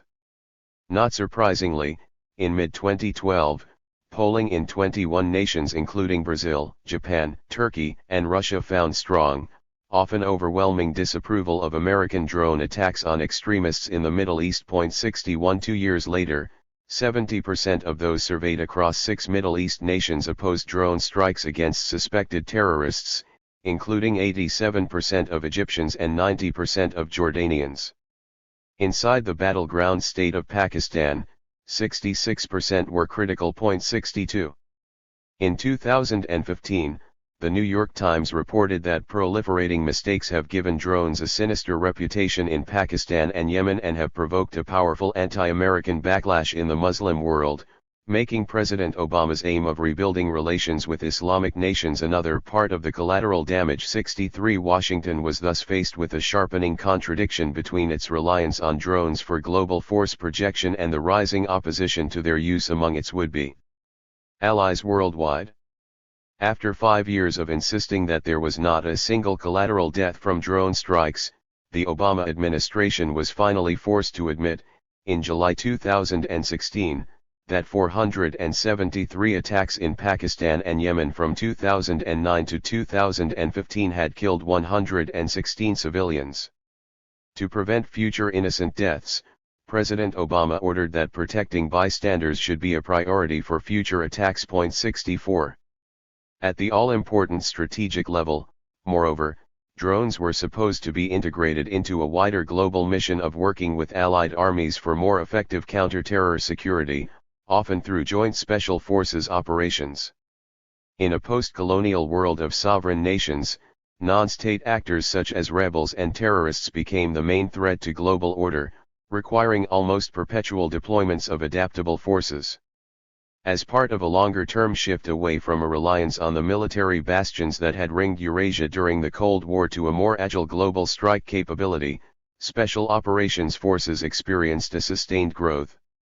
Building upon a relatively small force of 11,600 commandos in the Army Rangers and Navy SEALs, Congress enacted legislation in 1987 forming the Unified Special Operations Command. After the 9/11 attacks, Defense Secretary Donald Rumsfeld gave it the lead role in planning the war on terror and executing special operations missions within that plan. Its budget climbed from $2.3 billion in 2001 to $10.3 billion a decade later, comparable to the funding for powerful agencies like the CIA and NSA. Apart from combat capability, its personnel were to serve as forward-deployed warrior diplomats working in dozens of countries conducting theater security cooperation events to train host nations to eliminate terrorism. 65. Indeed, by 2015 SOCOM had 69,000 elite troops in the Rangers, SEALs, and Air Commandos deployed to 147 countries, or 75% of the world, meaning on any given day they were operating in 70 to 90 nations. Between 2012 and 2014, These forces also ran 500 joint combined exchange training exercises in 67 nations. In Colombia, the program contributed to the formation of 2 elite battalions that served as the core for the Comando de Operaciones Especiales Ejército and fought the FARC guerrillas successfully, eventually forcing them into peace negotiations. In Syria, by contrast, the Green Berets ran a $500 million program that, instead of mobilizing the planned 15,000 troops against the regime of Bashar al-Assad, actually trained just 5 fighters before it was cancelled. 66 What accounts for the difference? Cloaked in secrecy by host countries and strict security by the U.S. military, these joint special operations have generally escaped scrutiny, precluding any insight into the elements that make for their success or failure. In 2015, however, the longest and arguably the most successful of these operations in the Philippines suffered an unexpected debacle, prompting revealing inquiries on both sides of the diplomatic divide that offer an answer to this critical question about the factors for success or failure. For over a decade after the 9/11 attacks, conventional U.S. programs like military training or USAID development were effective among the Muslim minority on the southern Philippine island of Mindanao, building local support and defusing conflict. But counter-terror operations by the CIA, the FBI, and special forces sometimes proved problematic. In January 2015, these failings finally broke through the pervasive secrecy when 44 Filipino commandos died during an abortive counter-terror attack. Amid the tsunami of grief and anger that swept the country after live television coverage of the funerals, the Philippine government conducted several investigations that represent our most detailed public examination of these high-tech special forces operations, exposing some of their severe limitations. 67. After 4 years and 9 failed attempts to eliminate one of their top targets in Southeast Asia, American counter-terror operatives began planning a bold night strike in the southern Philippines to capture 2 internationally wanted terrorists and mass murderers.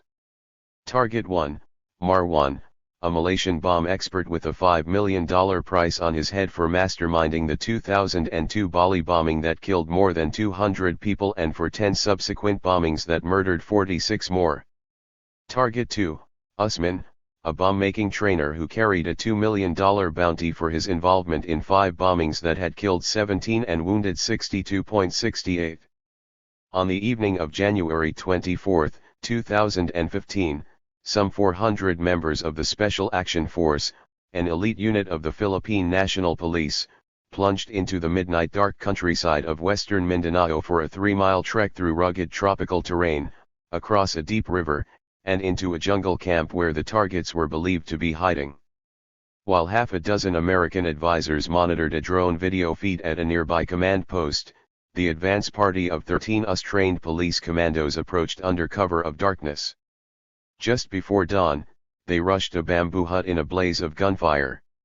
From inside, the troops radioed the command post a coded message, "Bingo Mike 1. Success." Marwan, a top terrorist target, was dead. To confirm the kill, the attackers cut off the dead man's index finger. 69. According to a report by the Philippine Senate, just minutes later the mission, codenamed Oplan Exodus, started going badly wrong. The exchange of gunfire had alerted surrounding villages where many residents were members of the Moro Islamic Liberation Front that supported the terror suspects. For the rest of the day, over 1,000 hostile Muslim fighters from rebel groups and private armies attacked the Philippine police commandos. After 12 hours of shooting that pinned down both the police advance and rear units, inflicting heavy casualties, the fighting ended when artillery fire from a nearby Philippine Army unit finally forced the Muslim fighters to withdraw. By then, 44 troops were dead, including 30 initially wounded who were reportedly finished off with bullets to the head. According to a separate investigation by the MILF Command, 17 of their fighters and 3 civilians also died in this ferocious firefight. 70. The Philippine Senate investigation of the incident found heavy American involvement in the debacle from start to finish. On the eve of the operation, the SAF chief brought 3 Americans into his command post, including one covert operative identified variously as Al Katz, Alan Cons, or Alan Kurtz, who had previously trained the lead commando unit. 3 more Americans arrived by helicopter and later joined the police commander at his work table. During that long day of fighting, they viewed the battle space via television monitors linked to an overhead drone. At one point, Alan Kurtz ordered the commander of the nearby 6th Infantry Division, Major General Edmundo Pangilinan, to shell the Muslim attackers. The general angrily refused, saying, "Do not dictate to me what to do. I am the commander here." Frustrated by the refusal of the SAF commander to provide further details about the American role, the senators could only wonder whether the operation was even authored by Filipinos. That $5 million bounty for Marwan under the U.S. Rewards for Justice program was, they observed, a staggering amount could have enticed law enforcers to conduct operations to support the interests of others despite the high risks involved. 71. In their own investigation, the Philippine National Police reported their planning was bungled from the outset by the ill-considered decision, complicated by flawed American advice, to send just 400 lightly armed SAF troops into a remote area protected by thousands of Muslim fighters. During the planning, American operatives had provided the SAF commander with all the technical intelligence support facilitated the formulation and execution of the Plan Exodus 72 as the attack unfolded. 6 American nationals at the Tactical Command Post in Mindanao provided what the police report called real-time information on the actual movements of friendly and enemy forces via special technical equipment and aircraft, which they themselves operated, in apparent reference to a drone and to satellite communications. In the debacle's aftermath, U.S. helicopters evacuated wounded Filipino troops, while the Philippine police immediately turned over all evidence about Marwan, both photographs and that severed left index finger, to 2 FBI agents waiting in nearby General Santos City to confirm his identity. 73. After viewing video on the cell phone of an SAF officer, the Philippine Daily Inquirer reported that there was now proof that a drone, believed to have originated from the U.S. drone facility in Zamboanga City, was overhead during the fighting. That meant U.S. Joint Special Operations Task Force Philippines was directly implicated in this mismanaged mission. 74. A source inside the SAF told the Inquirer, "The Americans started this. They funded the operation, including the intelligence. The Americans dictated every move. Before the attack, they had reportedly trained the SAF's 84th Company at a beach resort in nearby Zamboanga. During the firefight, the lead American instructor, Alan Kurtz, remained at the command post. To position their hand-picked 84th Company to secure Marwan, the Americans apparently compromised the Philippine chain of command, impeded coordination of the attack, and slowed support from nearby Philippine Army units. 75. Amid the spreading controversy, JSOTP suddenly announced that, after 13 years in Mindanao, it was shutting down its operations. Indicating the depth of damage to bilateral relations, 2 years later President Rodrigo Duterte would order a full investigation of the incident, charging that actually it was an operation of the CIA. 76. In retrospect, it seems that the U.S. operatives manipulated their close relations with the client unit, used the lavish reward to encourage a risky operation, facilitated its planning with intelligence from satellites and digital intercepts, and provided real-time intelligence from a circling drone. 77. David Maxwell, a retired Army colonel who once commanded the JSOTP in Mindanao, summed up matters this way: "It was a bungled operation and it has had major fallout.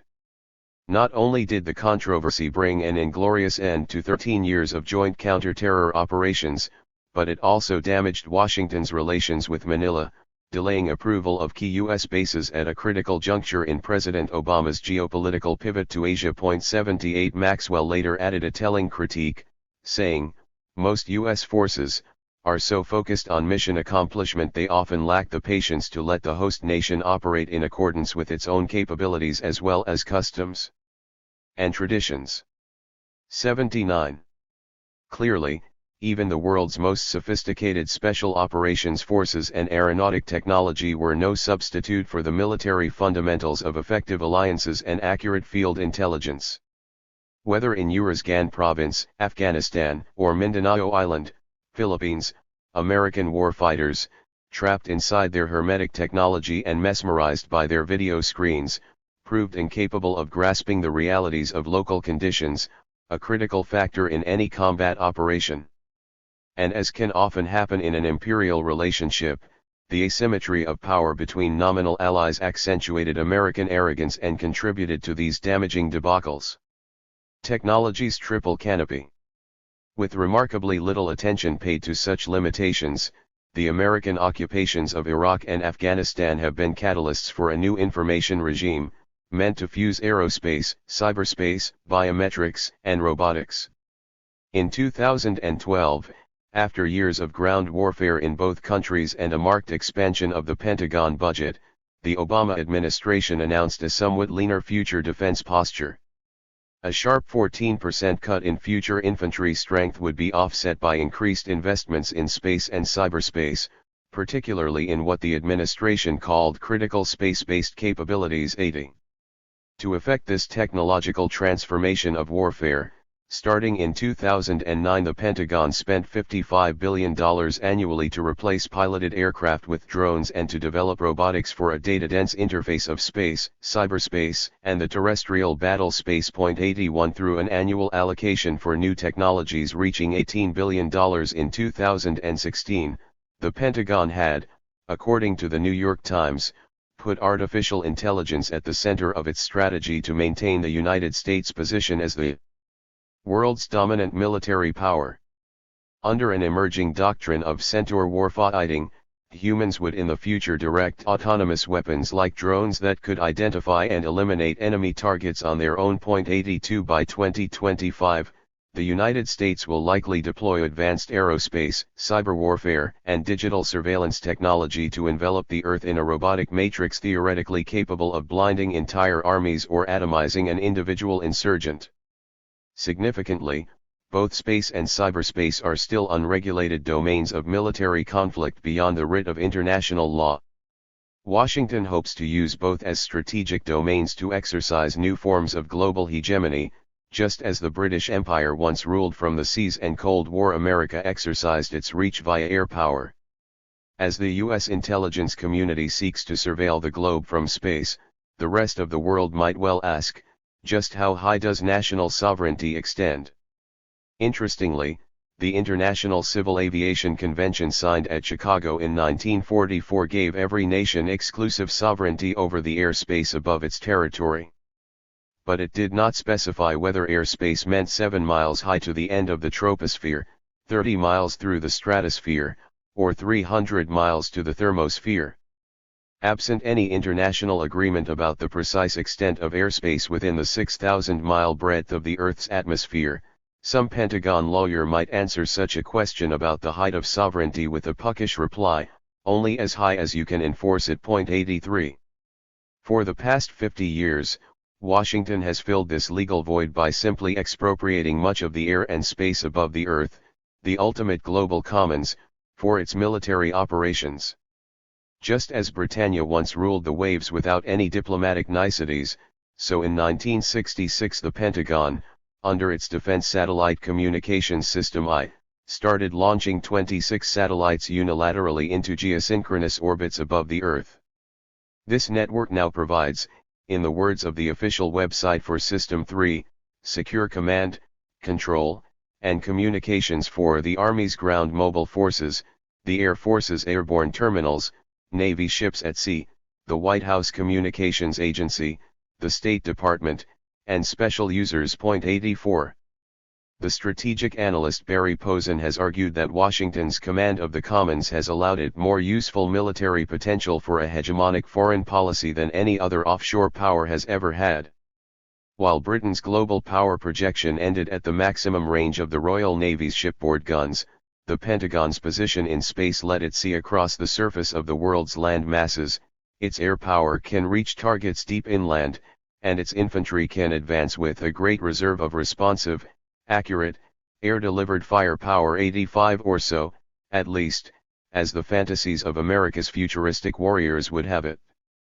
Adding to all that, the Obama White House unilaterally expropriated the lower stratosphere as an ad hoc legal jurisdiction for its drones operated by the CIA and the clandestine Special Operations Command, which deliver sudden death from the sky across the breadth of the Muslim world for terror suspects on its kill list. 86 And that is by no means the end of American plans for its command of space. Although Washington's space warfare strategy remains highly classified, it is possible to assemble the pieces of a future aerospace puzzle by trolling the Pentagon's websites, finding many of the key components in technical descriptions at the DARPA homepage and in publications by its stable of cutting-edge military contractors. By the mid-2020s, the Pentagon hopes to patrol the entire planet ceaselessly via its triple canopy aerospace shield reaching from sky to space, secured by an armada of drones with lethal missiles or Argus-eyed sensors, linked by a resilient modular satellite system, monitored through an electronic matrix, and controlled by robotic systems. During 15 years of nearly limitless military budgets for the war on terror, DARPA has spent billions in an imaginative, often fantastical quest for new wonder weapons.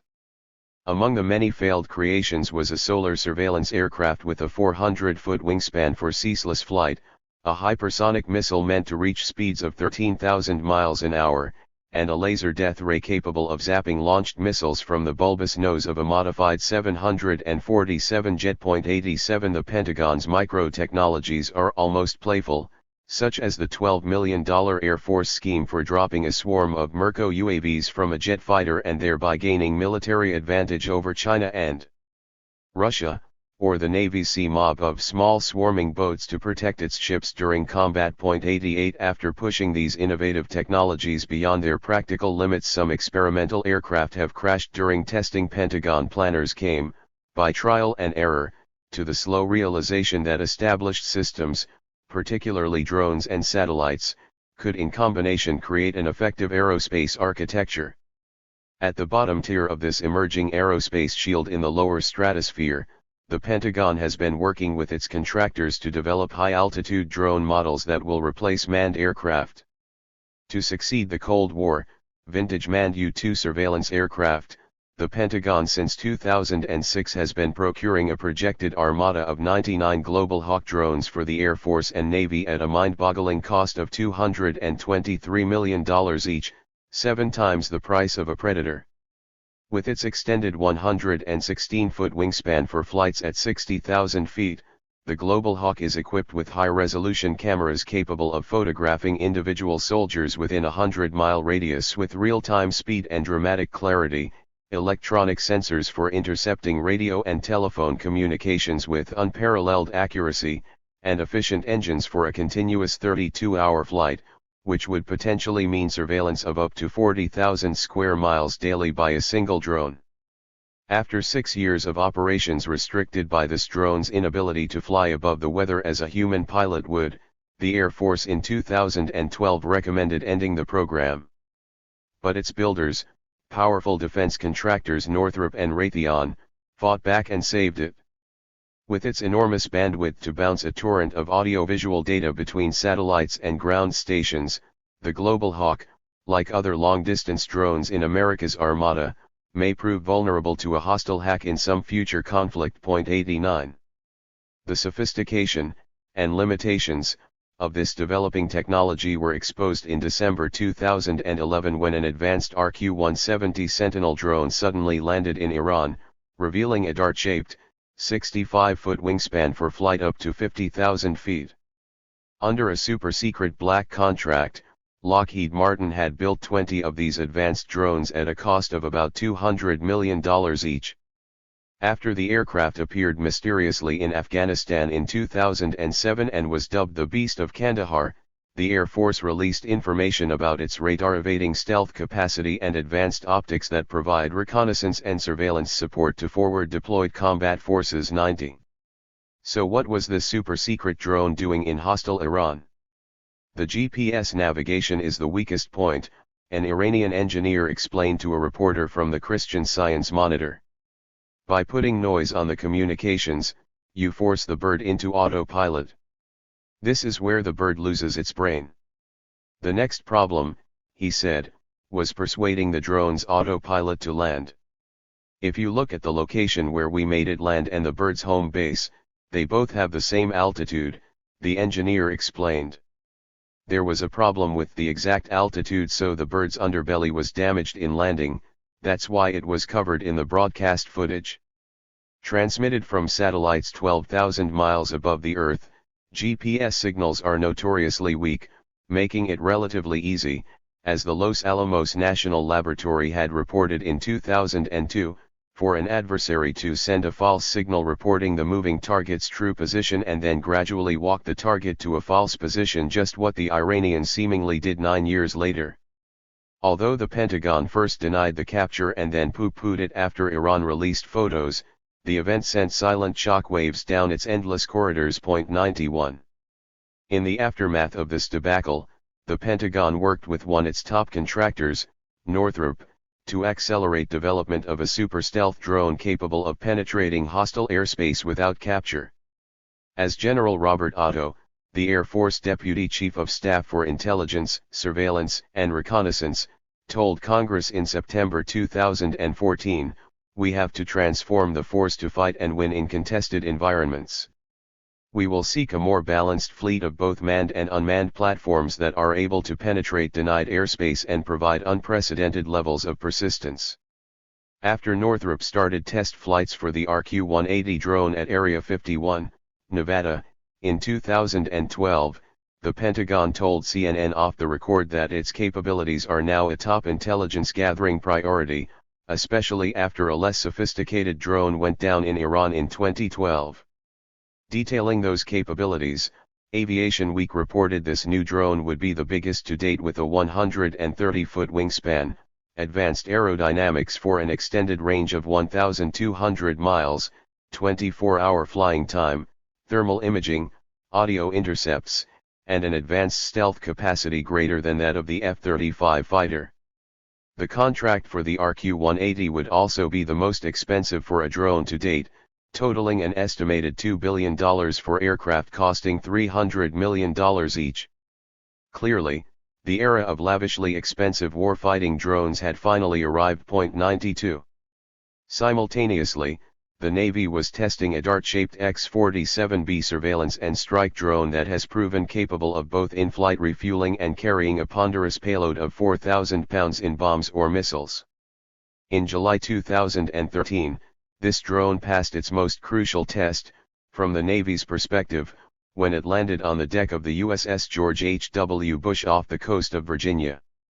It performed so flawlessly in test flights that, in early 2016, the Navy announced that an unmanned carrier-launched surveillance and refueling aircraft, dubbed the MQ-25 Stingray, would indeed enter service sometime after 2020. 93.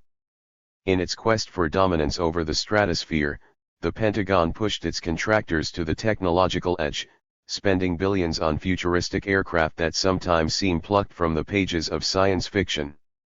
As in any boldly experimental program, some prototypes like the solar-powered Helios drone suffered spectacular crashes and the failure of others contributed to subsequent research, but a very few succeeded sufficiently to join America's arsenal. 94.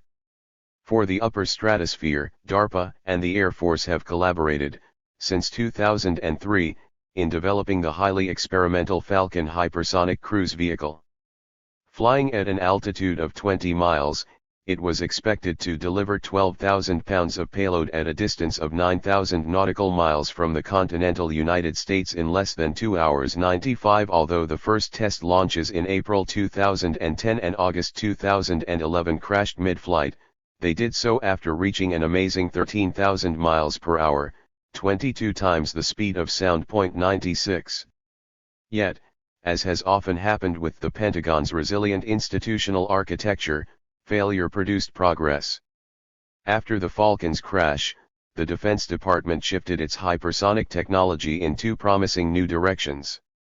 With the emergence of China as a threat, DARPA has, since 2013, applied its hypersonics to shorter-range tactical weapons, using its more successful X-51A scramjet technology to develop a missile capable of penetrating Beijing's air defenses at Mach 5.97.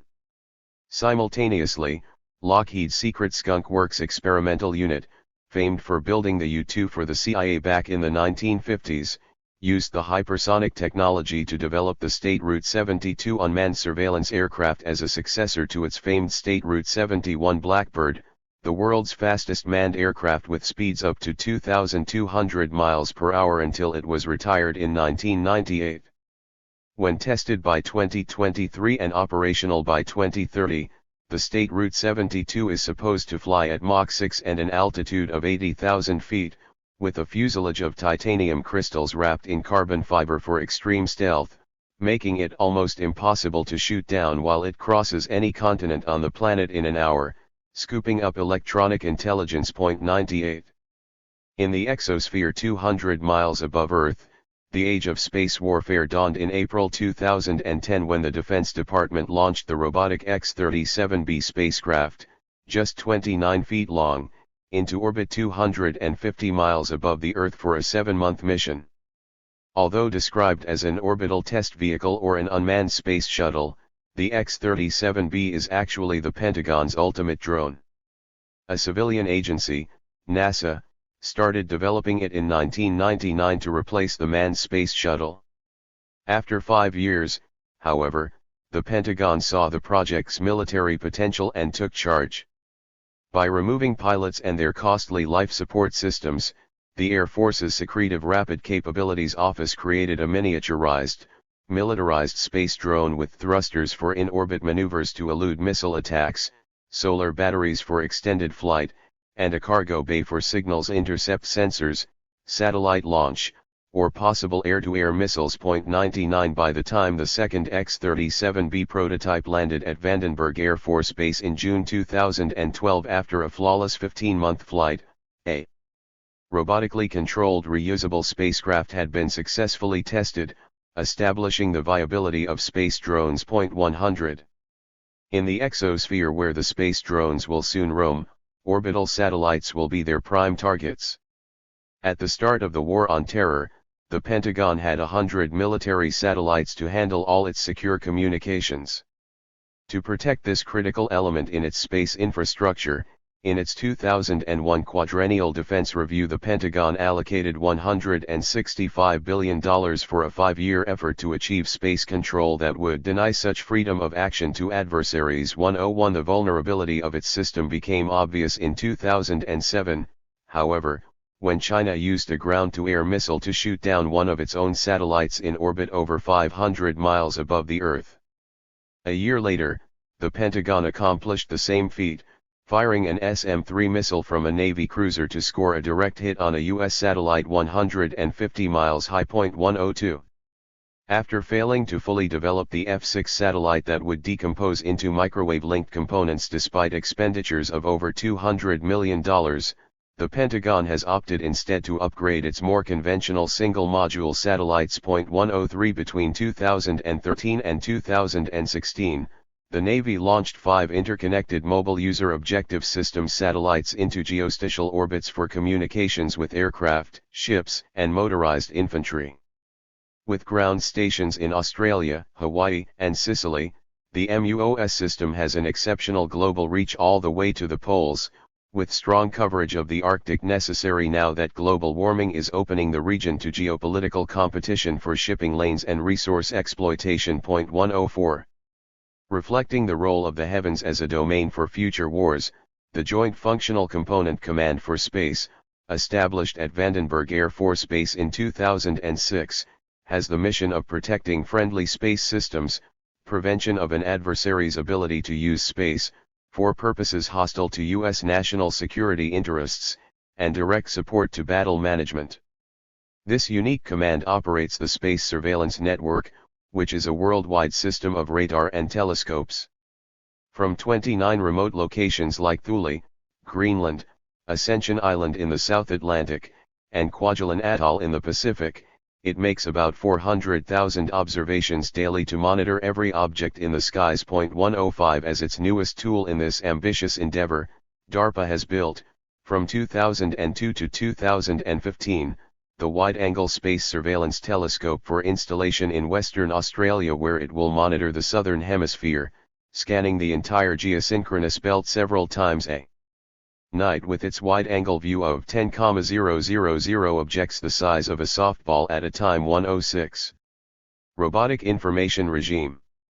Ultimately, the impact of America's third information regime will be shaped by the ability of the military to integrate its array of aerospace weaponry into a robotic command structure capable of coordinating operations across all combat domains: space, cyberspace, sky, sea, and earth. Air Force information specialists like Lieutenant General David Depchula have long been aware of the problem of intelligence integration, warning, "We will soon be swimming in sensors and drowning in data." Starting in 2005, he used his appointment as the first Air Force Deputy Chief of Staff for Intelligence, Surveillance, and Reconnaissance to build the Distributed Common Ground System to integrate all that data. At a cost of $4.2 billion for the Air Force, and $10.2 billion for the military as a whole, the system comprises 5 principal nodes at places like Hurlburt Air Base in Florida and Langley Air Base in Virginia, high-tech fusion hives, costing $750 million each, swarming with uniformed analysts turning the endless streams of data into a steady flow of operational intelligence. "I overhauled the system," Depchula recalled after his retirement in 2010, "made it global so that any station could be involved in any operation with a phone call." Yet even with all that technology at his command, he knew there was another critical step still to come: making this automatic is an absolute must. 107.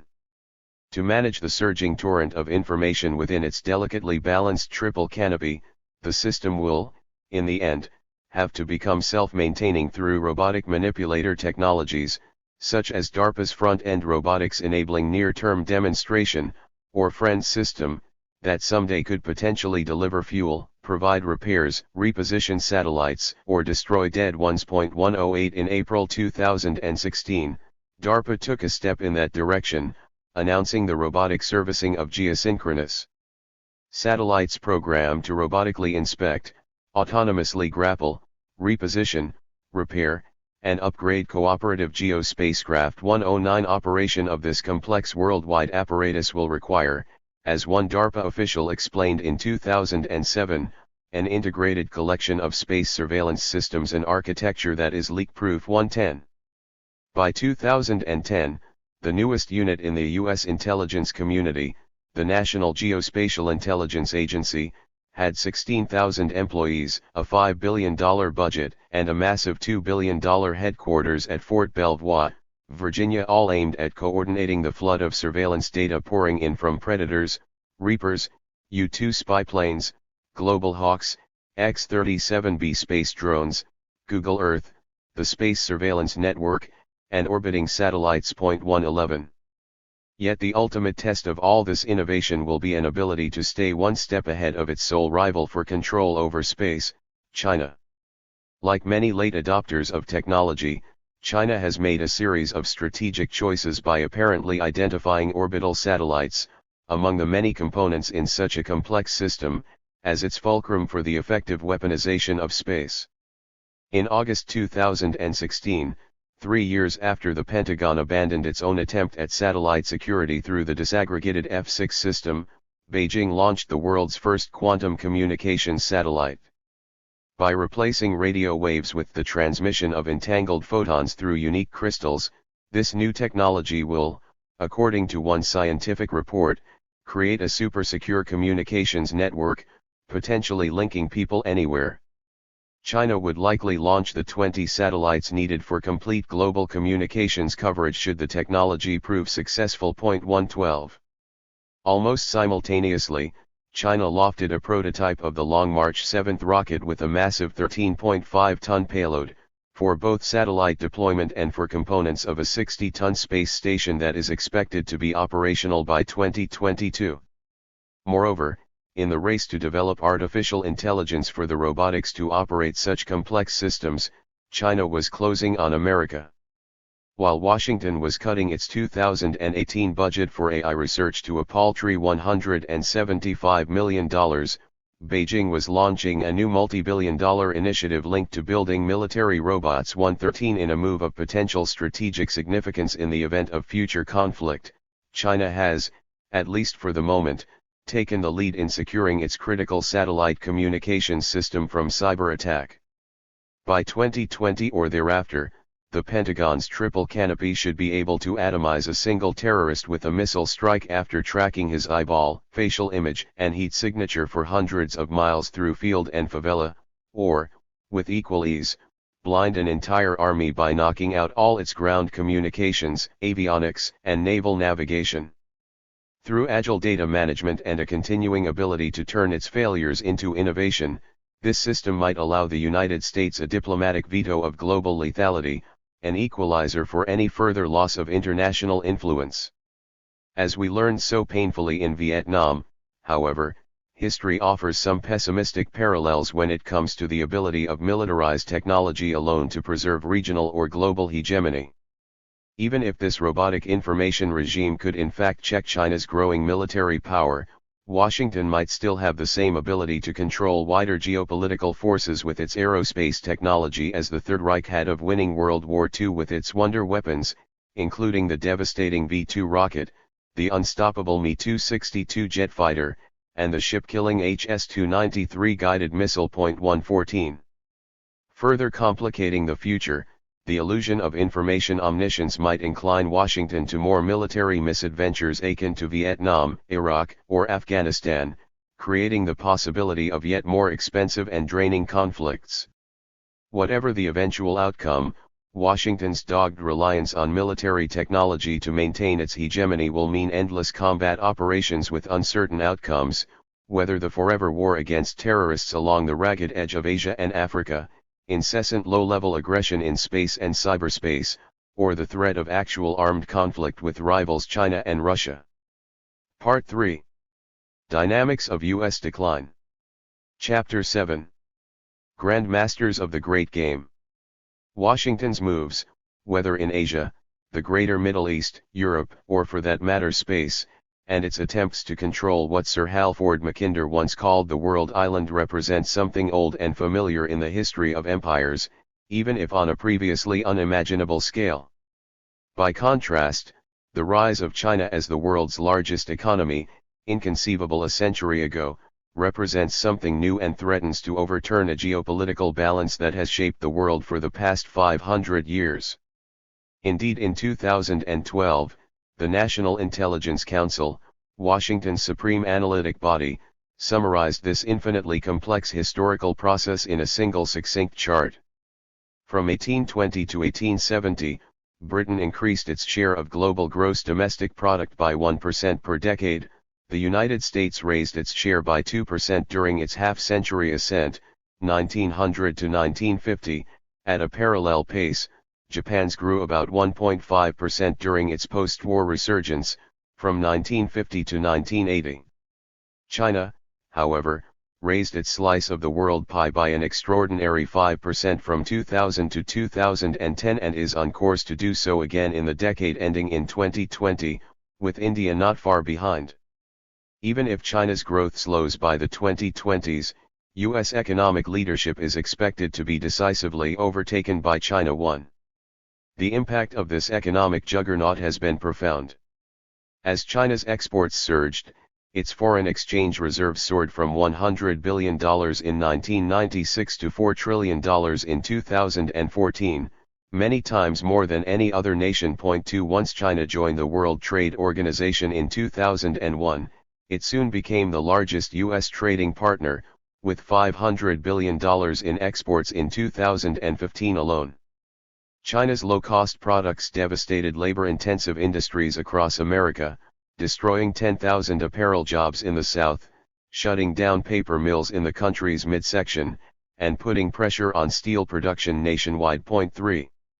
Instead of focusing purely on building a blue water navy like the British or a global aerospace armada akin to America's, China is using its cash reserves to reach deep within the world island to the heart of Eurasia in an attempt to thoroughly reshape the geopolitical fundamentals of global power, using a subtle strategy that has so far eluded Washington's power elites. Following Hannah Arendt's dictum that there are two types of imperial expansion, overland like Russia's or overseas like Britain's, China is clearly of the landed variety, as it has attempted to expand its dominion into adjacent territories, first Tibet and now Central Asia, Southeast Asia, and the South China Sea. 4. After decades of quiet preparation, Beijing has recently revealed its grand strategy for global power, move by careful move. Its two-step plan is designed to build a transcontinental infrastructure for the economic integration of the three continents that comprise the world island, while mobilizing military forces to surgically slice through Washington's encircling containment. The initial step has involved a breathtaking project to put in place a costly infrastructure for Eurasia's economic integration. By laying down an elaborate and enormously expensive mesh of high-speed, high-volume railroads and petrochemical pipelines across the continent's vast, empty interior, China may realize Mackinder's vision, even if in a new way. For the first time in history, the rapid transcontinental movement of critical cargo oil, minerals, and manufactured goods will be possible on a massive scale, thereby potentially unifying that sprawling land mass into a single economic zone stretching 6,500 miles from Shanghai to Madrid. In this way, the leadership in Beijing hopes to shift the locus of geopolitical power away from the maritime periphery and deep into the continent's heartland. Transcontinental railways are now transmuting the conditions of land power, Mackinder told an attentive London audience back in January 1904, as the precarious single track of the Trans-Siberian Railway, then the world's longest, was reaching across the continent for 5,700 miles from Moscow toward Vladivostok, making Eurasia a meaningful entity for the first time in human history. But the century will not be old before all Asia is covered with railways, he added. The spaces within the Russian Empire and Mongolia are so vast, and their potentialities in fuel and metals so incalculably great that a vast economic world, more or less apart, will there develop inaccessible to oceanic commerce. 5. Mackinder was a bit premature in his prediction. The Russian Revolution of 1917, the Chinese Revolution of 1949, and the subsequent 40 years of the Cold War slowed much actual development for decades.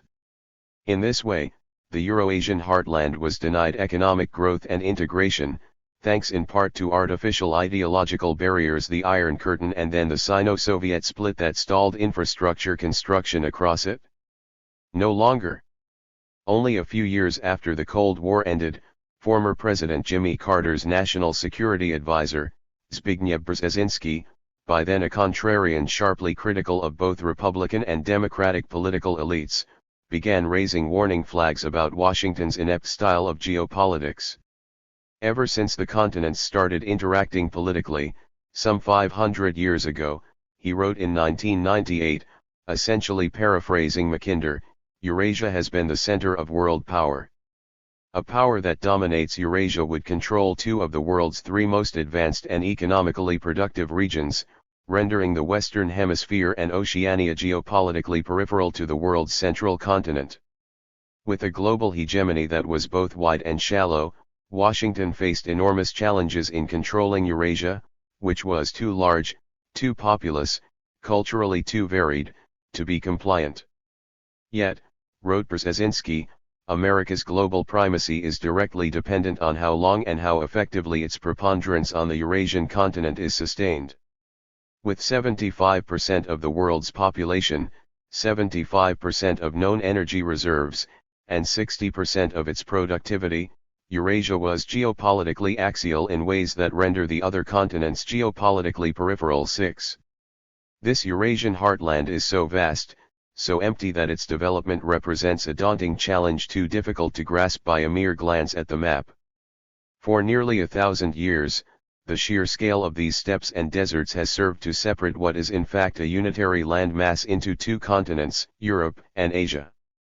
From the 12th to the 21st century, the endless distances alone challenged any traveler who tried to cross them, rendering Eurasia's actual geographical unity, in human terms, meaningless.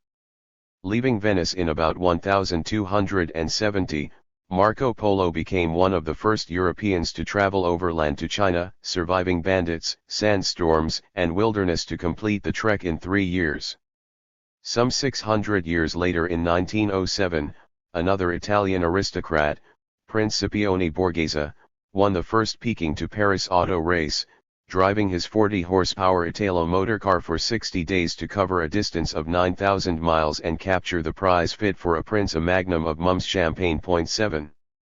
When the auto race was commemorated a century later, my wife's uncle, a retired schoolteacher from Iowa, drove his lovingly restored 1938 Ford Coupe in a fleet of 130 antique automobiles on a journey that still took 36 days.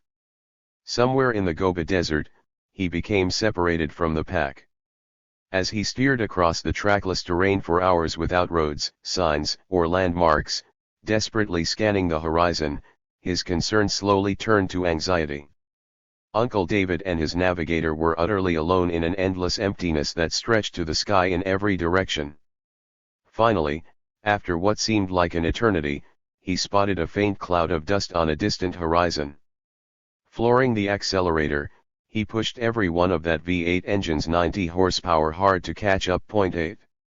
Just about the time Uncle David cleared that wasteland and was safely on his way across Russia on an actual road to Paris, the Chinese leadership in Beijing was making investment decisions that would change that landscape forever in ways that represent a challenge to U.S. dominion. Starting around 2007, China launched the world's largest burst of infrastructure investment, already $1 trillion worth and counting, since Washington began building its interstate highway system in the 1950s. Under its disarmingly named Silk Road strategy, the numbers for the rails and pipelines Beijing has been building are mind-numbing. The sum of these massive investments represents nothing less than a transcontinental engineering project of sufficient scale to realize Mackinder's original vision of harnessing the Eurasian heartland as an engine to drive the ascent of a new world power. Between 2007 and 2014, China crisscrossed its own countryside with 9,000 miles of new high-speed rail, more than the rest of the world combined. That network now carries 2.5 million passengers daily at top speeds of 240 miles per hour. 9 By the time the system is complete in 2030, 16,000 miles of high-speed track at a cost of $300 billion will link all of China's major cities. 10. Simultaneously, Beijing's leadership began collaborating with surrounding states on a massive project to integrate the country's national rail network into a transcontinental grid. Starting in 2008, the Germans and Russians joined with the Chinese in launching the Eurasian Land Bridge. Two east-west routes, the old Trans-Siberian Railroad in the north and a new southern route along the ancient Silk Road through Kazakhstan, were meant to bind Eurasia together. On the quicker southern route, containers of high-value manufactured goods, like computers and auto parts, could travel 6,700 miles from Leipzig, Germany, to Chongqing, China, in just 20 days, far faster than the 35 days via ship. 11. In 2013, Deutsche Bahn AG began preparing a third route between Hamburg and Zhengzhou that was expected to cut travel time to just 15 days. Within a year, 3 trains a week with up to 50 containers each were covering the 6,800 miles between Chongqing, China, and Duisburg, Germany, via Kazakh Rail, in just 16 days. 12 In October 2014, China announced plans for the construction of the world's longest high-speed rail line at a cost of $230 billion. According to plans, bullet trains will someday shoot across the 4,300 miles between Beijing and Moscow in just 2 days. 13. In addition, China is building 2 major new railroads running south toward the world island's maritime marginal. In April 2015, President Xi Jinping signed an agreement with Pakistan to spend $46 billion on a China-Pakistan economic corridor. Rail links, pipelines, and a highway will stretch nearly 2,000 miles from Kashgar in Xinjiang, China's westernmost province, to a joint port facility at Gwadar, Pakistan, opened back in 2007. There, China had already invested more than $200 billion to transform a sleepy fishing village into a strategic megaport on the Arabian Sea, just 370 miles from the Persian Gulf. 14 Starting in 2011, China extended its rail lines through Laos into Southeast Asia at an initial cost of $6.2 billion. When completed, a high-speed train is expected to shoot passengers and goods south from Kunming, China, all the way to Singapore in just 10 hours. 15. In this same dynamic decade, China has constructed a comprehensive network of transcontinental gas and oil pipelines to import fuels from the whole of Eurasia for its swelling population centers. In 2009, after a decade of construction, the state-owned China National Petroleum Corporation opened the final stage of the Kazakhstan-China oil pipeline. It stretches 1,400 miles from the Caspian Sea to Xinjiang, where it feeds into domestic pipelines that flow eastward into the heart of central China. 16 Simultaneously in 2008, CNPC collaborated with Turkmenistan, Kazakhstan, and Uzbekistan to launch the Central Asia-China gas pipeline, a complex that will eventually extend more than 4,000 miles. To give an idea of this project's scale, one Uzbek branch pipeline completed in late 2014 and covering just 300 miles had an annual capacity of 25 billion cubic meters of gas and cost $2 billion to build. 17. To bypass the Straits of Malacca controlled by the U.S. Navy, CNPC opened the Sino-Myanmar pipeline in 2013 to carry both Middle East oil and Burmese natural gas for 1,500 miles from the Bay of Bengal to China's remote southwest region inhabited by 100 million people. 18 To power the country's densely populated northeast, the Chinese oil giant opened a 650-mile spur that tapped into Russia's 3,000-mile eastern Siberia, Pacific Ocean oil pipeline, bringing 15 million tons annually into its enormous refinery at Daking. By 2016, Russia had become China's second-largest source of crude oil, and rising demand sparked plans to double shipments via an additional spur line, scheduled for opening within 2 years. 19 In May 2014, CNPC also signed a $400 billion, 30-year deal with the privatized Russian energy company Gazprom to deliver 38 billion cubic meters of natural gas annually by 2018 via a still-to-be-completed northern network of pipelines across Siberia and into Manchuria. 20. Though massive, these projects are just part of an ongoing construction boom that has woven a cat's cradle of oil and gas lines across Central Asia and south into Iran and Pakistan. The result will soon be an integrated inland energy infrastructure, including Russia's own vast network of pipelines, extending across the whole of Eurasia, from the Atlantic Ocean to the South China Sea. To capitalize such costly development plans, in October 2014 Beijing announced the establishment of the Asian Infrastructure Investment Bank. China's leadership sees this institution as a future Eurasian alternative to the US-dominated World Bank. Despite pressure from Washington not to join, 57 countries including close American allies such as Germany, Great Britain, Australia, and South Korea signed on, contributing $100 billion in capital, which made the new institution half the size of the World Bank on its opening day in January 2016. Simultaneously, China began building long-term trade relations with resource-rich areas of Africa, with Australia, and with Southeast Asia.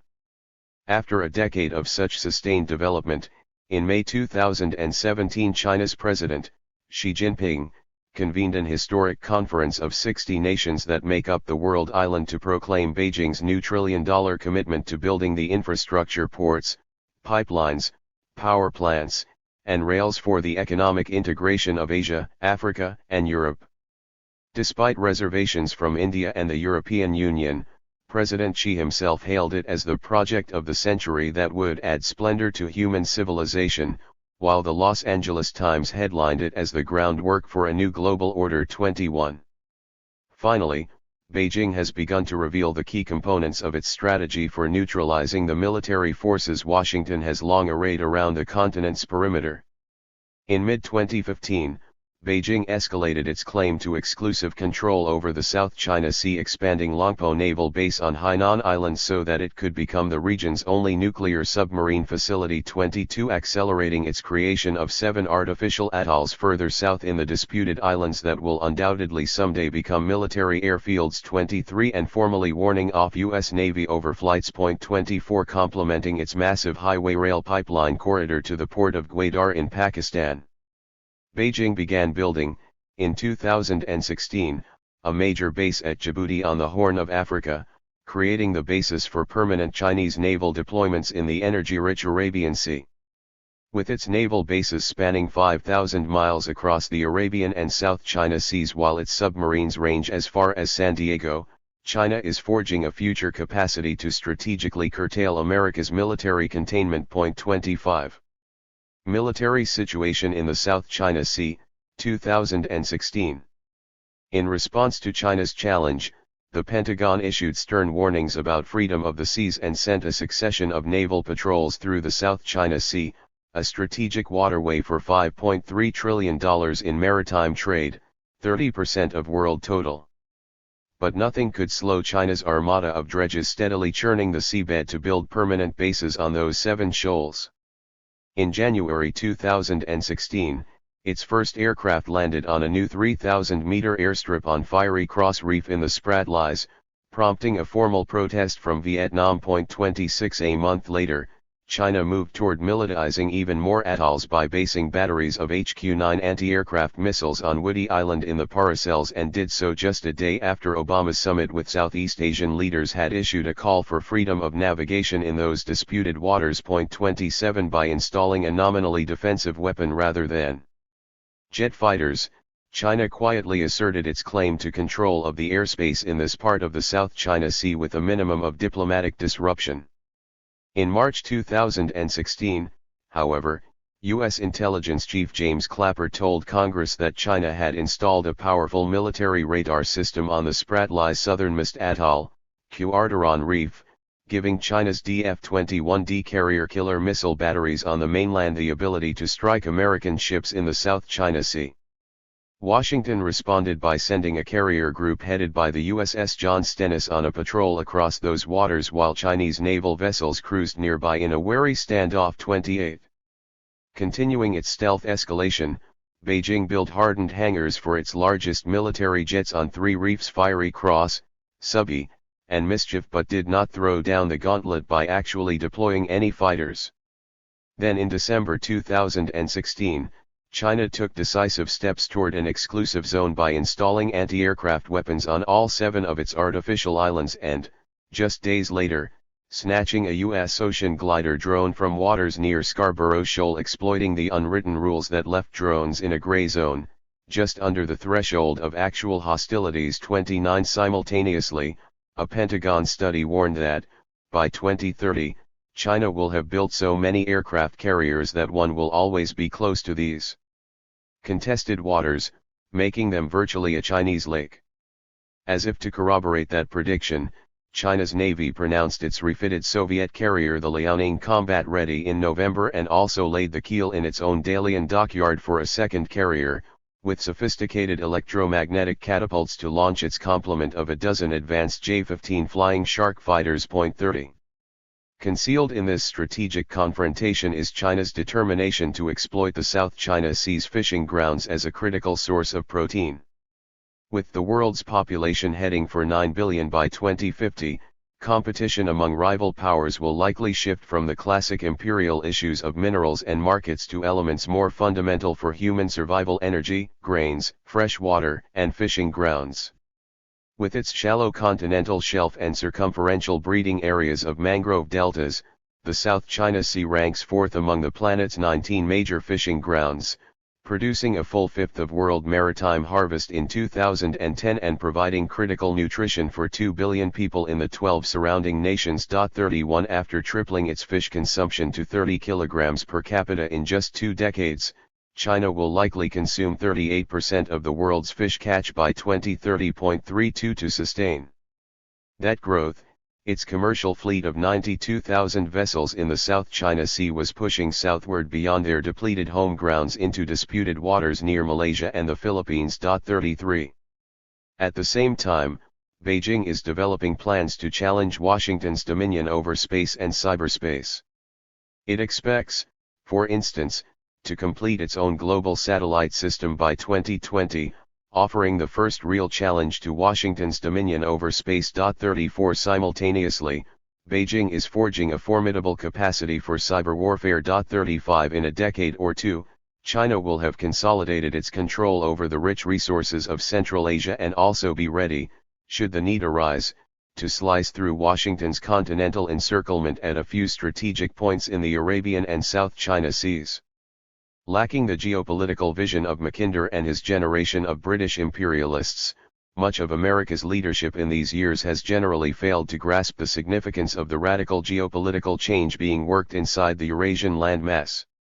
If China succeeds in linking its rising industries to the vast natural resources of the Eurasian heartland, then quite possibly, as Sir Alfred Mackinder predicted on that cold London night back in 1904, the empire of the world would be in sight. 36.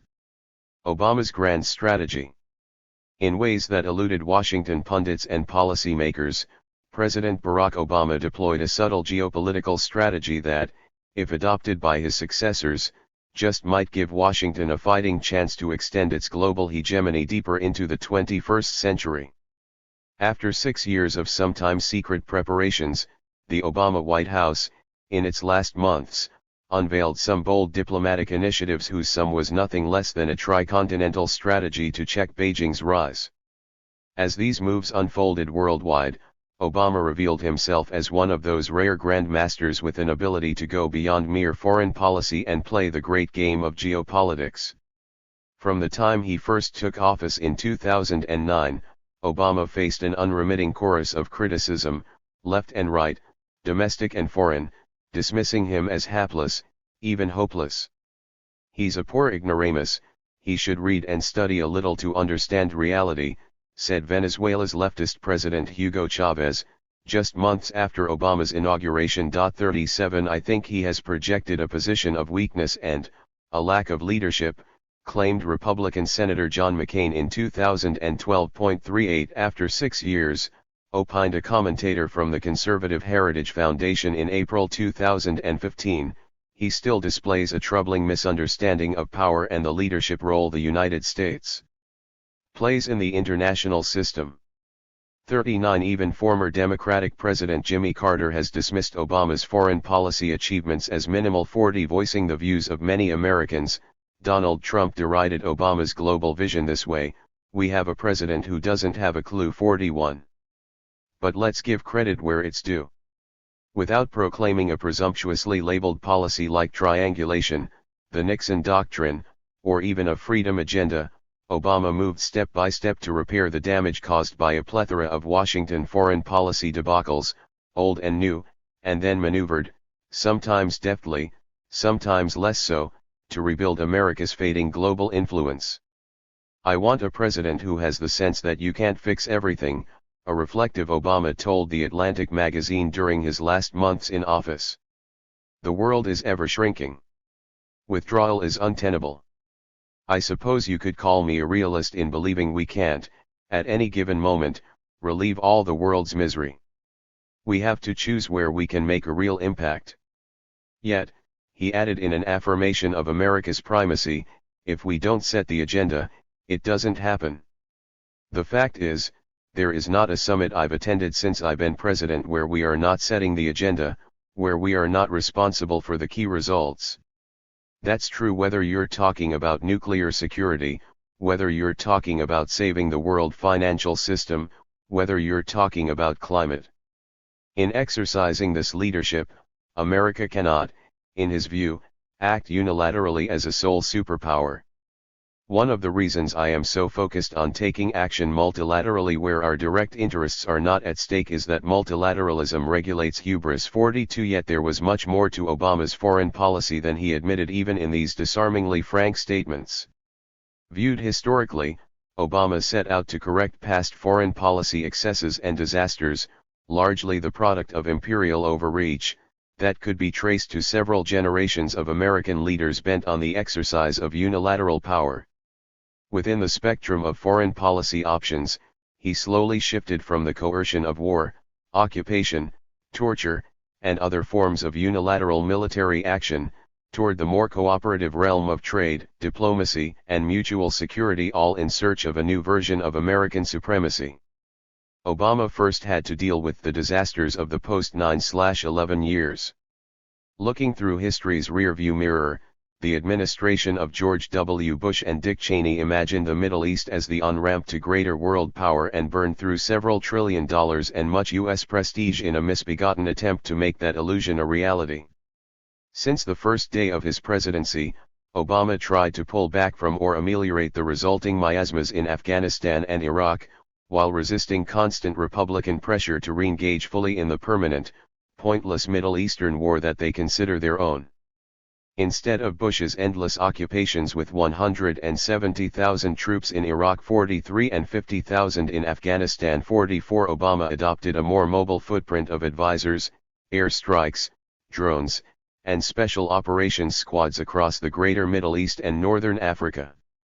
Rejecting the established playbook of Washington's foreign policy elite stipulating that the United States was the perpetual guardian of the Middle East, duty-bound to intervene in every crisis, Obama refused, in 2013, to commit air or ground forces to the project of regime change in Syria. When you have a professional army, he told The Atlantic in 2016, that is well armed and sponsored by two large states, Iran and Russia, the notion that we could have in a clean way that didn't commit U.S. military forces changed the equation on the ground there was never true.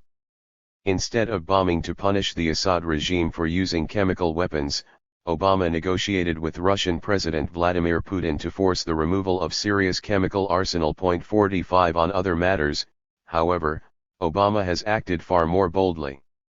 Throughout his 2 terms, Obama's diplomats pursued reconciliation with 3 rogue states, Burma, Iran, and Cuba, whose seemingly implacable opposition to the United States sprang from some of the most disastrous CIA-covered interventions of the Cold War.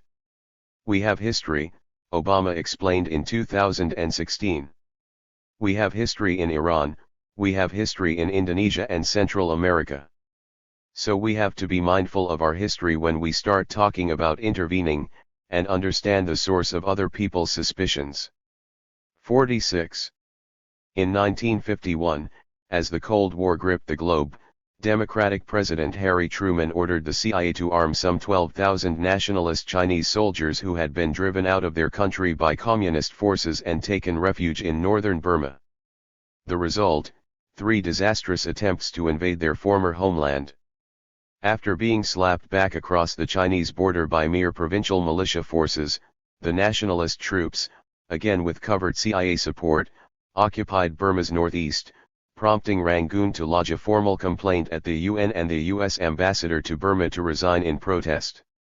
Not only was this operation one of the great disasters in a tangled history of such CIA interventions, forcing a major shake-up inside the agency, but it also produced a lasting breach in bilateral relations with Burma, contributing to that country's sense of isolation from the international community. Even at the Cold War's close 40 years later, Burma's military junta persisted in its international isolation while retaining a close dependency relationship with China, thereby giving Beijing special claim to its rich resources and strategic access to the Indian Ocean. During his first term, Obama made a concerted effort to heal this strategic breach in Washington's encirclement of the Eurasian landmass. He sent Hillary Clinton on the first formal mission to Burma by a Secretary of State in more than 50 years, appointed the first ambassador in 22 years, and, in November 2012, became the first president to visit what he called, in an address to students at the University of Yangon, the crossroads of East and South Asia that borders on the most populated nations on the planet. 47. Washington's Cold War blunders were genuinely bipartisan. Among the 170 CIA-covered operations that President Dwight Eisenhower authorized, 2 must rank as major debacles, inflicting especially lasting damage on America's global standing. 48 In 1953, after Iran's populist Prime Minister Mohammad Mossadegh challenged Britain's imperial monopoly over his country's oil industry, Eisenhower authorized a covert regime change operation by the CIA and British intelligence. Though the agency came perilously close to failure, it did finally succeed in installing the young, untested Shah in power. The agency then helped him consolidate his autocratic rule by training a secret police, the notorious Savak, in torture and surveillance techniques. While Beltway insiders toasted the delicious brilliance of this secret agent daring do, Iranians ceded until 1979 when demonstrators ousted the Shah and students stormed the U.S. Embassy, producing a 35-year breach in relations that weakened Washington's strategic position in the region. In September 2013, spurning neoconservative calls for a military solution to the Iranian problem, Obama dramatically announced his brief phone conversation with President Hassan Rouhani, the first direct contact with any leader of that country since 1979. In this way, he launched 2 years of sustained diplomacy that culminated in a historic agreement halting Iran's nuclear weapons program. 49 From a geopolitical perspective, this entente, or at least truce, avoided the sort of military action Republicans have been regularly calling for that would have mired Washington in yet another Middle Eastern war. Such a conflict would also have voided any chance for what Secretary of State Clinton first termed in 2011 a pivot to new global realities. She was, of course, speaking about our strategic turn to the Asia-Pacific, 50, a policy that in a 2014 Beijing press conference Obama would brand our pivot to Asia 51. During his last months in office in 1960, President Eisenhower also authorized a disastrous CIA invasion of Cuba, confident that 1,000 ragtag Cuban exiles backed by U.S. air power could somehow overthrow Fidel Castro's entrenched revolutionary regime.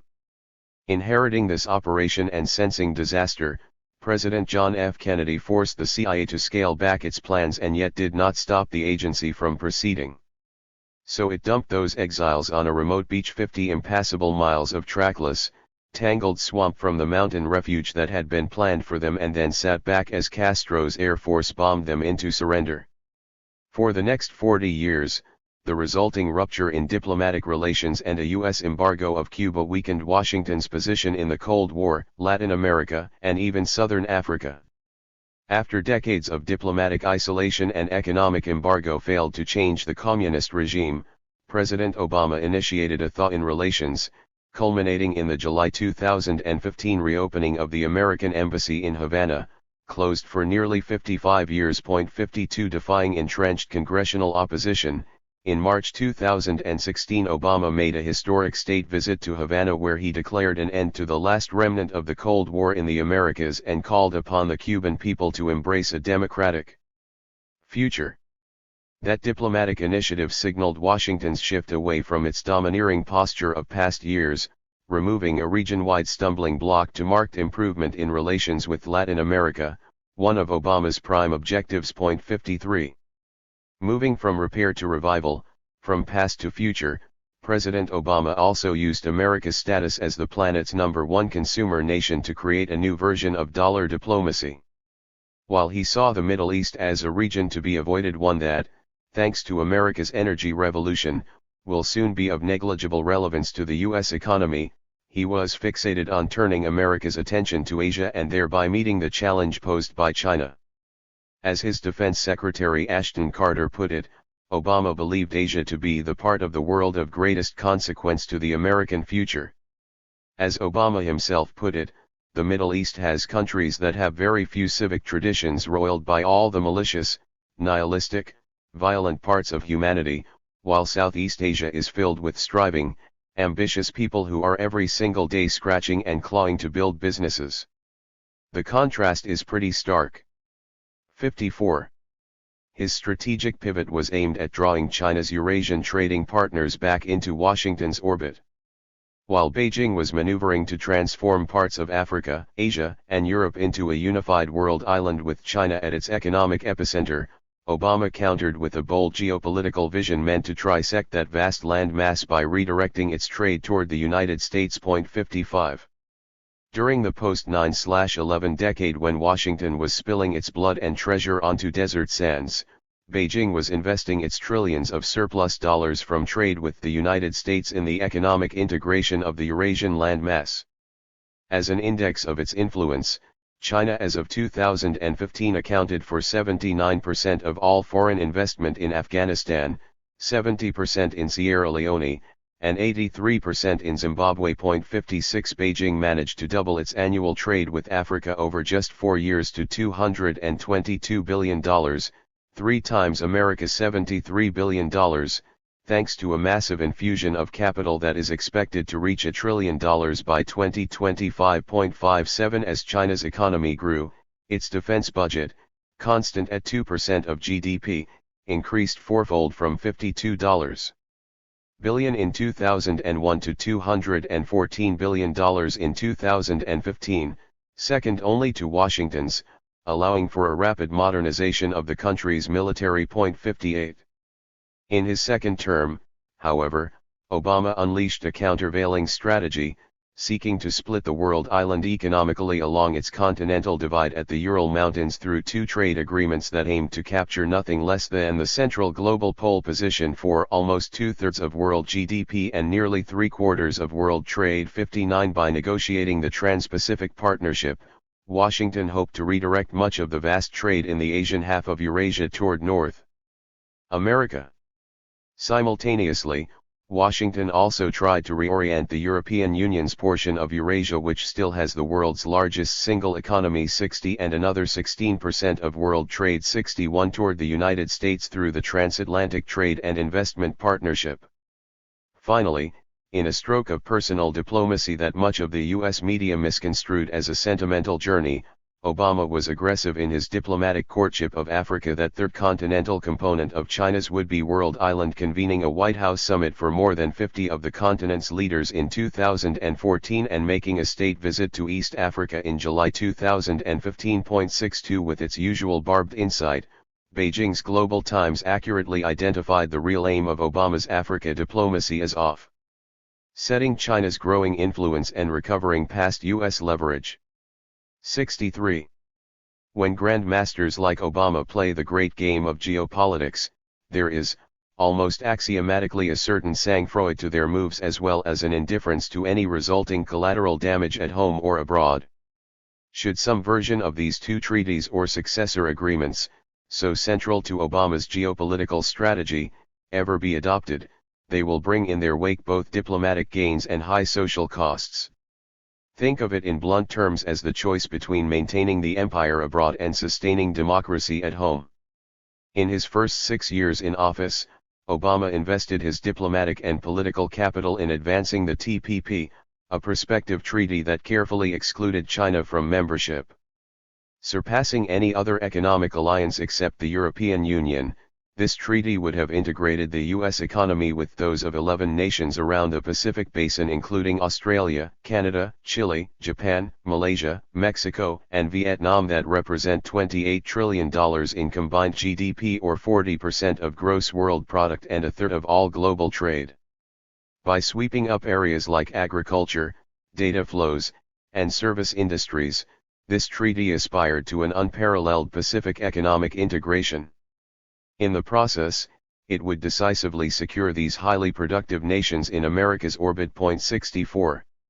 Not surprisingly, Obama faced ferocious opposition from progressive leaders within his own party, like Senator Elizabeth Warren, who were sharply critical of the highly secretive nature of the negotiations for the pact and the way it was likely to degrade American labor and environmental laws. 65. The left-leaning Economic Policy Institute estimated that the TTP would eliminate 370,000 jobs in the industrial heartland of the upper Midwest. 66. So scathing was this critique that, in June 2015, the President needed Republican votes to win Senate approval for fast-track authority just to complete the final round of negotiations on the treaty. 67.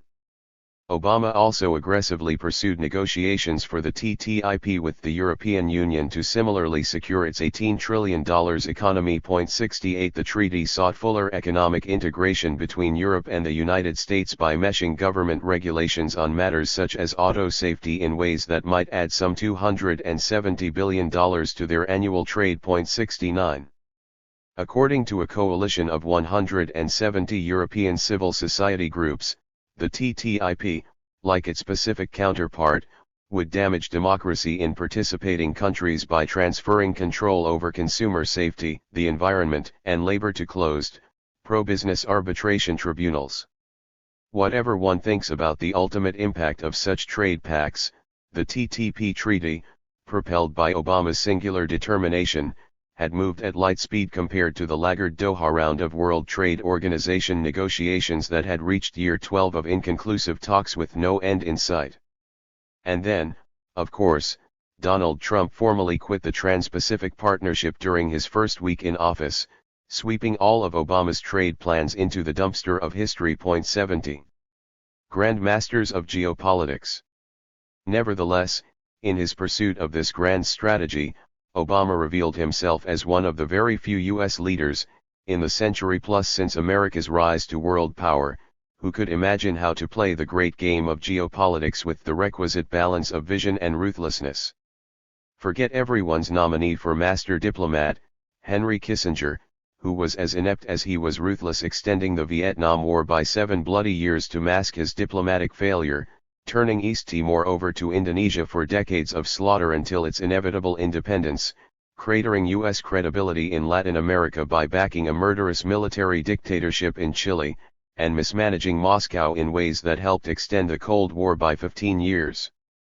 Kissinger's career, as international law specialist Richard Falk observed, has been marked by his extraordinary capacity to be repeatedly wrong about almost every major foreign policy decision made by the U.S. government over the course of the last half-century. 71. Once we subject other American leaders to a similar calculus of costs and benefits, we are, surprisingly enough, left with just 3 grand masters of geopolitics: Elihu Root, the original architect of America's rise to global power; Zbigniew Brzezinski, the national security advisor to President Carter, who shattered the Soviet Empire and made Washington the world's sole superpower; and Barack Obama, who tried to defend that status by offering an imperial blueprint for how to check China's rise. In each case, their maneuvers have been supple and subtle enough to generally elude both contemporary observers and later historians. Many American presidents think Theodore Roosevelt, Franklin Roosevelt, Dwight Eisenhower, George H.W. Bush, or Bill Clinton have been capable diplomats, skilled at negotiating treaties or persuading allies to do their bidding. But surprisingly few world leaders, American or otherwise, have had an intuitive feel for the cultural, economic, and military forces whose sum is geopolitics. Fewer still grasp both the temporal and spatial dimensions of global power, that is, the connections between present actions and often distant results. To borrow Brzezinski's favorite metaphor, most American presidents have been competent at moving pieces on the global chessboard. But a geopolitical grandmaster does not simply move a pawn or rook a few squares to counter an enemy's gambit; he breaks the board apart into coherent blocks of land, peoples, and resources that can be manipulated to effect major change. In the hands of skilled strategists, geopolitics involves the exercise of concerted coercion to turn that interface of land and society into manipulable counters whose maneuver can change the global balance of power either deftly through diplomacy or crudely by force of arms. Thus, Root deployed Latin America diplomatically to intrude into Europe's power politics; Brzezinski covertly penetrated Central Asia to free Eastern Europe 3,000 miles to the west, and Obama tried to split Eurasia economically at the Urals to contain China. If they did not rise to the stature of Hegel's world historical men, latter-day Napoleons capable of manipulating the dialectics of change to become the heroes of an epoch, both Root and Brzezinski nonetheless manipulated their moments sufficiently to advance American interests while altering, often fundamentally, the future balance of global power. 72 Though little noticed in the avalanche of criticism that has all but buried his accomplishments in the Oval Office, Obama followed in their footsteps. Elihu Root, architect of American power. All but forgotten today, Elihu Root, not Theodore Roosevelt, was the true architect of America's transformation from an insular continental nation into a major player on the world stage. 73 About the time Sir Halford Mackinder was imagining his new model for studying global power back in 1904, Root was actually building an institutional infrastructure at home and abroad for the exercise of that same power. In the first 30 years of his career, Root achieved fame, some would say infamy, as a New York corporate lawyer representing the richest of robber barons, the most venal of trusts, and the most corrupt of big city bosses, notably New York's notorious William Boss Tweed. This legal legerdemain let the infamous Havemeyer Sugar Trust increase its monopoly over the nation's market from 78 to 98% and facilitated the financial abuses of New York City's Whitney Traction Syndicate. 74 Yet after several decades of enriching the rich and himself in the bargain, Root turned his talents to selflessly serving the nation. After his appointment as Secretary of War in 1899, he would devote the rest of his long life to modernizing the American state, and continue to do so in later years as Secretary of War, Secretary of State, Senator, and finally Envoy Extraordinaire. Not only did he shape the conduct of foreign policy for the century to come, but he also played an outsized role, particularly for a cabinet secretary of a then peripheral power, in influencing the character of an emerging international community. 75 By degrees, Root moved the United States and the world with it beyond the crude colonialism of military conquest and gunboat diplomacy to a new global system of sovereign states resolving disputes through international law. As a prominent attorney, Root understood that the Constitution's protection of individual liberties and states' rights had created an inherently weak federal bureaucracy ill-suited for the concerted projection of imperial power beyond the country's borders. To transform this patchwork state and its divided society still traumatized by the Civil War into a world power. 76 He spent a quarter-century in the determined pursuit of three intertwined objectives: fashioning the fragmentary federal government into a potent apparatus for overseas expansion, building a consensus among the country's elites for such an activist foreign policy, and creating new forms of global governance open to Washington's influence. As Secretary of War from 1899 to 1904, he reformed the Army's antiquated structure, creating a centralized general staff, establishing a modern war college, and expanding professional training for officers. In effect, he transformed the Army from a small force focused on coastal defense into an agile apparatus for foreign intervention in China, the Caribbean, the Philippines, and ultimately Europe. To resolve the knotty contradiction of a republic running an empire, he quickly established colonial regimes for Puerto Rico and the Philippines, while dictating the constitution for a nominally independent Cuba that conceded the United States a navy base on the island and the right to intervene whenever it chose. With his eye firmly fixed on America's ascent, he also covered up atrocities that accompanied the Army's extraordinarily brutal pacification of the Philippines. 77 As Secretary of State from 1907 to 1909, Senator from 1909 to 1915, and Special Envoy to Russia in 1917, Root then led a sustained diplomatic effort to make America a real presence in the community of nations. As the first Secretary of State to take a grand diplomatic tour, he launched an unprecedented circumnavigation of Latin America in 1906 as step one in a bold geopolitical strategy to open a central place for Washington, still peripheral to a world politics centered on Europe, into the great game of international leadership. Steaming south aboard the cruiser USS Charleston, Secretary Root made a triumphal visit to Rio for the Inter-American Conference and then circled the continent, stopping at half a dozen capitals, greeted by wildly cheering crowds at every port. A year later at the Second Hague Peace Conference, Washington, with the backing of the 17 Latin republics among the 44 nations present, had sufficient geopolitical clout to conclude the first broad international legal agreement on the laws of war. To house the Permanent Court of Arbitration, the world's first ongoing institution for global governance, Root's good friend and steel baron Andrew Carnegie spent $1.5 million, a vast sum at the time, to build a lavish peace palace at The Hague in 1913. A year later Root helped establish the Academy of International Law, housed within that same palace. 78. Simultaneously, he cemented a close alliance with Britain by promoting treaties to resolve territorial disputes that had roiled relations with the world's preeminent power for the better part of a century. That effort won him the Nobel Peace Prize in 1912. Even in retirement in his 70s, he served on a League of Nations committee that established the Permanent Court of International Justice and lobbied hard for Congress to approve it in 1926, realizing his long-held vision of an international community governed by the rule of law. 79. Throughout these decades Root was careful, even methodical, in building social networks that joined New York financiers, Washington politicians, and their academic experts in a distinctively American apparatus for foreign policy formation. Through his affectionate friendship with Carnegie, he presided over the investment of a significant part of that tycoon's vast fortune, then the world's largest, in building an institutional architecture for America's unique way of engaging the world. In the process, he personally organized and chaired both the Carnegie Institution and the Carnegie Endowment for International Peace. As the culmination of this effort, in 1921 Root led a group of financiers, industrialists, and corporate lawyers in establishing the Council on Foreign Relations in New York City, which soon became the country's most influential forum for promoting an expansive foreign policy. He also cultivated academic specialists at leading universities, using their expertise to shape and support his foreign policy ideas.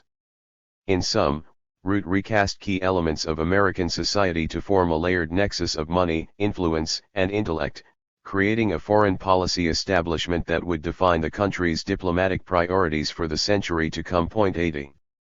Zbigniew Brzezinski, Destroyer of Empire. After a long period of indifferent international leadership, foreign policy came under the charge of an underestimated figure, Zbigniew Brzezinski, who served as National Security Advisor to President Jimmy Carter during the late 1970s. An émigré Polish aristocrat, professor of international relations, and autodidact when it came to geopolitics, Brzezinski was above all an intellectual acolyte of Mackinder. Through both action and analysis, he embraced Mackinder's conception of Eurasia as the world island and its vast interior heartland as the pivot of global power. He would prove particularly adept at applying Sir Halford's famous dictum, "Who rules East Europe commands the heartland, who rules the heartland commands the world island, who rules the world island commands the world." 81. Wielding a multibillion-dollar CIA-covered operation like a sharpened wedge, Brzezinski drove radical Islam from Afghanistan deep into the heartland of Soviet Central Asia, drawing Moscow into a debilitating decade-long Afghan war that weakened Russia sufficiently for Eastern Europe to finally break free from the Soviet Empire. With a calculus that could not have been more cold-blooded, he understood and rationalized the untold misery and unimaginable human suffering his strategy inflicted through ravaged landscapes, millions of refugees uprooted from ancestral villages, and countless Afghan dead and wounded. Asked about this operation's legacy when it came to creating a militant Islam hostile to the United States, Brzezinski was coolly unapologetic. "What is most important to the history of the world?" he asked in 1998. "The Taliban or the collapse of the Soviet Empire? Some stirred-up Muslims or the liberation of Central Europe and the end of the Cold War?" 82. Even as the long-term damage from those stirred-up Muslims came to include the devastating Afghan civil war that followed the Red Army's withdrawal from the country and the rise of Al-Qaeda, none of it added up to a hill of beans, as he saw it, compared to the importance of striking directly into that Eurasian heartland to free Eastern Europe, half a continent away, and shatter the Soviet Empire. 83. Under the strategy he launched, Afghanistan became, for over a decade, a training ground for global jihad, drawing in young recruits from across the Muslim world and sending them home hardened militants. Even as the toll rose to include the 9/11 attacks, America's Second Afghan War, and the unsettling of the Greater Middle East, Brzezinski seemed stubbornly oblivious to the longer-term costs of his hour as a Grand Master on the world stage. 20 years after his geopolitical strike against the Soviet Union, Brzezinski resumed his study of Mackinder's theory in retirement, this time doing a better job with it as an armchair analyst than he had as presidential advisor. Although Washington was still basking in the pre-9/11 glow of being the world's sole superpower, Brzezinski used geopolitical analysis in his 1998 book The Grand Chessboard to warn of challenges to America's continuing global hegemony. The United States might appear a colossus best riding the world, but Eurasia still remained, he said, the globe's most important playing field, with preponderance over the entire Eurasian continent serving as the central basis for global primacy. That Eurasian megacontinent, Brzezinski observed, has too many historically ambitious and politically energetic states to be compliant toward even the most economically successful and politically preeminent global power. Washington, he hypothesized, could continue its half-century dominion over the oddly shaped Eurasian chessboard extending from Lisbon to Vladivostok only as long as three critical conditions remained. First, the United States must preserve its unchallenged perch on the western periphery in Europe. Second, and most significantly, the vast middle space of Eurasia cannot become an assertive single entity. Finally, the eastern end of this vast landmass in Asia should not unify itself in a way that might lead to the expulsion of America from its offshore bases. Should any of these critical conditions change, then, Brzezinski predicted presciently, a potential rival to America might at some point arise. 84. Barack Obama, defender of global hegemony. Less than a decade after Brzezinski specified these conditions, China emerged to challenge America's control of Eurasia and, much as he predicted, threaten Washington's standing as the globe's great hegemon. While the U.S. military was mired in the Middle East, Beijing quietly began working to unify that vast middle space of Eurasia and preparing to neutralize America's offshore bases. By the time Barack Obama entered the Oval Office in 2009, the first signs of a serious geopolitical challenge were already stirring in Asia, though only the president and his closest advisors seemed to recognize them. The media's obsession with Obama's African heritage blocked any focus on his formative mid-Pacific identity, birth and childhood in Hawaii, elementary schooling in Jakarta, and his mother's long academic career in Southeast Asia.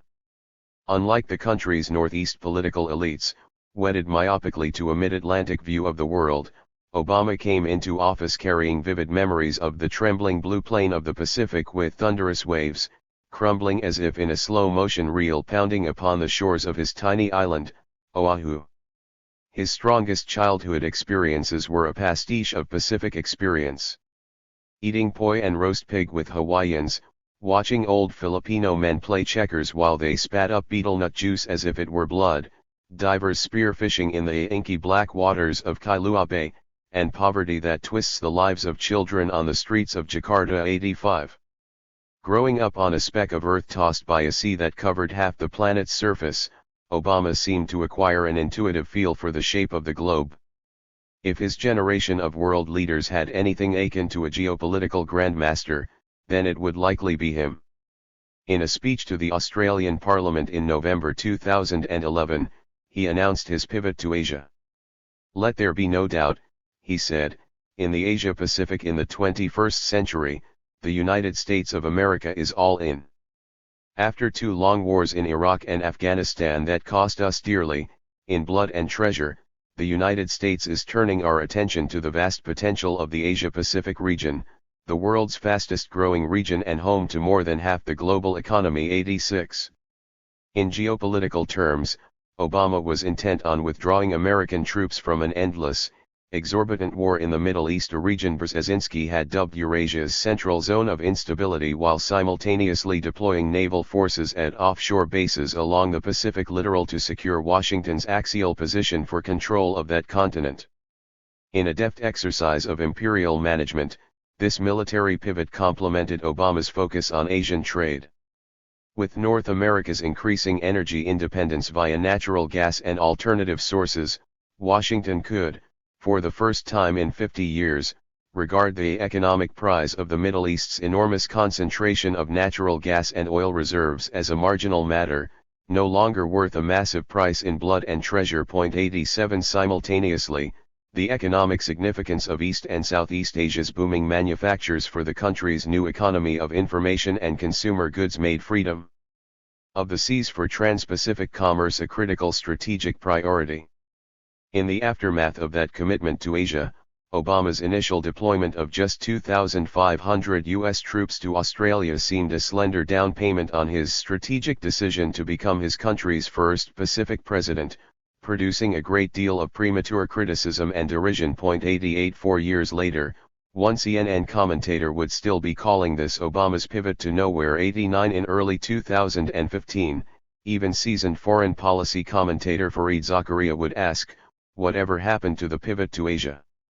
Answering his own question, Zakaria argued that the president was still mired in the Middle East and that the centerpiece of any true future pivot, the Trans-Pacific Partnership, seemed to face certain defeat in Congress. 90.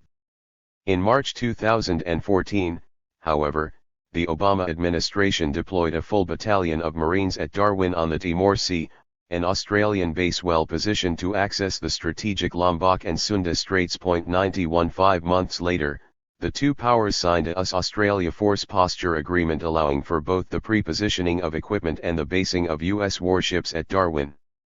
Just in time for Obama's April 2014 visit to Manila, the American ambassador there signed an enhanced defense cooperation agreement with the Philippine government angry at China over its recent seizure of Scarborough Shoal, a fishing ground the country claimed in the South China Sea. This bilateral accord paved the way for the future stationing of American forces and the pre-positioning of their equipment in the country. After the Philippine Supreme Court finally affirmed the legality of the agreement in 2016, Manila lifted a 25-year ban on any permanent U.S. presence, allowing the United States to build facilities inside 5 Philippine military bases, including 2 on the shores of the South China Sea. 92. Through 8 major air and naval bastions in Japan, the construction of a joint naval facility on Jeju Island in South Korea, and access to host country naval bases in Australia, Singapore, and the Philippines, Washington had, by the end of Obama's second term, rebuilt its chain of military enclaves along the Asian littoral, positioning its forces to challenge China's navy in the East China and South China Seas. 93. To operate these installations, the Pentagon announced plans to forward base 60% of our naval assets in the Pacific by 2020 along with a similar percentage of Air Force fighters and bombers, as well as space and cyber capabilities. 94. As Obama himself observed in 2016, if you look at how we've operated in the South China Sea, we have been able to mobilize most of Asia to isolate China in ways that have surprised China, frankly, and have very much served our interest in strengthening our alliances. 95. U.S. Navy positions in the Pacific, 2016. By coordinating the economic and military components of his grand strategy, Obama sought to achieve a potential for geopolitical synergy. While his trade initiatives, embodied in that Trans-Pacific Partnership, aimed to direct the flow of commerce from Pacific littoral nations toward America, his chain of maritime bastions and naval patrols aspired, in coordination with Asia-Pacific allies, to secure the free movement of that same transoceanic trade. Yet Obama's grand strategy, like those of the grandmasters who preceded him, soon suffered from unforeseen complications. The limits of vision. These grandmasters saw the possibilities of geopolitical change, but they also seemed to suffer from their singular focus, a form of tunnel vision that blinded them to the pitfalls of their bold maneuvers. Their strategies, so dazzling in the historical present, have often led remarkably quickly to unanticipated, even dismal outcomes over the longer term. For all his skill in fostering Washington's ascent to global power and forging a complementary world order, Elihu Root, cosseted among wealthy elites, could not imagine the nativist reaction that would follow World War I, when Congress rejected the League of Nations proposed by his intellectual successor Woodrow Wilson and Root's antithesis Warren G. Harding led the country in an isolationist retreat from the international community. Half a century later, Zbigniew Brzezinski, obsessed with the liberation of Eastern Europe, proved deft in his mobilization of Islamic jihadists to break up the Soviet Union, but was myopic when it came to grasping the long-term threat that such Muslim militants might pose to America's position in the volatile Middle East. Similarly, Obama, determined to re-establish America as the dominant Asia-Pacific power, underestimated the difficulties of military withdrawal from the Middle East and the populist hostility to the trade treaties that were the centerpiece of his strategy. Just as early internationalists Root and Wilson prompted a nativist retreat led by Harding, whose insularity and cronyism mocked their idealism, so it has been Obama's fate to precipitate a populist reaction to globalization led by Donald Trump. For all the boldness of his geopolitical vision, Obama faltered in its implementation as events, domestic and international, intervened decisively. The two trade pacts, TTP and TTIP, that promised to redirect Eurasia's economies toward America soon encountered formidable domestic political opposition on both continents from both left and right. Despite volumes of economic studies to the contrary, just 19% of Americans polled in July 2016 believed that trade creates more jobs, and an earlier survey of public opinion in 44 countries found only 26% of respondents felt trade lowers prices. Between 1999 and 2011, Chinese imports eliminated 2.4 million American jobs, closing plants for furniture in North Carolina, glass in Ohio, and auto parts and steel across the Midwest. 96 After a half-century of accelerating globalization, displaced or disadvantaged workers began mobilizing politically to oppose an economic order that privileged corporations and economic elites. As nations worldwide imposed a combined 2,100 restrictions on imports, world trade started slowing and actually fell during the second quarter of 2016 for the first time during a period of economic growth since World War II. 97.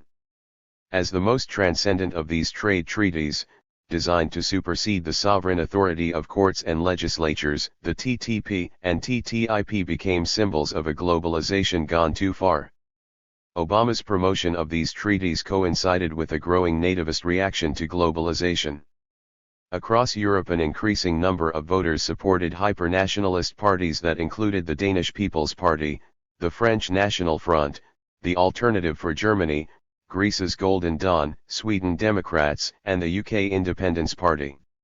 Simultaneously, a generation of populist demagogues gained popularity or power in nominally democratic nations around the world, notably Norbert Hofer, Marine Le Pen, Viktor Orban, Geert Wilders, Rodrigo Duterte, Narendra Modi, Prabowo Subianto, Vladimir Putin, Recep Erdogan, and Donald Trump. In June 2016, the British public voted to quit the European Union, eliminating its most forceful advocate for the TTIP, and 2 months later Germany's economy minister announced that these trade talks with Washington had failed. 98.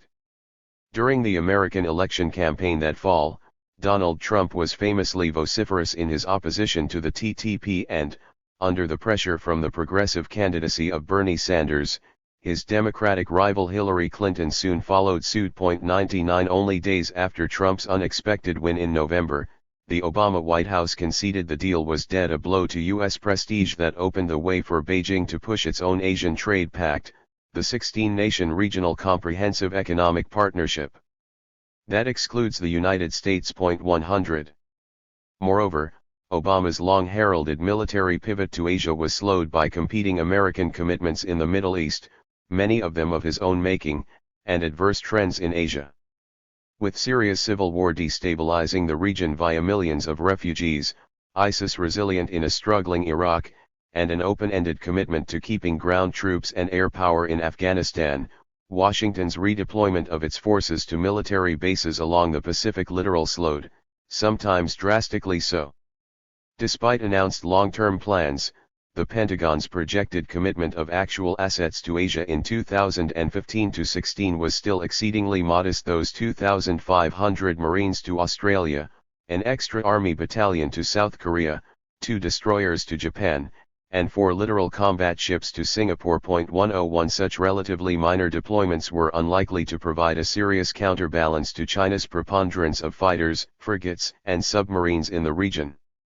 In Obama's last months, a Rand Corporation study, War with China, warned that Beijing's improved capabilities now meant a U.S. victory was no longer certain in a conflict that could involve inconclusive fighting with steep losses on both sides. 102. In Obama's second term, Washington's strategic position in Asia was buffeted by partisan shifts among its allies that revealed some underlying weakness in both its regional position and its system of world power. For nearly 70 years, U.S. hegemony had rested in large part on its control over the axial points at both ends of the strategic Eurasian continent. At the Western axis, NATO has long provided a strong multilateral anchor that transcended any sudden shifts in parties or personalities among the 28 European member states.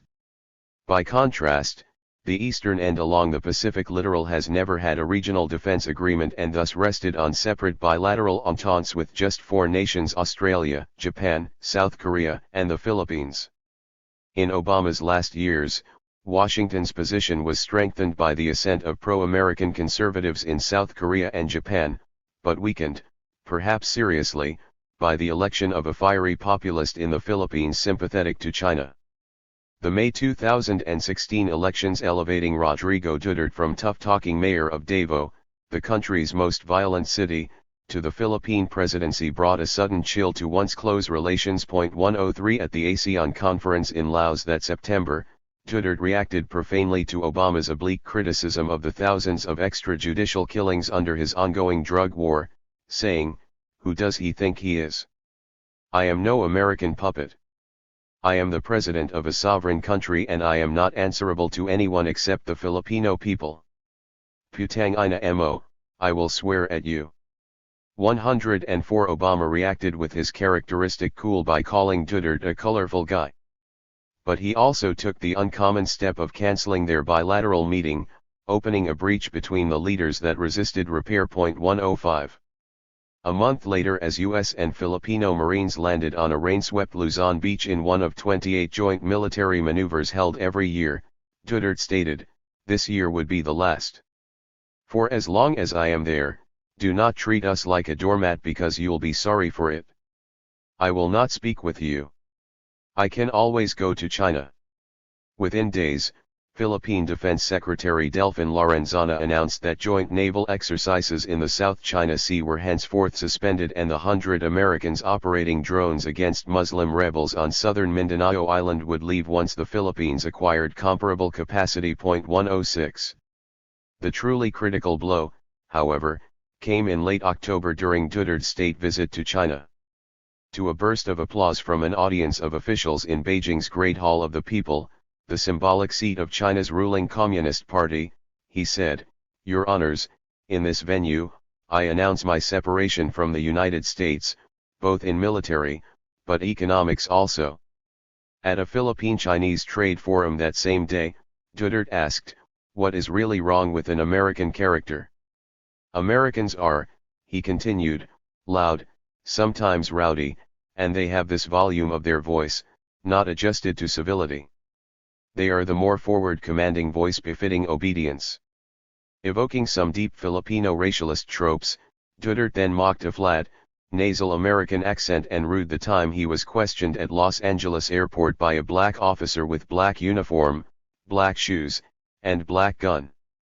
Moving from rhetoric to substance, Duterte quietly capitulated to Beijing's relentless pressure for bilateral talks to settle their competing claims in the South China Sea, virtually abrogating Manila's recent slam dunk win on that issue before the Permanent Court of Arbitration in The Hague. 107. China reciprocated. After Beijing's usual rituals, smiling girls with flowers and marching soldiers with bayonets, President Xi Jinping proclaimed, "China and the Philippines are neighbors across the sea and the two peoples are blood brothers." Sealing that bond with cash, Beijing signed deals giving Manila US $22.5 billion in trade and low-interest loans. 108. The breach in the 70-year Philippine-US alliance was both breathtaking and confusing. More than 30% of remittances from overseas workers, the country's largest source of foreign exchange totaling nearly US $30 billion in 2015, comes from Filipinos in the United States. 109. Unlike many peoples around the globe, Filipinos have an abiding affection for America, with 92% expressing approval of their former colonial power in a 2015 Pew poll, by far the highest figure for any country in the world, including the United States itself. 110. Yet Filipino admiration coexists with layer upon layer of resentment over being a distinctly subordinate partner in a long imperial alliance.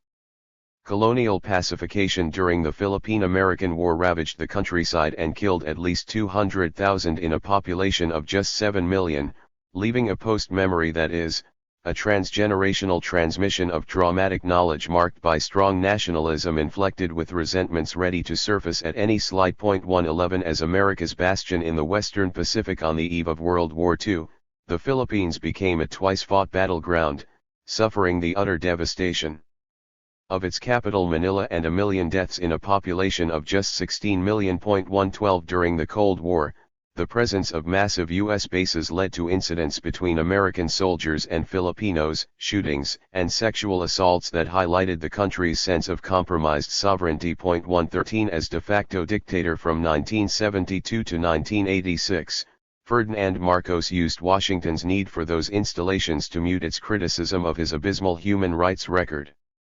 Angering the Democratic opposition, who concluded the bases only served American interests. 114 10 years after the Philippine Senate cancelled the bases agreement in 1991, both nations cooperated closely during the War on Terror, but that ended badly in 2015 when that spectacularly bungled CIA operation left 44 Filipino troops dead in a firefight with Muslim militias. 115 Although a simple clash of executive egos sparked the diplomatic rupture between Duterte and Obama, the geopolitical consequences are potentially profound. Along the 4,000 miles of the Pacific littoral, the Philippines alone sits astride the South China Sea, providing the optimal strategic position to check China's claim to those international waters. President Duterte lacks the authority, and probably even the ambition, to completely abrogate the strong ties built so painstakingly and painfully over the past 120 years. Indeed, after tilting dramatically toward Beijing, Duterte leaned back toward Washington after the November 2016 elections, quickly congratulating Trump on his victory and appointing the developer of Manila's Trump Tower as his special envoy to Washington. Struggling to contain North Korea's nuclear threat, President Trump reciprocated, telephoning Duterte in April 2017 to praise his unbelievable job on the drug problem and dismiss Obama's concerns about the thousands killed. As talk turned to Kim Jong-un's missile tests, the transcript reveals Trump flexing his nuclear muscles in a vain effort to shake Duterte's reliance on China. Duterte, as long as those rockets and warheads are in the hands of Kim Jong-un, we will never be safe. He is not stable, Mr. President. He has even gone against China, which is the last country he should rebuke. Trump, well, he has got the powder but he doesn't have the delivery system. All his rockets are crashing. Duterte, at the end of the day, the last card, the ace has to be with China. Trump, we have a lot of firepower over there. We have 2 submarines, the best in the world. We have 2 nuclear submarines. Duterte, I will try to make a call to President Xi Jinping, to tell him that if we will remain peaceful, China has the card. The other option is a nuclear blast. Trump, we can't let a madman with nuclear weapons let on the loose like that. We have a lot of firepower, more than he has times 20, but we don't want to use it. You will be in good shape. Duterte, I will try to make a call tomorrow to China. 116 Duterte had clearly decided China's power, not America's military might, was the key to his country's security.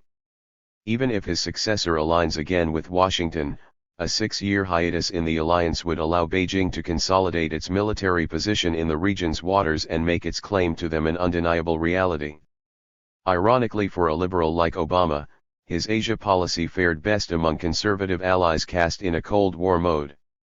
And irony upon irony, the fulcrum for Washington's pivot to Asia was none other than Japanese Prime Minister Shinzo Abe, the unapologetic nationalist leading his country's military resurgence. After returning to office in 2012, Abe spent the next 4 years confronting China over competing claims to the Senkaku Islands in the East China Sea, courting Southeast Asian allies with arms and aid as part of an expansive foreign policy, and asserting the vital significance of the Japan-US alliance in securing Asia's safety and prosperity. 117 Complementing a 5-year expansion of Japan's military budget, already the world's 5th largest, Abe unilaterally undermined Japan's pacifist constitution in 2014 via what he dubbed the doctrine of collective self-defense, and quickly won Washington's approval for revisions to the Mutual Security Treaty that would allow Japan to project force regionally, far beyond its borders. 118 Abe was also a strong supporter of Obama's pivot to Asia, embracing the Trans-Pacific Partnership and welcoming increased U.S. troop deployments. 1970 years after the cataclysmic end to their bloody Pacific War, Japan was host to 47,000 American troops who occupied 87 installations, including the Yokosuka Naval Base that is home port for the 7th Fleet and airfields at Misawa, Yokota, and Kadena that house 130 Air Force fighters. 120 In sum, Japan remained the firm axial anchor in America's continuing bid to control Eurasia. With his once bold geopolitical pivot to Asia stalled, Obama left a legacy of contradictory half-measures, insufficient attention to the Middle East to restore some semblance of stability, and woefully inadequate commitment of forces for Asia to contain rather than provoke China. Bilateral interactions with Beijing remained troubled, as the Chinese leadership pressed for what one foreign policy analyst called a new model of great power relations that conceded it a sphere of influence and military advantage in Asia in return for Chinese support of Washington's key global issues. 121. To meet China's military challenge, Obama had struggled to shore up America's waning hegemony through a final diplomatic surge with mixed results. The nuclear treaty with Iran to prevent another major war in the Middle East held firm, but ongoing conflicts in Afghanistan, Syria, and Iraq slowed the long-term shift in strategic forces to Asia. With the exception of the Philippines, Obama maintained good relations with key Asian allies, although the failure of his signature trade pact would eventually weaken bilateral alliances along the Pacific littoral. By the end of his term, Obama, like the other grandmasters before him, found his bold geopolitical vision, so enticing in the abstract, had been compromised by political complexities at home and abroad. In the transition to the Trump administration, the fragility of these relations with key Asian allies was immediately apparent. Right after the stunning upset in the November 2016 elections, Japan's abe broke with the subordinate role of prime minister's past by moving quickly to repair the damage from Trump's unsettling campaign rhetoric, particularly his demands for full payment of the cost of basing troops in Japan and his call for the country to build its own nuclear weapons. Only 24 hours after polls closed in America, Abe was on the phone telling Trump that a strong U.S.-Japan alliance supports peace and stability in the Asia-Pacific region. Abe was also a vocal defender of the TPP, saying its failure would assure the success of Beijing's 16-nation regional partnership that excludes America, leaving China the economy with the largest gross domestic product. A week later, he became the first foreign leader to meet the president-elect, emerging from a 90-minute sit-down in New York's Gilded Trump Tower to announce, "Trump is a leader who can be trusted." While Trump's views of Japan were badly outdated, almost a flashback to the 1980s, one of his top advisors now admitted, "Frankly, the Prime Minister has been more assertive and forthright in trying to make changes to Japan's global posture." 122 In a striking inversion of past patterns within this strategic alliance, Abe was the seasoned master and Trump the raw apprentice. Just as Obama's personal clash with Duterte was unprecedented in the 70-year history of their nation's alliance, so President Trump's contretemps with Australian Prime Minister Malcolm Turnbull was equally extraordinary. During the round of introductory phone calls every new president makes to close allies, Trump bridled at Turnbull's insistent reminder about a U.S. commitment to take 1,250 refugees and cut short the call. China and those wishing to weaken the strongest alliance in the Pacific will see opportunity in this moment, commented the head of Canberra's National Security College. Indeed, reflecting the country's growing economic dependence on mineral exports to China, public opinion had shifted dramatically in recent years, with 45% of those polled in 2016 saying Australia should distance itself from America. While he was still patching up this contretemps with Australia, President Trump also roiled the once rock-solid alliance with South Korea by calling its free trade agreement horrible, insisting that it pay for the anti-missile system the United States installed to block North Korean attacks, and, to top it all off, insulting the country's history by asserting incorrectly that it was once a part of China. Reeling from Trump's gratuitous blasts, Seoul's leading newspaper, Chosun Ilbo, published an editorial in May 2017 expressing the shock, betrayal, and anger many South Koreans have felt. In presidential elections that month, Liberal leader Moon Jae-in scored a solid win after campaigning for the country to learn to say no to America. 123. Along the entire Pacific littoral, these shifts in the tenor of strategic alliances with Australia, Japan, South Korea, and the Philippines reveal a little noticed yet central aspect in the waning of U.S. power: the loss of control over a global network of presidents and prime ministers who long served as Washington's loyal subordinate elites. During the Cold War, obeisance was the order of the day, and those who harbored nationalist, anti-American sentiments often became the target of CIA-sponsored coups, electoral manipulation, or, when required, assassination plots. 124 But now America's hegemony has proved, like Britain's before it, to be a self-liquidating concern, as bipolar power becomes multipolar and developing nations develop, allowing once subordinate elites like Abe, Goddard, Moon, and Turnbull to become unimaginably more insubordinate, weakening one of Washington's key means of control on the Pacific littoral and beyond. 125. While Washington's ties to its Asian allies waxed and waned, the pressure of Beijing's military expansion was relentless. By building the infrastructure for military bases in the Arabian and South China Seas, along with a complementary blue water navy of carriers and jet fighters, China is forging a future capacity to surgically and strategically impair American military containment, someday breaching that encircling armada of carriers, cruisers, drones, fighters, and submarines, and so sparing it a future confrontation with the full global might of the U.S. military. At the same time, Beijing is contesting Washington's dominion over space and cyberspace. Simultaneously, Washington has been building a triple-tier architecture for continued global hegemony with a strength, scope, and sophistication unprecedented in the history of world empires. Beneath the earth and seas, the NSA has penetrated the fiber optic networks of global telecommunications to monitor both national leaders and their rest of millions, creating a surveillance apparatus unequaled in both breadth of geographical reach and depth of social penetration. On the surface of the earth, the Pentagon has revived the classical imperial array of naval bastions and battleships, though now in the form of lily-pad bases, aircraft carriers, and littoral combat ships. From sky to space, the Pentagon has launched thousands of drones, light and lumbering, handheld and carrier-based, lethal and experimental, to command both terrestrial battle space and that ultimate strategic high ground. Washington has ringed Eurasia with dozens of drone bases for surveillance and extrajudicial killing, while weaponizing space with stratospheric drones, upgraded satellites, and a space surveillance network of sensors and telescopes. In theory at least, this vast technological apparatus should preserve Washington's grip on the world island and extend its dominion over the destiny of the entire planet. In short, the world's two most powerful nations, China and the United States, seem to have developed rival geopolitical strategies to guide their struggle for global power. Whether Beijing can succeed in unifying Asia, Africa, and Europe into that world island, or Washington can maintain its control of the Eurasian continent from its axial positions on the Pacific littoral and in Western Europe, will not become clear for another decade or two.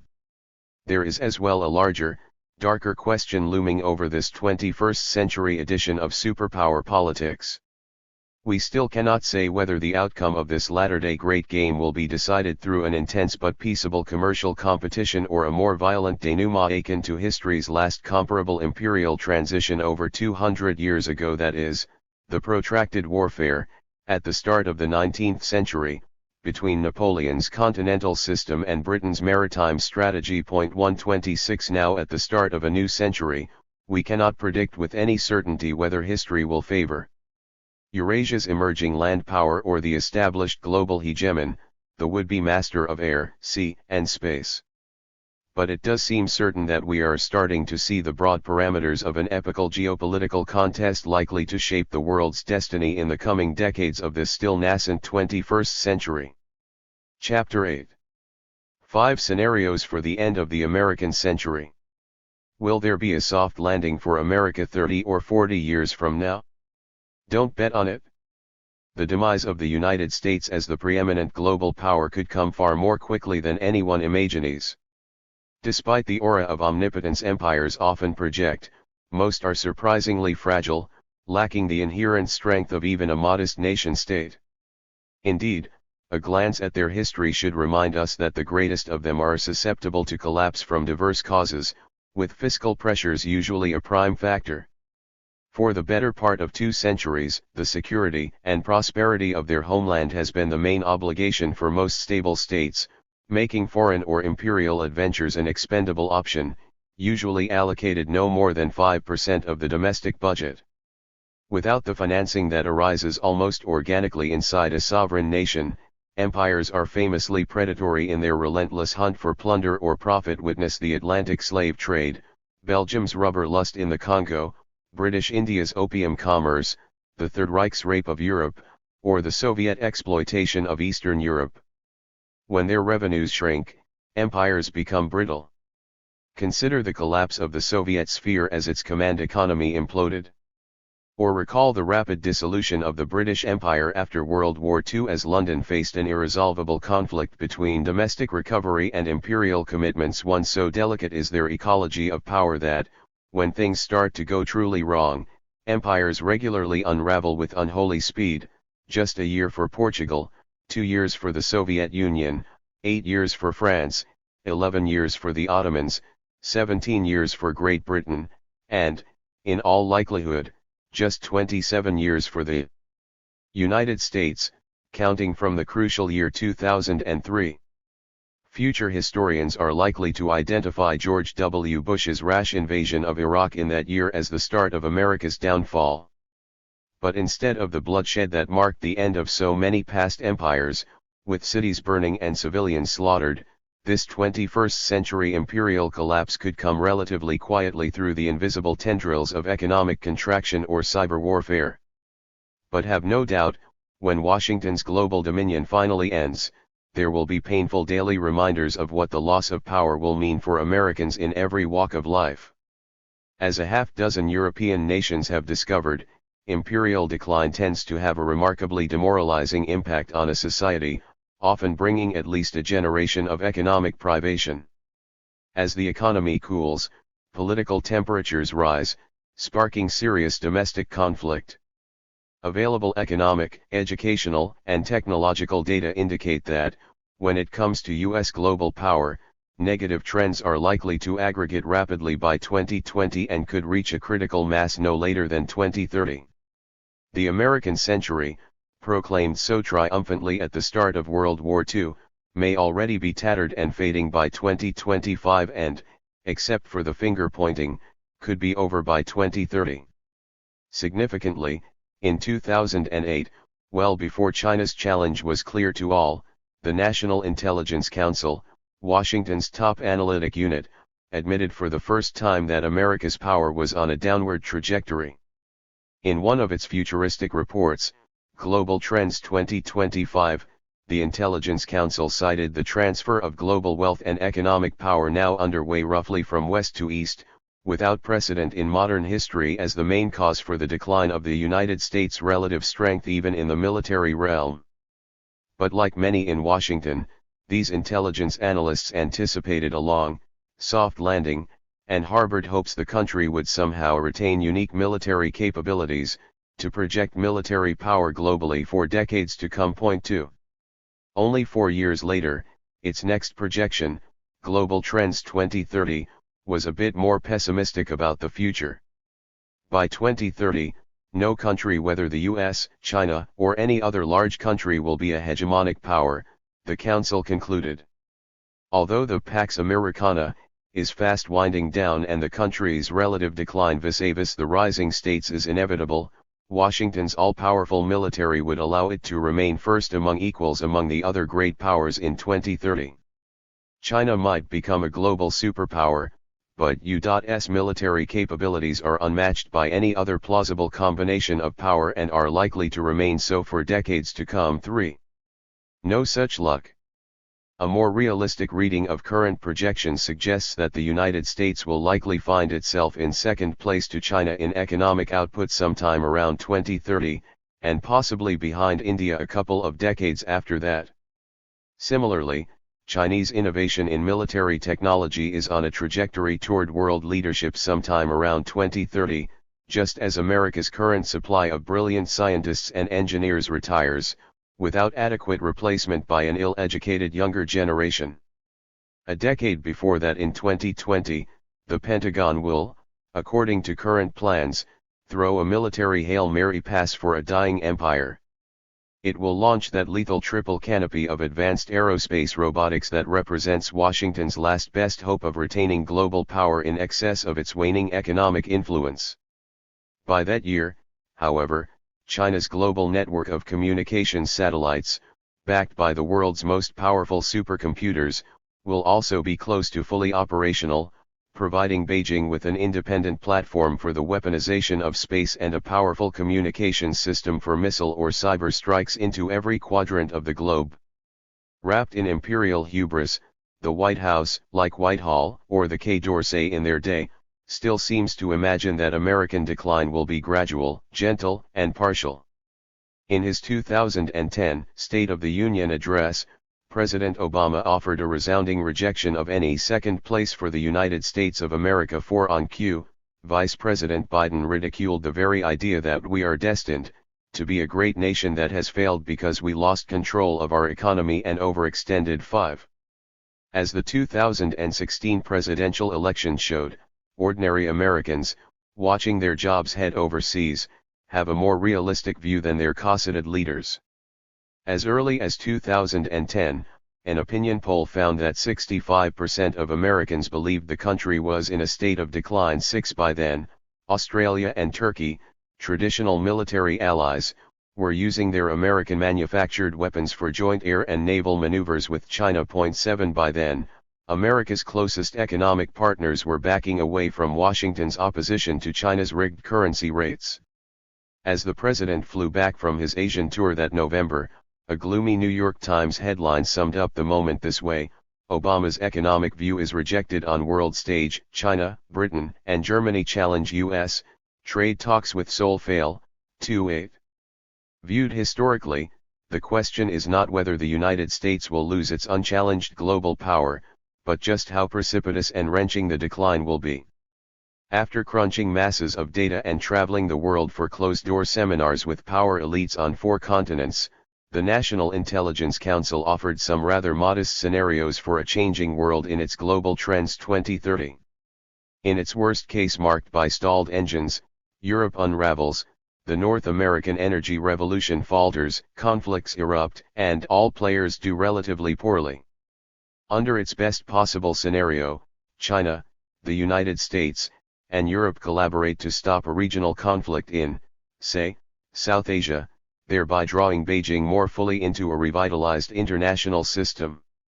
After comparing present trends with past global transitions in 1815, 1919, 1945, and 1989, the Council came to the reassuring conclusion that replacement of the United States by another global power and erection of a new international order seems the least likely outcome. 9. Instead of Washington's wishful thinking, let's use the National Intelligence Council's own futuristic methodology to suggest 4 more realistic scenarios for how, whether with a bang or a whimper, U.S. global power could end by 2030. Our future scenarios are arranged by increasingly adverse outcomes: an evolving world order, economic decline, military misadventure, and World War III. To these 4 futuristic hypotheticals, we need to add another major force for change whose likely impact might not be fully manifest by 2030, but will certainly be far more evident by 2040, climate change. Indeed, this troubling trend is on such an undeniable trajectory that we need to treat it less like a 5th scenario and more as a likely array of facts that will be the background to whatever happens to American power. While these scenarios are hardly the only possibilities when it comes to such a decline or even collapse, they offer a window into a world heading in that direction. World order, present situation. A slow decline in America's status within an evolving world order offers the most benign prospect for the future of its global power. In the aftermath of President George W. Bush's dismal intervention in Iraq, Washington's foreign policy elites have begun to admit, albeit begrudgingly, that the world is changing. In its 2012 report, Global Trends 2030, the National Intelligence Council identified half a dozen game changers that might modify the current US-dominated world order. As a multipolar world takes shape, Western dominance of global structures such as the UN, Security Council, World Bank, and IMF probably will have been transformed by the changing hierarchy of new economic players. With the fading of strong alliances among the Western or G7 nations that once amplified its power, Washington's influence, circa 2030, will be determined by its ability to work with new partners to reinvent the international system. 10. In ways the Council did not fully comprehend, U.S. hegemony has developed as a delicately balanced ecology of power surprisingly vulnerable to disequilibrium. 11 By the dawn of the 21st century, Washington exercised its global sway through ententes with major powers, leadership in international organizations, and 50 formal military alliances with nations large and small. 12 But after expending its economic and diplomatic capital in an Iraq war replete with false intelligence and lurid acts of torture, Washington's leadership began to wane. As Zbigniew Brzezinski put it, this unilateral war of choice against Iraq precipitated a widespread delegitimation of U.S. foreign policy even among its friends. 13 Meanwhile, new powers were gaining a competitive edge. European, Russian, and Chinese leaders have grown more assertive since 2003, challenging Washington's ability to set the international agenda. During a decade of misbegotten warfare, signs of America's fading leadership came in rapid succession: the failure to win majority support from the UN Security Council for its 2003 invasion of Iraq, the raucous booing of American envoys by delegates at the Bali Climate Conference in 2007, and Obama's exclusion from key meetings at the Copenhagen Climate Summit in 2009. 14 A year later, the downward trend continued at the 2011 session of G20 powers when Washington pressed Europe, unsuccessfully, to solve its fiscal crisis internally and thus avoid aid from China or the International Monetary Fund that would diminish U.S. influence. 15 While wasting funds equivalent to the Marshall Plan on a futile attempt at the reconstruction of corruption-plagued Afghanistan, Washington no longer had the wherewithal for another effort of that scale. 16 In the wake of the Iraq War and the Abu Ghraib torture scandal, Washington, like London in its day, found its control over key subordinate allies becoming ever more tenuous. While a CIA coup or covert operation had once sufficed to remove a netlawsome leader, the most visible American attempts to control these elites now began to fail. After Washington spent 8 years pacifying Iraq at a cost of 4,800 lives and $1 trillion, its ally in Baghdad, Prime Minister Nouri al-Maliki, suddenly asserted his nation's sovereignty in 2011, forcing Washington to withdraw all its troops and curtail plans for making its 104-acre Baghdad embassy a bastion for American power in the Middle East. 17 That rebuke was but one among many signs of fading influence worldwide. During the quarter century since the collapse of Washington's bipartisan foreign policy consensus at the end of the Cold War, the wrenching partisan back and forth between the internationalism of the Democrats versus the unilateralism of the Republicans culminated in the insular America First posture of the Trump White House. By then, there were already some negative, long-term trends that limited the influence of any U.S. leader on the world stage, including America's declining share of the world economy, an erosion of its technological primacy, and those increasingly independent subordinate elites. Apart from these adverse factors beyond anyone's control, Washington's global power also rested on strategic elements that its leaders could manage to extend their hegemony, notably, the NATO alliance and US-Japan Security Treaty at the axial ends of Eurasia, trade treaties that reinforced such alliances, scientific research to sustain its military's continuing technological edge, leadership in international issues, and promotion of democratic principles. After President Trump, during his May 2017 tour, chastised stone-faced NATO leaders for failure to pay their fair share and refused to affirm the alliance's core principle of collective defense, Chancellor Angela Merkel told German voters that we must fight for our future on our own, for our destiny as Europeans. 18 America's control over the axial ends of the Eurasian landmass was crumbling. By degrading NATO, alienating Asian allies, and cancelling trade treaties, the Trump White House was demolishing the key pillars of a delicately balanced architecture that had sustained Washington's preeminent position for 70 years, unwittingly accelerating the move toward a new world order. Evolving World Order, Scenario 2030. While Washington's global reach will no doubt recede further during the 2020s, there will be, circa 2030, a broad spectrum of possibilities for its smaller yet still significant role within a changing world order. Several of the more likely scenarios might take shape as follows. At one extreme, we cannot rule out the rise of a new global hegemon. But there does not seem to be any single state with the requisite mix of appealing ideology, administrative apparatus, and military power that would be capable of replacing the United States as the planet's sole superpower. Imperial transitions driven by the hard power of guns and money often require the soft power salve of cultural suasion as well, much as the shift from British to U.S. dominion over Latin America around 1900 sparked sweeping cultural realignments on 3 continents. 19. Every sustainable modern empire has had some source of universal appeal for its foreign subjects. Spain offered Christianity, Britain free markets and fair play, and the United States democracy, human rights, and the rule of law. Searching the world for possible successors, both China and Russia have inward-looking, self-referential cultures, recondite non-Roman scripts, non-democratic political structures, and underdeveloped legal systems that will deny them key instruments for global dominion. In addition, there is no reason to believe that Russia, an economically rickety petrostate with a large military, will be capable of developing into a Soviet-style superpower again by 2030. China might well break the grip of American power but seems unlikely to replace it. For the first time in 4 centuries, there is no single state on the horizon to assume the mantle of world power from a fading global hegemon.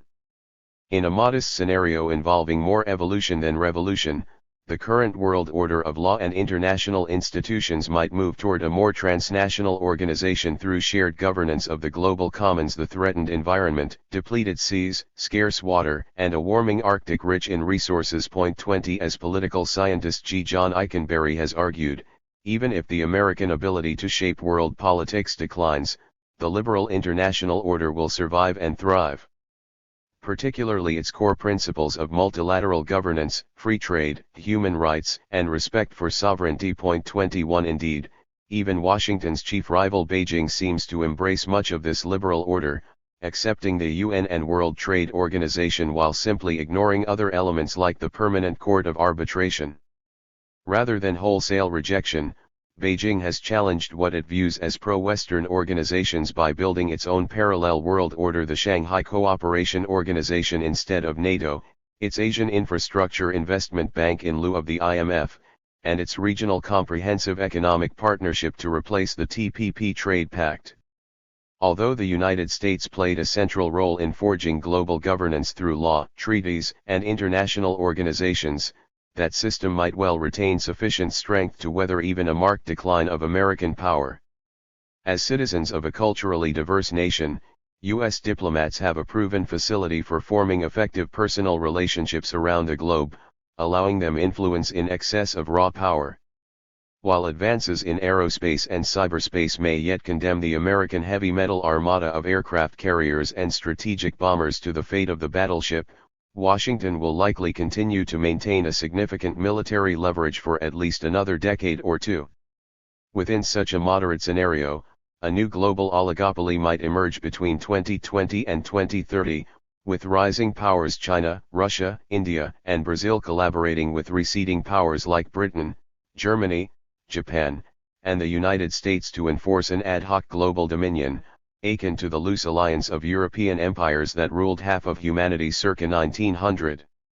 In a darker, dystopian version of this future world order, a coalition of transnational corporations, multilateral military forces like NATO, and an international financial leadership self-selected at Davos and Bilderberg might forge a supranational nexus to supersede any nation or empire. With denationalized corporations and elites ruling such a world from their secure urban enclaves Geneva, London, Manhattan, Shanghai, or Sydney, the multitudes would be relegated to urban and rural wastelands. By 2030, there will be 662 cities worldwide with populations of over a million, including 41 megacities with more than 10 million inhabitants. By then, half of humanity will want for adequate water supplies and over a third of the Earth's farmland will suffer degraded soils, threatening food security for many of the world's poor. 22. While these elites take in the view from the 50th floors of their glittering metropoles, the 2 billion poor packed into fetid slums of the global south by 2030 will, says urbanist Mike Davis, make the feral, failed cities of the Third World, the distinctive battle space of the 21st century and, agreeing with him fully, the US military is already preparing for such a future of endless urban warfare. As darkness settles over some future superfavela, the empire can deploy Orwellian technologies of repression, while Hornet-like helicopter gunships stalk enigmatic enemies in the narrow streets of the slum districts. Every morning the slums reply with suicide bombers and eloquent explosions. 23. Yet even this dismal vision leaves room for Washington to play a residual role, mediating international conflicts and monitoring the global commons beyond these human cesspits. If the international order were, however, to weaken markedly, then instead of near anarchy, we might see the rise of regional hegemons in a return to something reminiscent of the international system that operated in the 17th century before modern empires took shape.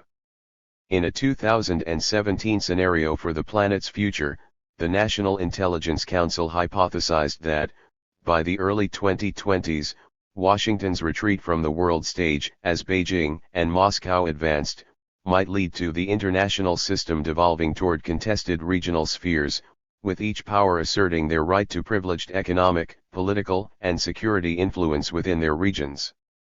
In this Neo-Westphalian world order, with its endless vistas of microviolence and unchecked exploitation, each hegemon would dominate its immediate region: Brasilia, South America, Washington, North America, Beijing, East and Southeast Asia, Moscow, Eastern Europe, New Delhi, South Asia, Tehran, Central Asia, Ankara, the Middle East, and Pretoria, Southern Africa. 24.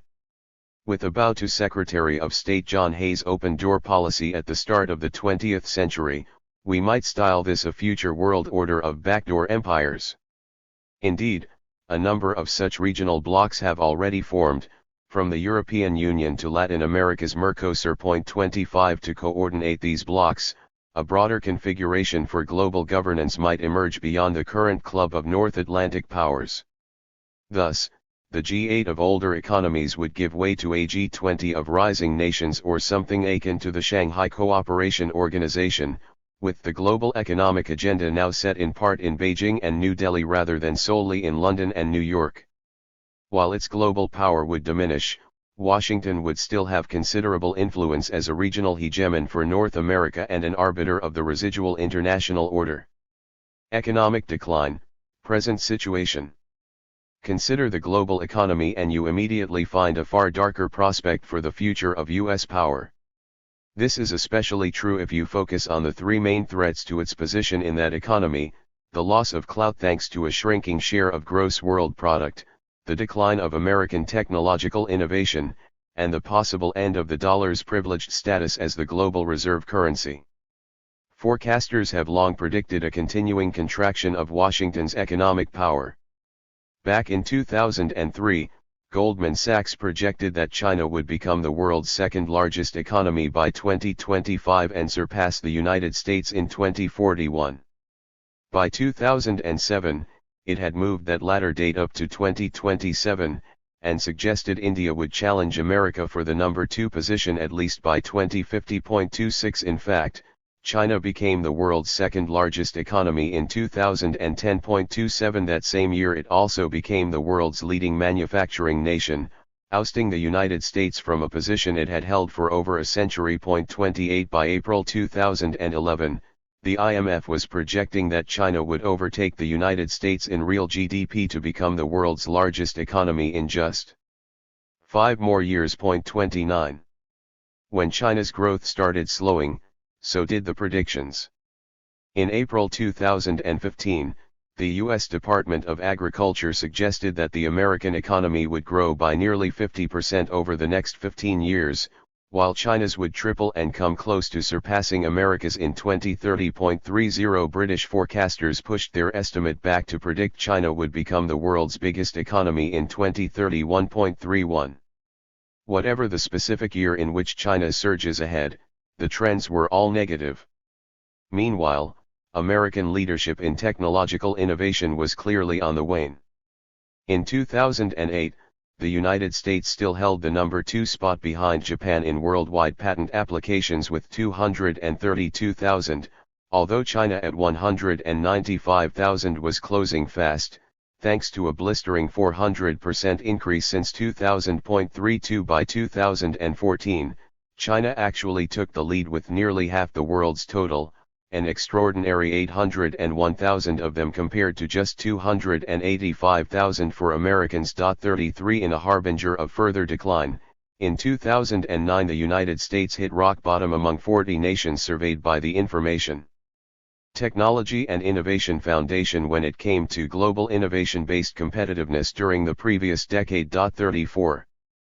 Putting some meat on these bare statistics, in 2010 China's Defense Ministry launched the world's fastest supercomputer, the Tianhe-1A, so powerful, said one expert, that it blows away the existing number 1 machine in America. This was no fluke.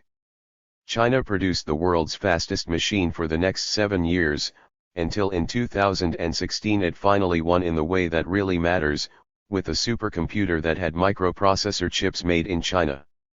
By then, it also had the most supercomputers in the world with 167 compared to 165 for the United States and only 29 for Japan. 35 With supercomputing now critical for everything from code breaking to the production of consumer products, China's edge has wide-ranging implications.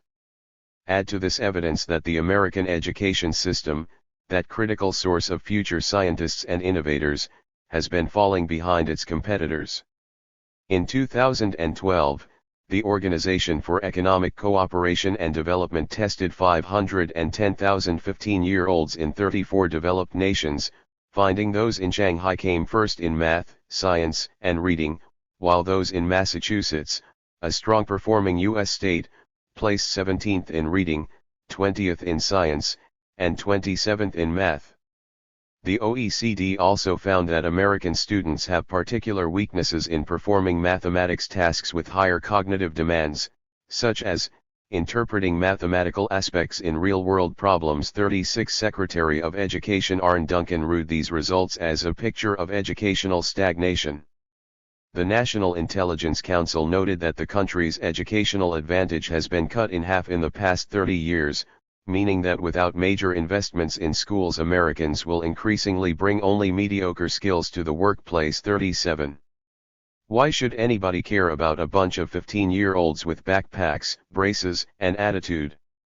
Because by 2030 those teenage test takers will be the mid-career scientists and engineers determining whose computers survive a cyber attack and whose satellites evade a missile strike. And those 10th grade failings can be traced right up to the level of the PhD. After leading the world for decades in 25 to 34-year-olds with university degrees, the United States sank to 12th place in 2012.38. That same year, the World Economic Forum ranked the United States at a mediocre 47th among 144 nations in the quality of its university math and science instruction. 2 years later, its position slid to 51st. 39. Significantly, a survey of some 150 major American universities in 2010 found that more than half of all graduate students in the sciences were foreigners, 70% in electrical engineering, 63% in computer science, and 52% in materials engineering. 40 Many of these students will head home after their schooling is completed and not stay in the United States, as once would have been the case. As one American space expert noted in 2009, China's core space scientific cadre is about 2 decades younger than its counterparts in the United States and Russia, which are now retiring, giving Beijing an expanding pool of young, talented, and motivated space scientists. 41 By 2030, America could well face a critical shortage of scientific talent. Similarly, in September 2010 the U.S. National Academies warned that unless the country recovers its technological edge by investing in education and research, the nation's ability to provide financially and personally rewarding jobs for its own citizens can be expected to decline at an accelerating pace. 42 With rising social disparities pushing the United States down to number 56 in income equality worldwide, its families increasingly lack the resources to close this talent gap by investing in their children's education. 43. Doubling down on this deficiency, from 2010 to 2013 Congress imposed the sharpest cuts to science since the end of the space race in the 1960s, accelerating the slide in research and development from 2% of GDP in the 1970s to only 0.78% by 2014.44, while Beijing's soaring investment in R&D was on track to surpass the United States by 2026. Washington was reducing its research funding, both civil and military, from $160 billion in 2006 to $140 billion in 2015, cuts that will certainly shrink the nation's pool of talented young scientists. 45 By 2030, America's current generation of engineers and scientists will retire without sufficient replacements, and the country could by then lack the economic wherewithal to compete for substitutes internationally. Such negative trends are encouraging ever sharper criticism of the dollar's role as the world's reserve currency. One of the prime benefits of global power is being on the winning side of a grand imperial bargain. You get to send the nations of the world bundles of brightly colored paper, whether British pound notes or US Treasury bills, and they happily hand over goods of actual value like automobiles, minerals, or oil. By any means, fair or foul, empires will always maneuver to keep that deal running. At the peak of its power during the Cold War, the United States exported the cost of its Vietnam debacle to allies by unilaterally ending the dollar's convertibility to gold in 1971. This meant Washington would henceforth settle its debts for imports of machines and minerals not in gold, as required by the Bretton Woods Agreement, but with bundles of pretty paper. The dollar's position recovered remarkably quickly in 1974 when Saudi Arabia agreed that oil would be sold in U.S. currency, allowing Washington to close its trade deficit a decade later by pressing Germany and Japan to accept the dollar's unilateral devaluation. This meant it would be sending them even less of that pretty paper. By 2005, analysts could argue that the core advantage of the U.S. economy is the peculiar role of the U.S. currency, which allows it to keep hundreds of thousands of troops stationed all over the world, import goods cheaply, and enjoy limitless spending power funded by its twin deficits. 46. Other countries are no longer willing to buy into the idea that the U.S. knows best on economic policy, said Kenneth S. Rogoff, former chief economist at the IMF. 47 With the world's central banks holding an astronomical $4 trillion in U.S. Treasury notes by 2009, Russian President Dmitry Medvedev insisted that it was time to end the artificially maintained unipolar system based on one big center of consumption, one formerly strong reserve currency. 48 Simultaneously, China's central bank governor called for the creation of a global reserve currency disconnected from individual nations, a proposal Washington roundly rejected. 49. Take these as signposts of a world to come, and of a possible attempt, as economist Michael Hudson has argued, to hasten the bankruptcy of the U.S. financial military world order. Foreigners watching America become the world's biggest debtor nation, without any of the austerity measures it had imposed on others in similar situations, began to see the IMF, World Bank, World Trade Organization and other Washington surrogates, as vestiges of a lost American empire no longer able to rule by economic strength, left only with military domination. If China, Russia, and their allies have their way, the U.S. will no longer have the money for unlimited military spending. 50. In November 2015, Christine Lagarde, managing director of the IMF, stood before television cameras in Washington for an announcement whose historic import was lost among the acronyms. The IMF's executive board decided, she said, that the renminbi qualified for the SDR basket under existing criteria. In effect, China's currency had pushed aside the euro and the British pound to join the US dollar as a global reserve currency used to store national assets or settle international debts. New York Times analyst Neil Irwin pointed out, this is akin to what happened about a century ago, when the United States dollar gradually supplanted the British pound. For China, it thus represented a crucial piece of the nation's rise to superpower status. With this recognition of the renminbi, China and the Chinese could now start to share the power and privilege that once allowed Washington to impose economic sanctions on Russia, Iran, and North Korea while enjoying a strong currency and low interest rates. 51. Economic decline, Scenario 2030. All these negative trends lead to a scenario for the state of U.S. power circa 2030 that might look something like this. For the majority of Americans, the 2020s will likely be remembered as a demoralizing decade of rising prices, stagnant wages, and fading international competitiveness. After years of swelling deficits fed by incessant warfare in distant lands, in 2030 the US dollar finally loses its special status as the world's dominant reserve currency.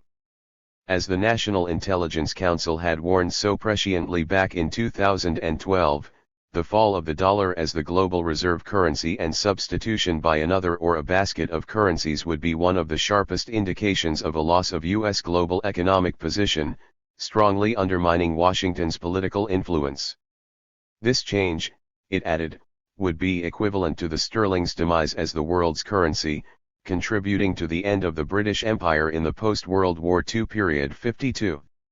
Suddenly, there are punitive price increases for American imports ranging from clothing to computers. And the costs for all overseas activity surges as well, making travel for both tourists and troops prohibitive. Unable to pay for swelling deficits by selling now devalued treasury notes abroad, Washington is finally forced to slash its bloated military budget. Under pressure at home and abroad, its forces begin to pull back from hundreds of overseas bases to a continental perimeter.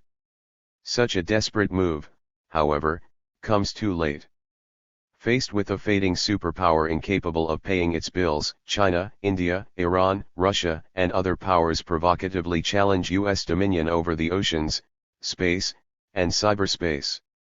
From the start of the American century in 1945, Washington's command of the commons had allowed it, said strategic analyst Barry Posen, more useful military potential for a hegemonic foreign policy than any other offshore power has ever had, able to see across the surface of the globe and protect its soldiers and sailors wherever they might operate. 53. By 2030, China's satellites and anti-satellite missiles have broken America's long command over space as the ultimate strategic high ground. Russia's renewed submarine fleet was challenging the U.S. Navy in the North Atlantic. China's armada of aircraft carriers had already made the South China Sea, as the Pentagon had predicted back in 2016, a Chinese lake. And Beijing's steely admirals are determined to push that watery dominion ever deeper into the Pacific toward Hawaii. 54. Meanwhile at home, a witch's brew of political and economic change is crippling Washington's capacity to project its power overseas. As its population ages, the country's social welfare costs climb from 4% of GDP in 2010 toward a projected 18% by 2050, confronting Washington with the same choice between domestic welfare and overseas military operations that London faced in the 1950s. Just as the National Intelligence Council had predicted, rising entitlement costs to sustain an aging population will consume an increasing portion of the federal budget, driving defense's share of GDP downward from 7% during the Cold War and 5% in the decade after 2001 to only 2% in 2030, forcing a relentless retrenchment of the U.S. global presence. 55. Amid soaring prices, ever-rising unemployment, and a continuing decline in real wages throughout the 2020s, domestic divisions widen into violent clashes and divisive debates, often over symbolic, insubstantial issues. Riding a political tide of disillusionment and despair, President Trump's political heir, with his second term mired in the country's deepest recession in 2 decades, rallies the dispossessed white working class with thundering rhetoric. During mass rallies at stadiums shrouded with huge flags in Cincinnati, Cleveland, Toledo, and St. Louis, the president denounces those tired Europeans at the IMF who dared dethrone the almighty dollar as the global reserve currency. As his attack rolls through a roster of ethnic enemies culminating in the tricky Chinese who stole our technology and then shipped American jobs to Asia, the crowd leaps to its feet for full-throat shouts of USA! USA! He demands respect for American authority and threatens military retaliation or economic reprisal.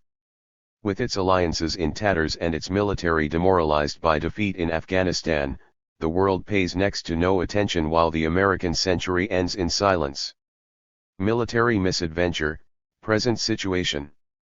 As its economic and diplomatic influence fades, Washington's ever-increasing reliance on a military response to challenges creates countless opportunities for setbacks that might damage its global stature. However counterintuitive, as their power wanes, empires often plunge into ill-advised military misadventures, providing countless possibilities for defeat or even disaster. This phenomenon is known among historians of empire as micromilitarism and seems to involve psychologically compensatory efforts to salve the sting of retreat or defeat by occupying new territories, however briefly or catastrophically. Point 56. While rising empires are often judicious, even rational in their application of armed force for conquest and control of overseas dominions, fading empires are inclined to ill-considered displays of power, dreaming of bold military masterstrokes that would somehow recoup lost prestige and power.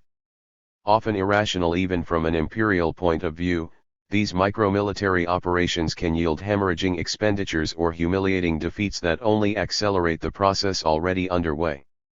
Embattled empires through the ages have suffered an arrogance that drives them to plunge ever deeper into military misadventures until defeat becomes debacle. In 413 BCE, a weakened Athens sent 200 ships full of soldiers to the slaughter in Sicily. In 1921, a dying imperial Spain dispatched 20,000 troops to be massacred by Berber guerrillas in Morocco. In 1956, a fading British Empire destroyed its prestige by attacking Egypt's Suez Canal. And in 2001 and 2003, the United States occupied Afghanistan and invaded Iraq, creating client regimes that were soon battered by resurgent Islamic rebels. With the hubris that marks empires over the millennia, Washington has extended its commitment to the pacification of Afghanistan indefinitely, courting disasters large and small in this guerrilla-infested, nuclear-armed graveyard of empires. Military misadventure, Scenario 2020. So irrational, so unpredictable is micromilitarism that seemingly fanciful scenarios are soon outpaced by actual events. With the U.S. military stretched thin from North Africa to Japan and tensions rising in Israel, Syria, and the Koreas, possible combinations for a disastrous military crisis abroad are multifold. So let's just pick one possible scenario. It's late spring 2020 and a drawn-down U.S. garrison in the city of Kandahar in southern Afghanistan is unexpectedly overrun by an ad hoc alliance of Taliban and Islamic State guerrillas. While U.S. aircraft are grounded in a blinding sandstorm, the guerrillas summarily execute their American captives, filming the gruesome event for immediate upload on the internet. Speaking to an international television audience, President Trump thunders against disgusting Muslim murderers and swears he will make the desert sands run red with their blood. In fulfillment of that promise, an angry American theater commander sends B-1 bombers and F-35 fighters to demolish whole neighborhoods of Kandahar believed to be under Taliban control. In an aerial coup de grace, AC-130U spooky gunships then rake the rubble with devastating cannon fire. The civilian casualties are beyond counting. Soon, mullahs are preaching jihad from mosques across Afghanistan. Afghan army units, long trained by American forces to turn the tide of the war, begin to desert en masse. In isolated posts across the country, clusters of Afghan soldiers open fire on their American advisors. Meanwhile, Taliban fighters launch a series of attacks on scattered U.S. garrisons, sending American casualties soaring. In scenes reminiscent of Saigon in 1975, U.S. helicopters rescue American soldiers and civilians from rooftops in Kabul and Kandahar. Meanwhile, angry over the massive civilian casualties in Afghanistan, the anti-Muslim diatribes tweeted almost daily from the Oval Office, and the years of depressed energy prices, OPEC's leaders impose a harsh new oil embargo aimed at the United States and its allies. With refineries running dry in Europe and Japan, the world economy trembling at the brink of recession, and gas prices soaring across the country, Washington flails about for a solution. The first call is to NATO, but the alliance is dysfunctional after 4 years of President Trump's erratic diplomacy. Even the British, alienated by his inattention to their concerns, rebuff appeals for support. Facing an uncertain re-election in November 2020, the Trump White House makes its move, sending Marines and Special Operations Forces to seize oil ports in the Persian Gulf. Flying from the 5th Fleet's base in Bahrain, Navy SEALs and Army Rangers occupy the Ras Tanura refinery in Saudi Arabia, the 9th largest in the world, Kuwait's main oil port at Shuaibah, and Iraq's at Qasr. Simultaneously, the light carrier USS Iwo Jima steams south at the head of a task force that launches helicopters delivering 6,000 special forces to seize the Al Ruwais refinery in Abu Dhabi, the world's 4th largest, and the megaport at Jebel Ali in Dubai, a 20-square-mile complex so massive that troops can only occupy the oil facilities. From its first hours, the operation goes badly wrong. The troops seem lost inside the unmapped maze of pipes that honeycomb the oil ports. The refinery staff proves stubbornly uncooperative, sensing that the occupation will be short-lived. On day 2, Iranian Revolutionary Guard commandos, who had been training for this moment since the breakdown of the nuclear accord, storm ashore at the Kuwaiti and Emirati refineries with remote-controlled charges. Unable to use their superior firepower in such a volatile environment, American troops are reduced to firing futile bursts at the departing speedboats as oil storage tanks and gas pipes explode spectacularly. 3 days later, as the USS Gerald Ford approaches an Iranian island, over 100 speedboats suddenly appear, swarming the carrier in a practiced pattern of high-speed crisscrosses. Every time lethal bursts from the carrier's Mk-38 chain guns rip through the lead boats, another pair emerges from the flames to come closer and closer. Concealed by clouds of smoke, one reaches an undefended spot beneath the conning tower near enough for a Revolutionary Guardsman to attach a magnetic charge to the hull with a fateful click. With a deafening roar, a gaping hole erupts at the waterline, crippling the carrier and forcing the Pentagon to withdraw its capital ships from the Persian Gulf. As black clouds billow skyward from the Gulf's oil ports and diplomats rise at the UN to bitterly denounce American actions, commentators worldwide reach back to the 1956 debacle that marked the end of the British Empire to brand this America's Suez. World War III, present situation. After a quarter-century as the world's unchallenged hegemon, Washington and its national security mandarins have only recently been forced to face the possibility of a major global war, a World War III if you will. In the summer of 2010, military tensions between the United States and China began to rise in the Western Pacific, previously considered an American lake. Just as Washington once played upon its alliance with London to appropriate much of Britain's global power after World War II, so China was now using the profits from its export trade with the United States to fund a sustained expansion of its military, eventually enabling a challenge to American dominion over the waterways of Asia and the Pacific. In 2016, China's actual military budget was about $219 billion, already approaching half the U.S. appropriation of $522 billion, and its defense spending was on track to surpass America's around 2040.57. With its growing resources, Beijing has been laying claim to a maritime arc of islands and waters from Korea to Indonesia long dominated by the U.S. Navy. In August 2010, after Washington expressed a national interest in the South China Sea and conducted naval exercises there to reinforce that claim, Beijing's Global Times responded angrily that the U.S. China wrestling match over the South China Sea issue has raised the stakes in deciding who the real future ruler of the planet will be. 4 years later, Beijing escalated its territorial claim to these waters, building a nuclear submarine facility on nearby Hainan Island 59 and accelerating its dredging of 7 artificial atolls for military bases in the Spratly Islands.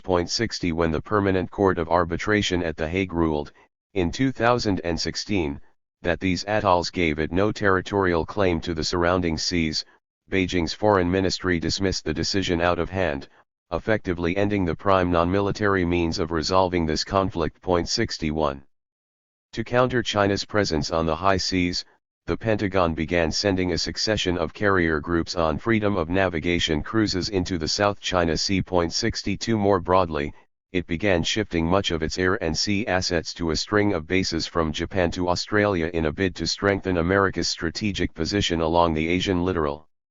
Simultaneously, China has conducted what the Pentagon called in a 2010 report a comprehensive transformation of its military, focused on improving the ability of the People's Liberation Army for extended-range power projection. With the world's most active land-based ballistic and cruise missile program, Beijing could target its nuclear forces throughout most of the world, including the continental United States. Meanwhile, accurate missiles provide the PLA with the capability to attack ships, including aircraft carriers, in the western Pacific Ocean. China had begun to contest U.S. dominion over cyberspace and space, with plans to dominate the information spectrum in all dimensions of the modern battle space. 63 China's army has developed a sophisticated cyber warfare capacity through its Unit 61,398 and allied contractors that increasingly focus on companies involved in the critical infrastructure of the United States, its electrical power grid, gas lines, and waterworks. After identifying that unit as responsible for a series of intellectual property thefts, Washington took the unprecedented step, in 2013, of filing criminal charges against 5 active-duty Chinese cyber officers. 64 By 2012, China had also launched 14 satellites into a hybrid constellation in 3 kinds of orbits, with more satellites in high orbits and better anti-shielding capabilities than other systems. 4 years later, Beijing announced that it was on track to cover the whole globe with a constellation of 35 satellites by 2020, becoming the world's second power after the United States with a fully operational satellite system. 65 Playing catch-up to match the sheer scale of Washington's network, in August 2016 China achieved a bold breakthrough in communications security by launching the world's first quantum satellite that transmits photons, believed to be invulnerable to hacking. Rather than relying on more easily compromised radio waves. 66 To check China in these 2 new domains of military conflict, Washington has been building a new digital defense network of advanced cyber warfare capabilities and air/space robotics. Between 2010 and 2012, the Pentagon extended drone operations into the exosphere with successful tests of the X-37B unmanned space shuttle, creating an arena for future warfare unlike anything that has gone before. 67 By 2020, if all goes according to plan, the Pentagon will field that triple-tier shield of unmanned drones reaching from stratosphere to exosphere, armed with agile missiles, linked by an expanded satellite system, and operated through robotic controls. Weighing this balance of forces, the RAND Corporation's 2016 study War with China projected that, by 2025, China will likely have more, better, and longer-range ballistic missiles and cruise missiles, advanced air defenses, latest generation aircraft, quieter submarines, more and better sensors, and the digital communications, processing power, and C2 necessary to operate an integrated kill chain. In the event of all-out war, RAND suggested the United States would suffer heavy losses to its carriers, submarines, missiles, and aircraft from Chinese strategic forces, and would sustain degradation of its computer systems and satellites from improved Chinese cyber war and ASAT capabilities. Even though American forces would counterattack with modernized versions of the force projection capabilities on which it has relied for some decades, their growing vulnerability means Washington's victory would not be certain. There might well be no clear winner in such a conflict. 68. Make no mistake about the weight of these words. For the first time, a top strategic think tank, closely aligned with the U.S. military and long famous for its influential strategic analysis, was seriously contemplating a major war with China that the United States would not win. World War III, Scenario 2030. The technology of space and cyber warfare is so new, so untested that even the most outlandish scenarios currently concocted by strategic planners may soon be superseded by a reality still hard to conceive. In its 2015 nuclear war exercise, the Air Force Wargaming Institute used sophisticated computer modeling and coding technologies to imagine a 2030 scenario where the Air Force's fleet of B-52s, upgraded with improved standoff weapons, patrol the skies ready to strike. Simultaneously, shiny new intercontinental ballistic missiles stand by for launch. Then, in a bold tactical gambit, B-1 bombers with full integrated battle station upgrade slip through enemy defenses for a devastating nuclear strike. 69. That scenario was no doubt useful for Air Force planners, but it does not say much about the future of U.S. global power, absent a decisive thermonuclear war. Similarly, the RAND war with China study compared military capacities across the board, without any assessment of the particular strategies that either side might use to its advantage. In its 2017 report Global Trends 2035, the National Intelligence Council was somewhat more specific about the way future wars will be fought. Instead of a direct military clash that seeks to defeat an enemy by overwhelming its forces on the battlefield, emerging forms of warfare will employ remote strikes using standoff precision weapons, robotic systems, and information attacks to achieve victory by destroying or disrupting critically important infrastructure, on which the enemy military depends. 70. We might not have access to the Wargaming Institute's computer modeling, RAND's renowned analytical capacity, or the Intelligence Council's limitless resources, but we can carry the unblinking realism of these think tanks one step further by imagining a future conflict against China with an unfavorable outcome for America. As the dominant power, Washington must spread its defense across all military domains, making its strength, paradoxically, a source of weakness. As the challenger, China has the asymmetric advantage of identifying and exploiting a few strategic flaws in Washington's otherwise overwhelming military superiority. Beijing is probably decades away from matching the full might of Washington's global military, but it could, through a combination of cyber war, space warfare, and supercomputing, find ways of crippling U.S. military communications and thus blinding its strategic forces. So, here's one possible strategic scenario for World War III. It's 11:59 p.m. on a Thanksgiving Thursday in 2030. For months, tensions have been mounting between Chinese and U.S. Navy patrols in the South China Sea. Washington's attempts at using diplomacy to restrain China have proven an embarrassing failure among longtime allies, with NATO crippled by years of diffident American support, Britain now a third-tier power, Japan functionally neutral, and other international leaders cool to Washington's concerns after suffering years of its cyber surveillance. With the American economy too diminished for effective imposition of sanctions, Washington plays the last card in a weak hand, deploying 6 of its remaining 8 carrier groups to the Western Pacific. Instead of intimidating China's leaders, the move makes them more bellicose. Flying from air bases in the Spratly Islands, their jet fighters soon begin buzzing U.S. Navy ships in the South China Sea, while Chinese frigates play chicken with 2 of the aircraft carriers on patrol, crossing ever closer to their bows. Then tragedy strikes. At 4 a.m. on a foggy October night, the massive carrier USS Gerald Ford slices through aging frigate 536 Suchain, sinking the ship with its entire crew of 165. In one of history's eerie echoes, the accident occurs just miles from where an Australian aircraft carrier, the HMAS Melbourne, had cut off the bow of an American destroyer, the USS Frank E. Evans, in 1969, killing 74 American sailors. But this time it wasn't close allies facing the need to cover up an embarrassing incident. Instead of admitting that its frigate's captain was at fault, Beijing demands an apology and reparations. When Washington refuses, China's fury comes fast.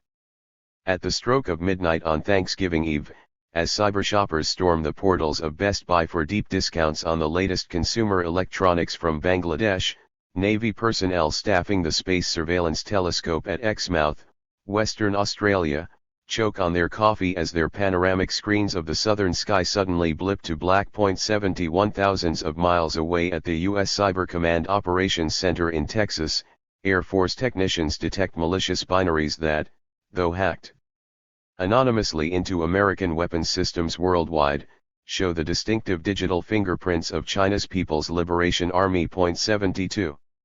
In what historians would later call the Battle of Binaries, cybercom supercomputers launch their killer countercodes. While a few of China's provincial servers lose routine administrative data, Beijing's quantum satellite system, equipped with super-secure photon transmission, proves impervious to hacking. Meanwhile, an armada of bigger, faster supercomputers slaved to Shanghai's cyber warfare unit 61,398 blasts back with impenetrable logarithms of unprecedented subtlety and sophistication, slipping into the U.S. satellite system through its antiquated microwave signals. The first overt strike is one nobody at the Pentagon predicted. Flying at 60,000 feet above the South China Sea, several U.S. carrier-based MQ-25 Stingray drones, infected by Chinese malware, suddenly fire all the pods beneath their enormous delta wingspans, sending dozens of lethal missiles plunging harmlessly into the ocean below, effectively disarming these formidable weapons. 73. Determined to fight fire with fire, the White House authorizes a retaliatory strike. Confident their satellite system is impenetrable, Air Force commanders in California transmit robotic codes to a flotilla of X-37B space drones, orbiting 250 miles above the Earth, to launch their triple Terminator missiles at several of China's communication satellites. 74. There is zero response. In near panic, the Navy orders its Zumwalt-class destroyers to fire their lethally accurate RIM-174 killer missiles at 7 Chinese satellites in nearby geostationary orbits, but launch codes suddenly prove inoperative. 75.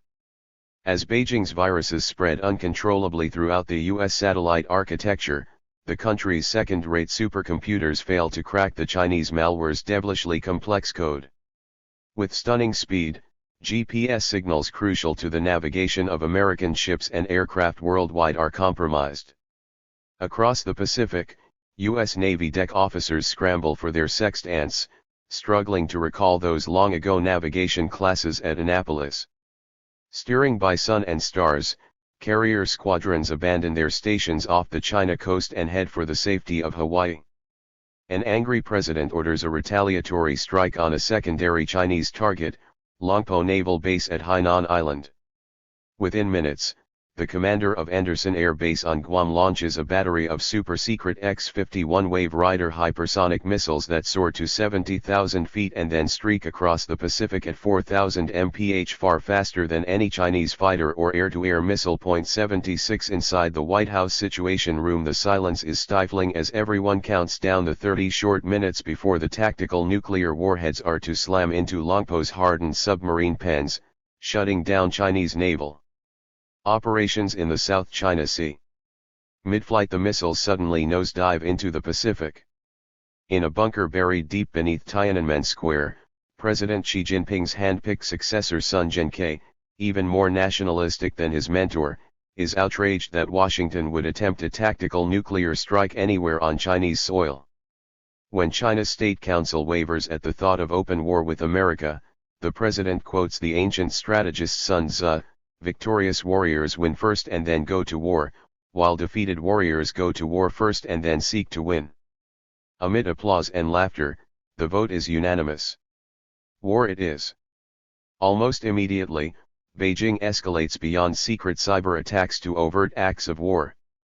Dozens of China's next-generation SC-19 missiles lift off for strikes on key American communications satellites, scoring a high ratio of kinetic kills on these hulking units.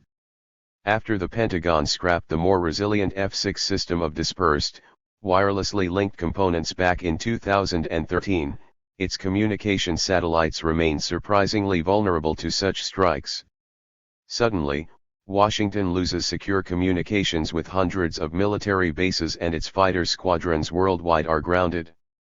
Dozens of F-35 pilots already airborne are blinded as their helmet-mounted avionic displays go black, forcing them down to 10,000 feet for a clear view of the countryside. Without any electronic navigation, they must follow highways and landmarks back to their base like bus drivers in the sky. Mid-flight on regular patrols around the Eurasian landmass, 24 RQ-180 surveillance drones suddenly become unresponsive to satellite-transmitted commands and fly aimlessly toward the horizon, crashing when their fuel is exhausted. With surprising speed, the United States loses control of what its Air Force has long called the ultimate high ground. 77. With intelligence flooding the Kremlin about crippled American capacity, Moscow, still a close Chinese ally, sends a dozen Severodvinsk-class nuclear submarines beyond the Arctic Circle bound for permanent, provocative patrols between New York and Newport News. Simultaneously, a half-dozen Grigorovich-class missile frigates from Russia's Black Sea Fleet, escorted by an undisclosed number of attack submarines, steam for the western Mediterranean to shadow the U.S. Sixth Fleet. Within a matter of hours, Washington's strategic grip on the axial ends of Eurasia, the keystone to its global dominion for the past 85 years, is broken. Every weapon begets its own nemesis. Just as musketeers upended mounted knights, tanks smashed trenchworks, and dive bombers sank battleships, so China's superior cyber capability had blinded America's once dominant system of communication satellites, giving it victory in this war of microwave-linked militaries.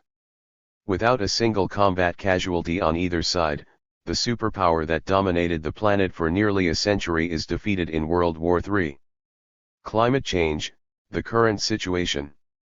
Whatever the future might hold for any of these scenarios, there is one game changer hovering just over the horizon that will have an undeniable impact on the world and America's place in it: the devastating consequences of climate change. Unlike the other scenarios, climate change is on such a clear scientific trajectory that there is no need for speculation about its impact. All we need to do is add up the numbers and reflect upon what such damage and disruption might mean for the United States, if not by 2030, then almost certainly by 2040.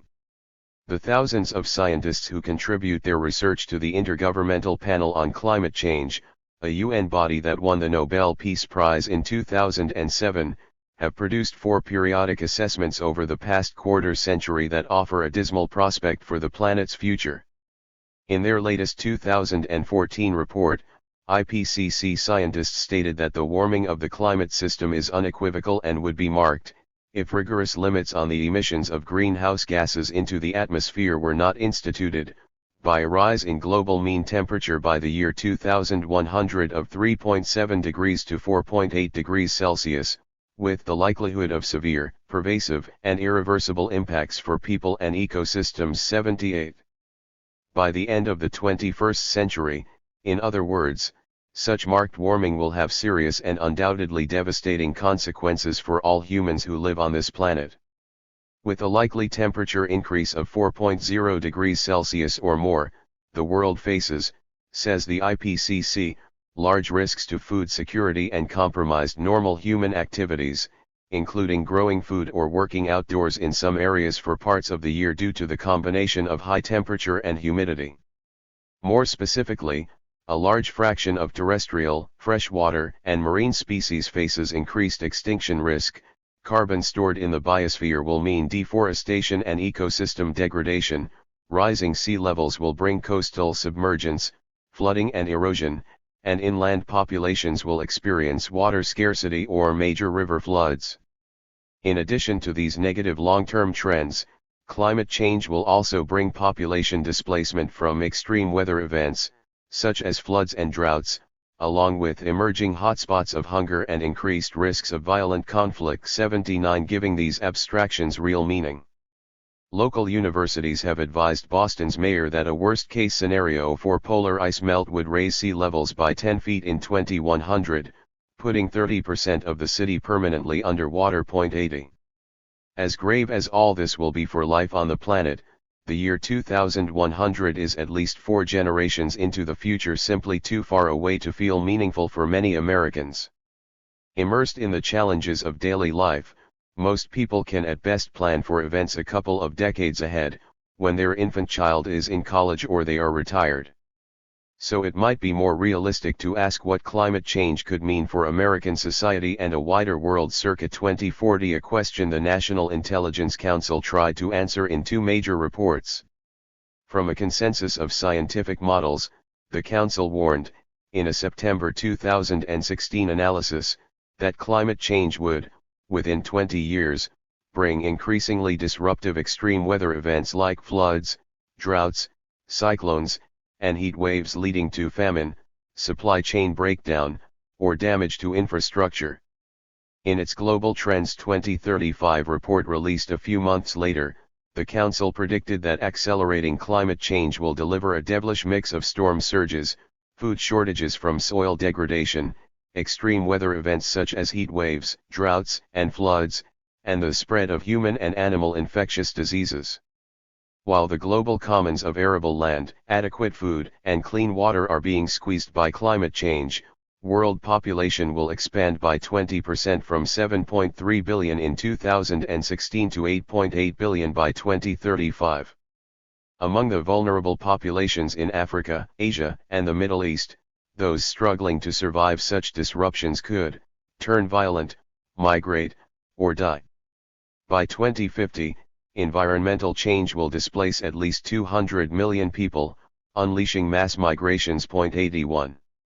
Although research on political and security outcomes is still sparse, the Council found that recent events reveal a number of pathways that would impact on the international security environment in the future. In 2014, Nigeria's president sent troops to quell violence between farmers and herders fighting over dwindling well water. A year later, the first hurricane-strength storm, in recorded history, struck war-torn Yemen, bringing rains that bred desert locust swarms, which, in turn, threatened to devastate its agriculture. At the same moment, insurgents in Mali used deepening desertification, worsened by persistent drought, to recruit fighters through a program of food for jihad. Meanwhile, the surprisingly quick warming of the Arctic regions threatens to rupture the Russia-China oil pipeline that runs over melting permafrost, and also to spark friction between Russia and Canada over control of the Arctic shelf. In the developed world, Europe's 2003 heat wave, the hottest in 350 years, killed more than 70,000, and Russia's sizzling summer of 2010 caused 11,000 deaths in Moscow alone. Australia's 2014 hot spell was the longest in its recorded history. 2 leading European insurance companies, Lloyd's and Allianz, predict that climate change-driven losses are soaring and could reduce capital for economic growth. At the end of 2016, climate scientists were startled that it was the 3rd year in a row with record-breaking temperatures, with the planet warming by a half degree Fahrenheit in just 3 years. These trends, reported the New York Times, confirmed earlier scientific predictions about escalating climate change, including a projected sea level rise of 15 to 20 feet that would submerge many of the world's coastal cities without heroic efforts to fortify them. 82. In the United States, the national security implications of even a gradual intensification of climate change over the next 2 decades, said the Intelligence Council, could be severe. Broader systemic effects will be seen in more acidic oceans, degraded soil and air quality, and rising sea levels, resulting in sustained direct and indirect effects on U.S. national security. The Council suggested that specific changes might include a massive release of gases from melting permafrost, persistent megadroughts, extreme shifts in critical ecosystems, emerging reservoirs of new pathogens, or the sudden breakup of immense ice sheets. but the Council's two reports seem to avoid any details about what the fiscal costs or social consequences of all this might be. 83 I saw the effects of climate change firsthand in our northernmost state, Alaska, said President Obama, offering some vivid details at the Paris Climate Conference in 2015, where the sea is already swallowing villages and eroding shorelines. Where permafrost thaws and the tundra burns, where glaciers are melting at a pace unprecedented in modern times. 84. Without going north to Alaska, Obama could have cited changes closer to home along the Atlantic and Gulf coastlines where iconic cities hug the shore, vulnerable to steadily rising seas and worsening storm surges. Hurricane Katrina's flooding socked New Orleans for $40 billion in 2005, while Hurricane Sandy did at least $50 billion of damage to New York City in 2012. As for South Florida, home to over 5 million people, its highest natural elevation is a ridge only 12 feet high, and most of Miami is less than 5 feet above sea level. Many of its streets already flood waist deep after every rainfall, and some hurricane in the near future is going to bring a devastating tidal surge to that city. By 2016, what is now called sunny day flooding was already common along the east coast from Norfolk, Virginia, to Fort Lauderdale, Florida, prompting government scientist William Sweet to say of this threat, "It's not 100 years off, it's now 85. Sooner or later, the costs of such damage for the American economy could be crippling.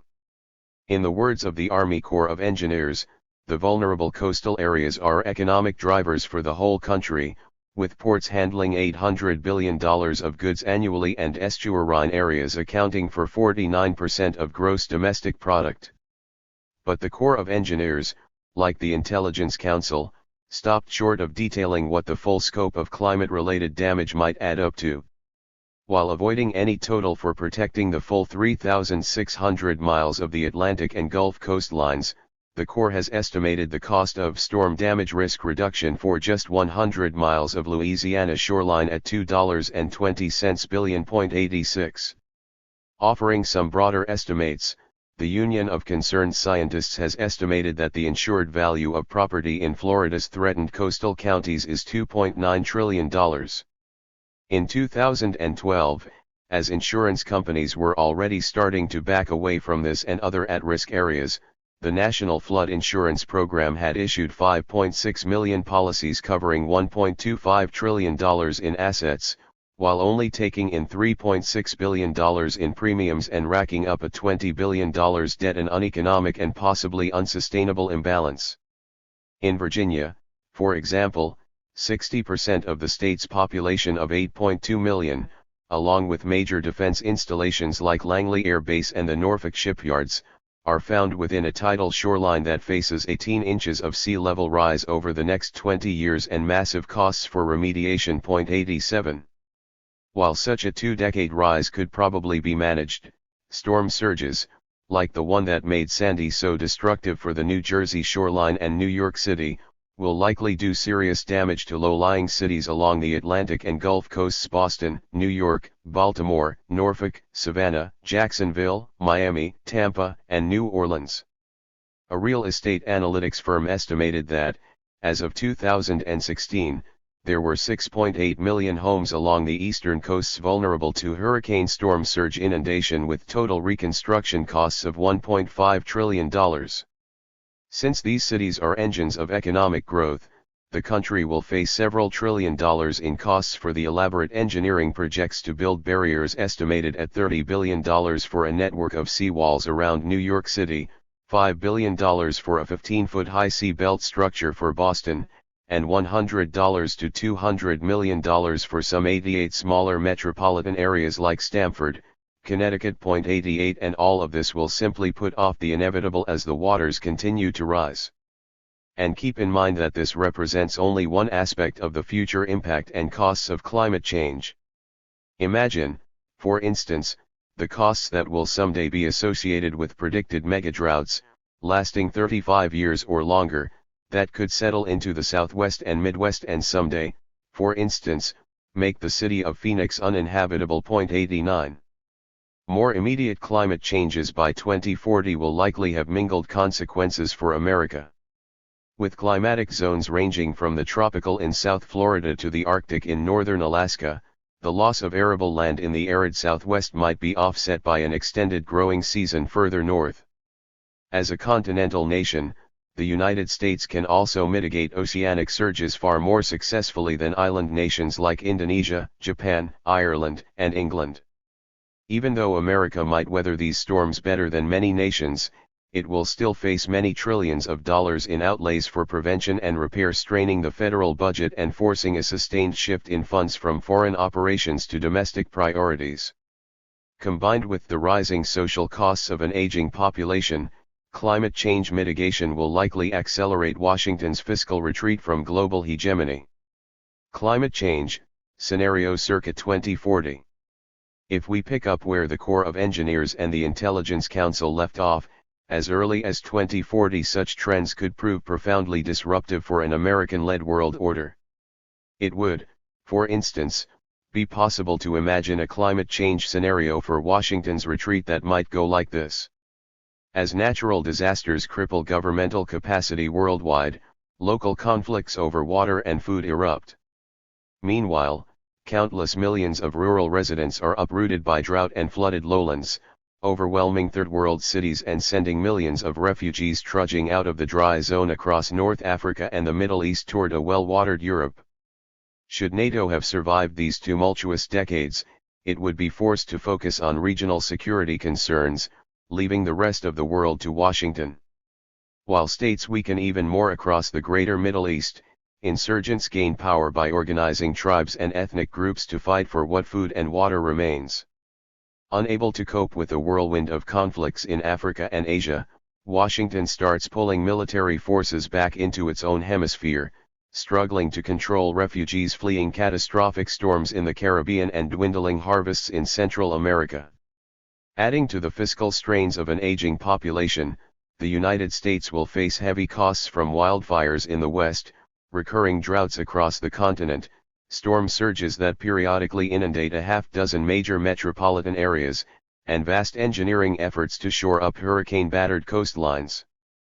These trends would weaken the grip of any would-be world leader while pushing the locus of both problems and power downward within an increasingly devastated global system toward emerging regional hegemons: Istanbul in the Middle East, New Delhi in South Asia, Pretoria in Southern Africa, and so on around the globe. While Washington will remain the preeminent power in North America and might retain significant influence in Latin America as well, it would soon be forced to pull back from its chain of military bases along the Asian littoral toward a mid-Pacific defense line, anchored at Hawaii. With Beijing holding a preponderance of the planet's population and resources within the vast Eurasian continent, its world island strategy of integrated infrastructure, finance, and trade would likely make China the preeminent power on a disintegrating planet. Without a shot fired or a single diplomatic contretemps, world power would silently shift away from Washington by sheer force of geopolitics and extreme weather. By 2040, Beijing could emerge not as the sole superpower but rather as a primus inter pares, a first among equals, or more precisely the first among many regional hegemons on a planet in increasing chaos. But first it would still be a changing world. Even if future events prove duller than any of these scenarios, every significant trend points toward a striking decline in American global power by 2030. While torture and surveillance have weakened its moral authority, Washington is also losing its grip on the instruments long essential for the exercise of hegemony: loyal subordinate elites, lethal covert operations, technological innovation, and geopolitical dominion over Eurasia. As allies worldwide adjust to China's rise, maintaining 800 or more overseas military bases will become politically and economically unsustainable, sooner or later forcing a staged withdrawal on a still unwilling Washington. With both the United States and China in a race to weaponize space and cyberspace, tensions between the two powers are bound to rise, making military conflict by 2030 at least feasible, if hardly guaranteed. Complicating matters even more, the economic, military, and technological trends outlined above will not operate in tidy isolation. As happened to European empires after World War II, these negative forces will undoubtedly prove synergistic, cascading in thoroughly unexpected ways to create crises for which Washington is likely to prove remarkably unprepared. If the worst happens and the country spins into a sudden downward spiral, Americans might well experience a generation or more of economic privation. All of these scenarios extrapolate existing trends into the future on the assumption that the American people, blinded by decades of historically unparalleled power, cannot or will not take steps to slow the erosion of their global position. If the country is in fact on a 27-year descent from 2003 to 2030, then Washington has already frittered away more than half that time with wars that distracted Americans from long-term problems and, like water tossed onto desert sands, wasted trillions of much-needed dollars. 90. If only 13 years are left, then the odds of wasting this remaining time still seem high.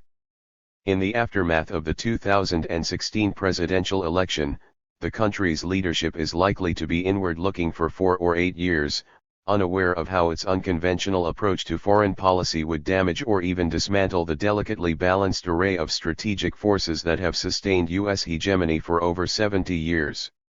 This is probably what it felt like to be a British Foreign Service officer after World War II, when you realize, no, the sun actually does set on your empire, a mid-level State Department officer remarked in the muddled first months of the Trump administration. America is over. And being part of that, when it's happening for no reason, is traumatic. 91. The American system is flooded with corporate money meant to jam up the works. There is little suggestion that any issues of any real significance, including endless wars, a bloated national security state, the starved education system, a decaying infrastructure, and climate change will be addressed with sufficient seriousness to assure the sort of soft landing that might maximize the country's chances in a changing world. Yet the possibility also remains that, even at this late hour, the American people could come together as they did during World War II or the Cold War to build a more just society at home and a more equitable world abroad. Europe's empires are gone and America's hegemony is going.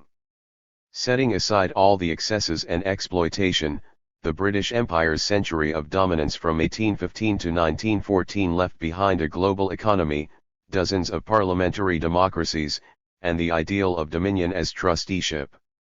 Similarly, the American almost century since 1945 has brought with it viable international institutions, global economic integration, the rule of law, the advance of human rights, the spread of democracy, a period of relative peace, and a decline of disease and world poverty.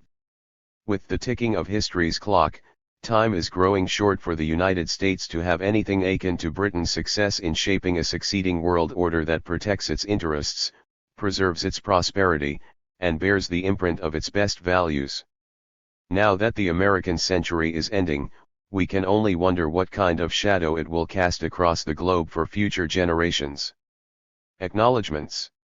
Any work that canvasses a topic as broad as the history of a global empire rests upon countless contributions, some remembered, many forgotten. For the latter, I apologize to anyone inadvertently overlooked. For the others, these few words are poor recompense for the rich insights you shared during this lifelong voyage of discovery. Much of this work was written at the behest of the well-known editor Tom Engelhardt. For more than a decade now my writing days away from university have been interrupted by his phone calls, urging me to climb down from my ivory tower and share my findings with the global audience he has built for his innovative website, Tom Dispatch. At first, I was reluctant. But as one who believes in the humble footnote as the foundation for a historian's integrity, I found that Tom's practice of hyperlinking keywords to full-text sources had transformed the Internet from a repository of rumors into an authoritative medium. Instead of an audience of a dozen or less for an article in an academic journal, one of my essays for Tom Dispatch reached a readership of several 100,000 in English, Spanish, and French. As these short essays grew into more substantial chapters for this book, both Tom and his colleague Nick Terse were careful, critical editors. For the ideas and the global audience that they have provided me, I am grateful. During these same years, I was also working with Francisco Scarano, Mike Cullinane, and Courtney Johnson, close colleagues at the University of Wisconsin, in launching a research project on empires in transition. As the project's meetings moved from Madison to Sydney and Manila to Barcelona, our network of contributors grew to some 140 scholars on 4 continents. At Sydney University, Warwick Anderson added imperial medicine to our ever-expanding research agenda. Our close collaborators at Pompeu Fabra University in Barcelona, Josep Fradera and Stephen Jacobson, contributed their deep knowledge of Spanish imperial history. Some of the many insights developed through these collaborations are found in these pages. Apart from this general assistance, others helped in more specific ways. Some portions of Chapter 1 appeared, in modified form, in my contributions to the 2 volumes Colonial Crucible and Endless Empire, which our Empires Research Project published with the University of Wisconsin Press. Parts of Chapter 2 originally appeared in essays published, with the help of my colleague Brett Riley, in Tom Dispatch during 2010 and 2011.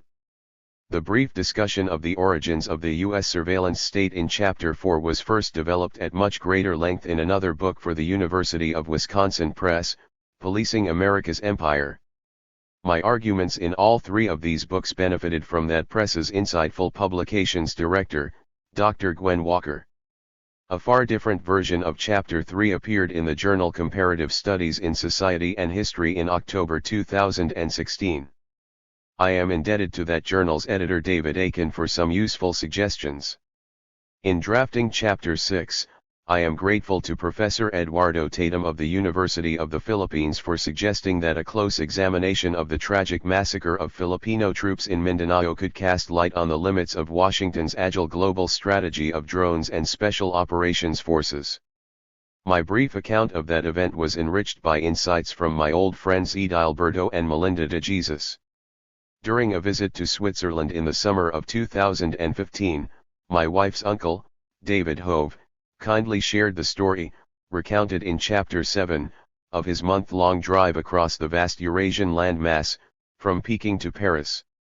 In preparing these chapters for publication, I received generous assistance from a talented group of graduate students at the University of Wisconsin, including Aaron Cantos, Joshua Geducht, and Brett Riley.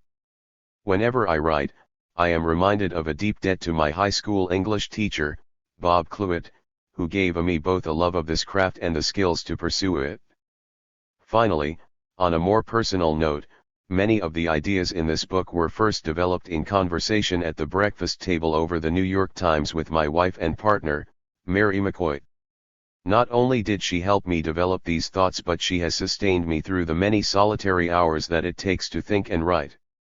Hence, this long overdue dedication. Madison, Wisconsin. March 2017.